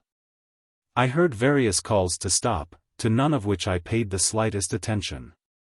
In a few minutes I found myself out of the town, when, turning round for the purpose of returning, I found I had been followed by several of the connoisseur-looking individuals, whom I had observed in the fair. Now would be the time for a display, thought I, and looking around me I observed 2 5-barred gates, one on each side of the road, and fronting each other. Turning my horse's head to one, I pressed my heels to his sides, loosened the reins, and gave an encouraging cry, whereupon the animal cleared the gate in a twinkling. Before he had advanced 10 yards in the field to which the gate opened, I had turned him round, and again giving him cry and rein, I caused him to leap back again into the road. And still allowing him head, I made him leap the other gate. And forthwith turning him round, I caused him to leap once more into the road, where he stood proudly tossing his head, as much as to say, "What more? A fine horse! A capital horse!" said several of the connoisseurs. "What do you ask for him?" "Too much for any of you to pay," said I. "A horse like this is intended for other kind of customers than any of you." "How do you know that?" said one, the very same person whom I had heard complaining in the street of the paucity of good horses in the fair. "Come, let us know what you ask for him." £150, said I, neither more nor less. "Do you call that a great price?" said the man. "Why, I thought you would have asked double that amount." "You do yourself injustice, young man." "Perhaps I do," said I, "but that's my affair, I do not choose to take more." "I wish you would let me get into the saddle," said the man. "The horse knows you, and therefore shows to more advantage, but I should like to see how he would move under me, who am a stranger." "Will you let me get into the saddle, young man?" "No," said I. "I will not let you get into the saddle." "Why not?" said the man. "Lest you should be a Yorkshireman," said I, "and should run away with the horse." "Yorkshire," said the man. "I am from Suffolk, silly Suffolk, so you need not be afraid of my running away with the horse." "Oh! If that's the case," said I should be afraid that the horse would run away with you. "So I will by no means let you mount." "Will you let me look in his mouth?" said the man. "If you please," said I, "but I tell you, he's apt to bite." "He can scarcely be a worse bite than his master," said the man, looking into the horse's mouth, "he's 4 off. I say, young man, will you warrant this horse?"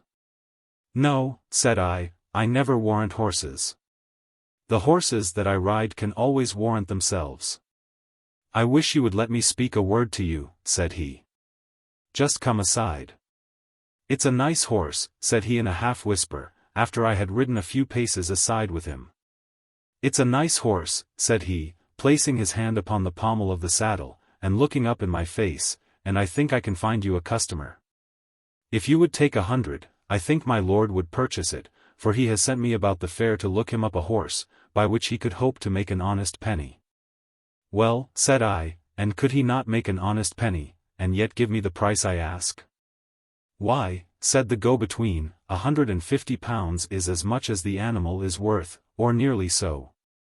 "And my lord, do you see?" "I see no reason at all," said I, "why I should sell the animal for less than he is worth, in order that his lordship may be benefited by him. So that if his lordship wants to make an honest penny, he must find some person who would consider the disadvantage of selling him a horse for less than it is worth as counterbalanced by the honor of dealing with a lord, which I should never do.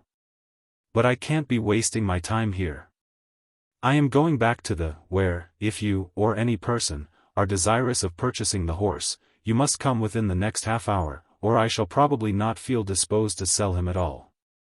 "Another word, young man," said the jockey, but without staying to hear what he had to say, I put the horse to his best trot, and re-entering the town, and threading my way as well as I could through the press, I returned to the yard of the inn, where, dismounting, I stood still, holding the horse by the bridle.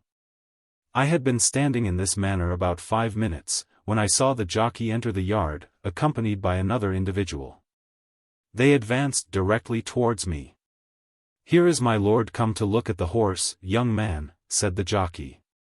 My lord, as the jockey called him, was a tall figure, of about 35. He had on his head a hat somewhat rusty, and on his back a surtout of blue rather the worse for wear. His forehead, if not high, was exceedingly narrow. His eyes were brown, with a rat-like glare in them, the nose was rather long, and the mouth very wide. The cheekbones high, and the cheeks, as to hue and consistency, exhibiting very much the appearance of a withered red apple, there was a gaunt expression of hunger in the whole countenance.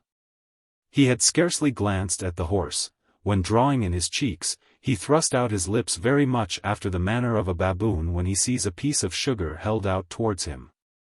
"Is this horse yours?" said he, suddenly turning towards me, with a kind of smirk.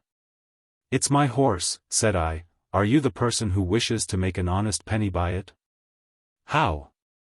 said he, drawing up his head with a very consequential look, and speaking with a very haughty tone. "What do you mean?"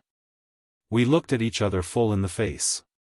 After a few moments, the muscles of the mouth of him of the hungry look began to move violently, the face was puckered into innumerable wrinkles, and the eyes became half-closed. "Well," said I, "have you ever seen me before? I suppose you are asking yourself that question." "Excuse me, sir," said he, dropping his lofty look, and speaking in a very subdued and civil tone, "I have never had the honor of seeing you before, that is," said he, slightly glancing at me again, and again moving the muscles of his mouth. "No, I have never seen you before," he added, making me a bow. "I have never had that pleasure. My business with you, at present, is to inquire the lowest price you are willing to take for this horse. My agent here informs me that you ask £150, which I cannot think of giving. The horse is a showy horse, but look, my dear sir, he has a defect here, and there in his near foreleg I observe something which looks very like a splint. Yes, upon my credit," said he, touching the animal, "he has a splint or something which will end in £150, sir. What could have induced you ever to ask anything like that for this animal? I protest that, in my time, I have frequently bought a better for. Who are you, sir?" "I am in treaty for this horse," said he to a man who had come up whilst he was talking, and was now looking into the horse's mouth. "Who am I?" said the man, still looking into the horse's mouth. "Who am I? His lordship asks me." "Ah, I see, close on 5, said he, releasing the horse's jaws, and looking at me. This newcomer was a thin, wiry-made individual, with wiry curling brown hair. His face was dark, and wore an arch and somewhat roguish expression. Upon one of his eyes was a kind of speck or beam. He might be about 40, wore a green jockey coat, and held in his hand a black riding whip, with a knob of silver wire. As I gazed upon his countenance, it brought powerfully to my mind the face which, by the light of the candle, I had seen staring over me on the preceding night, when lying in bed and half asleep. Close beside him, and seemingly in his company, stood an exceedingly tall figure, that of a youth, seemingly about 21, dressed in a handsome riding dress, and wearing on his head a singular hat, green in color, and with a very high peak. "What do you ask for this horse?" said he of the green coat, winking at me with the eye which had a beam in it, whilst the other shone and sparkled like Mrs. Colonel W.'s Golconda diamond. "Who are you, sir, I demand once more," said he of the hungry look. "Who am I? Why, who should I be but Jack Dale, who buys horses for himself and other folk. I want one at present for this short young gentleman," said he, motioning with his finger to the gigantic youth. "Well, sir," said the other, "and what business have you to interfere between me and any purchase I may be disposed to make?" "Well, then," said the other, "be quick and purchase the horse, or, perhaps, I may." "Do you think I am to be dictated to by a fellow of your description?" said his lordship. Begone, or, what do you ask for this horse, said the other to me, very coolly. 150, said I. I shouldn't mind giving it to you, said he. You will do no such thing, said his lordship, speaking so fast that he almost stuttered. Sir, said he to me, I must give you what you ask. Simmons, take possession of the animal for me, said he to the other jockey who attended him. You will please to do no such thing without my consent, said I have not sold him. I have this moment told you that I will give you the price you demand, said his lordship. Is not that sufficient? No, said I, there is a proper manner of doing everything. Had you come forward in a manly and gentlemanly manner to purchase the horse, I should have been happy to sell him to you, but after all the fault you have found with him, I would not sell him to you at any price, so send your friend to find up another. You behave in this manner, I suppose, said his lordship, because this fellow has expressed a willingness to come to your terms. I would advise you to be cautious how you trust the animal in his hands. I think I have seen him before and could tell you. What can you tell of me, said the other, going up to him. Except that I have been a poor dicky boy, and that now I am a dealer in horses, and that my father was lagged. That's all you could tell of me, and that I don't mind telling myself, but there are two things they can't say of me. They can't say that I am either a coward or a screw either. Except so far as one who gets his bread by horses may be expected to be. And they can't say of me that I ever ate up an ice which a young woman was waiting for, or that I ever backed out of a fight. Horse, said he, motioning with his finger tauntingly to the other, what do you want with a horse, except to take the bread out of the mouth of a poor man? Tomorrow is not the Battle of Waterloo. So that you don't want to back out of danger, by pretending to have hurt yourself by falling from the creature's back, my lord of the white feather. Come, none of your fierce looks, I am not afraid of you. In fact, the other had assumed an expression of the deadliest malice, his teeth were clenched, his lips quivered, and were quite pale. The rat-like eyes sparkled, and he made a half-spring, a la rat, towards his adversary, who only laughed. Restraining himself, however, he suddenly turned to his understrapper, saying, Simmons, will you see me thus insulted? Go and trounce this scoundrel, you can, I know. Simmons trounce me, said the other, going up to the person addressed, and drawing his hand contemptuously over his face. Why, I beat Simmons in this very yard in 1 round 3 years ago, didn't I, Simmons? Said he to the understrapper, who held down his head, muttering, in a surly tone, I didn't come here to fight, let everyone take his own part. That's right, Simmons, said the other, especially everyone from whom there is nothing to be got. I would give you 1/2 crown for all the trouble you have had, provided I were not afraid that my Lord Plume there would get it from you as soon as you leave the yard together. Come, take yourselves both off, there's nothing to be made here. Indeed, his lordship seemed to be of the same opinion, for after a further glance at the horse, a contemptuous look at me, and a scowl at the jockey, he turned on his heel, muttering something which sounded like fellows, and stalked out of the yard, followed by Simmons. And now, young man, said the jockey, or whatever he was, turning to me with an arch leer, I suppose I may consider myself as the purchaser of this here animal. For the use and behoof of this young gentleman? Making a sign with his head towards the tall young man by his side. By no means, said I. I am utterly unacquainted with either of you, and before parting with the horse, I must be satisfied as to the respectability of the purchaser. Oh! As to that matter, said he, I have plenty of vouchers for my respectability about me, and thrusting his hand into his bosom below his waistcoat, he drew out a large bundle of notes. These are the kind of things, said he, which vouch best for a man's respectability. Not always, said I, indeed, sometimes these kind of things need vouchers for themselves. The man looked at me with a peculiar look. Do you mean to say that these notes are not sufficient notes? Said he, because if you do, I shall take the liberty of thinking that you are not over civil, and when I thinks a person is not over and above civil I sometimes takes off my coat. And when my coat is off, you sometimes knock people down, I added. Well, whether you knock me down or not, I beg leave to tell you that I am a stranger in this fair. And that I shall part with the horse to nobody who has no better guarantee for his respectability than a roll of banknotes, which may be good or not for what I know. Who am not a judge of such things. Oh! If you are a stranger here, said the man, as I believe you are, never having seen you here before except last night, when I think I saw you above stairs by the glimmer of a candle, I say. If you are a stranger, you are quite right to be cautious. Queer things being done in this fair, as nobody knows better than myself, he added with a leer. But I suppose if the landlord of the house vouches for me and my notes, you will have no objection to part with the horse to me? None whatever, said I, and in the meantime the horse can return to the stable. Thereupon I delivered the horse to my friend the ostler.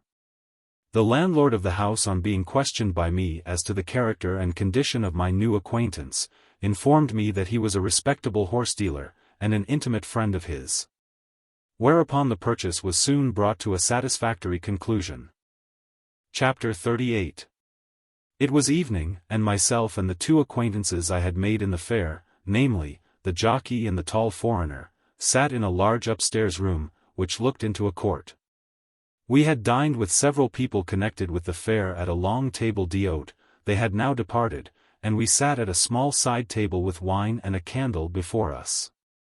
Both my companions had pipes in their mouths, the jockey a common pipe, and the foreigner one, the siphon of which, made of some kind of wood, was at least 6 feet long, and the bowl of which, made of a white kind of substance like porcelain, and capable of holding nearly an ounce of tobacco, rested on the ground. The jockey frequently emptied and replenished his glass. The foreigner sometimes raised his to his lips, for no other purpose seemingly than to moisten them, as he never drained his glass. As for myself, though I did not smoke, I had a glass before me, from which I sometimes took a sip. The room, notwithstanding the window was flung open, was in general so filled with smoke, chiefly that which was drawn from the huge bowl of the foreigner, that my companions and I were frequently concealed from each other's eyes. The conversation, which related entirely to the events of the fair, was carried on by the jockey and myself, the foreigner, who appeared to understand the greater part of what we said, occasionally putting in a few observations in broken English. At length the jockey, after the other had made some ineffectual attempts to express something intelligibly which he wished to say, observed, "Isn't it a pity that so fine a fellow as Mainhere, and so clever a fellow too, as I believe him to be, is not a little better master of our language?" "Is the gentleman a German?" said I. "If so, I can interpret for him anything he wishes to say." "The deuce you can," said the jockey, taking his pipe out of his mouth, and staring at me through the smoke. "Ha! You speak German," vociferated the foreigner in that language. "By Isen 283, I am glad of it."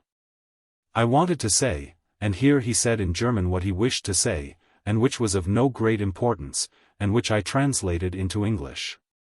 "Well, if you don't put me out," said the jockey, "what language is that, Dutch?" "High Dutch," said I. "High Dutch, and you speak High Dutch? Why, I had booked you for as great an ignoramus as myself, who can't write, no, nor distinguish in a book a great A from a bull's foot." "A person may be a very clever man," said I. "No, not a clever man, for clever signifies clerkly, and a clever man one who is able to read and write, and entitled to the benefit of his clergy or clerkship. But a person may be a very acute person without being able to read or write. I never saw a more acute countenance than your own." "No soft soap," said the jockey, "for I never uses any. However, thank you for your information. I have hitherto thought myself a nit-ion clever fellow, but from henceforth shall consider myself just the contrary, and only, what's the word? Confounded, cute." "Just so," said I. "Well," said the jockey, "as you say you can speak High Dutch, should like to hear you and Master 6'6" fire away at each other." "I cannot speak German," said I, "but I can understand tolerably well what others say in it." "Come, no backing out," said the jockey, "let's hear you fire away for the glory of Old England." Then you are a German, said I in German to the foreigner. That will do, said the jockey, keep it up. A German, said the tall foreigner. No, I thank God that I do not belong to the stupid, sluggish Germanic race, but to a braver, taller and handsomer people.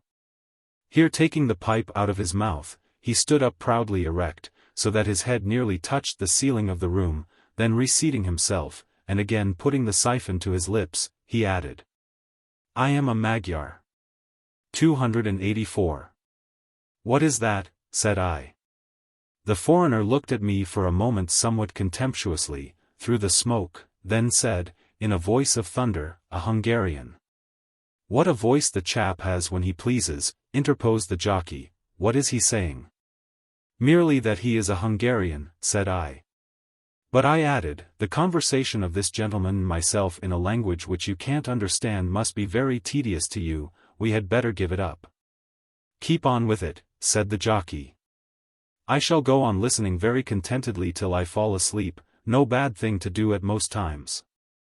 Chapter 39. Then you are a countryman of Tekeli, and of the queen who made the celebrated water, said I, speaking to the Hungarian in German. Which I was able to do tolerably well owing to my having translated the publisher's philosophy into that language, always provided I did not attempt to say much at a time. Hungarian. Ah. You have heard of Tekeli, and of l'eau de la reine de Hungary. 285. How is that? Myself. I have seen a play acted, founded on the exploits of Tekeli. 286, and have read Pigault Lebrun's beautiful romance, entitled The Barons of Felsheim. 287, in which he is mentioned. As for the water, I have heard a lady, the wife of a master of mine, speak of it. Hungarian. Was she handsome? Myself. Very. Hungarian. Did she possess the water? Myself. I should say not. For I have heard her express a great curiosity about it. Hungarian. Was she growing old? Myself. Of course not, but why do you put all these questions? Hungarian. Because the water is said to make people handsome, and above all, to restore to the aged the beauty of their youth. Well. Tekeli was my countryman, and I have the honor of having some of the blood of the Tekelis in my veins, but with respect to the queen, pardon me if I tell you that she was not an Hungarian. She was a Pole, Erzsébet by name, 288, daughter of Ladislaus Locticus, king of Poland. She was the fourth spouse of Karoli II, king of the Magyar country, who married her in 1320. She was a great woman and celebrated politician, though at present chiefly known by her water. Myself. How came she to invent it? Hungarian. If her own account may be believed, she did not invent it.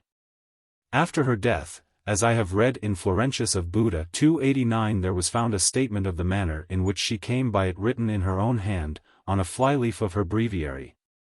To the following effect: being afflicted with a grievous disorder at the age of 72, she received the medicine which was called her water, from an old hermit whom she never saw before or afterwards. It not only cured her, but restored to her all her former beauty, so that the king of Poland fell in love with her, and made her an offer of marriage, which she refused for the glory of God, from whose holy angel she believed she had received the water. The receipt for making it and directions for using it were also found on the flyleaf. The principal component parts were burnt wine and rosemary, passed through an alembic. A dram of it was to be taken once a week, itelben vegi italben, in the food or the drink, early in the morning, and the cheeks were to be moistened with it every day. The effects, according to the statement, were wonderful, and perhaps they were upon the queen, but whether the water has been equally efficacious on other people, is a point which I cannot determine.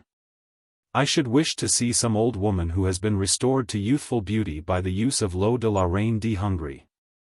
Myself. Perhaps, if you did, the old gentlewoman would hardly be so ingenuous as the queen. But who are the Hungarians, descendants of Attila and his people?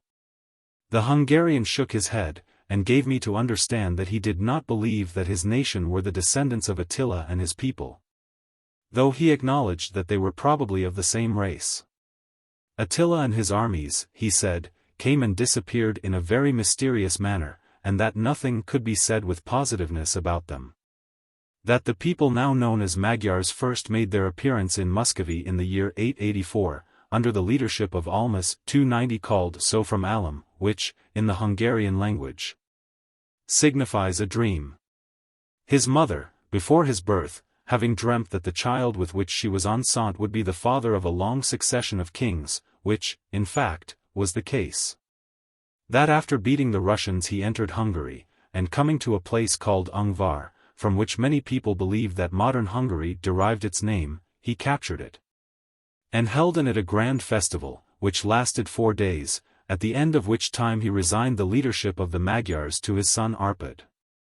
This Arpad and his Magyars utterly subdued Pannonia, that is, Hungary and Transylvania, wresting the government of it from the Sclavonian tribes who inhabited it, and settling down amongst them as conquerors.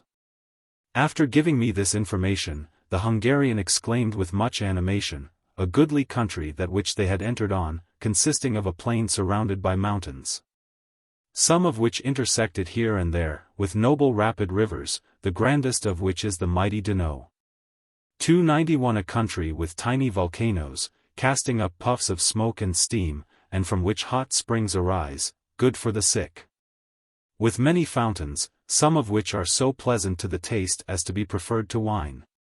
With a generous soil which, warmed by a beautiful sun, is able to produce corn, grapes, and even the Indian weed. In fact, one of the finest countries in the world, which even a Spaniard would pronounce to be nearly equal to Spain. Here they rested, meditating, however, fresh conquests.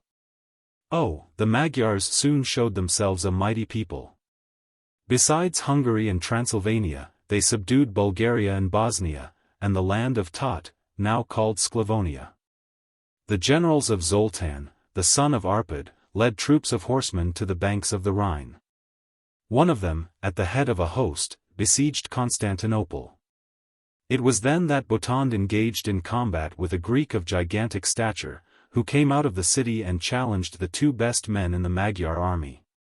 "I am the feeblest of the Magyars," said Botond, "but I will kill thee." And he performed his word, having previously given a proof of the feebleness of his arm by striking his battle-axe through the brazen gate, making a hole so big that a child of 5 years old could walk through it. Myself. Of what religion were the old Hungarians? Hungarian.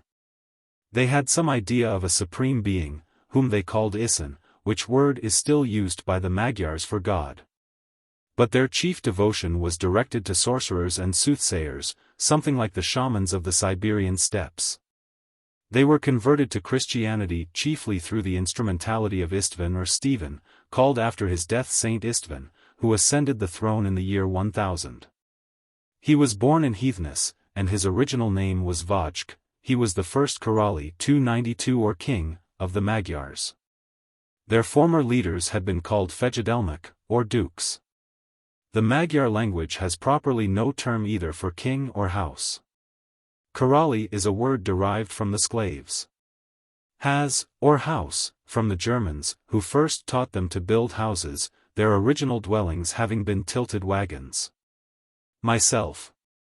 Many thanks for your account of the great men of your country. Hungarian. The great men of my country. I have only told you of well, I acknowledge that Almas and Arpad were great men, but Hungary has produced many greater. I will not trouble you by recapitulating all, but there is one name I cannot forbear mentioning, but you have heard of it, even at Horncastle the name of Hunyadi must be familiar. Myself. It may be so, though I rather doubt it, but, however that may be, I confess my ignorance. I have never, until this moment, heard the name of Hunyadi. Hungarian. Not of Hunyadi János 293, not of Hunyadi John, for the genius of our language compels us to put a man's Christian name after his other. Perhaps you have heard of the name of Corvinus? Myself. Yes, I have heard of the name of Corvinus. Hungarian. By my God, I am glad of it. I thought our hammer of destruction, our thunderbolt, whom the Greeks called Achilles, must be known to the people of Horncastle. Well, Hunyadi and Corvinus are the same. Myself. Corvinus means the man of the crow, or raven. I suppose that your John, when a boy, climbed up to a crow or a raven's nest, and stole the young, a bold feat, well befitting a young hero. Hungarian. By Isin, you are an acute guesser, a robbery there was, but it was not Hunyadi who robbed the raven, but the raven who robbed Hunyadi. Myself. How was that? Hungarian. In this manner, Hunyadi, according to tradition, was the son of King Sigmund, by a peasant's daughter. The king saw and fell in love with her, whilst marching against the voivode of Wallachia. He had some difficulty in persuading her to consent to his wishes, and she only yielded at last on the king making her a solemn promise that, in the event of her becoming with child by him, he would handsomely provide for her and the infant. The king proceeded on his expedition, and on his returning in triumph from Wallachia, he again saw the girl, who informed him that she was enceinte by him.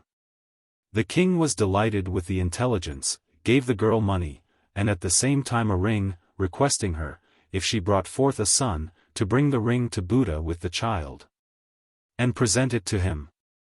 When her time was up, the peasant's daughter brought forth a fair son, who was baptized by the name of John.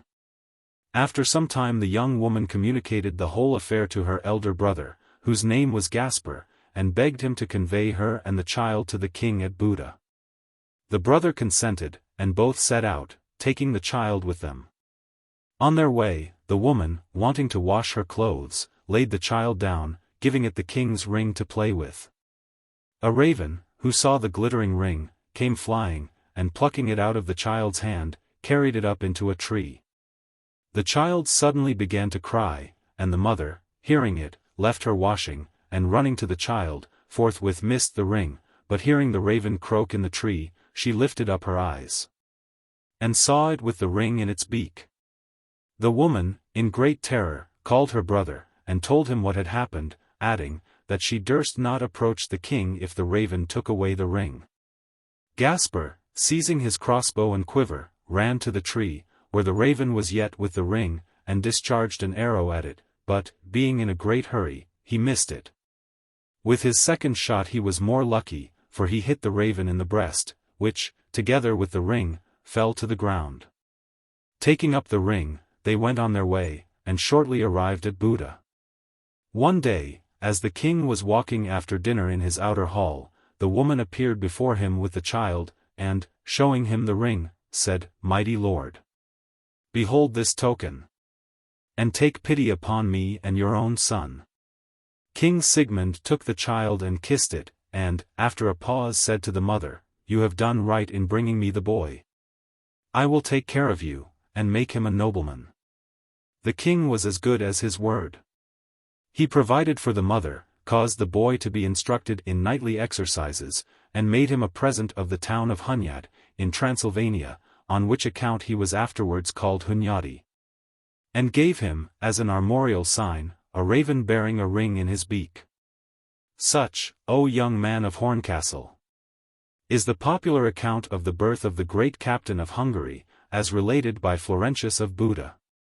There are other accounts of his birth, which is, indeed, involved in much mystery, and of the reason of his being called Corvinus, but as this is the most pleasing, and is, upon the whole, founded on quite as good evidence as the others, I have selected it for recitation.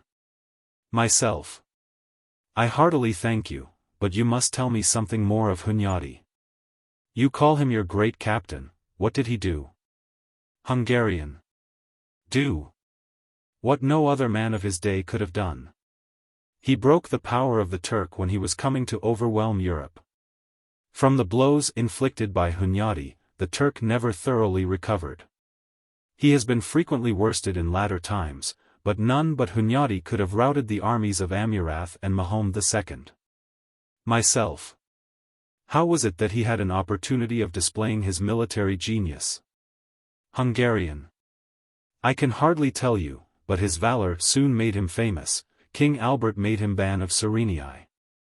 He became eventually voivode of Transylvania, and governor of Hungary. His first grand action was the defeat of Bashaw Isaac, and though himself surprised and routed at St. Imre, he speedily regained his prestige by defeating the Turks, with enormous slaughter, killing their leader, Mezerbeg. And subsequently, at the Battle of the Iron Gates, he destroyed 90,000 Turks, sent by Amurath to avenge the late disgrace. It was then that the Greeks called him Achilles. Myself. He was not always successful. Hungarian. Who could be always successful against the early Turk?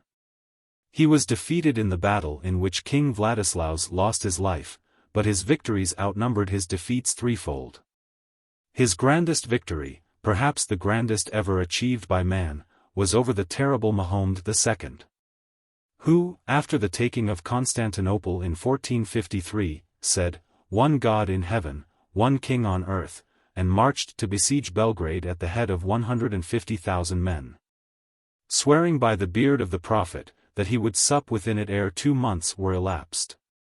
He brought with him dogs, to eat the bodies of the Christians whom he should take or slay.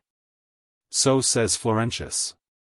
Hear what he also says: the Turk sat down before the town towards the end of June, 1454.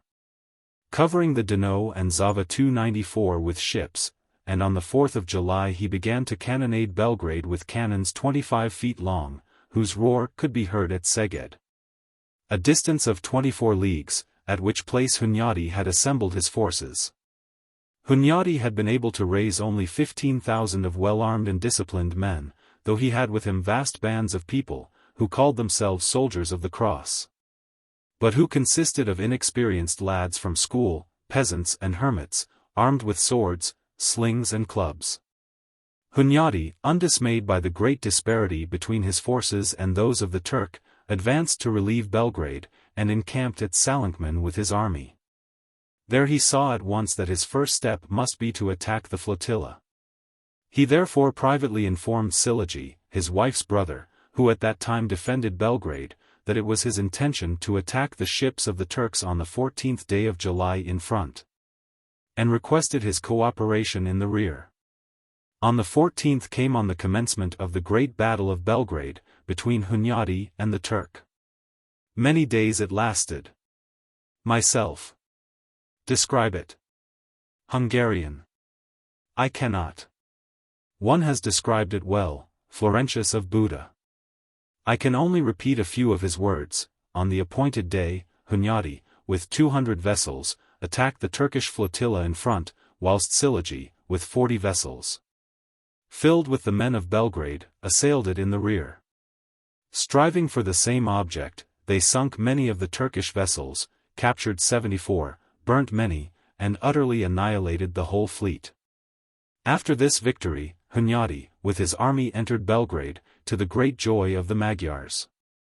But though the force of Mohamed upon the water was destroyed, that upon the land remained entire. And with this, during 6 days and nights, he attacked the city without intermission, destroying its walls in many parts. His last and most desperate assault was made on the 21st day of July. Twice did the Turks gain possession of the outer town, and twice was it retaken with indescribable slaughter. The next day the combat raged without ceasing till midday, when the Turks were again beaten out of the town, and pursued by the Magyars to their camp. There the combat was renewed, both sides displaying the greatest obstinacy until Mohamed received a great wound over his left eye. The Turks then, turning their faces, fled, leaving behind them 300 cannon in the hands of the Christians, and more than 24,000 slain on the field of battle. Myself. After that battle, I suppose Hunyadi enjoyed his triumphs in peace? Hungarian. In the deepest, for he shortly died. His great soul quitted his body, which was exhausted by almost superhuman exertions, on the 11th of August 1456. Shortly before he died, according to Florentius, a comet appeared, sent, as it would seem, to announce his coming end. The whole Christian world mourned his loss. The Pope ordered the cardinals to perform a funeral ceremony at Rome in his honor. His great enemy himself grieved for him, and pronounced his finest eulogium. When Mahome II heard of his death, he struck his head for some time against the ground without speaking. Suddenly he broke silence with these words, "Notwithstanding he was my enemy, yet do I bewail his loss, since the sun has shone in heaven, no prince had ever yet such a man." Myself. What was the name of his prince? Hungarian. Laszlo V, 295, who, though under infinite obligations to Hunyadi, was anything but grateful to him. For he once consented to a plan which was laid to assassinate him, contrived by his mortal enemy Ulrich, Count of Silesia. 296, and after Hunyadi's death, caused his eldest son Hunyadi Laszlo to be executed on a false accusation, and imprisoned his younger son, Matyas, 297, who, on the death of Laszlo, was elected by the Magyars to be their king, on the 24th of January 1458. Myself. Was this Matyas a good king? Hungarian. Was Matyas Corvinus a good king? O young man of Horncastle! He was the best and greatest that Hungary ever possessed, and, after his father, the most renowned warrior. Some of our best laws were framed by him. It was he who organized the Hussar force, and it was he who took Vienna. Why does your government always send fools to represent it at Vienna? Myself. I really cannot say. But with respect to the Hussar force, is it of Hungarian origin? Hungarian. Its name shows its origin. Hus 298 in Hungarian is 20, and the Hussar force is so called because it is formed of 20ths. A law was issued by which it was ordered that every Hungarian nobleman, out of every 20 dependents, should produce a well-equipped horseman, and with him proceed to the field of battle. Myself. Why did Matyas capture Vienna? Hungarian. Because the Emperor Frederick took part against him with the King of Poland, who claimed the Kingdom of Hungary for his son, and had also assisted the Turk. He captured it in the year 1487, but did not survive his triumph long, expiring there in the year 1490. He was so voracious a man, that it was said of him, after his death, truth died with Matyas. It might be added that the glory of Hungary departed with him. I wish to say nothing more connected with Hungarian history. Myself. Another word. Did Matyas leave a son? Hungarian. A natural son, Hunyadi John, called so after the great man. He would have been universally acknowledged as King of Hungary but for the illegitimacy of his birth.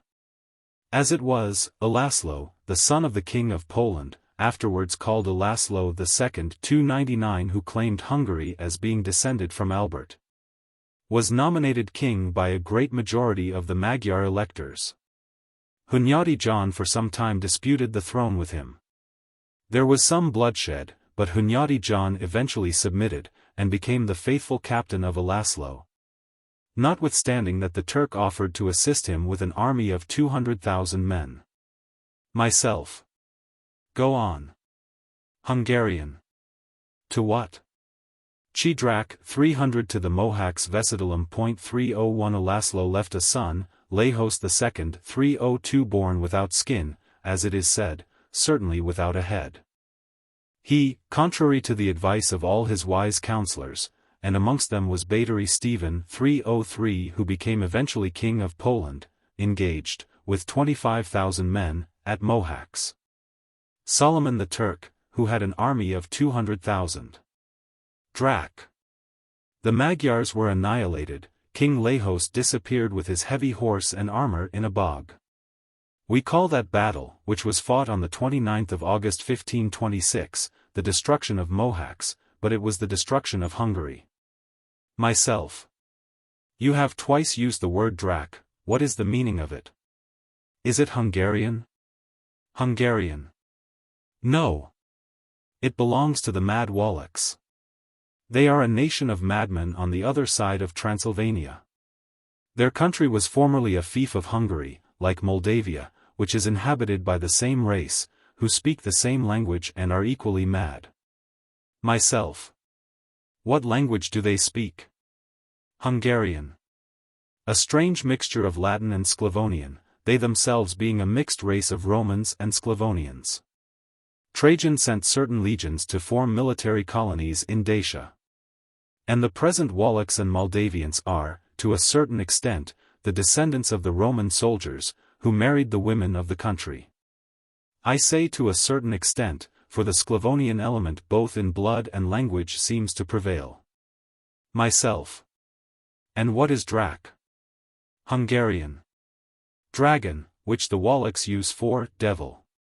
The term is curious, as it shows that the old Romans looked upon the dragon as an infernal being. Myself. You have been in Wallachia? Hungarian. I have, and glad I was to get out of it. I hate the mad Wallachs. Myself. Why do you call them mad? Hungarian. They are always drinking or talking. I never saw a Wallachian eating or silent. They talk like madmen, and drink like madmen. In drinking they use small phials, the contents of which they pour down their throats. When I first went amongst them I thought the whole nation was under a course of physic, but the terrible jabber of their tongues soon undeceived me. Drac was the first word I heard on entering Dacia, and the last when I left it. The Moldaves, if possible, drink more, and talk more than the Wallachians. Myself. It is singular enough that the only Moldavian I have known could not speak. I suppose he was born dumb. Hungarian. A Moldavian born dumb. Excuse me, the thing is impossible, all Moldavians are born talking. I have known a Moldavian who could not speak, but he was not born dumb. His master, an Armenian, snipped off part of his tongue at Adrianople. He drove him mad with his jabber. He is now in London, where his master has a house. I have letters of credit on the house. The clerk paid me money in London, the master was absent, the money which he received for the horse belonged to that house. Myself. Another word with respect to Hungarian history. Hungarian. Drac. I wish to say nothing more about Hungarian history. Myself. The Turk, I suppose, after Mohawks, got possession of Hungary? Hungarian. Not exactly. The Turk, upon the whole, showed great moderation, not so the Austrian. Ferdinand I claimed the crown of Hungary as being the cousin of Maria, widow of Lajos. He found too many disposed to support him.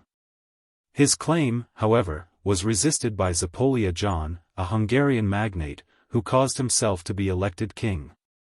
Hungary was for a long time devastated by wars between the partisans of Zapolia and Ferdinand. At last Zapolia called in the Turk. Solomon behaved generously to him, and after his death befriended his young son, and Isabella his queen. Eventually the Turks became masters of Transylvania and the greater part of Hungary. They were not bad masters, and had many friends in Hungary, especially amongst those of the Reformed faith, to which I have myself the honor of belonging. Those of the Reformed faith found the Mufti 304 more tolerant than the Pope. Many Hungarians went with the Turks to the siege of Vienna, whilst Thekla and his horsemen guarded Hungary for them. A gallant enterprise, that siege of Vienna, the last great effort of the Turk. It failed and he speedily lost Hungary, but he did not sneak from Hungary like a frightened hound. His defense of Buda will not be soon forgotten, where Optai Basha, the governor, died fighting like a lion in the breach. There's many a Hungarian would prefer Stambul to Vienna. Why does your government always send fools to represent it at Vienna? Myself. I have already told you that I cannot say. What became of Thekla? Hungarian. When Hungary was lost he retired with the Turks into Turkey. Count Renancourt, in his memoirs, mentions having seen him at Adrianople. The Sultan, in consideration of the services which he had rendered to the Muslim in Hungary, made over the revenues of certain towns and districts for his subsistence. The Count says that he always went armed to the teeth, and was always attended by a young female dressed in male attire, who had followed him in his wars, and had more than once saved his life. His end is wrapped in mystery. I, whose greatest boast, next to being a Hungarian, is to be of his blood, know nothing of his end. Myself. Allow me to ask who you are. Hungarian.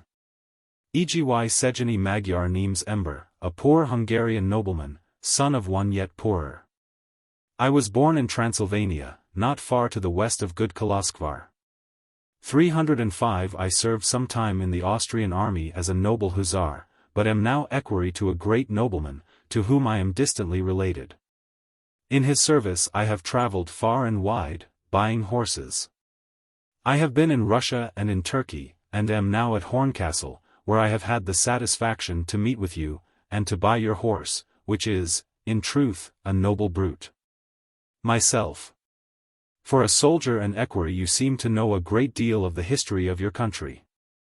Hungarian. All I know is derived from Florentius of Buda, whom we call Bude Ferenc. 306 He was professor of Greek and Latin at the Reformed College of Debrecen, where I was educated. He wrote a work entitled Magyar Polgári Lexikon, Lives of Great Hungarian Citizens. He was dead before I was born, but I found his book, when I was a child, in the solitary home of my father, which stood on the confines of a puszta, or wilderness. And that book I used to devour in winter nights when the winds were whistling around the house. Oh! How my blood used to glow at the descriptions of Magyar valor, and likewise of Turkish, for Florentius has always done justice to the Turk. Many a passage similar to this have I got by heart. It is connected with a battle on the plain of Rigo, which Hunyadi lost, the next day, which was Friday, as the two armies were drawn up in battle array, a Magyar hero, riding forth, galloped up and down, challenging the Turks to single combat. Then came out to meet him the son of a renowned bashaw of Asia. Rushing upon each other, both broke their lances, but the Magyar hero and his horse rolled over upon the ground, for the Turks had always the best horses. O young man of Horncastle! If ever you learn Hungarian, and learn it assuredly you will after what I have told you, read the book of Florentius of Buda, even if you go to Hungary to get it. For you will scarcely find it elsewhere, and even there with difficulty, for the book has been long out of print. It describes the actions of the great men of Hungary down to the middle of the 16th century. And besides being written in the purest Hungarian, has the merit of having for its author a professor of the Reformed College at Debrecen. Myself. I will go to Hungary rather than not read it. I am glad that the Turk beat the Magyar. When I used to read the ballads of Spain I always sided with the Moor against the Christian. Hungarian. It was a drawn fight after all, for the terrible horse of the Turk presently flung his own master, whereupon the two champions returned to their respective armies. But in the grand conflict which ensued, the Turks beat the Magyars, pursuing them till night, and striking them on the necks with their scimitars. The Turk is a noble fellow. I should wish to be a Turk, were I not a Magyar. Myself. The Turk always keeps his word, I am told. Hungarian. Which the Christian very seldom does, and even the Hungarian does not always.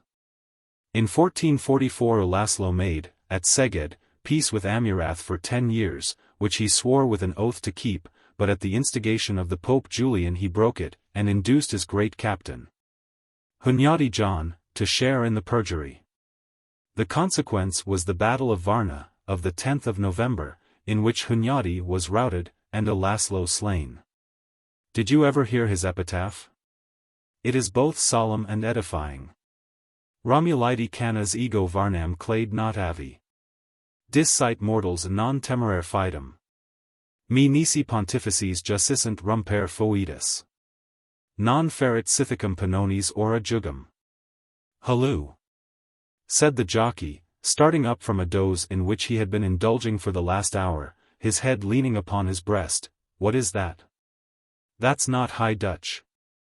I bargained for High Dutch, and I left you speaking what I believe to be High Dutch, as it sounded very much like the language of horses, as I have been told High Dutch does.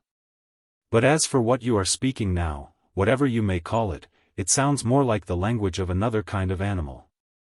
I suppose you want to insult me, because I was once a dicky boy. Nothing of the kind, said I, the gentleman was making a quotation in Latin. Latin, was it? Said the jockey, that alters the case. Latin is genteel, and I have sent my eldest boy to an academy to learn it. Come, let us hear you fire away in Latin, he continued, proceeding to relight his pipe, which, before going to sleep, he had laid on the table. If you wish to follow the discourse in Latin, said the Hungarian, in very bad English, I can oblige you. I learned to speak very good Latin in the College of Debrecen. That's more, said I, than I have done in the colleges where I have been. In any little conversation which we may yet have, I wish you would use German. Well, said the jockey, taking a whiff, make your conversation as short as possible, whether in Latin or Dutch, for, to tell you the truth, I am rather tired of merely playing listener. You were saying you had been in Russia, said I believe the Russians are part of the Sclavonian race. Hungarian. Yes, part of the great Sclavonian family. One of the most numerous races in the world. The Russians themselves are very numerous, would that the Magyars could boast of the fifth part of their number. Myself. What is the number of the Magyars? Hungarian. Barely 4 millions. We came a tribe of Tartars into Europe, and settled down amongst Sclavonians, whom we conquered, but who never coalesced with us. The Austrian at present plays in Pannonia the Sclavonian against us, and us against the Sclavonian, but the downfall of the Austrian is at hand. They, like us, are not a numerous people. Myself. Who will bring about his downfall? Hungarian. The Russians. The risky Tsar 307 will lead his people forth, all the Sclavonians will join him, he will conquer all before him. Myself. Are the Russians good soldiers? Hungarian. They are stubborn and unflinching to an astonishing degree, and their fidelity to their Tsar is quite admirable. See how the Russians behaved at Pleskova 308 in Livonia, in the old time, against our great Batary Stephen. They defended the place till it was a heap of rubbish, and mark how they behaved after they had been made prisoners. Stephen offered them two alternatives, to enter into his service, in which they would have good pay, clothing and fair treatment, or to be allowed to return to Russia. Without the slightest hesitation they, to a man, chose the latter, though well aware that their beloved Tsar, the cruel Ivan Basilowitz 309 would put them all to death. Amidst tortures the most horrible, for not doing what was impossible, preserving the town. Myself. You speak Russian? Hungarian. A little. I was born in the vicinity of a Sclavonian tribe. The servants of our house were Sclavonians, and I early acquired something of their language, which differs not much from that of Russia. When in that country I quickly understood what was said. Myself. Have the Russians any literature? Hungarian. Doubtless, but I am not acquainted with it, as I do not read their language. But I know something of their popular tales, to which I used to listen in their izbushkas. 310. A principal personage in these is a creation quite original, called Baba Yaga. Myself. Who is Baba Yaga? Hungarian.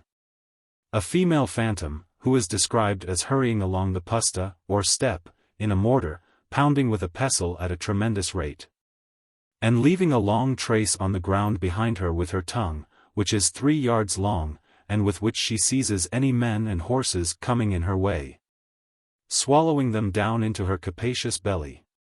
She has several daughters, very handsome, and with plenty of money. Happy the young mujik who catches and marries one of them, for they make excellent wives. Many thanks, said I, for the information you have afforded me. This is rather poor wine, I observed, as I poured out a glass. I suppose you have better wine in Hungary? Yes, we have better wine in Hungary. First of all there is Tokay, the most celebrated in the world, though I confess I prefer the wine of Ager. Tokay is too sweet. Have you ever been at Tokay? I have, said the Hungarian. What kind of place is Tokay?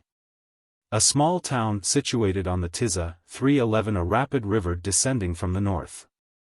The Tokay mountain is just behind the town, which stands on the right bank. The top of the mountain is called Kopac's Teto 312, or the Bald Tip.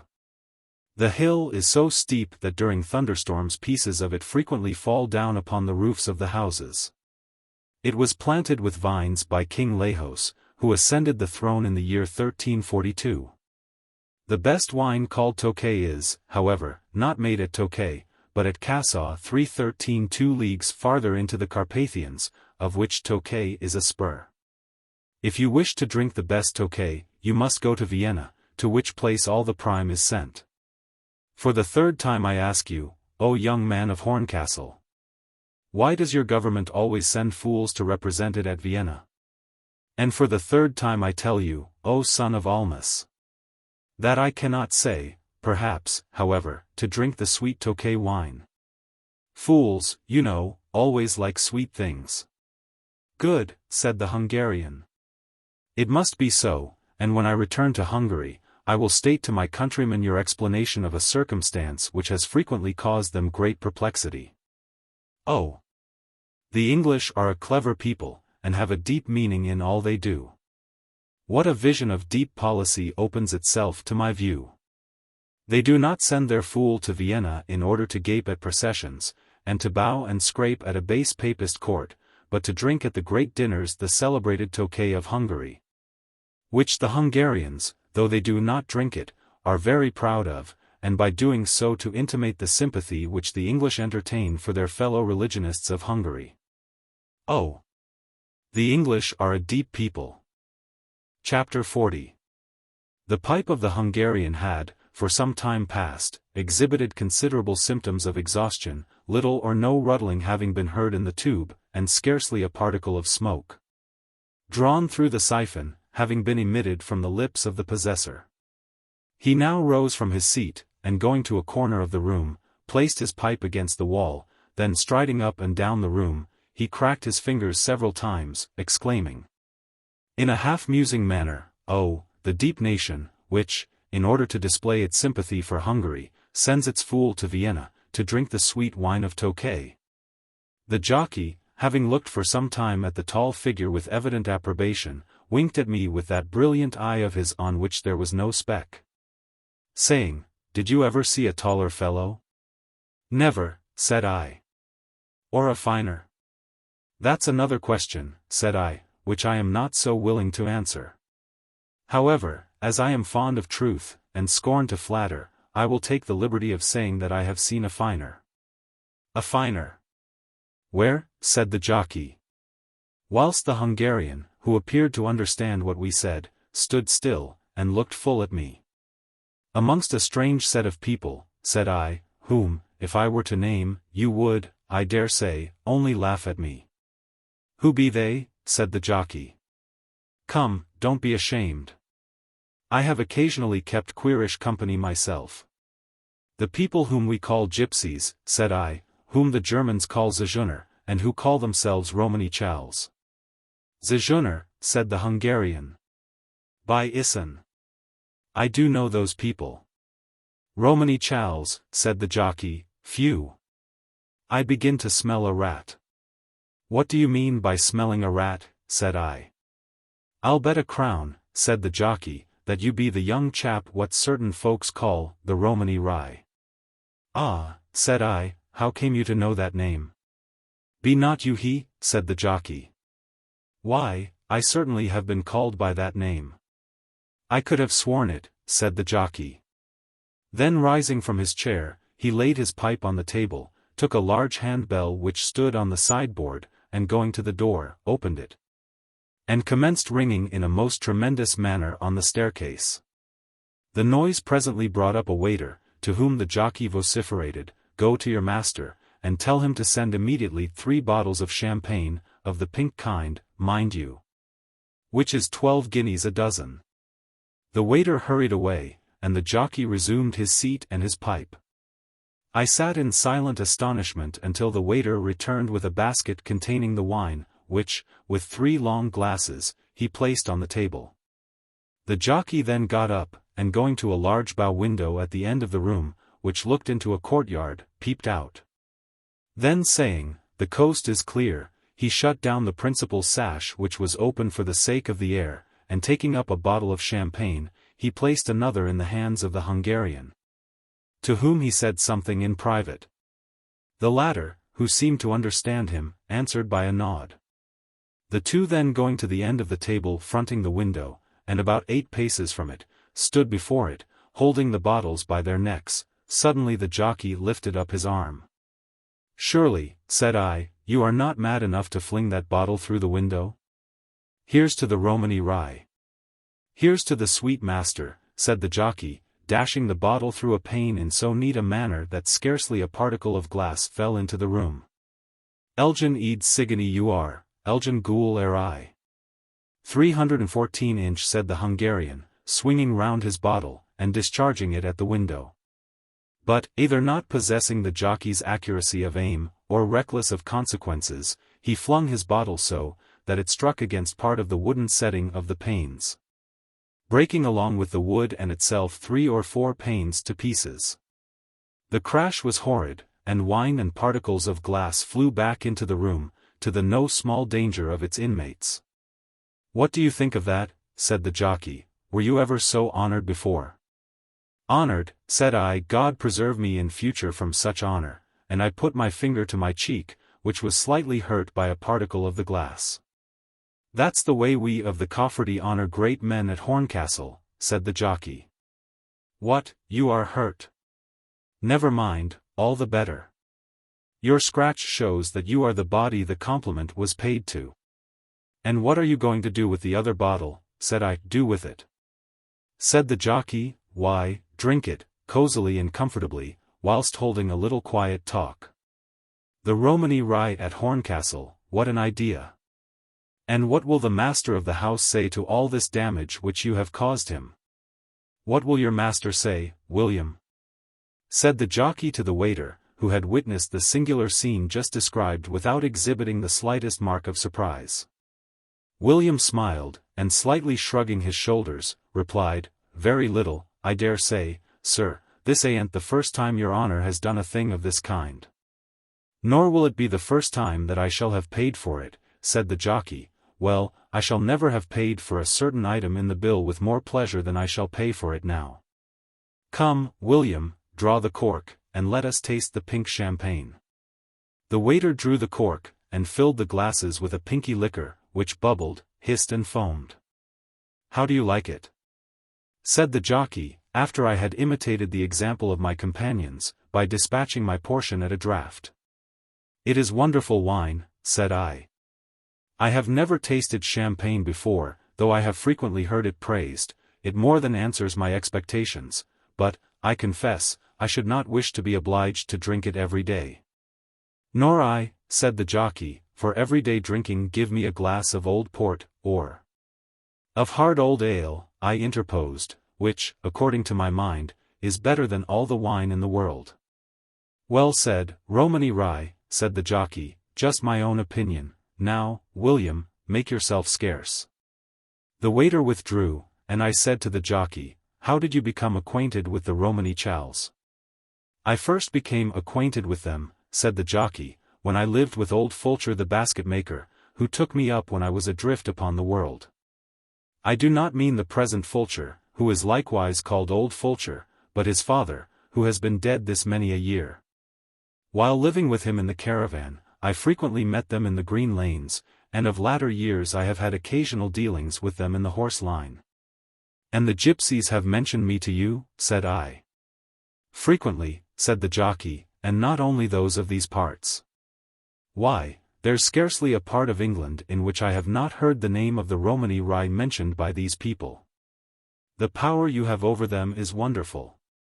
That is, I should have thought it wonderful, had they not more than once told me the cause."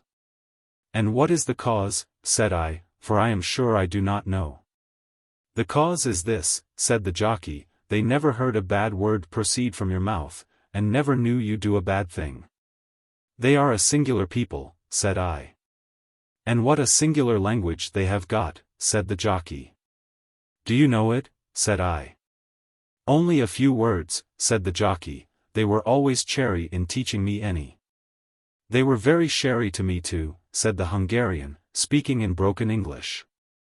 "I only could learn from them half a dozen words, for example, ghoul which, in the Chigany of my country, means sweet gentleman, or Eads you are in my own Magyar. Gudlo rye, in the Romany of mine, means a sugared gentleman, said I. Then there are gypsies in your country? Plenty, said the Hungarian, speaking German, and in Russia and Turkey too. And wherever they are found, they are alike in their ways and language. Oh, they are a strange race, and how little known.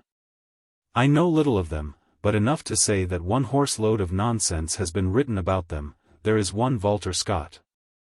Mind what you say about him, said I. He is our grand authority in matters of philology and history. A pretty philologist, said the Hungarian, who makes the gypsies speak Rothwelsh 3:15, the dialect of thieves. A pretty historian, who couples together Thor and Cernbach 3:16. Where does he do that, said I. In his conceited romance of Ivanhoe, he couples Thor and Cernbach together, and calls them gods of the heathen Saxons. Well, said I, Thursday or Thor was certainly a god of the heathen Saxons. True, said the Hungarian, but why couple him with Cernbach? Cernbach was a word which your Walter had picked up somewhere without knowing the meaning. Cernbach was no god of the Saxons, but one of the gods of the Sclaves, on the southern side of the Baltic. The Sclaves had two grand gods to whom they sacrificed, Cernbach and Bielbach. 3:17, that is, the black and white gods, who represented the powers of dark and light. They were overturned by Waldemar, the Dane, the great enemy of the Sclaves. The account of whose wars you will find in one fine old book, written by Saxo Grammaticus 3:18, which I read in the library of the College of Debrecen. The Sclaves, at one time, were masters of all the southern shore of the Baltic, where their descendants are still to be found, though they have lost their language, and call themselves Germans. But the word Czernowitz near Danzig still attests that the Slavic language was once common in those parts.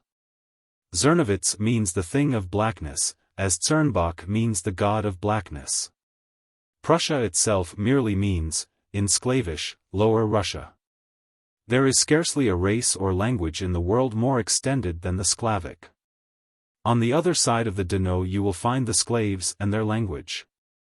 Chernovoda is Slavic, and means black water, in Turkish, Kara Su, even as Cernbach means black god. And Belgrade, or Belograd, means the white town, even as Bielbach, or Bielbog, means the white god. Oh! He is one great ignorant, that Walter. He is going, they say, to write one history about Napoleon. I do hope that in his history he will couple his Thor and Cernbach together. By my God! It would be good diversion that. Walter Scott appears to be no particular favorite of yours, said I. He is not, said the Hungarian. I hate him for his slavish principles. He wishes to see absolute power restored in this country, and popery also, and I hate him because, what do you think? In one of his novels, published a few months ago, he has the insolence to insult Hungary in the person of one of her sons. He makes his great braggart, Coeur de Lion, fling a Magyar over his head. Ha! It was well for Richard that he never felt the grip of a Hungarian. I wish the braggart could have felt the grip of me, who am, a Magyarok caused legkesebb, the least among the Magyars. I do hate that Scot, and all his vile gang of Lowlanders and Highlanders. The Black Corps, the Fekete 319 regiment of Matyas Hunyadi, was worth all the Scots, high or low, that ever pretended to be soldiers. And would have sent them all headlong into the Black Sea, had they dared to confront it on its shores. But why be angry with an ignorant, who couples together Thor and Cernbach? Ha! Ha! You have read his novels, said I. Yes, I read them now and then. I do not speak much English, but I can read it well, and I have read some of his romances and mean to read his Napoleon, in the hope of finding Thor and Cernbach coupled together in it. As in his high-flying Ivanhoe. Come, said the jockey, no more Dutch, whether high or low. I am tired of it, unless we can have some English, I am off to bed. I should be very glad to hear some English, said I, especially from your mouth. Several things which you have mentioned have awakened my curiosity. Suppose you give us your history? My history, said the jockey. A rum idea. However, lest conversation should lag, I'll give it you. First of all, however, a glass of champagne to each. After we had each taken a glass of champagne, the jockey commenced his history. Chapter 41. My grandfather was a shorter, and my father was a smasher, the one was scragged, and the other lagged. I here interrupted the jockey by observing that his discourse was, for the greater part, unintelligible to me. I do not understand much English, said the Hungarian, who, having replenished and resumed his mighty pipe, was now smoking away. But by Issen, I believe it is the gibberish which that great ignorant Walter Scott puts into the mouth of the folks he calls gypsies. Something like it, I confess, said I, though this sounds more genuine than his dialect, which he picked up out of the canting vocabulary at the end of the English Rogue, a book which, however despised, was written by a remarkable genius. What do you call the speech you were using? Said I, addressing myself to the jockey.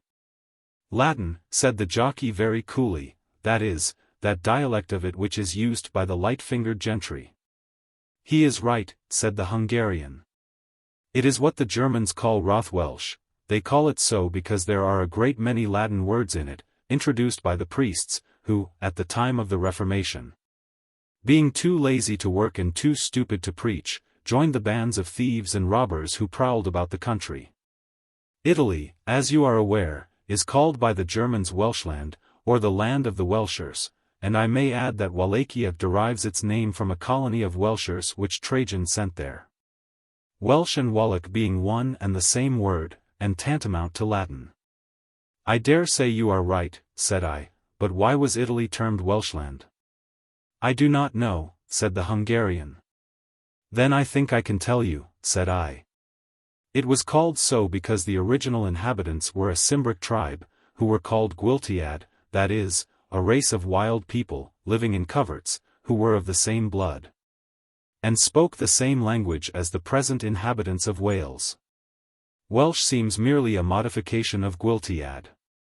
Pray, continue your history, said I to the jockey, only please to do so in a language which we can understand, and first of all interpret the sentence with which you began it.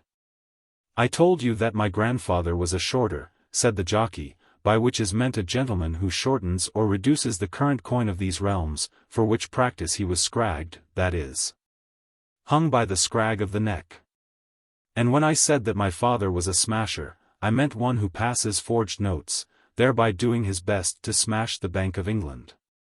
By being lagged, I meant he was laid fast, that is, had a chain put round his leg and then transported.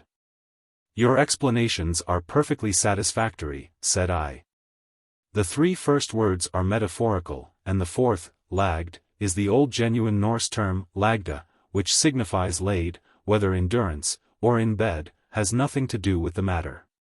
What you have told me confirms me in an opinion which I have long entertained, that thieves' Latin is a strange, mysterious speech, formed of metaphorical terms and words derived from various ancient languages.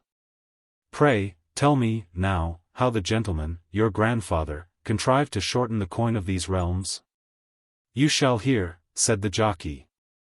But I have one thing to beg of you, which is, that when I have once begun my history you will not interrupt me with questions. I don't like them, they stops one, and puts one out of one's tail, and are not wanted, for anything which I think can't be understood, I should myself explain, without being asked. My grandfather reduced or shortened the coin of this country by three processes, by aquafortis, by clipping and by filing. Filing and clipping he employed in reducing all kinds of coin, whether gold or silver. But aquafortis he used merely in reducing gold coin, whether guineas, Jacobuses or Portugal pieces, otherwise called moidores, which were at one time as current as guineas. By laying a guinea in aquafortis for 12 hours, he could filch from it to the value of 9 pence, and by letting it remain there for 24 to the value of 18 pence. The aquafortis eating the gold away, and leaving it like a sediment in the vessel. He was generally satisfied with taking the value of 9 pence from a guinea, of 18 pence from a Jacobus or moidore, or half a crown from a broad Spanish piece. Whether he reduced them by aquafortis, filing or clipping. From a 5-shilling piece, which is called a bull in Latin, because it is round like a bull's head, he would file or clip to the value of 5 pence, and from lesser coin in proportion. He was connected with a numerous gang, or set, of people, who had given up their minds and talents entirely to shortening. Here I interrupted the jockey. How singular, said I, is the fall and debasement of words. You talk of a gang, or set, of shorters.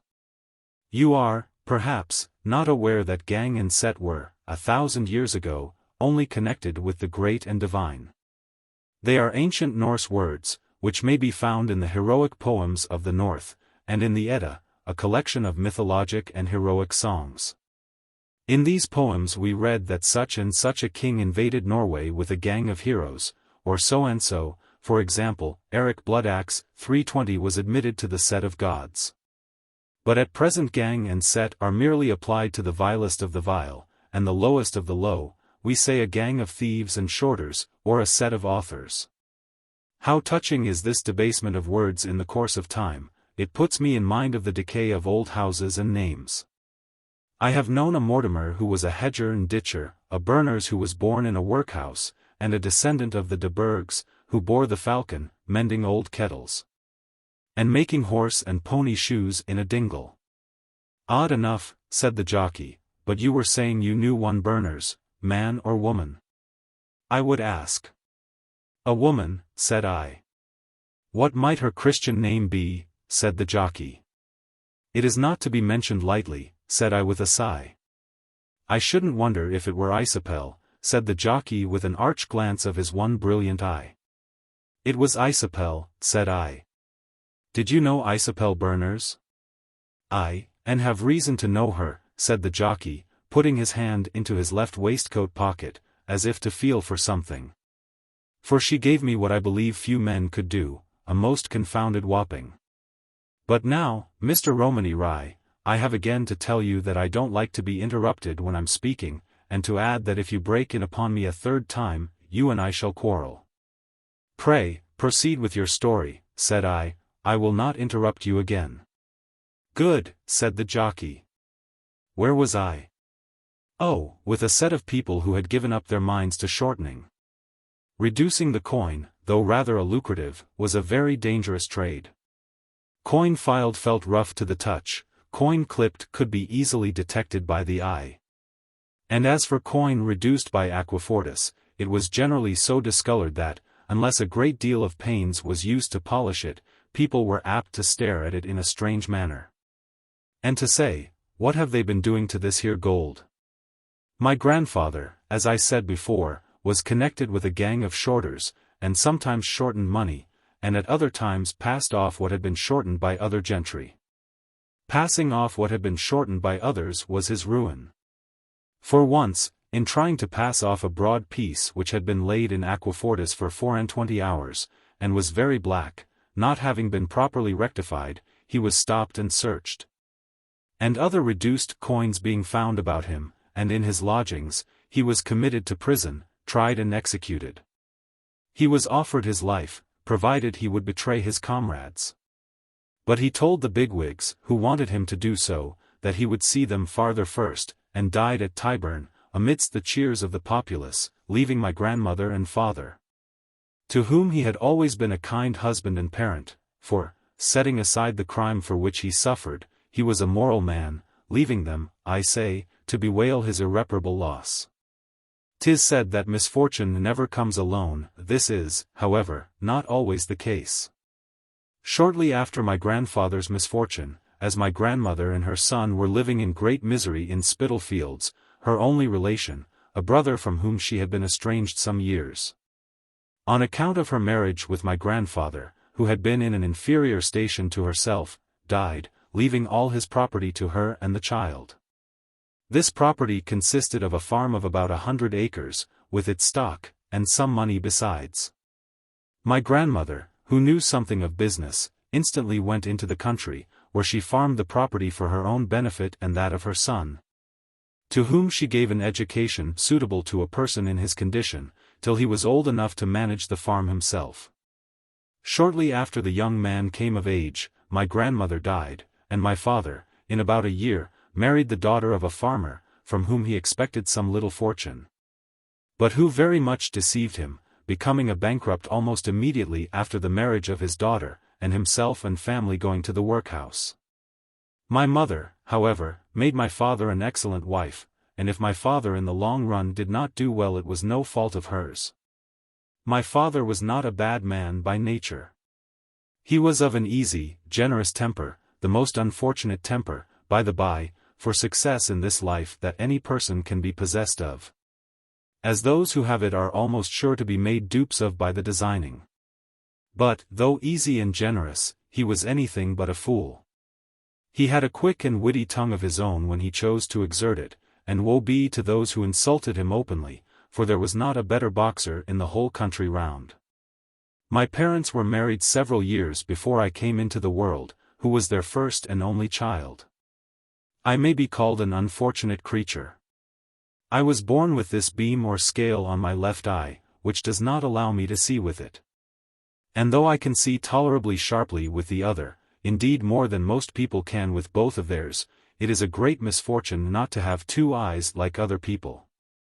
Moreover, setting aside the affair of my eye, I had a very ugly countenance, my mouth being slightly wrung aside, and my complexion rather swarthy. In fact, I looked so queer that the gossips and neighbors, when they first saw me, swore I was a changeling. Perhaps it would have been well if I had never been born. For my poor father, who had been particularly anxious to have a son, no sooner saw me than he turned away, went to the neighboring town, and did not return for 2 days. I am by no means certain that I was not the cause of his ruin, for till I came into the world he was fond of his home, and attended much to business. But afterwards he went frequently into company and did not seem to care much about his affairs. He was, however, a kind man, and when his wife gave him advice never struck her. Nor do I ever remember that he kicked me when I came in his way, or so much as cursed my ugly face, though it was easy to see that he didn't overlike me. When I was 6 years old I was sent to the village school, where I was soon booked for a dunce, because the master found it impossible to teach me either to read or write. Before I had been at school 2 years, however, I had beaten boys 4 years older than myself, and could fling a stone with my left hand, for if I am right-eyed I am left-handed, higher and farther than anyone in the parish. Moreover, no boy could equal me at riding, and no people ride so well or desperately as boys. I could ride a donkey, a thing far more difficult to ride than a horse, at full gallop over hedges and ditches, seated, or rather floating upon his hinder part.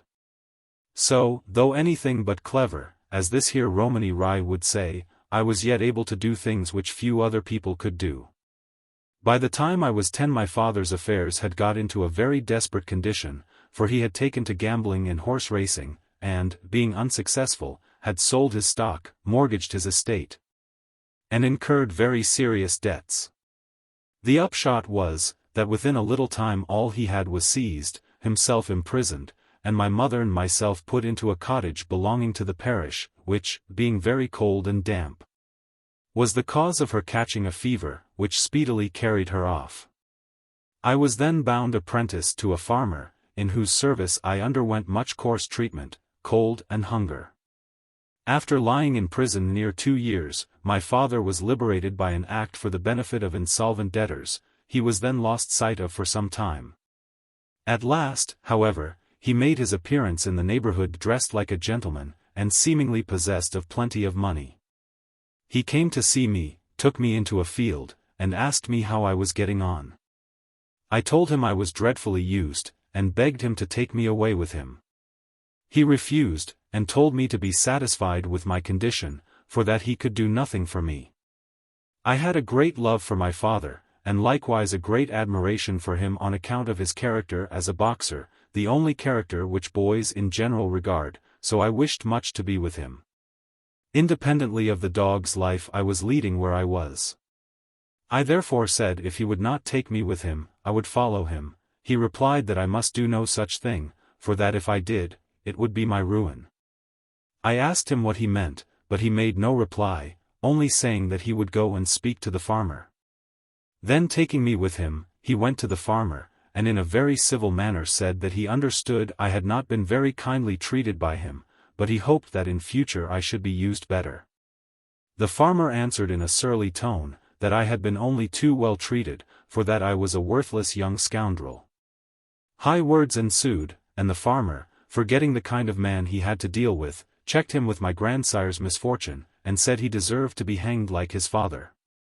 In a moment my father knocked him down, and on his getting up, gave him a terrible beating, then taking me by the hand he hastened away. As we were going down a lane he said we were now both done for. "I don't care a straw for that, father," said I, "provided I be with you." My father took me to the neighboring town, and going into the yard of a small inn, he ordered out a pony and light cart which belonged to him, then paying his bill, he told me to mount upon the seat, and getting up drove away like lightning. We drove for at least 6 hours without stopping, till we came to a cottage by the side of a heath. We put the pony and cart into a shed, and went into the cottage, my father unlocking the door with a key which he took out of his pocket.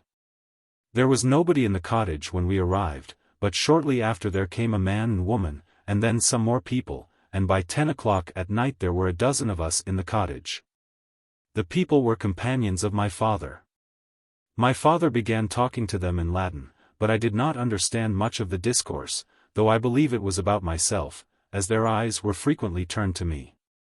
Some objections appeared to be made to what he said, however, all at last seemed to be settled, and we all sat down to some food.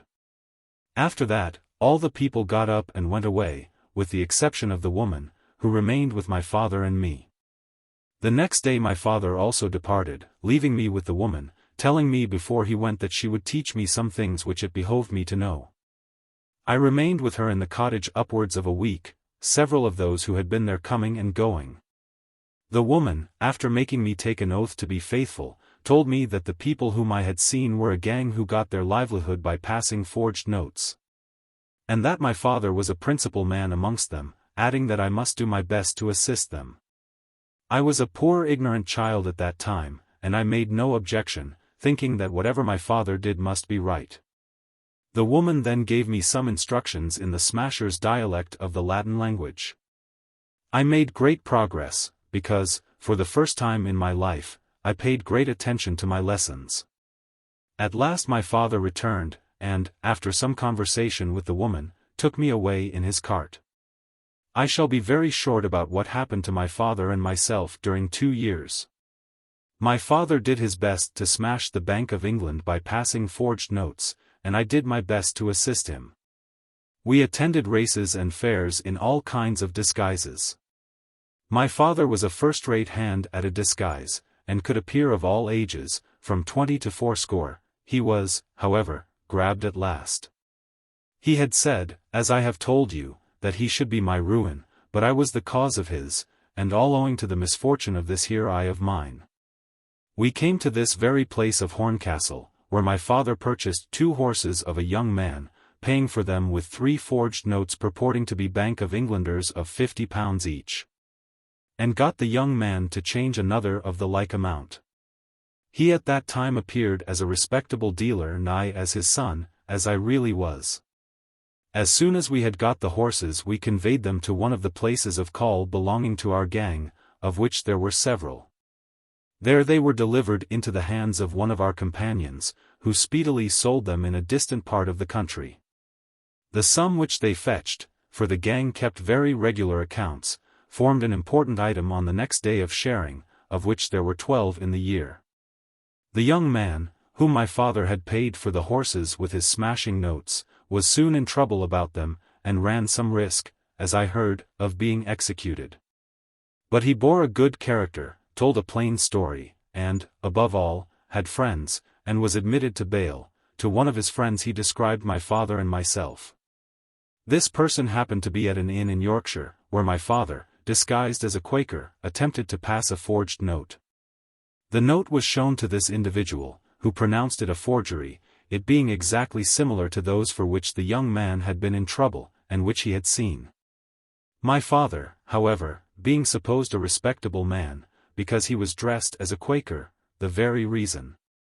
By the by, why anybody who knew aught of the Quakers would have suspected him to be a rogue, would have been let go, had I not made my appearance, dressed as his footboy. The friend of the young man looked at my eye, and seized hold of my father, who made a desperate resistance, I assisting him as in duty bound.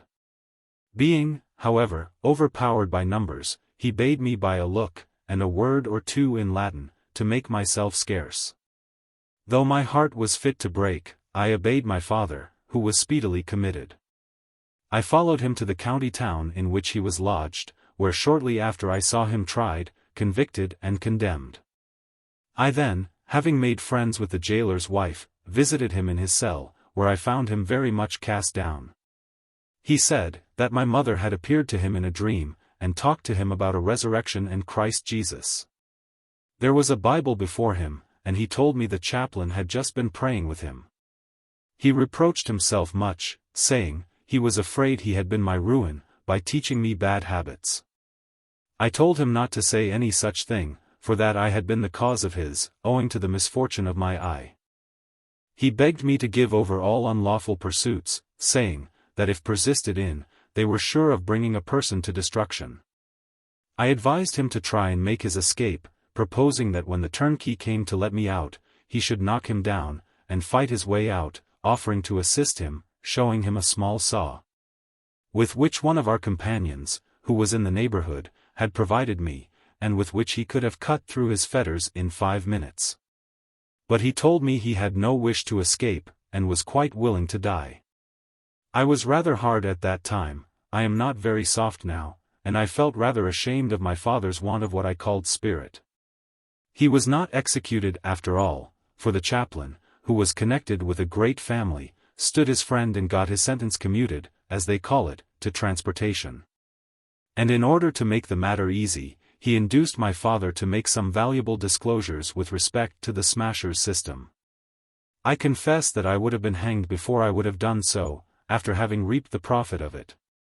That is, I think so now, seated comfortably in my inn, with my bottle of champagne before me. He, however, did not show himself carrion.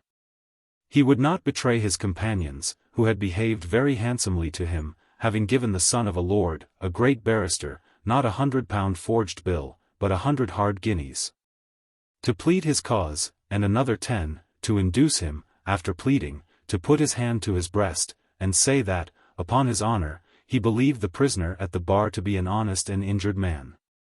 No. I am glad to be able to say, that my father did not show himself exactly carrion, though I could almost have wished he had let himself, however. I am here with my bottle of champagne and the Romany rye, and he was in his cell, with bread and water and the prison chaplain. He took an affectionate leave of me before he was sent away, giving me 3 out of 5 guineas, all the money he had left. He was a kind man, but not exactly fitted to fill my grandfather's shoes. I afterwards learned that he died of fever, as he was being carried across the sea. During the assizes I had made acquaintance with old Fulcher. I was in the town on my father's account, and he was there on his son's, who, having committed a small larceny, was in trouble. Young Fulcher, however, unlike my father, got off, though he did not give the son of a lord 100 guineas to speak for him, and 10 more to pledge his sacred honor for his honesty, but gave Councillor P. 1 shillings to defend him, who so frightened the principal evidence, a plain honest farming man, that he flatly contradicted what he had first said, and at last acknowledged himself to be all the rogues in the world, and, amongst other things, a perjured villain. Old Fulcher, before he left the town with his son, and here it will be well to say that he and his son left it in a kind of triumph, the bass drummer of a militia regiment, to whom they had given half a crown, beating his drum before them, old Fulcher, I say, asked me to go and visit him, telling me where, at such a time, I might find him and his caravan and family, offering, if I thought fit, to teach me basket-making. So, after my father had been sent off, I went and found up old Fulcher, and became his apprentice in the basket-making line. I stayed with him till the time of his death, which happened in about 3 months, travelling about with him and his family, and living in green lanes, where we saw gypsies and trampers. And all kinds of strange characters. Old Fulcher, besides being an industrious basket-maker, was an out-and-out thief, as was also his son, and, indeed, every member of his family. They used to make baskets during the day, and thieve during a great part of the night. I had not been with them 12 hours, before old Fulcher told me that I must thieve as well as the rest. I demurred at first, for I remembered the fate of my father, and what he had told me about leaving off bad courses, but soon allowed myself to be overpersuaded. More especially as the first robbery I was asked to do was a fruit robbery. I was to go with young Fulcher, and steal some fine morel cherries, which grew against a wall in a gentleman's garden. So young Fulcher and I went and stole the cherries, 1/2 of which we ate, and gave the rest to the old man, who sold them to a fruiterer 10 miles off from the place where we had stolen them. The next night old Fulcher took me out with himself. He was a great thief, though in a small way. He used to say, that they were fools, who did not always manage to keep the rope below their shoulders, by which he meant, that it was not advisable to commit a robbery, or do anything which could bring you to the gallows. He was all for petty larceny, and knew where to put his hand upon any little thing in England, which it was possible to steal. I submit it to the better judgment of the Romany Rye, who I see is a great hand for words and names, whether he ought not to have been called Old Fulcher, instead of Fulcher. I shan't give a regular account of the larcenies which he committed during the short time I knew him, either alone by himself, or with me and his son. I shall merely relate the last. A melancholy gentleman, who lived a very solitary life, had a large carp in a shady pond in a meadow close to his house. He was exceedingly fond of it, and used to feed it with his own hand, the creature being so tame that it would put its snout out of the water to be fed when it was whistled to. Feeding and looking at his carp were the only pleasures the poor melancholy gentleman possessed. Old Fulcher, being in the neighborhood, and having an order from a fishmonger for a large fish, which was wanted at a great city dinner, at which His Majesty was to be present, swore he would steal the carp, and asked me to go with him. I had heard of the gentleman's fondness for his creature, and begged him to let it be, advising him to go and steal some other fish. But old Fulcher swore, and said he would have the carp, although its master should hang himself. I told him he might go by himself, but he took his son and stole the carp, which weighed 17 pounds. Old Fulcher got 30 shillings for the carp, which I afterwards heard was much admired and relished by His Majesty. The master, however, of the carp, on losing his favourite, became more melancholy than ever, and in a little time hanged himself. What sport for one, is death to another, I once heard at the village school read out of a copybook. This was the last larceny old Fulcher ever committed. He could keep his neck always out of the noose, but he could not always keep his leg out of the trap. A few nights after, having removed to a distance, he went to an osier car in order to steal some osiers for his basket-making, for he never bought any. I followed a little way behind. Old Fulcher had frequently stolen osiers out of the car, whilst in the neighborhood, but during his absence the property, of which the car was a part, had been let to a young gentleman. A great hand for preserving game. Old Fulcher had not got far into the car before he put his foot into a man-trap. Hearing old Fulcher shriek, I ran up, and found him in a dreadful condition. Putting a large stick which I carried into the jaws of the trap, I contrived to prise them open, and get old Fulcher's leg out, but the leg was broken. So I ran to the caravan, and told young Fulcher of what had happened, and he and I went and helped his father home. A doctor was sent for, who said it was necessary to take the leg off, but old Fulcher, being very much afraid of pain, said it should not be taken off, and the doctor went away, but after some days. Old Fulcher becoming worse, ordered the doctor to be sent for, who came and took off his leg, but it was then too late, mortification had come on, and in a little time old Fulcher died. Thus perished old Fulcher. He was succeeded in his business by his son, young Fulcher, who, immediately after the death of his father, was called Old Fulcher, it being our English custom to call everybody old as soon as their fathers are buried. Young Fulcher, I mean he who had been called young, but was now old Fulcher, wanted me to go out and commit larcenies with him. But I told him that I would have nothing more to do with thieving, having seen the ill effects of it, and that I should leave them in the morning. Old Fulcher begged me to think better of it, and his mother joined with him. They offered, if I would stay, to give me Mary Fulcher as a mort, till she and I were old enough to be regularly married, she being the daughter of the one, and the sister of the other. I liked the girl very well, for she had always been civil to me, and had a fair complexion and nice red hair, both of which I like, being a bit of a black myself. But I refused, being determined to see something more of the world than I could hope to do with the Fulchers, and moreover, to live honestly, which I could never do along with them. So the next morning I left them. I was, as I said before, quite determined upon an honest livelihood, and I soon found one. He is a great fool who is ever dishonest in England. Any person who has any natural gift, and everybody has some natural gift, is sure of finding encouragement in this noble country of ours, provided he will but exhibit it. I had not walked more than 3 miles before I came to a wonderfully high church steeple, which stood close by the road. I looked at the steeple, and going to a heap of smooth pebbles which lay by the roadside, I took up some, and then went into the churchyard, and placing myself just below the tower, my right foot resting on a ledge, about 2 feet from the ground, with my left hand, being a left-handed person, do you see, flung or chucked up a stone, which lighting on the top of the steeple, which was at least 150 feet high, did there remain. After repeating this feat 2 or 3 times, I hauled up a stone, which went clean over the tower, and then one, my right foot still on the ledge, which rising at least 5 yards above the steeple, did fall down just at my feet. Without knowing it, I was showing off my gift to others besides myself, doing what, perhaps, not 5 men in England could do. 2 men, who were passing by, stopped and looked at my proceedings, and when I had done flinging came into the churchyard, and, after paying me a compliment on what they had seen me do, proposed that I should join company with them. I asked them who they were, and they told me. The one was Hopping Ned, and the other Biting Giles. Both had their gifts, by which they got their livelihood.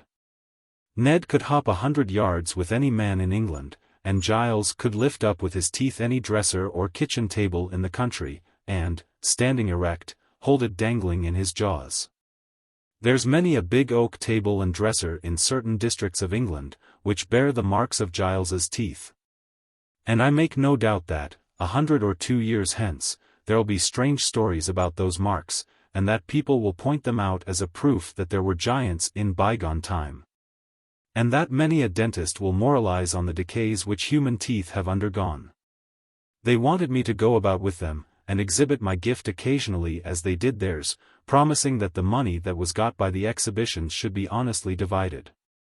I consented, and we set off together, and that evening coming to a village, and putting up at the alehouse, all the grand folks of the village being there smoking their pipes, we contrived to introduce the subject of hopping, the upshot being that Ned hopped against the schoolmaster for £1, and beat him hollow.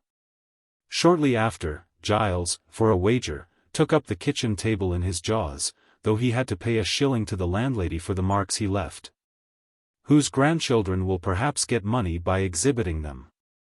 As for myself, I did nothing that day, but the next, on which my companions did nothing, I showed off at hulling stones against a cripple, the crack man for stone throwing, of a small town a few miles farther on.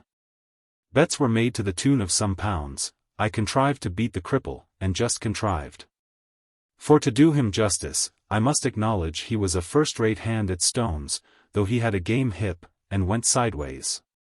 His head, when he walked, if his movements could be called walking, not being above 3 feet above the ground.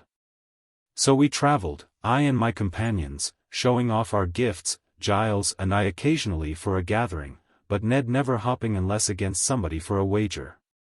We lived honestly and comfortably, making no little money by our natural endowments, and were known over a great part of England as Hopping Ned, Biting Giles, and Hull over the head Jack. Which was my name, it being the blackguard fashion of the English, do you see, to. Here I interrupted the jockey. You may call it a blackguard fashion, said I, and I dare say it is, or it would scarcely be English. But it is an immensely ancient one, and is handed down to us from our northern ancestry, especially the Danes, who were in the habit of giving people surnames, or rather nicknames. From some quality of body or mind, but generally from some disadvantageous peculiarity of feature. For there is no denying that the English, Norse, or whatever we may please to call them, are an envious, depreciatory set of people, who not only give their poor comrades contemptuous surnames, but they're great people also. They didn't call you the matchless hurler, because, by doing so, they would have paid you a compliment, but Hull over the head Jack, as much as to say that after all you were a scrub, so. In ancient time, instead of calling Regner the great conqueror, the nation tamer, they surnamed him Lodbrog 321, which signifies rough or hairy breeks, Lod or Loden signifying rough or hairy. And instead of complimenting Halgerder 322, the wife of Gunnar of Hlitherend, the great champion of Iceland, upon her majestic presence, by calling her Halgerder, the stately or tall. What must they do but term her Habroker, or high breeks, it being the fashion in old times for northern ladies to wear breeks, or breeches, which English ladies of the present day never think of doing.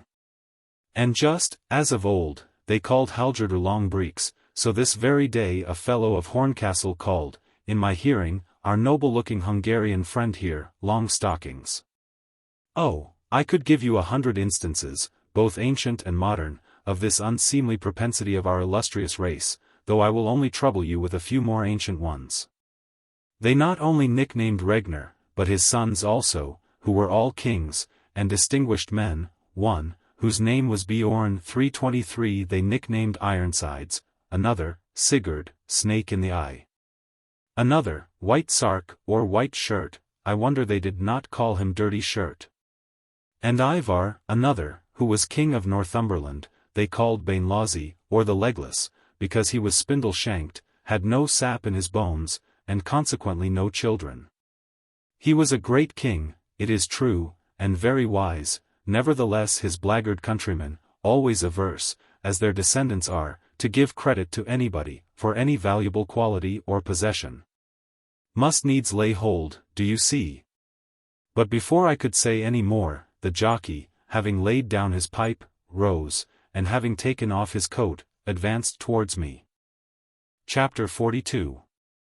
The jockey, having taken off his coat and advanced towards me, as I have stated in the preceding chapter, exclaimed, in an angry tone, "This is the third time you have interrupted me in my tale, Mr. Rye. I passed over the 2 first times with a simple warning, but you will now please to get up and give me the satisfaction of a man." "I am really sorry," said I, "if I have given you offense, but you were talking of our English habit of bestowing nicknames. And I could not refrain from giving a few examples tending to prove what a very ancient habit it is." "But you interrupted me," said the jockey, "and put me out of my tale, which you had no right to do.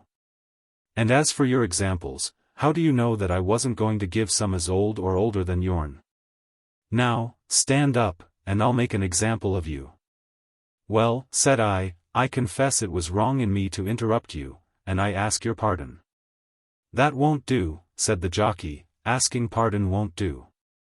"Oh," said I, getting up, "if asking pardon does not satisfy you, you are a different man from what I considered you." But here the Hungarian, also getting up, interposed his tall form and pipe between us, saying in English, scarcely intelligible, "Let there be no dispute. As for myself, I am very much obliged to the young man of Horncastle for his interruption, though he has told me that one of his dirty townsmen called me long stockings. By Issen. There is more learning in what he has just said than in all the Verdum 324 English histories of Thor and Cernbach I ever read." "I care nothing for his learning," said the jockey. "I consider myself as good a man as he, for all his learning, so stand out of the way, Mr. 6'11", or—" "I shall do no such thing," said the Hungarian. I wonder you are not ashamed of yourself. You ask a young man to drink champagne with you, you make him drunk, he interrupt you with very good sense. He ask your pardon, yet you not. Well, said the jockey, I am satisfied. I am rather a short-tempered person, but I bear no malice. He is, as you say, drinking my wine, and has perhaps taken a drop too much, not being used to such high liquor. But one doesn't like to be put out of one's tale, more especially when one was about to moralize, do you see, oneself, and to show off what little learning one has. However, I bears no malice. Here is a hand to each of you, we'll take another glass each, and think no more about it. The jockey having shaken both of our hands, and filled our glasses and his own with what champagne remained in the bottle, put on his coat, sat down, and resumed his pipe and story. Where was I? Oh, roaming about the country with Hopping Ned and Biting Giles. Those were happy days, and a merry and prosperous life we led. However, nothing continues under the sun in the same state in which it begins, and our firm was soon destined to undergo a change. We came to a village where there was a very high church steeple. And in a little time my comrades induced a crowd of people to go and see me display my gift by flinging stones above the heads of Matthew, Mark, Luke and John, who stood at the four corners on the top, carved in stone.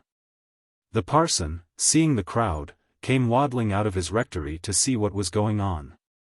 After I had flung up the stones, letting them fall just where I liked, and one, I remember, fell on the head of Mark, where I dare say it remains to the present day, the parson, who was one of the description of people called philosophers, held up his hand, and asked me to let the next stone I flung up fall into it.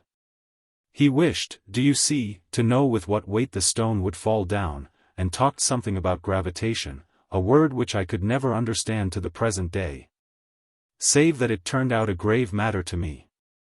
I, like a silly fellow myself, must needs consent, and, flinging the stone up to a vast height, contrived so that it fell into the parson's hand, which it cut dreadfully.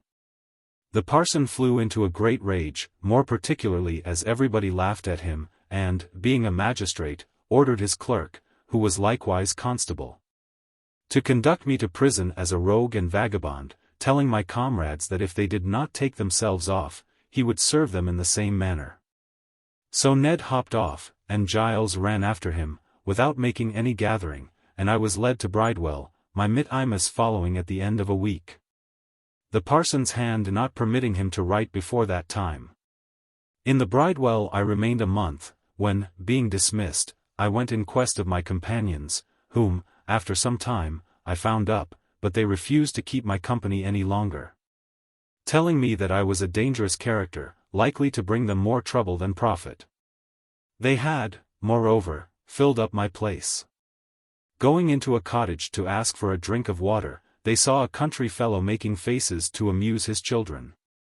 The faces were so wonderful that Hopping Ned and Biting Giles at once proposed taking him into partnership, and the man, who was a fellow not very fond of work, after a little entreaty, went away with them. I saw him exhibit his gift, and couldn't blame the others for preferring him to me. He was a proper ugly fellow at all times, but when he made faces his countenance was like nothing human. He was called Ugly Moses. I was so amazed at his faces, that though poor myself I gave him sixpence, which I have never grudged to this day, for I never saw anything like them. The firm throve wonderfully after he had been admitted into it. He died some little time ago, keeper of a public house, which he had been enabled to take from the profits of his faces. A son of his, one of the children he was making faces to when my comrades entered his door, is at present a barrister, and a very rising one. He has his gift, he has not, it is true, the gift of the gab, but he has something better. He was born with a grin on his face, a quiet grin. He would not have done to grin through a collar like his father, and would never have been taken up by Hopping Ned and Biting Giles. But that grin of his caused him to be noticed by a much greater person than either. An attorney observing it took a liking to the lad, and prophesied that he would some day be heard of in the world. And in order to give him the first lift, took him into his office, at first to light fires and do such kind of work, and after a little time taught him to write, then promoted him to a desk. Articled him afterwards, and being unmarried, and without children, left him what he had when he died. The young fellow, after practicing at the law some time, went to the bar, where, in a few years, helped on by his grin, for he had nothing else to recommend him, he became, as I said before, a rising barrister. He comes our circuit, and I occasionally employ him, when I am obliged to go to law about such a thing as an unsound horse. He generally brings me through, or rather that grin of his does, and yet I don't like the fellow, confound him, but I'm an oddity. No, the one I like, and whom I generally employ, is a fellow quite different, a bluff sturdy dog, with no grin on his face but with a look which seems to say I am an honest man, and what cares I for anyone? And an honest man he is, and something more. I have known coves with a better gift of the gab, though not many, but he always speaks to the purpose, and understands law thoroughly. And that's not all. When at college, for he has been at college, he carried off everything before him as a latinaire, and was first-rate at a game they call mathematics. I don't know exactly what it is, but I have heard that he who is first-rate at mathematics is thought more of than if he were first-rate latinaire. Well, the chap that I'm talking about, not only came out first-rate latinaire, but first-rate at mathematics too, doing, in fact, as I am told by those who knows. For I was never at college myself, what no one had ever done before. Well, he makes his appearance at our circuit, does very well, of course, but he has a somewhat high front, as becomes an honest man, and one who has beat everyone at Latin and mathematics. And who can speak first-rate law and sense. But see now, the cove with the grin, who has like myself never been at college, knows nothing of Latin, or mathematics, and has no particular gift of the gab, has 2 briefs for his one. And I suppose very properly, for that grin of his curries favor with the juries. And mark me, that grin of his will enable him to beat the other in the long run. We all know what all barrister coves looks forward to, a seat on the hop sack. Well, I'll bet a bull to 5 pence that the grinner gets upon it, and the snarler doesn't, at any rate, that he gets there first. I calls my cove, for he is my cove, a snarler. Because your first-rates at mathematics are called snarlers, and for no other reason. For the chap, though with a high front, is a good chap, and once drank a glass of ale with me, after buying an animal out of my stable. I have often thought it a pity he wasn't born with a grin on his face like the son of ugly Moses. It is true he would scarcely then have been an out-and-outer at Latin and mathematics, but what need of either to a chap born with a grin? Talk of being born with a silver spoon in one's mouth. Give me a cove born with a grin on his face, a much better endowment. I will now shorten my history as much as I can, for we have talked as much as folks do during a whole night in the Commons House, though, of course, not with so much learning. Or so much to the purpose, because, why? They are in the House of Commons, and we in a public room of an inn at Horncastle.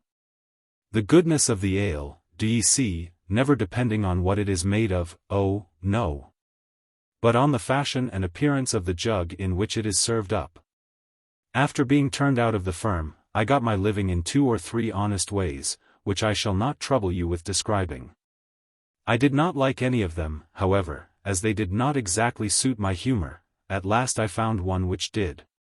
One Saturday forenoon, I chanced to be in the cattle market of a place about 80 miles from here. There I won the favor of an old gentleman who sold dickies. He had a very shabby squad of animals, without soul or spirit. Nobody would buy them, till I leaped upon their hinder ends, and by merely wriggling in a particular manner, made them caper and bound so to people's liking, that in a few hours every one of them was sold at very sufficient prices.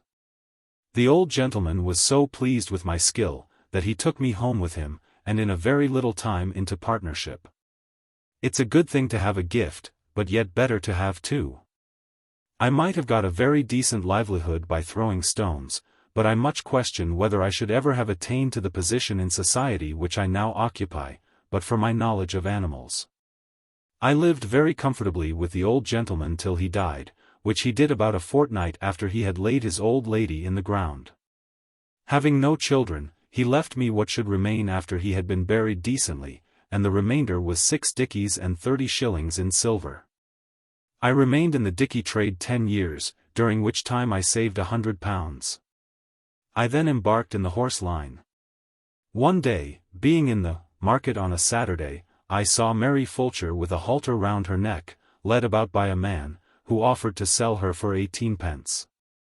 325. I took out the money forthwith and bought her. The man was her husband, a basket-maker, with whom she had lived several years without having any children. He was a drunken, quarrelsome fellow, and having had a dispute with her the day before, he determined to get rid of her, by putting a halter round her neck and leading her to the cattle market. As if she were a mare, which he had, it seems, a right to do, all women being considered mares by Old English law, and, indeed still called mares in certain counties, where genuine Old English is still preserved.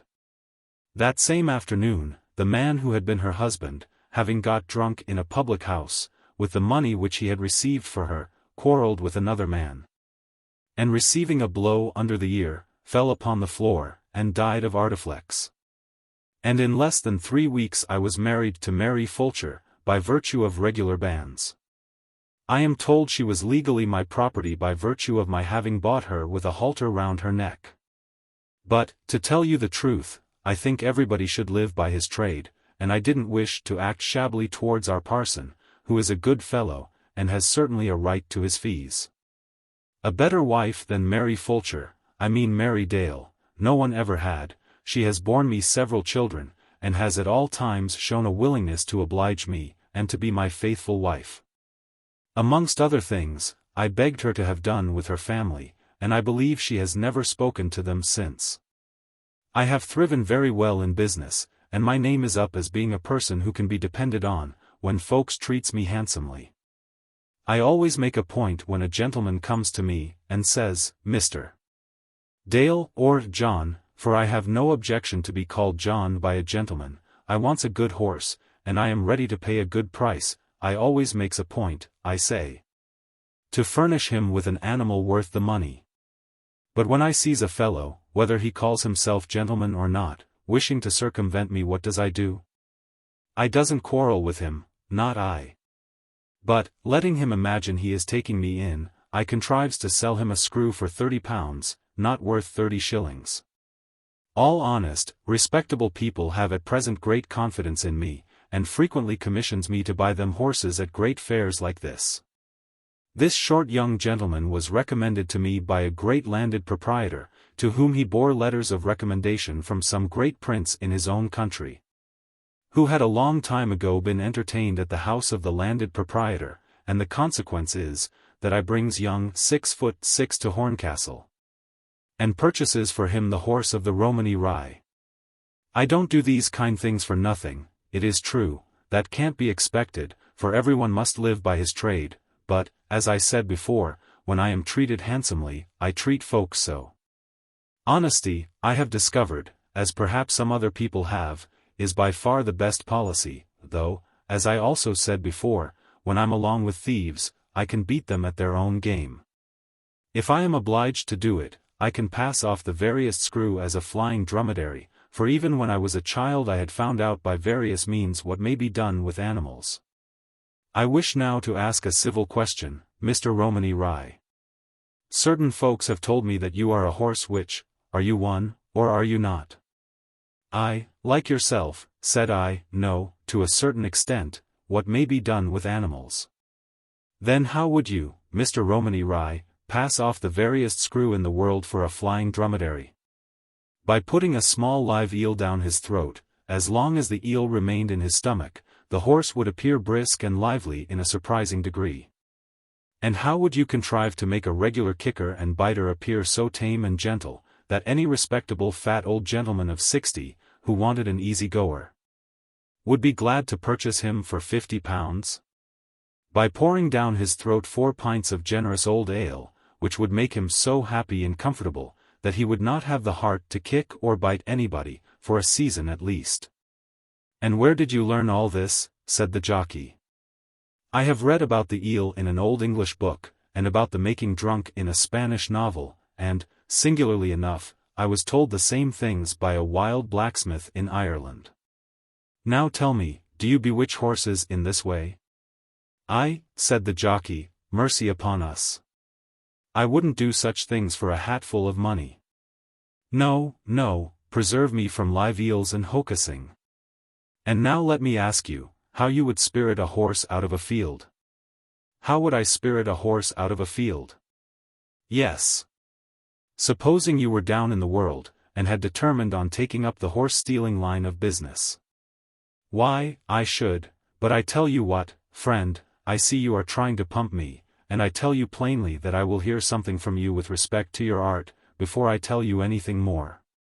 Now, how would you whisper a horse out of a field, provided you were down in the world, and so forth?" Ah, I see you are up to a game, Mr. Romany. However, I am a gentleman in mind, if not by birth, and I scorn to do the unhandsome thing to anybody who has dealt fairly towards me.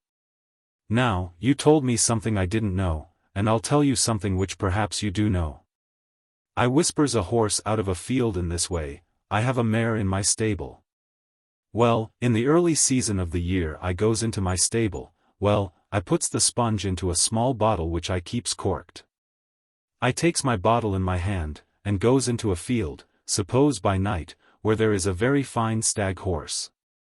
I manage with great difficulty to get within 10 yards of the horse, who stands staring at me just ready to run away.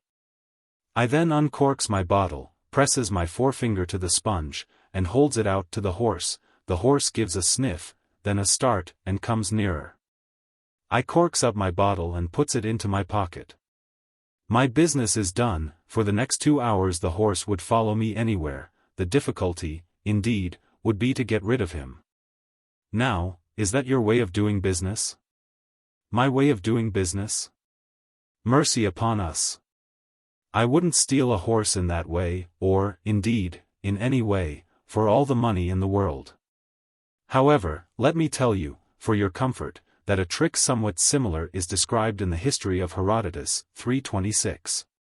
"In the history of Herod's ass," said the jockey. "Well, if I did write a book, it should be about something more genteel than a dicky." "I did not say Herod's ass," said I, "but Herodotus, a very genteel writer, I assure you, who wrote a history about very genteel people, in a language no less genteel than Greek.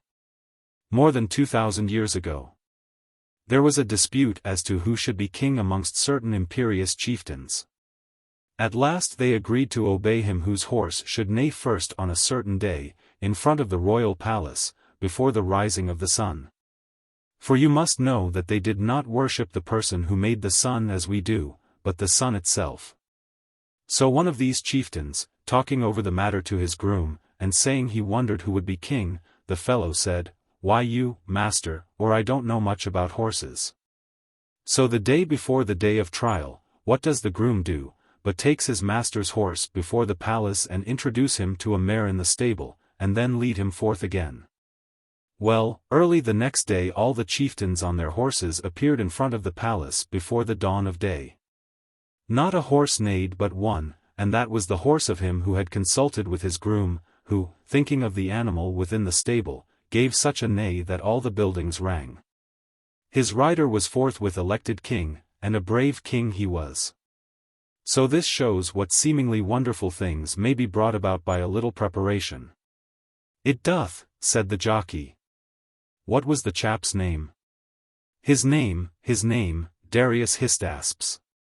"And the groom's?" "I don't know." "And he made a good king?" "First rate." "Only think." "Well, if he made a good king, what a wonderful king the groom would have made, through whose knowledge of horses he was put on the throne. And now another question, Mr. Romany Rye, have you particular words which have power to soothe or aggravate horses?" "You should ask me," said I, "whether I have horses that can be aggravated or soothed by particular words.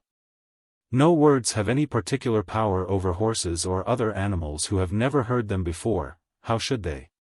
But certain animals connect ideas of misery or enjoyment with particular words which they are acquainted with. I'll give you an example. I knew a cob in Ireland that could be driven to a state of kicking madness by a particular word, used by a particular person, in a particular tone.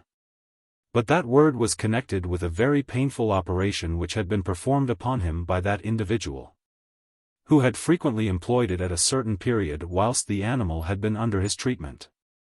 The same cob could be soothed in a moment by another word, used by the same individual in a very different kind of tone. The word was deaf blasta 327 or sweet-tasted. Some time after the operation, whilst the cob was yet under his hands, the fellow, who was what the Irish call a fairy smith, had done all he could to soothe the creature, and had at last succeeded by giving it gingerbread buttons, of which the cob became passionately fond. Invariably, however, before giving it a button, he said, "Deaf blasta," with which word the cob by degrees associated an idea of unmixed enjoyment, so if he could rouse the cob to madness by the word which recalled the torture to its remembrance, he could as easily soothe it by the other word, which the cob knew would be instantly followed by the button, which the smith never failed to give him after using the word deaf blasta. "There is nothing wonderful to be done," said the jockey, "without a good deal of preparation, as I know myself. Folks stare and wonder at certain things which they would only laugh at if they knew how they were done, and to prove what I say is true, I will give you one or two examples. Can either of you lend me a handkerchief?" "That won't do," said he, as I presented him with a silk one. "I wish for a delicate white handkerchief." "That's just the kind of thing," said he, as the Hungarian offered him a fine white cambric handkerchief, beautifully worked with gold at the hems. "Now you shall see me set this handkerchief on fire." "Don't let him do so by any means," said the Hungarian, speaking to me in German. "It is the gift of a lady whom I highly admire, and I would not have it burnt for the world." "He has no occasion to be under any apprehension," said the jockey. After I had interpreted to him what the Hungarian had said, "I will restore it to him uninjured, or my name is not Jack Dale." Then sticking the handkerchief carelessly into the left side of his bosom, he took the candle, which by this time had burnt very low, and holding his head back, he applied the flame to the handkerchief, which instantly seemed to catch fire. "What do you think of that?" said he to the Hungarian. "Why, that you have ruined me," said the latter. "No harm done, I assure you," said the jockey, who presently, clapping his hand on his bosom, extinguished the fire, and returned the handkerchief to the Hungarian, asking him if it was burnt. "I see no burn upon it," said the Hungarian, "but in the name of God, how could you set it on fire without burning it?" "I never set it on fire at all," said the jockey. "I set this on fire," showing us a piece of half-burnt calico. "I placed this calico above it, and lighted not the handkerchief, but the rag. Now I will show you something else. I have a magic shilling in my pocket, which I can make run up along my arm. But, first of all, I would gladly know whether either of you can do the like." Thereupon the Hungarian and myself, putting our hands into our pockets, took out shillings, and endeavored to make them run up our arms, but utterly failed. Both shillings, after we had made 2 or 3 attempts, falling to the ground. "What noncompasses you both are," said the jockey. And placing a shilling on the end of the fingers of his right hand, he made strange faces to it, drawing back his head, whereupon the shilling instantly began to run up his arm, occasionally hopping and jumping as if it were bewitched, always endeavoring to make towards the head of the jockey. "How do I do that?" said he, addressing himself to me. "I really do not know," said I, "unless it is by the motion of your arm." "The motion of my nonsense," said the jockey, and, making a dreadful grimace, the shilling hopped upon his knee, and began to run up his thigh and to climb up his breast. "How is that done?" said he again. "By witchcraft, I suppose," said I. "There you are right," said the jockey, "by the witchcraft of one of Miss Berner's hairs. The end of one of her long hairs is tied to that shilling by means of a hole in it, and the other end goes round my neck by means of a loop, so that, when I draw back my head, the shilling follows it. I suppose you wish to know how I got the hair," said he, grinning at me. "I will tell you. I once," in the course of my ridings, saw Miss Berners beneath a hedge, combing out her long hair, and, being rather a modest kind of person, what must I do but get off my horse, tie him to a gate, go up to her, and endeavor to enter into conversation with her. After giving her the seal of the day, and complimenting her on her hair, I asked her to give me one of the threads. Whereupon she gave me such a look, and, calling me fellow, told me to take myself off. I must have a hair first, said I, making a snatch at one. I believe I hurt her. But, whether I did or not, up she started, and, though her hair was unbound, gave me the only drubbing I ever had in my life. Lor! How, with her right hand, she fibbed me whilst she held me round the neck with her left arm. I was soon glad to beg her pardon on my knees, which she gave me in a moment, when she saw me in that condition, being the most placable creature in the world, and not only her pardon, but one of the hairs which I longed for, which I put through a shilling, with which I have on evenings after fairs, like this, frequently worked what seemed to those who looked on downright witchcraft, but which is nothing more than pleasant deception. And now, Mr. Romany Rye, to testify my regard for you, I give you the shilling and the hair. I think you have a kind of respect for Miss Berners. But whether you have or not, keep them as long as you can, and whenever you look at them think of the finest woman in England, and of John Dale, the jockey of Horncastle. I believe I have told you my history, said he. No, not quite, there is one circumstance I had passed over. I told you that I have thriven very well in business, and so I have, upon the whole, at any rate, I find myself comfortably off now. I have horses, money, and owe nobody a groat. At any rate, nothing but what I could pay tomorrow. Yet I have had my dreary day, after I had obtained what I call a station in the world. All of a sudden, about 5 years ago, everything seemed to go wrong with me, horses became sick or died, people who owed me money broke or ran away, my house caught fire, in fact.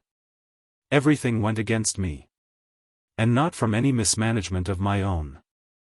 I looked round for help, but, what do you think, nobody would help me. Somehow or other it had got abroad that I was in difficulties, and everybody seemed disposed to avoid me, as if I had got the plague. Those who were always offering me help when I wanted none, now, when they thought me in trouble, talked of arresting me. Yes. 2 particular friends of mine, who had always been offering me their purses when my own was stuffed full, now talked of arresting me, though I only owed the scoundrels £100 each. And they would have done so, provided I had not paid them what I owed them, and how did I do that? Why, I was able to do it because I found a friend, and who was that friend? Why, a man who has since been hung, of whom everybody has heard, and of whom everybody for the next 100 years will occasionally talk. One day, whilst in trouble, I was visited by a person I had occasionally met at sporting dinners. He came to look after a Suffolk Punch, the best horse, by the by, that anybody can purchase to drive, it being the only animal of the horse kind in England that will pull twice at a dead weight. I told him that I had none at that time that I could recommend, in fact, that every horse in my stable was sick. He then invited me to dine with him at an inn close by, and I was glad to go with him, in the hope of getting rid of unpleasant thoughts.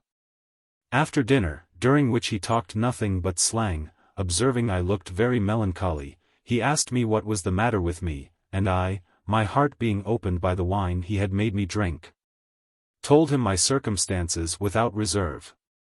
With an oath or two for not having treated him at first like a friend, he said he would soon set me all right, and pulling out £200, told me to pay him when I could. I felt as I never felt before, however, I took his notes, paid my sneaks, and in less than 3 months was right again, and had returned him his money. On paying it to him, I said that I had now a punch which would just suit him, saying that I would give it to him, a free gift, for nothing. He swore at me, telling me to keep my punch, for that he was suited already. I begged him to tell me how I could requite him for his kindness, whereupon, with the most dreadful oath I ever heard, he bade me come and see him hanged when his time was come. I wrung his hand, and told him I would, and I kept my word. The night before the day he was hanged at H328 I harnessed a Suffolk punch to my light gig, the same punch which I had offered to him, which I have ever since kept, and which brought me and this short young man to Horncastle, and in 11 hours I drove that punch 110 miles. I arrived at H, just in the nick of time. There was the ugly jail, the scaffold, and there upon it stood the only friend I ever had in the world. Driving my punch, which was all in a foam, into the midst of the crowd, which made way for me as if it knew what I came for, I stood up in my gig, took off my hat, and shouted, "God Almighty bless you, Jack." The dying man turned his pale grim face towards me, for his face was always somewhat grim, do you see, nodded and said, or I thought I heard him say, "All right, old chap." The next moment, my eyes water. He had a high heart, got into a scrape whilst in the Marines, lost his half-pay, took to the turf, ring, gambling, and at last cut the throat of a villain who had robbed him of nearly all he had. But he had good qualities, and I know for certain that he never did half the bad things laid to his charge. For example, he never bribed Tom Oliver to fight Cross, as it was said he did on the day of the awful thunderstorm.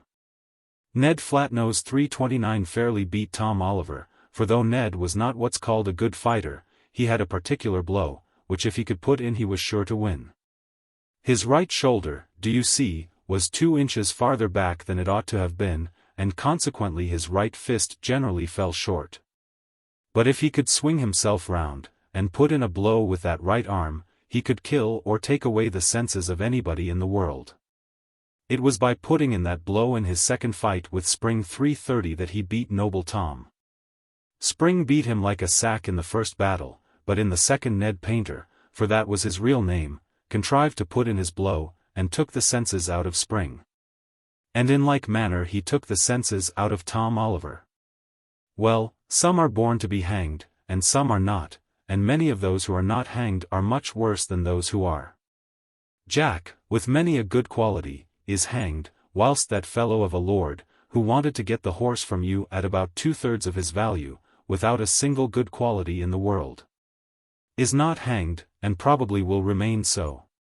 You ask the reason why, perhaps. I'll tell you, the lack of a certain quality called courage, which Jack possessed in abundance, will preserve him. From the love which he bears his own neck he will do nothing which can bring him to the gallows. In my rough way I'll draw their characters from their childhood, and then ask whether Jack was not the best character of the two.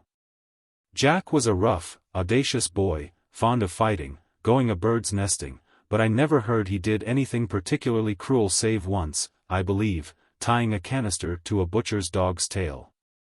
Whilst this fellow of a lord was by nature a savage beast, and when a boy would in winter pluck poor fowls naked, and set them running on the ice and in the snow, and was particularly fond of burning cats alive in the fire.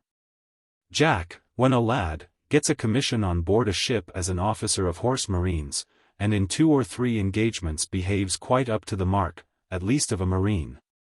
The marines having no particular character for courage, you know, never having run to the guns and fired them like madmen after the blue jackets had had more than enough. Oh, dear me, no. My lord gets into the valorous British Army, where cowardice, oh, dear me, is a thing almost entirely unknown. And being on the field of Waterloo the day before the battle, falls off his horse, and, pretending to be hurt in the back, gets himself put on the sick list, a pretty excuse, hurting his back, for not being present at such a fight. Old Benbow, after part of both his legs had been shot away in a sea fight, made the carpenter make him a cradle to hold his bloody stumps, and continued on deck, cheering his men till he died. Jack returns home, and gets into trouble, and having nothing to subsist by but his wits, gets his living by the ring, and the turf, and gambling, doing many an odd kind of thing, I dare say. But not half those laid to his charge.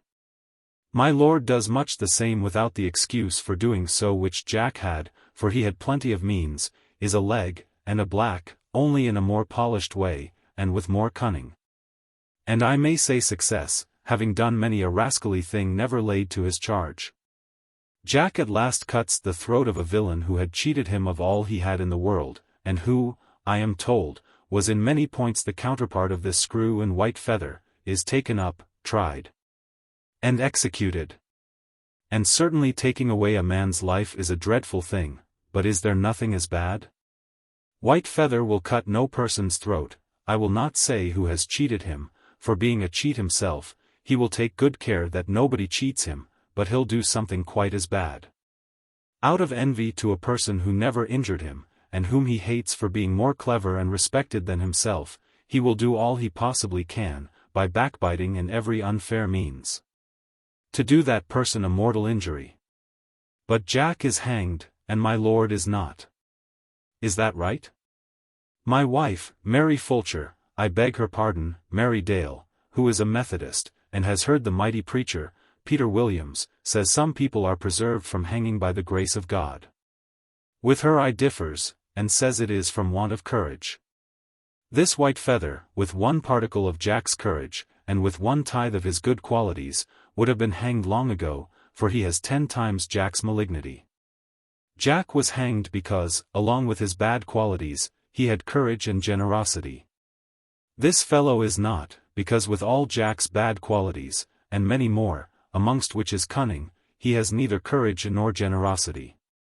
Think of a fellow like that putting down £200 to relieve a distressed fellow creature. Why he would rob, but for the law and the fear it fills him with, a workhouse child of its breakfast, as the saying is, and has been heard to say that he would not trust his own father for 6 pence. And he can't imagine why such a thing as credit should be ever given. I never heard a person give him a good word. Stay, yes. I once heard an old parson, to whom I sold a punch, say that he had the art of receiving company gracefully and dismissing them without refreshment. I don't wish to be too hard with him, and so let him make the most of that compliment. Well, he manages to get on, whilst Jack is hanged, not quite enviably, however. He has had his rubs, and pretty hard ones. Everybody knows he slunk from Waterloo, and occasionally checks him with so doing. Whilst he has been rejected by a woman, what a mortification to the low pride of which the scoundrel has plenty. There's a song about both circumstances, which may, perhaps, ring in his ears on a dying bed. It's a funny kind of song, set to the old tune of the Lord Lieutenant or Deputy, and with it I will conclude my discourse, for I really think it's past one. The jockey then, with a very tolerable voice, sung the following song. The Jockey's Song. Now list to a ditty both funny and true. Merrily moves the dance along. A ditty that tells of a coward and screw. My Lord Lieutenant so free and young. Sir Plume, though not liking a bullet at all, merrily moves the dance along. Had yet resolution to go to a ball. My Lord Lieutenant so free and young. Wool as wow's dancer, mademoiselle, merrily moves the dance along. Said she, Sir, to dance I should like very well. My Lord Lieutenant so free and young. They dank to the left, and they dank to the right. Merrily moves the dance along.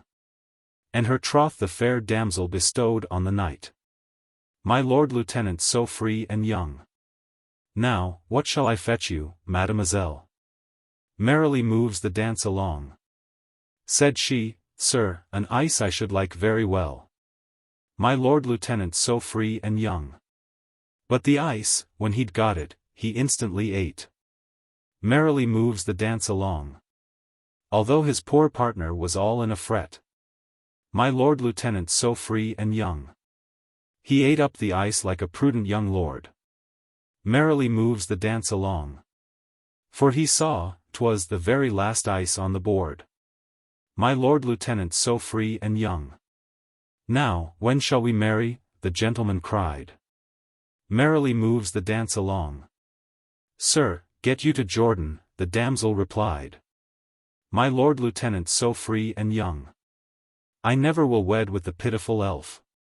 Merrily moves the dance along. Who ate up the ice which I wanted myself? My Lord Lieutenant so free and young. I'd pardon your backing from Red Waterloo. Merrily moves the dance along. But I never will wed with a coward and screw.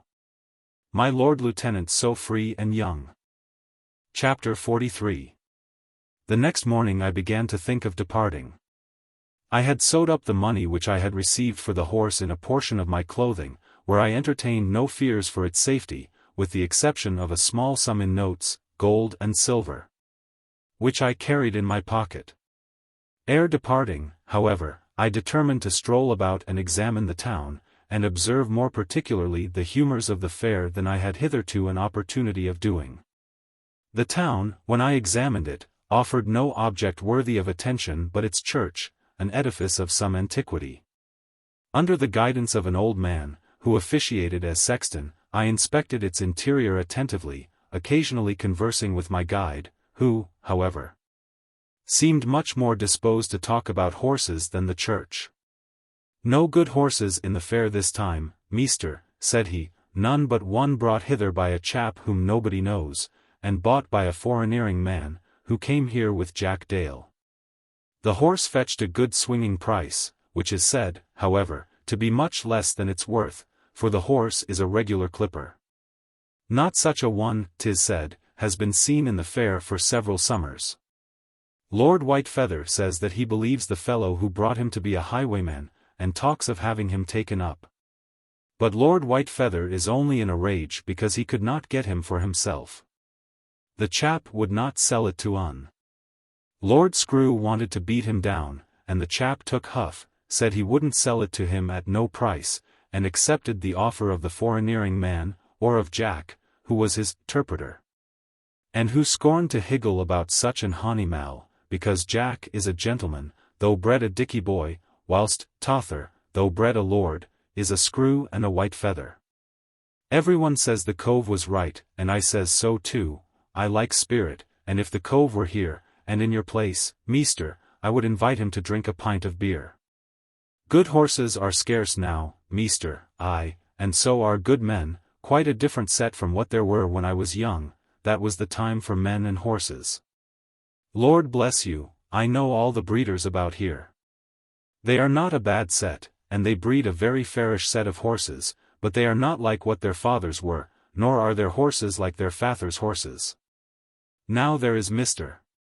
the great breeder, a very fairish man, with very fairish horses, but, Lord bless you, he's nothing to what his father was, nor his steeds to his father's. I ought to know, for I was at the school here with his father, and afterwards for many a year helped him to get up his horses. That was when I was young, measter, those were the days. You look at that monument, measter, said he, as I stopped and looked attentively at a monument on the southern side of the church near the altar. That was put up for a rector of this church, who lived a long time ago, in Oliver's time, and was ill-treated and imprisoned by Oliver and his men. You will see all about it on the monument.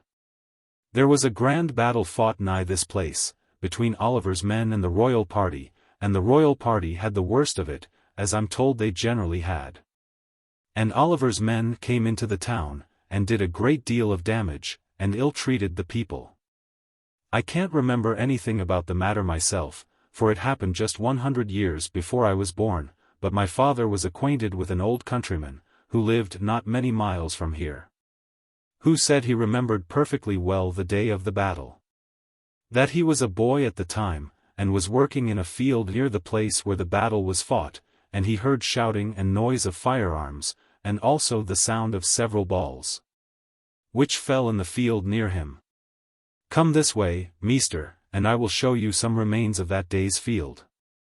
Leaving the monument, on which was inscribed an account of the life and sufferings of the royalist rector of Horncastle, I followed the sexton to the western end of the church, where, hanging against the wall, were a number of scythes stuck in the ends of poles. Those are the weapons, measter, said the sexton, which the great people put into the hands of a number of the country folks, in order that they might use them against Oliver's men. Ugly weapons enough, however. Oliver's men won, and Sir Jacob Ashley and his party were beat. And a rare time Oliver and his men had of it, till Oliver died, when the other party got the better, not by fighting, 'tis said, but through a General Monk, who turned sides. Ah, the old fellow that my father knew said he well remembered the time when General Monk went over and proclaimed Charles II Bonfires were lighted everywhere, oxen roasted, and beer drunk by pailfuls. The country folks were drunk with joy, and something else. Sung scurvy songs about Oliver to the tune of Barney Banks, and pelted his men, wherever they found them, with stones and dirt. The more ungrateful scoundrels they, said I. Oliver and his men fought the battle of English independence against a wretched king and corrupt lords. Had I been living at the time, I should have been proud to be a trooper of Oliver. You would, meester, would you? Well, I never quarrels with the opinions of people who come to look at the church, and certainly independence is a fine thing.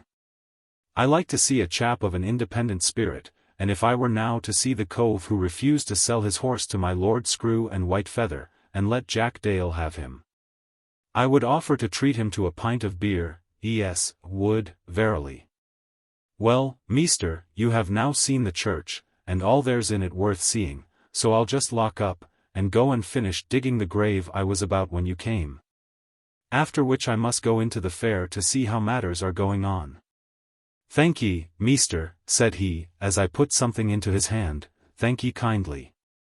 'Tis not everyone who gives me a shilling nowadays who comes to see the church, but times are very different from what they were when I was young. I was not sexton then, but something better. Helped mister, with his horses, and got many a broad crown. Those were the days, meester, both for men and horses. And I say, meester, if men and horses were so much better when I was young than they are now, what, I wonder, must they have been in the time of Oliver and his men? Chapter 44. Leaving the church, I strolled through the fair, looking at the horses, listening to the chaffering of the buyers and sellers, and occasionally putting in a word of my own, which was not always received with much deference. Suddenly, however, on a whisper arising that I was the young cove who had brought the wonderful horse to the fair which Jack Dale had bought for the foreigneering man, I found myself an object of the greatest attention. Those who had before replied with stuff and nonsense to what I said, now listened with the greatest eagerness to any nonsense which I chose to utter, and I did not fail to utter a great deal. Presently, however, becoming disgusted with the beings about me, I forced my way, not very civilly, through my crowd of admirers, and passing through an alley in a back street, at last reached an outskirt of the fair, where no person appeared to know me. Here I stood, looking vacantly on what was going on, musing on the strange infatuation of my species, who judge of a person's words, not from their intrinsic merit, but from the opinion, generally an erroneous one, which they have formed of the person. From this reverie I was roused by certain words which sounded near me, uttered in a strange tone, and in a strange cadence. The words were, "Them that finds, wins, and them that can't find, loses." Turning my eyes in the direction from which the words proceeded, I saw 6 or 7 people, apparently all countrymen, gathered round a person standing behind a tall white table of very small compass. What, said I, the Lavengro of, fair 331 here at Horncastle. Advancing nearer, however, I perceived that though the present person was a Lavengro, he was a very different one from my old acquaintance of, fair. The present one was a fellow about half a foot taller than the other. He had a long, haggard, wild face, and was dressed in a kind of jacket, something like that of a soldier, with dirty hempen trousers, and with a foreign-looking peaked hat on his head. He spoke with an accent evidently Irish, and occasionally changed the usual thimble formula into, "Them that finds, wins, and them that can't, och, sure, they loses," saying also frequently, "Your Honor," instead of "My Lord." I observed, on drawing nearer, that he handled the pea and thimble with some awkwardness, like that which might be expected from a novice in the trade. He contrived, however, to win several shillings, for he did not seem to play for gold, from "their honors."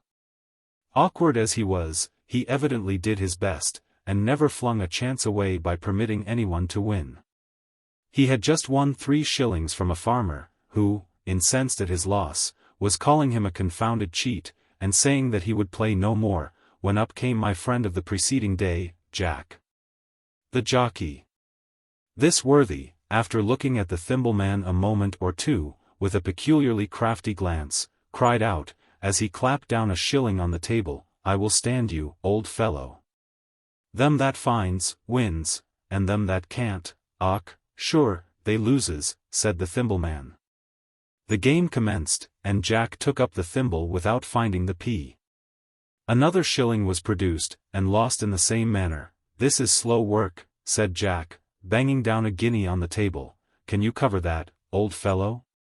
The man of the thimble looked at the gold, and then at him who produced it, and scratched his head. "Come, cover that, or I shall be off," said the jockey. Sure, my lord." "No, I mean your honor." "No, sure, your lordship," said the other, "if I covers it at all, it must be with silver, for divil a bit of gold have I by me." "Well, then, produce the value in silver," said the jockey, "and do it quickly, for I can't be staying here all day." The thimble-man hesitated, looked at Jack with a dubious look, then at the gold, and then scratched his head. There was now a laugh amongst the surrounders, which evidently nettled the fellow, who forthwith thrust his hand into his pocket, and pulling out all his silver treasure, just contrived to place the value of the guinea on the table. "Them that finds, wins, and them that can't find, loses," interrupted Jack, lifting up a thimble, out of which rolled a pea. "There, Paddy, what do you think of that?" said he, seizing the heap of silver with one hand, whilst he pocketed the guinea with the other. The thimble-engro stood, for some time, like one transfixed, his eyes glaring wildly, now at the table, and now at his successful customer. At last he said, Sure, master." "No, I manees my lord, you are not going to ruin a poor boy." "Ruin you," said the other, "what? By winning a guinea's change? A pretty small dodger you, if you have not sufficient capital. Why do you engage in so deep a trade as thimbling? Come, will you stand another game?" Sure, master, no. The 20 shillings and one which you have chatted me of were all I had in the world." "Cheated you," said Jack, "say that again, and I will knock you down." Sure, master, you knows that the pea under the thimble was not mine. Here is mine, master, now give me back my money." "A likely thing," said Jack. No, I know a trick worth 2 or 3 of that. Whether the pea was yours or mine, you will never have your 20 shillings and one again, and if I have ruined you, all the better. I'd gladly ruin all such villains as you, who ruin poor men with your dirty tricks, whom you would knock down and rob on the road, if you had but courage. Not that I mean to keep your shillings, with the exception of the 2 you cheated from me, which I'll keep. A scramble, boys. A scramble," said he, flinging up all the silver into the air, with the exception of the 2 shillings. And a scramble there instantly was, between the rustics who had lost their money and the urchins who came running up. The poor thimble-engro tried likewise to have his share. But though he flung himself down, in order to join more effectually in the scramble, he was unable to obtain a single sixpence. And having in his rage given some of his fellow scramblers a cuff or 2, he was set upon by the boys and country fellows, and compelled to make an inglorious retreat with his table, which had been flung down in the scuffle, and had one of its legs broken. As he retired, the rabble hooted, and Jack, holding up in derision the pea with which he had outmaneuvered him, exclaimed, "I always carry this in my pocket in order to be a match for vagabonds like you." The tumult over, Jack gone, and the rabble dispersed, I followed the discomfited adventurer at a distance, who, leaving the town, went slowly on, carrying his dilapidated piece of furniture, till coming to an old wall by the roadside, he placed it on the ground, and sat down, seemingly in deep despondency, holding his thumb to his mouth. Going nearly up to him, I stood still, whereupon he looked up, and perceiving I was looking steadfastly at him, he said, in an angry tone, "What for are you staring at me so? By my shoul, I think you are one of the thieves who are after robbing me. I think I saw you among them, and if I were only sure of it, I would take the liberty of trying to give you a big baiting." "You have had enough of trying to give people a beating," said I. "You had better be taking your table to some skilful carpenter to get it repaired. He will do it for 6 pence. Divil a sixpence did you and your wives leave me, said he, and if you do not take yourself off, Joy, I will be breaking your ugly head with the foot of it. Ara, Murtagh, said I, would ye be breaking the head of your friend and scholar to whom you taught the blessed tongue of Oilian Nan Naoma 332 in exchange for a pack of cards? Murtagh, for he it was, gazed at me for a moment with a bewildered look, then, with a gleam of intelligence in his eye, he said, Shorsha. No, it can't be, yes by my faith it is. Then, springing up and seizing me by the hand, he said, yes, by the powers, sure enough it is Shorsha Agra. Ara, Shorsha. Where have you been this many a day? Sure, you are not one of the spalpeens who are after robbing me? Not I replied, but I saw all that happened. Come, you must not take matters so to heart, cheer up. Such things will happen in connection with the trade you have taken up. Sorrow befall the trade, and the thief who taught it me, said Murtagh.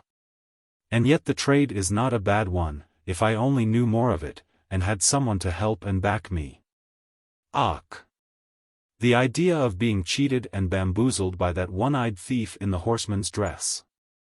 Let bygones be bygones, Murtagh, said I, it is no use grieving for the past, sit down, and let us have a little pleasant gossip. Ara, Murtagh. When I saw you sitting under the wall, with your thumb to your mouth, it brought to my mind tales which you used to tell me all about Finn Macaul. You have not forgotten Finn Macaul, Murtagh, and how he sucked wisdom out of his thumb. 333, sorrow a bit have I forgot about him, Shorsha, said Murtagh, as we sat down together, nor what you yourself told me about the snake. Ara, Shorsha. What ye told me about the snake baits anything I ever told you about Finn. Akon, Shorsha. Perhaps you will be telling me about the snake once more? I think the tale would do me good, and I have need of comfort, God knows, Akon. Seeing Murtagh in such a distressed plight, I forthwith told him over again the tale of the snake, in precisely the same words as I have related it in the first part of this history. After which, I said, now, Murtagh, tit for tat, ye will be telling me one of the old stories of Finn Macaul. Och, Shorsha. I haven't heart enough, said Murtagh. Thank you for your tale, but it makes me weep, it brings to my mind Dungarvan times of old 334, I mean the times we were at school together. Cheer up, man, said I, and let's have the story, and let it be about Macaul and the salmon and his thumb. Ara, Shorsha. I can't. Well, to oblige you, I'll give it you. Well, you know Macaul was an exposed child, and came floating over the salt sea in a chest which was cast ashore at VIII Bay. In the corner of that bay was a castle, where dwelt a giant and his wife, very respectable and decent people, and this giant, taking his morning walk along the bay, came to the place where the child had been cast ashore in his box. Well, the giant looked at the child, and being filled with compassion for his exposed state, took the child up in his box, and carried him home to his castle, where he and his wife, being decent respectable people, as I telled ye before, fostered the child and took care of him, till he became old enough to go out to service and gain his livelihood.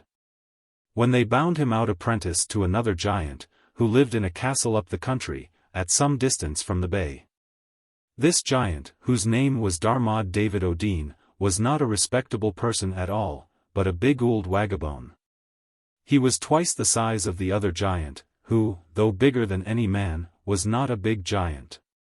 For, as there are great and small men, so there are great and small giants, I mean some are small when compared with the others. Well, Finn served this giant a considerable time, doing all kinds of hard and unreasonable service for him, and receiving all kinds of hard words. And many a hard knock and kick to boot, sorrow befall the old wagabone who could thus ill-treat a helpless foundling. It chanced that one day the giant caught a salmon, near a salmon leap upon his estate, for, though a big old blackguard, he was a person of considerable landed property, and high sheriff for the county Cork. Well, the giant brings home the salmon by the gills, and delivers it to Finn, telling him to roast it for the giant's dinner.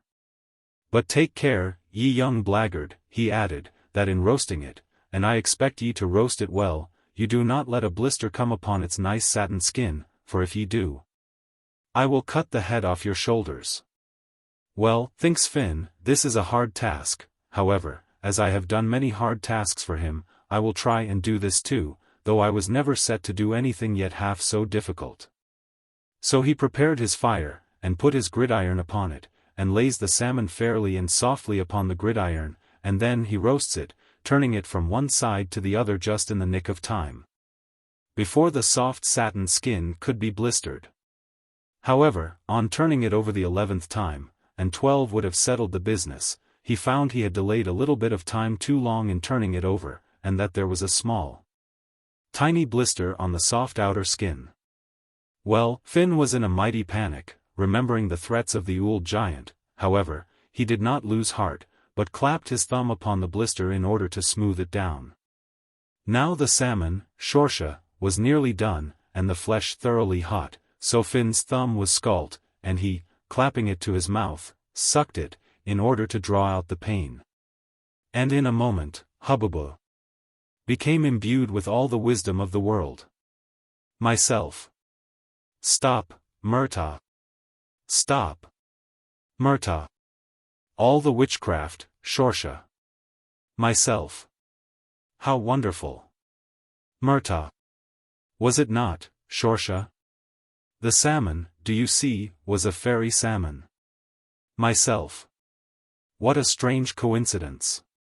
Murtagh. A what, Shorsha? Myself. Why, that the very same tale should be told of Finn Macaul which is related of Sigurd Fafnisbane. What thief was that, Shorsha? Thief. 'Tis true, he took the treasure of Fafnir. Sigurd was the hero of the north, Murtagh, even as Finn is the great hero of Ireland.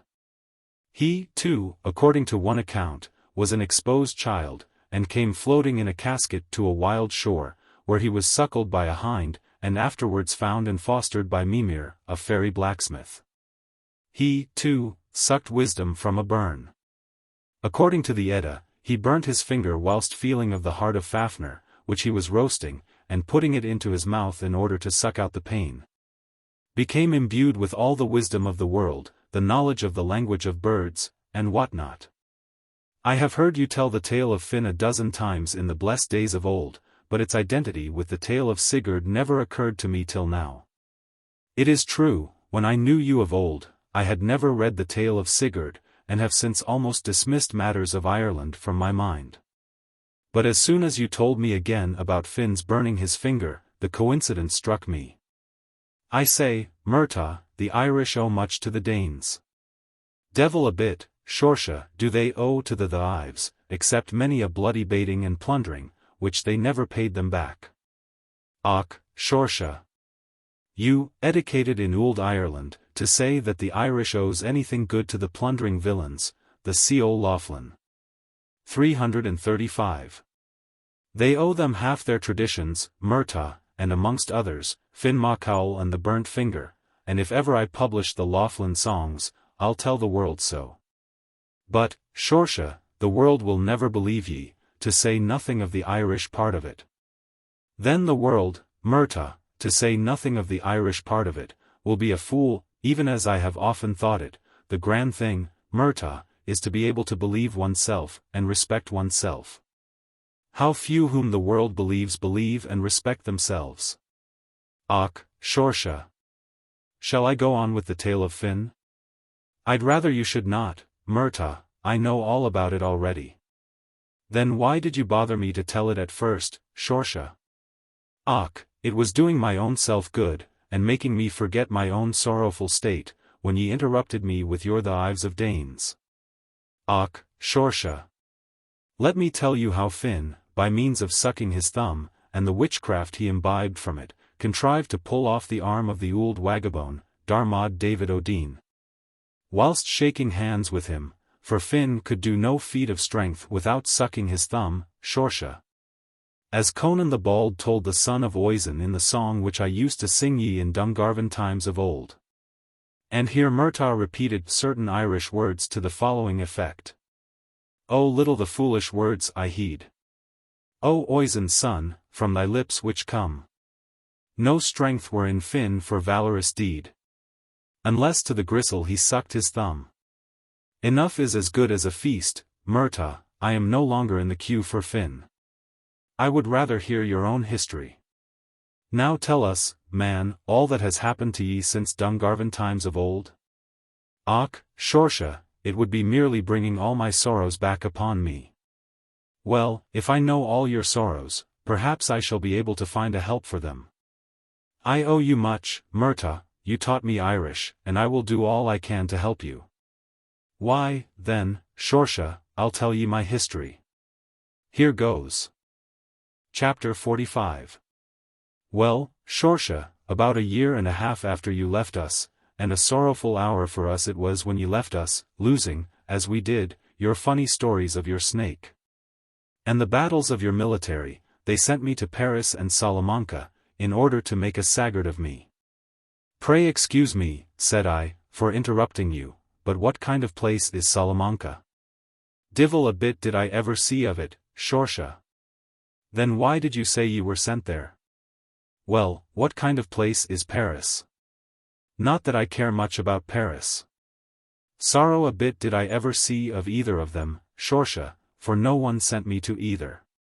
When we says at home a person is going to Paris and Salamanca, it means that he is going abroad to study to be a saggart, whether he goes to them places or not.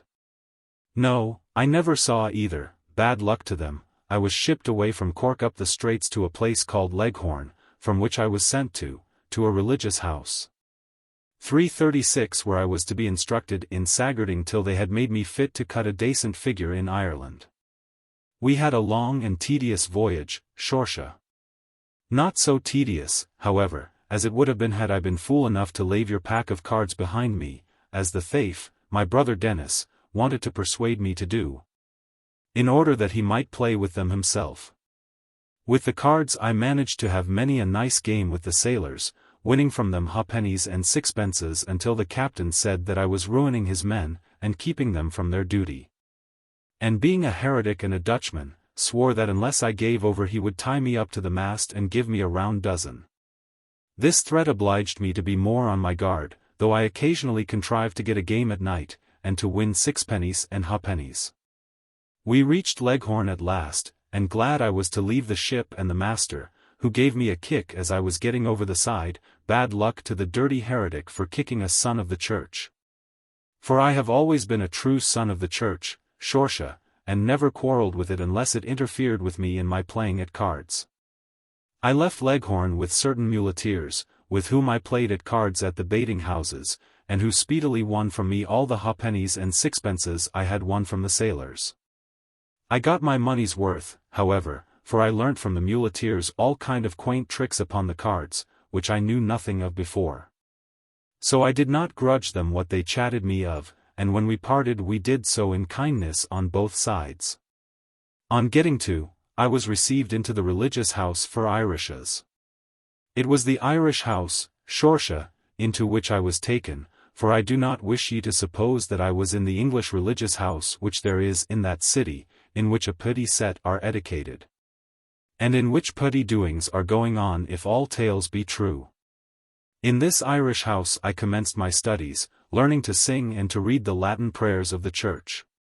Faith, Shorsha, many's the sorrowful day I passed in that house learning the prayers and litanies, being half-starved, with no earthly diversion at all. Until I took the cards out of my chest and began instructing in card-playing the chum which I had with me in the cell. Then I had plenty of diversion along with him during the times when I was not engaged in singing, and chanting, and saying the prayers of the church. There was, however, some drawback in playing with my chum, for though he was very clever in learning, divil a sixpence had he to play with, in which respect he was like myself. The master who taught him, who had lost all my money to the muleteers who taught me the tricks upon the cards. By degrees, however, it began to be noised about the religious house that Murtagh from Hybridery 337 had a pack of cards with which he played with his chum in the cell.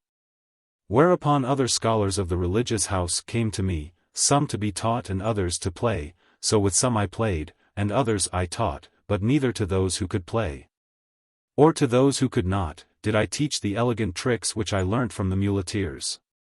Well, the scholars came to me for the sake of the cards, and the porter and the cook of the religious house, who could both play very well, came also.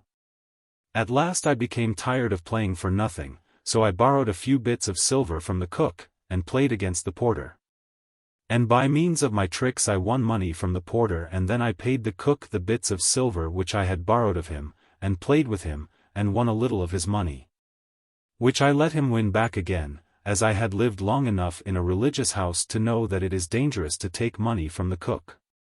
In a little time, Shorsha, there was scarcely anything going on in the house but card-playing. The almoner played with me, and so did the sub-rector, and I won money from both. Not too much, however, lest they should tell the rector, who had the character of a very austere man and of being a bit of a saint. However, the thief of a porter, whose money I had won, informed the rector of what was going on, and one day the rector sent for me into his private apartment, and gave me so long and pious a lecture upon the heinous sin of card-playing, that I thought I should sink into the ground.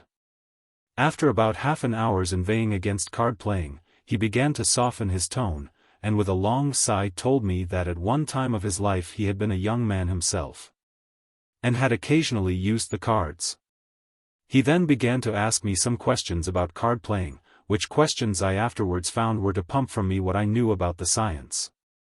After a time he asked me whether I had got my cards with me, and on my telling him I had, he expressed a wish to see them, whereupon I took the pack out of my pocket, and showed it to him.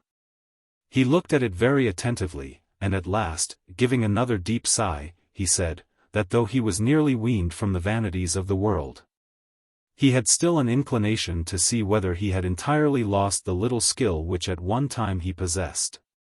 When I heard him speak in this manner, I told him that if his reverence was inclined for a game of cards, I should be very happy to play one with him. Scarcely had I uttered these words than he gave a third sigh, and looked so very much like a saint that I was afraid he was going to excommunicate me. Nothing of the kind, however, for presently he gets up and locks the door, then sitting down at the table, he motioned me to do the same, which I did. And in 5 minutes there we were playing at cards, his reverence and myself. I soon found that his reverence knew quite as much about card-playing as I did. Divil a trick was there connected with cards that his reverence did not seem awake to. As, however, we were not playing for money, this circumstance did not give me much uneasiness. So we played game after game for 2 hours, when his reverence, having business, told me I might go, so I took up my cards, made my obeisance, and left him. The next day I had other games with him, and so on for a very long time, still playing for nothing. At last his reverence grew tired of playing for nothing, and proposed that we should play for money. Now, I had no desire to play with his reverence for money, as I knew that doing so would bring on a quarrel. As long as we were playing for nothing, I could afford to let his reverence use what tricks he pleased, but if we played for money, I couldn't do so. If he played his tricks, I must play mine, and use every advantage to save my money, and there was one I possessed which his reverence did not. The cards being my own, I had put some delicate little marks on the trump cards, just at the edges, so that when I dealt, by means of a little sleight of hand, I could deal myself any trump card I pleased. But I wished, as I said before, to have no dealings for money with his reverence, knowing that he was master in the house, and that he could lead me a dog of a life, if I offended him, either by winning his money, or not letting him win mine. So I told him I had no money to play with, but the old thief knew better.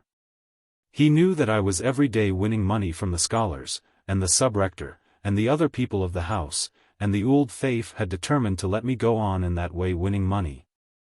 And then by means of his tricks, which he thought I dare not resent, to win from me all my earnings, in a word, Shorsha, to let me fill myself like a sponge, and then squeeze me for his own advantage.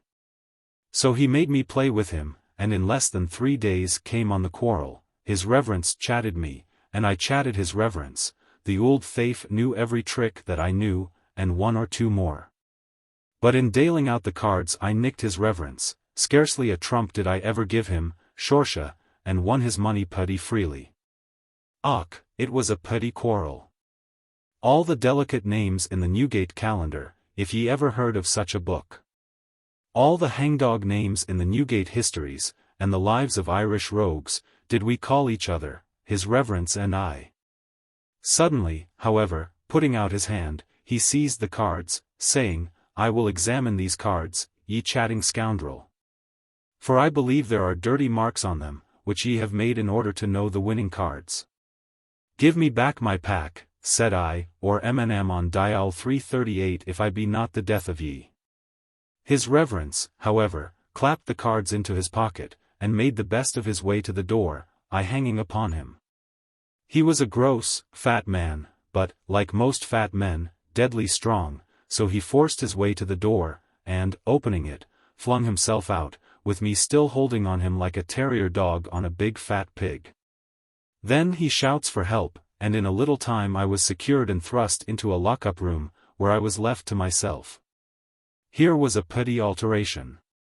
Yesterday I was the idol of the religious house, thought more on than his reverence, everyone paying me court and worship, and wanting to play cards with me, and to learn my tricks, and fed. Moreover, on the tidbits of the table. And today I was in a cell, nobody coming to look at me but the blackguard porter who had charge of me, my cards taken from me, and with nothing but bread and water to live upon. Time passed dreary enough for a month, at the end of which time his reverence came to me, leaving the porter just outside the door in order to come to his help should I be violent. And then he read me a very putty lecture on my conduct, saying I had turned the religious house topsy-turvy, and corrupted the scholars, and that I was the chade of the world. For that on inspecting the pack he had discovered the dirty marks which I had made upon the trump cards for to know them by. He said a good deal more to me, which is not worth relating, and ended by telling me that he intended to let me out of confinement next day, but that if ever I misconduct myself any more, he would clap me in again for the rest of my life. I had a good mind to call him an ould thief, but the hope of getting out made me hold my tongue, and the next day I was let out. And neat enough I had to be let out, for what with being alone, and living on the bread and water, I was becoming fright, or, as the doctors call it, narvous. But when I was out, oh, what a change I found in the religious house, no card playing, for it had been forbidden to the scholars, and there was now nothing going on but reading and singing. Divil a merry visage to be seen, but plenty of prim airs and graces. But the case of the scholars, though bad enough, was not half so bad as mine, for they could speak to each other, whereas I could not have a word of conversation. For the ould thief of a rector had ordered them to send me to Coventry, telling them that I was a gambling chate, with morals bad enough to corrupt a horse regiment. And whereas they were allowed to divert themselves with going out, I was kept reading and singing from morn till night. The only soul who was willing to exchange a word with me was the cook, and sometimes he and I had a little bit of discourse in a corner, and we condoled with each other. For he liked the change in the religious house almost as little as myself. But he told me that, for all the change below stairs, there was still card-playing going on above, for that the ould thief of a rector, and the sub-rector, and the almoner played at cards together. And that the rector won money from the others, the almoner had told him so, and, moreover, that the rector was the thief of the world, had been a gambler in his youth, and had once been kicked out of a clubhouse at Dublin for chatting at cards. And after that circumstance had apparently reformed and lived decently till the time when I came to the religious house with my pack. But that the sight of that had brought him back to his old gambling. He told the cook, moreover, that the rector frequently went out at night to the houses of the great clergy and chatted at cards. In this melancholy state, with respect to myself, things continued a long time. When suddenly there was a report that His Holiness the Pope intended to pay a visit to the religious house in order to examine into its state of discipline. When I heard this I was glad, for I determined, after the Pope had done what he had come to do, to fall upon my knees before him, and make a regular complaint of the treatment I had received. To tell him of the chatting at cards of the rector, and to beg him to make the ould thief give me back my pack again. So the day of the visit came, and His Holiness made his appearance with his attendants, and, having looked over the religious house, he went into the rector's room with the rector, the sub-rector, and the almoner. I intended to have waited until His Holiness came out, but finding he stayed a long time I thought I would e'en go into him. So I went up to the door without anybody observing me, his attendants being walking about the corridor, and opening it I slipped in, and there what do you think I saw? Why, His Holiness the Pope, and His Reverence the Rector, and the Sub-Rector, and the almoner seated at cards. And the old thief of a rector was dealing out the cards which he had given me, Shorsha, to His Holiness the Pope, the Sub-Rector, the almoner, and himself. In this part of his history I interrupted Murtagh, saying that I was afraid he was telling untruths, and that it was highly improbable that the Pope would leave the Vatican to play cards with Irish at their religious house, and that I was sure, if on his, Murtagh's authority, I were to tell the world so, the world would never believe it. Then the world, Shorsha, would be a fool, even as you were just now saying you had frequently believed it to be. The grand thing, Shorsha, is to be able to believe oneself. If ye can do that, it matters very little whether the world believes ye or no. But a petty thing for you and the world to stickle at the Pope's playing at cards at a religious house of Irish, och. If I were to tell you and the world what the Pope has been sometimes at the religious house of English the Ives, I would excuse you and the world for turning up your eyes. However, I wish to say nothing against the Pope. I am a son of the Church, and if the Pope don't interfere with my cards divil a bit will I have to say against him. But I saw the Pope playing, or about to play, with the pack which had been taken from me, and when I told the Pope did not. Ye had better let me go on with my history, Shorsha. Whether you or the world believe it or not, I am sure it is quite as true as your tale of the snake, or saying that Finn got his burnt finger from the Ives of Laughlin. And whatever you may say, I am sure the world will think so too. I apologize to Murtagh for interrupting him, and telling him that his history, whether true or not, was infinitely diverting, begged him to continue it. Chapter 46.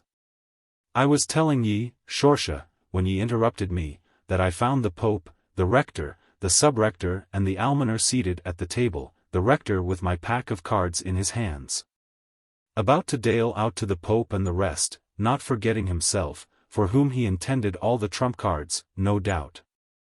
No sooner did they perceive me than they seemed taken all aback. But the Rector, suddenly starting up with the cards in his hand, asked me what I did there, threatening to have me well disciplined if I did not go about my business.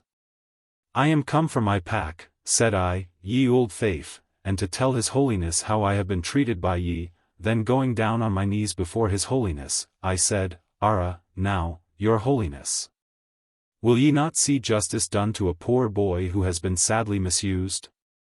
The pack of cards which that old ruffian has in his hand are my cards, which he has taken from me, in order to cheat with. Ara! Don't play with him, your Holiness, for he'll only cheat ye. There are dirty marks upon the cards which bear the trumps, put there in order to know them by. And the old thief in dealing out will give himself all the good cards, and cheat ye of the last farthing in your pocket, so let them be taken from him, your Holiness, and given back to me. And order him to leave the room, and then, if your Holiness be for an honest game, don't think I am the boy to balk ye. I'll take the old ruffian's place, and play with ye till evening, and all night besides, and divil an advantage will I take of the dirty marks, though I know them all, having placed them on the cards myself. I was going on in this way when the old thief of a rector, flinging down the cards, made at me as if to kick me out of the room, whereupon I started up and said, If ye are for kicking, sure two can play at that. And then I kicked at his reverence, and his reverence at me, and there was a regular scrimmage between us, which frightened the Pope, who, getting up, said some words which I did not understand, but which the cook afterwards told me were English extravagance, and this is the second edition. For it seems that, a little time before, His Holiness had been frightened in St. Peter's Church by the servant of an English family, which those the Ives of the English religious house had been endeavoring to bring over to the Catholic faith, and who didn't approve of their being converted. Och! His Holiness did us all sore injustice to call us English, and to confound our house with the other. For however dirty our house might be, our house was a clean house compared with the English house, and we honest people compared with those English thieves. Well, His Holiness was frightened, and the almoner ran out, and brought in His Holiness's attendants, and they laid hold of me, but I struggled hard, and said, I will not go without my pack. Ara, your Holiness. Make them give me back my pack, which Shorsha gave me in Dungarvan times of old, but my struggles were of no use. I was pulled away and put in the old dungeon, and His Holiness went away sore fright, crossing himself much, and never returned again.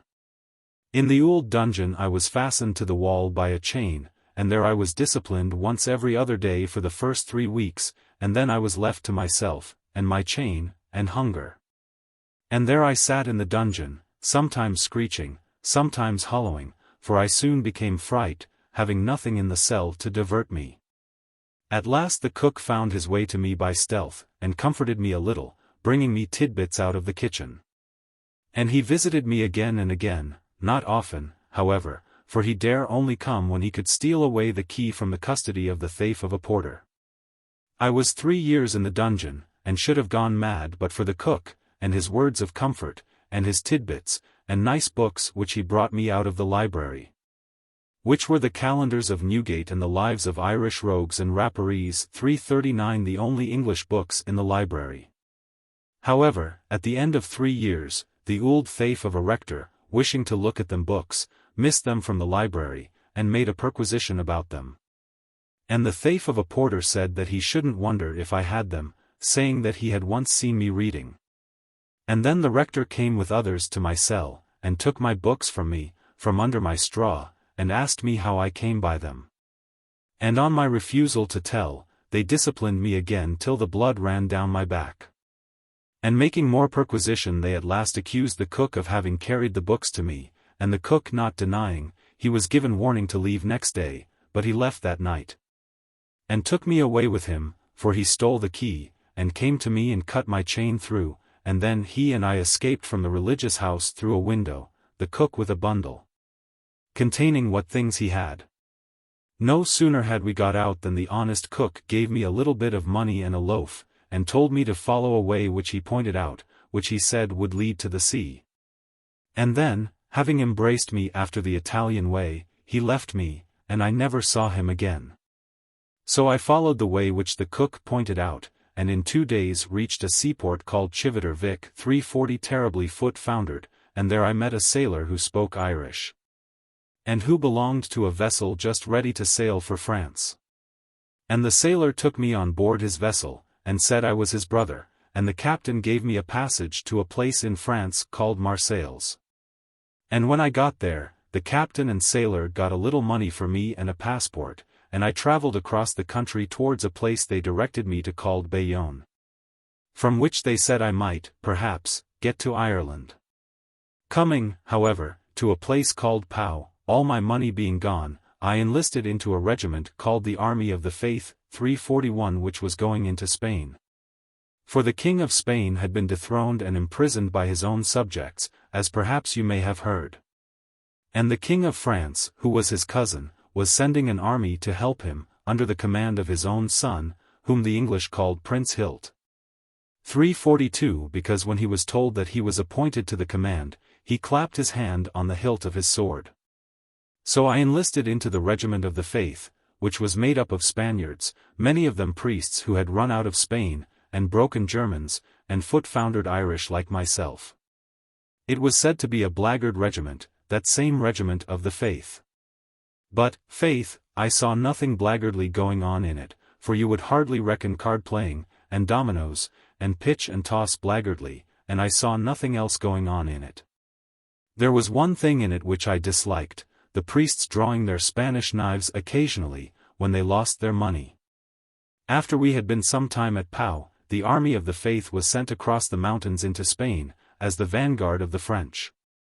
And no sooner did the Spaniards see the Faith than they made a dash at it, and the Faith ran away, myself along with it, and got behind the French army, which told it to keep there. And the Faith did so, and followed the French army, which soon scattered the Spaniards, and in the end placed the king on his throne again. When the war was over, the faith was disbanded. Some of the foreigners, however, amongst whom I was one, were put into a guard regiment, and there I continued for more than a year. One day, being at a place called the Escurial, I took stock, as the tradesmen say, and found I possessed the sum of $80 won by playing at cards. For though I could not play so well with the foreign cards as with the pack he gave me, Shorsha, I had yet contrived to win money from the priests and soldiers of the faith. Finding myself possessed of such a capital, I determined to leave the service, and to make the best of my way to Ireland. So I deserted, but coming in an evil hour to a place they calls Torry Lodones, I found the priest playing at cards with his parishioners. The sight of the cards made me stop, and then, fool-like, notwithstanding the treasure I had about me, I must wish to play, so not being able to speak their language, I made signs to them to let me play, and the priest and his wives consented willingly. So I sat down to cards with the priest and 2 of his parishioners, and in a little time had won plenty of their money, but I had better never have done any such a thing. For suddenly the priest and all his parishioners set upon me and bait me, and took from me all I had, and cast me out of the village more dead than alive. Och! It's a bad village that, and if I had known what it was I would have avoided it, or run straight through it, though I saw all the card playing in the world going on in it. There is a proverb about it, as I was afterwards told, old as the time of the Moors, which holds good to the present day. It is, that in Torry Lodones there are 24 housekeepers and 25 thieves, meaning that all the people are the thieves, and the clergyman to boot, who is not reckoned a housekeeper. And troth I found the clergyman the greatest thief of the lot. After being cast out of that village I travelled for nearly a month, subsisting by begging tolerably well, for though most of the Spanish are the thieves, they are rather charitable. But though charitable thieves, they do not like their own being taken from them without leave being asked, as I found to my cost. For on my entering a garden near Seville, without leave, to take an orange, the labourer came running up and struck me to the ground with a hatchet, giving me a big wound in the arm. I fainted with loss of blood, and on reviving I found myself in a hospital at Seville, to which the labourer and the people of the village had taken me. I should have died of starvation in that hospital had not some English people heard of me and come to see me. They tended me with food till I was cured, and then paid my passage on board a ship to London, to which place the ship carried me. And now I was in London with 5 shillings in my pocket, all I had in the world, and that did not last for long. And when it was gone I begged in the streets, but I did not get much by that, except a month's hard labour in the correction house. And when I came out I knew not what to do, but thought I would take a walk in the country, for it was springtime, and the weather was fine, so I took a walk about 7 miles from London, and came to a place where a great fair was being held. And there I begged, but got nothing but a halfpenny, and was thinking of going farther when I saw a man with a table, like that of mine, playing with thimbles, as you saw me. I looked at the play, and saw him win money, and run away, and hunted by constables more than once. I kept following the man, and at last entered into conversation with him. And learning from him that he was in want of a companion to help him, I offered to help him if he would pay me.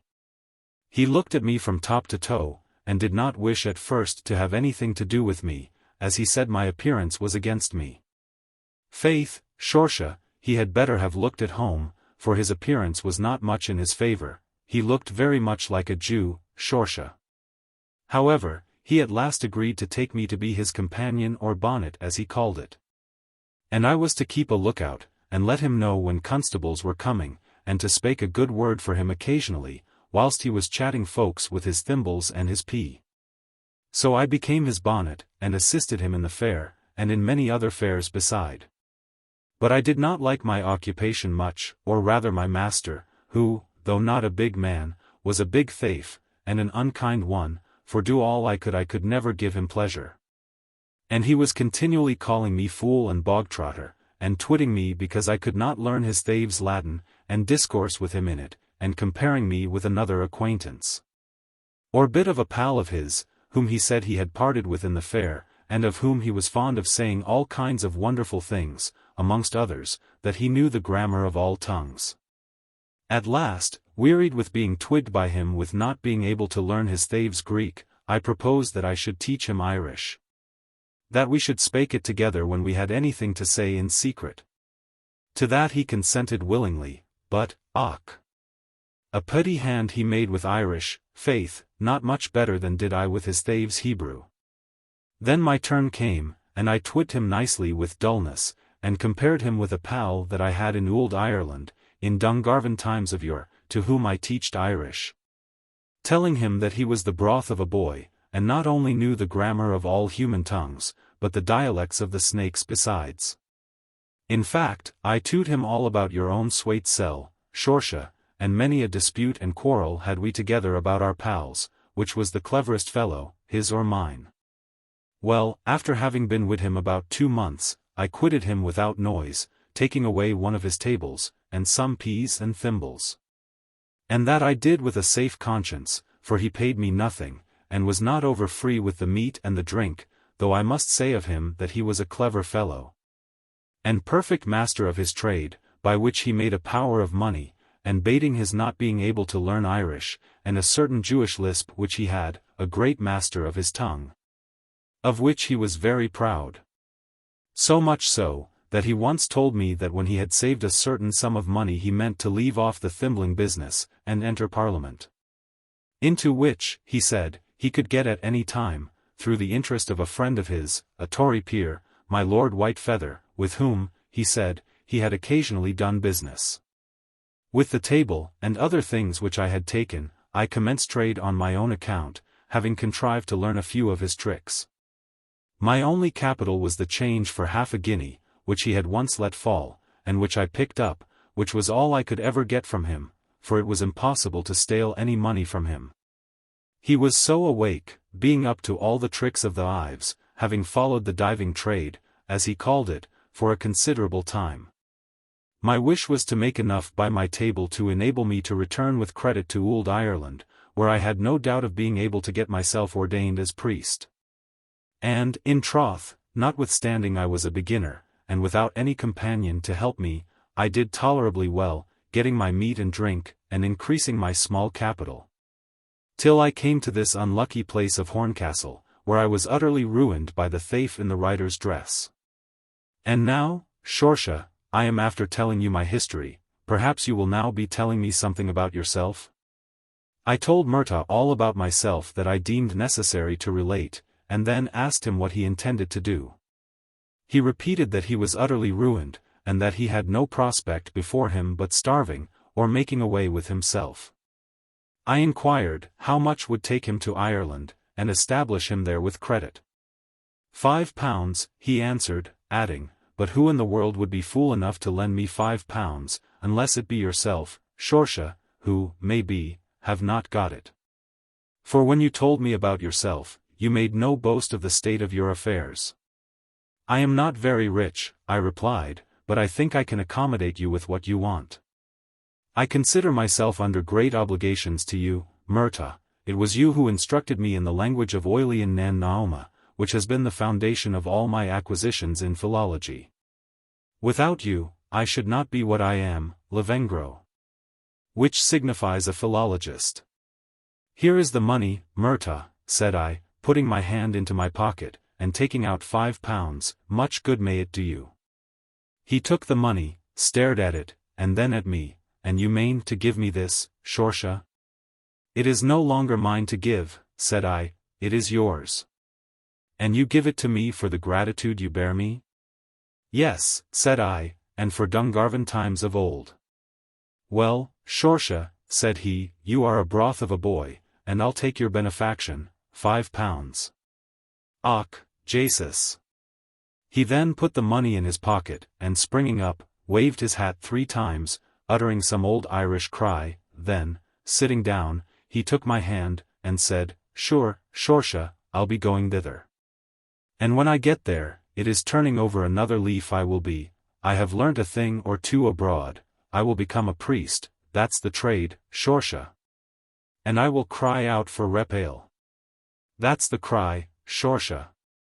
and I'll be a fool no longer.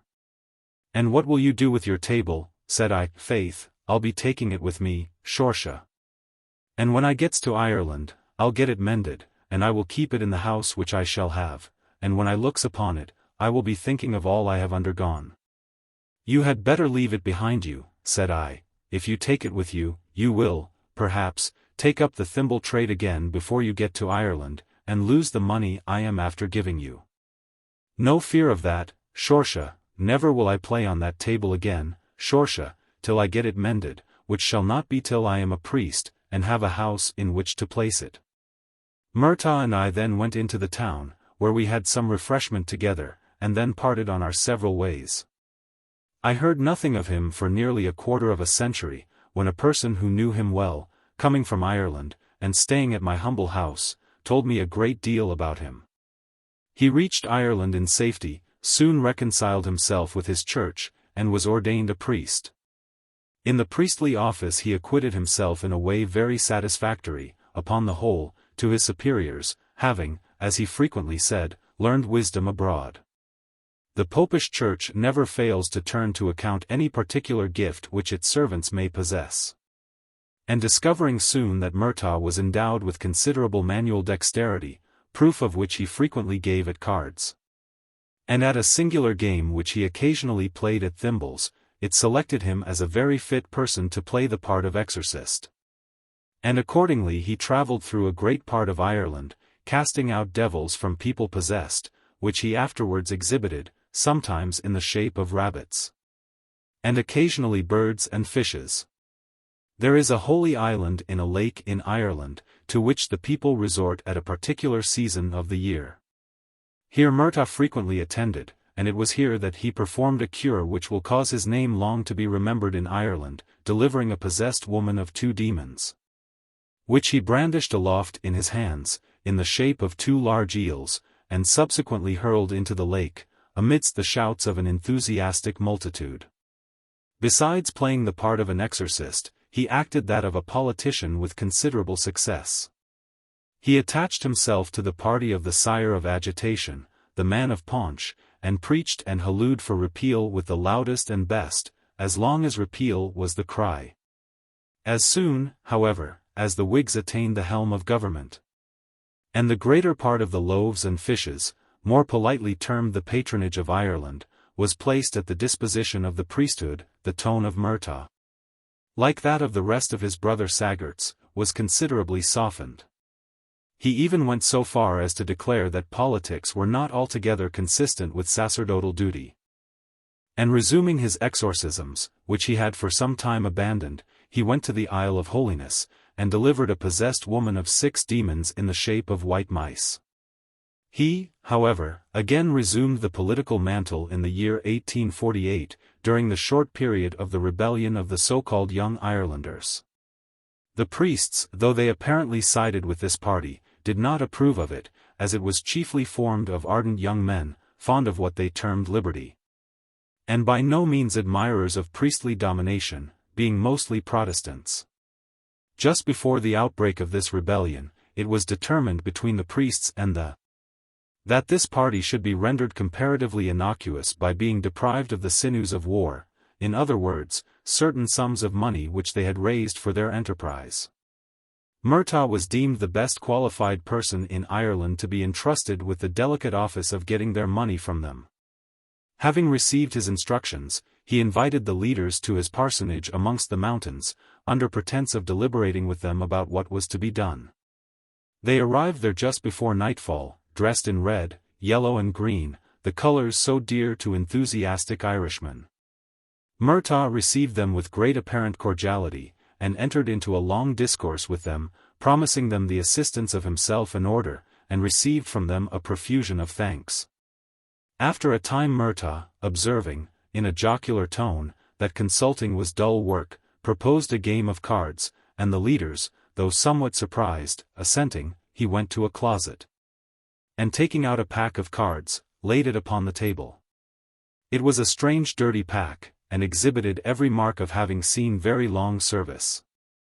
On one of his guests making some remarks on the ancientness of its appearance, Murtagh observed that there was a very wonderful history attached to that pack. It had been presented to him, he said, by a young gentleman, a disciple of his, to whom, in Dungarvan times of yore, he had taught the Irish language, and of whom he related some very extraordinary things. He added that he, Murtagh, had taken it to 343, where it had once the happiness of being in the hands of the Holy Father. By a great misfortune, he did not say what, he had lost possession of it, and had returned without it, but had some time since recovered it. A nephew of his, who was being educated at 344 for a priest, having found it in a nook of the college, and sent it to him. Murtagh and the leaders then played various games with this pack, more especially one called by the initiated blind hookey. The result being that at the end of about 2 hours the leaders found they had lost one half of their funds. They now looked serious, and talked of leaving the house, but Murtagh begging them to stay supper, they consented. After supper, at which the guests drank rather freely, Murtagh said that, as he had not the least wish to win their money, he intended to give them their revenge. He would not play at cards with them, he added, but at a funny game of thimbles, at which they would be sure of winning back their own. Then going out, he brought in a table, tall and narrow, on which placing certain thimbles and a pea. He proposed that they should stake whatever they pleased on the almost certainty of finding the pea under the thimbles. The leaders, after some hesitation, consented, and were at first eminently successful, winning back the greater part of what they had lost. After some time, however, fortune, or rather Murtagh, turned against them, and then, instead of leaving off, they doubled and trebled their stakes, and continued doing so until they had lost nearly the whole of their funds.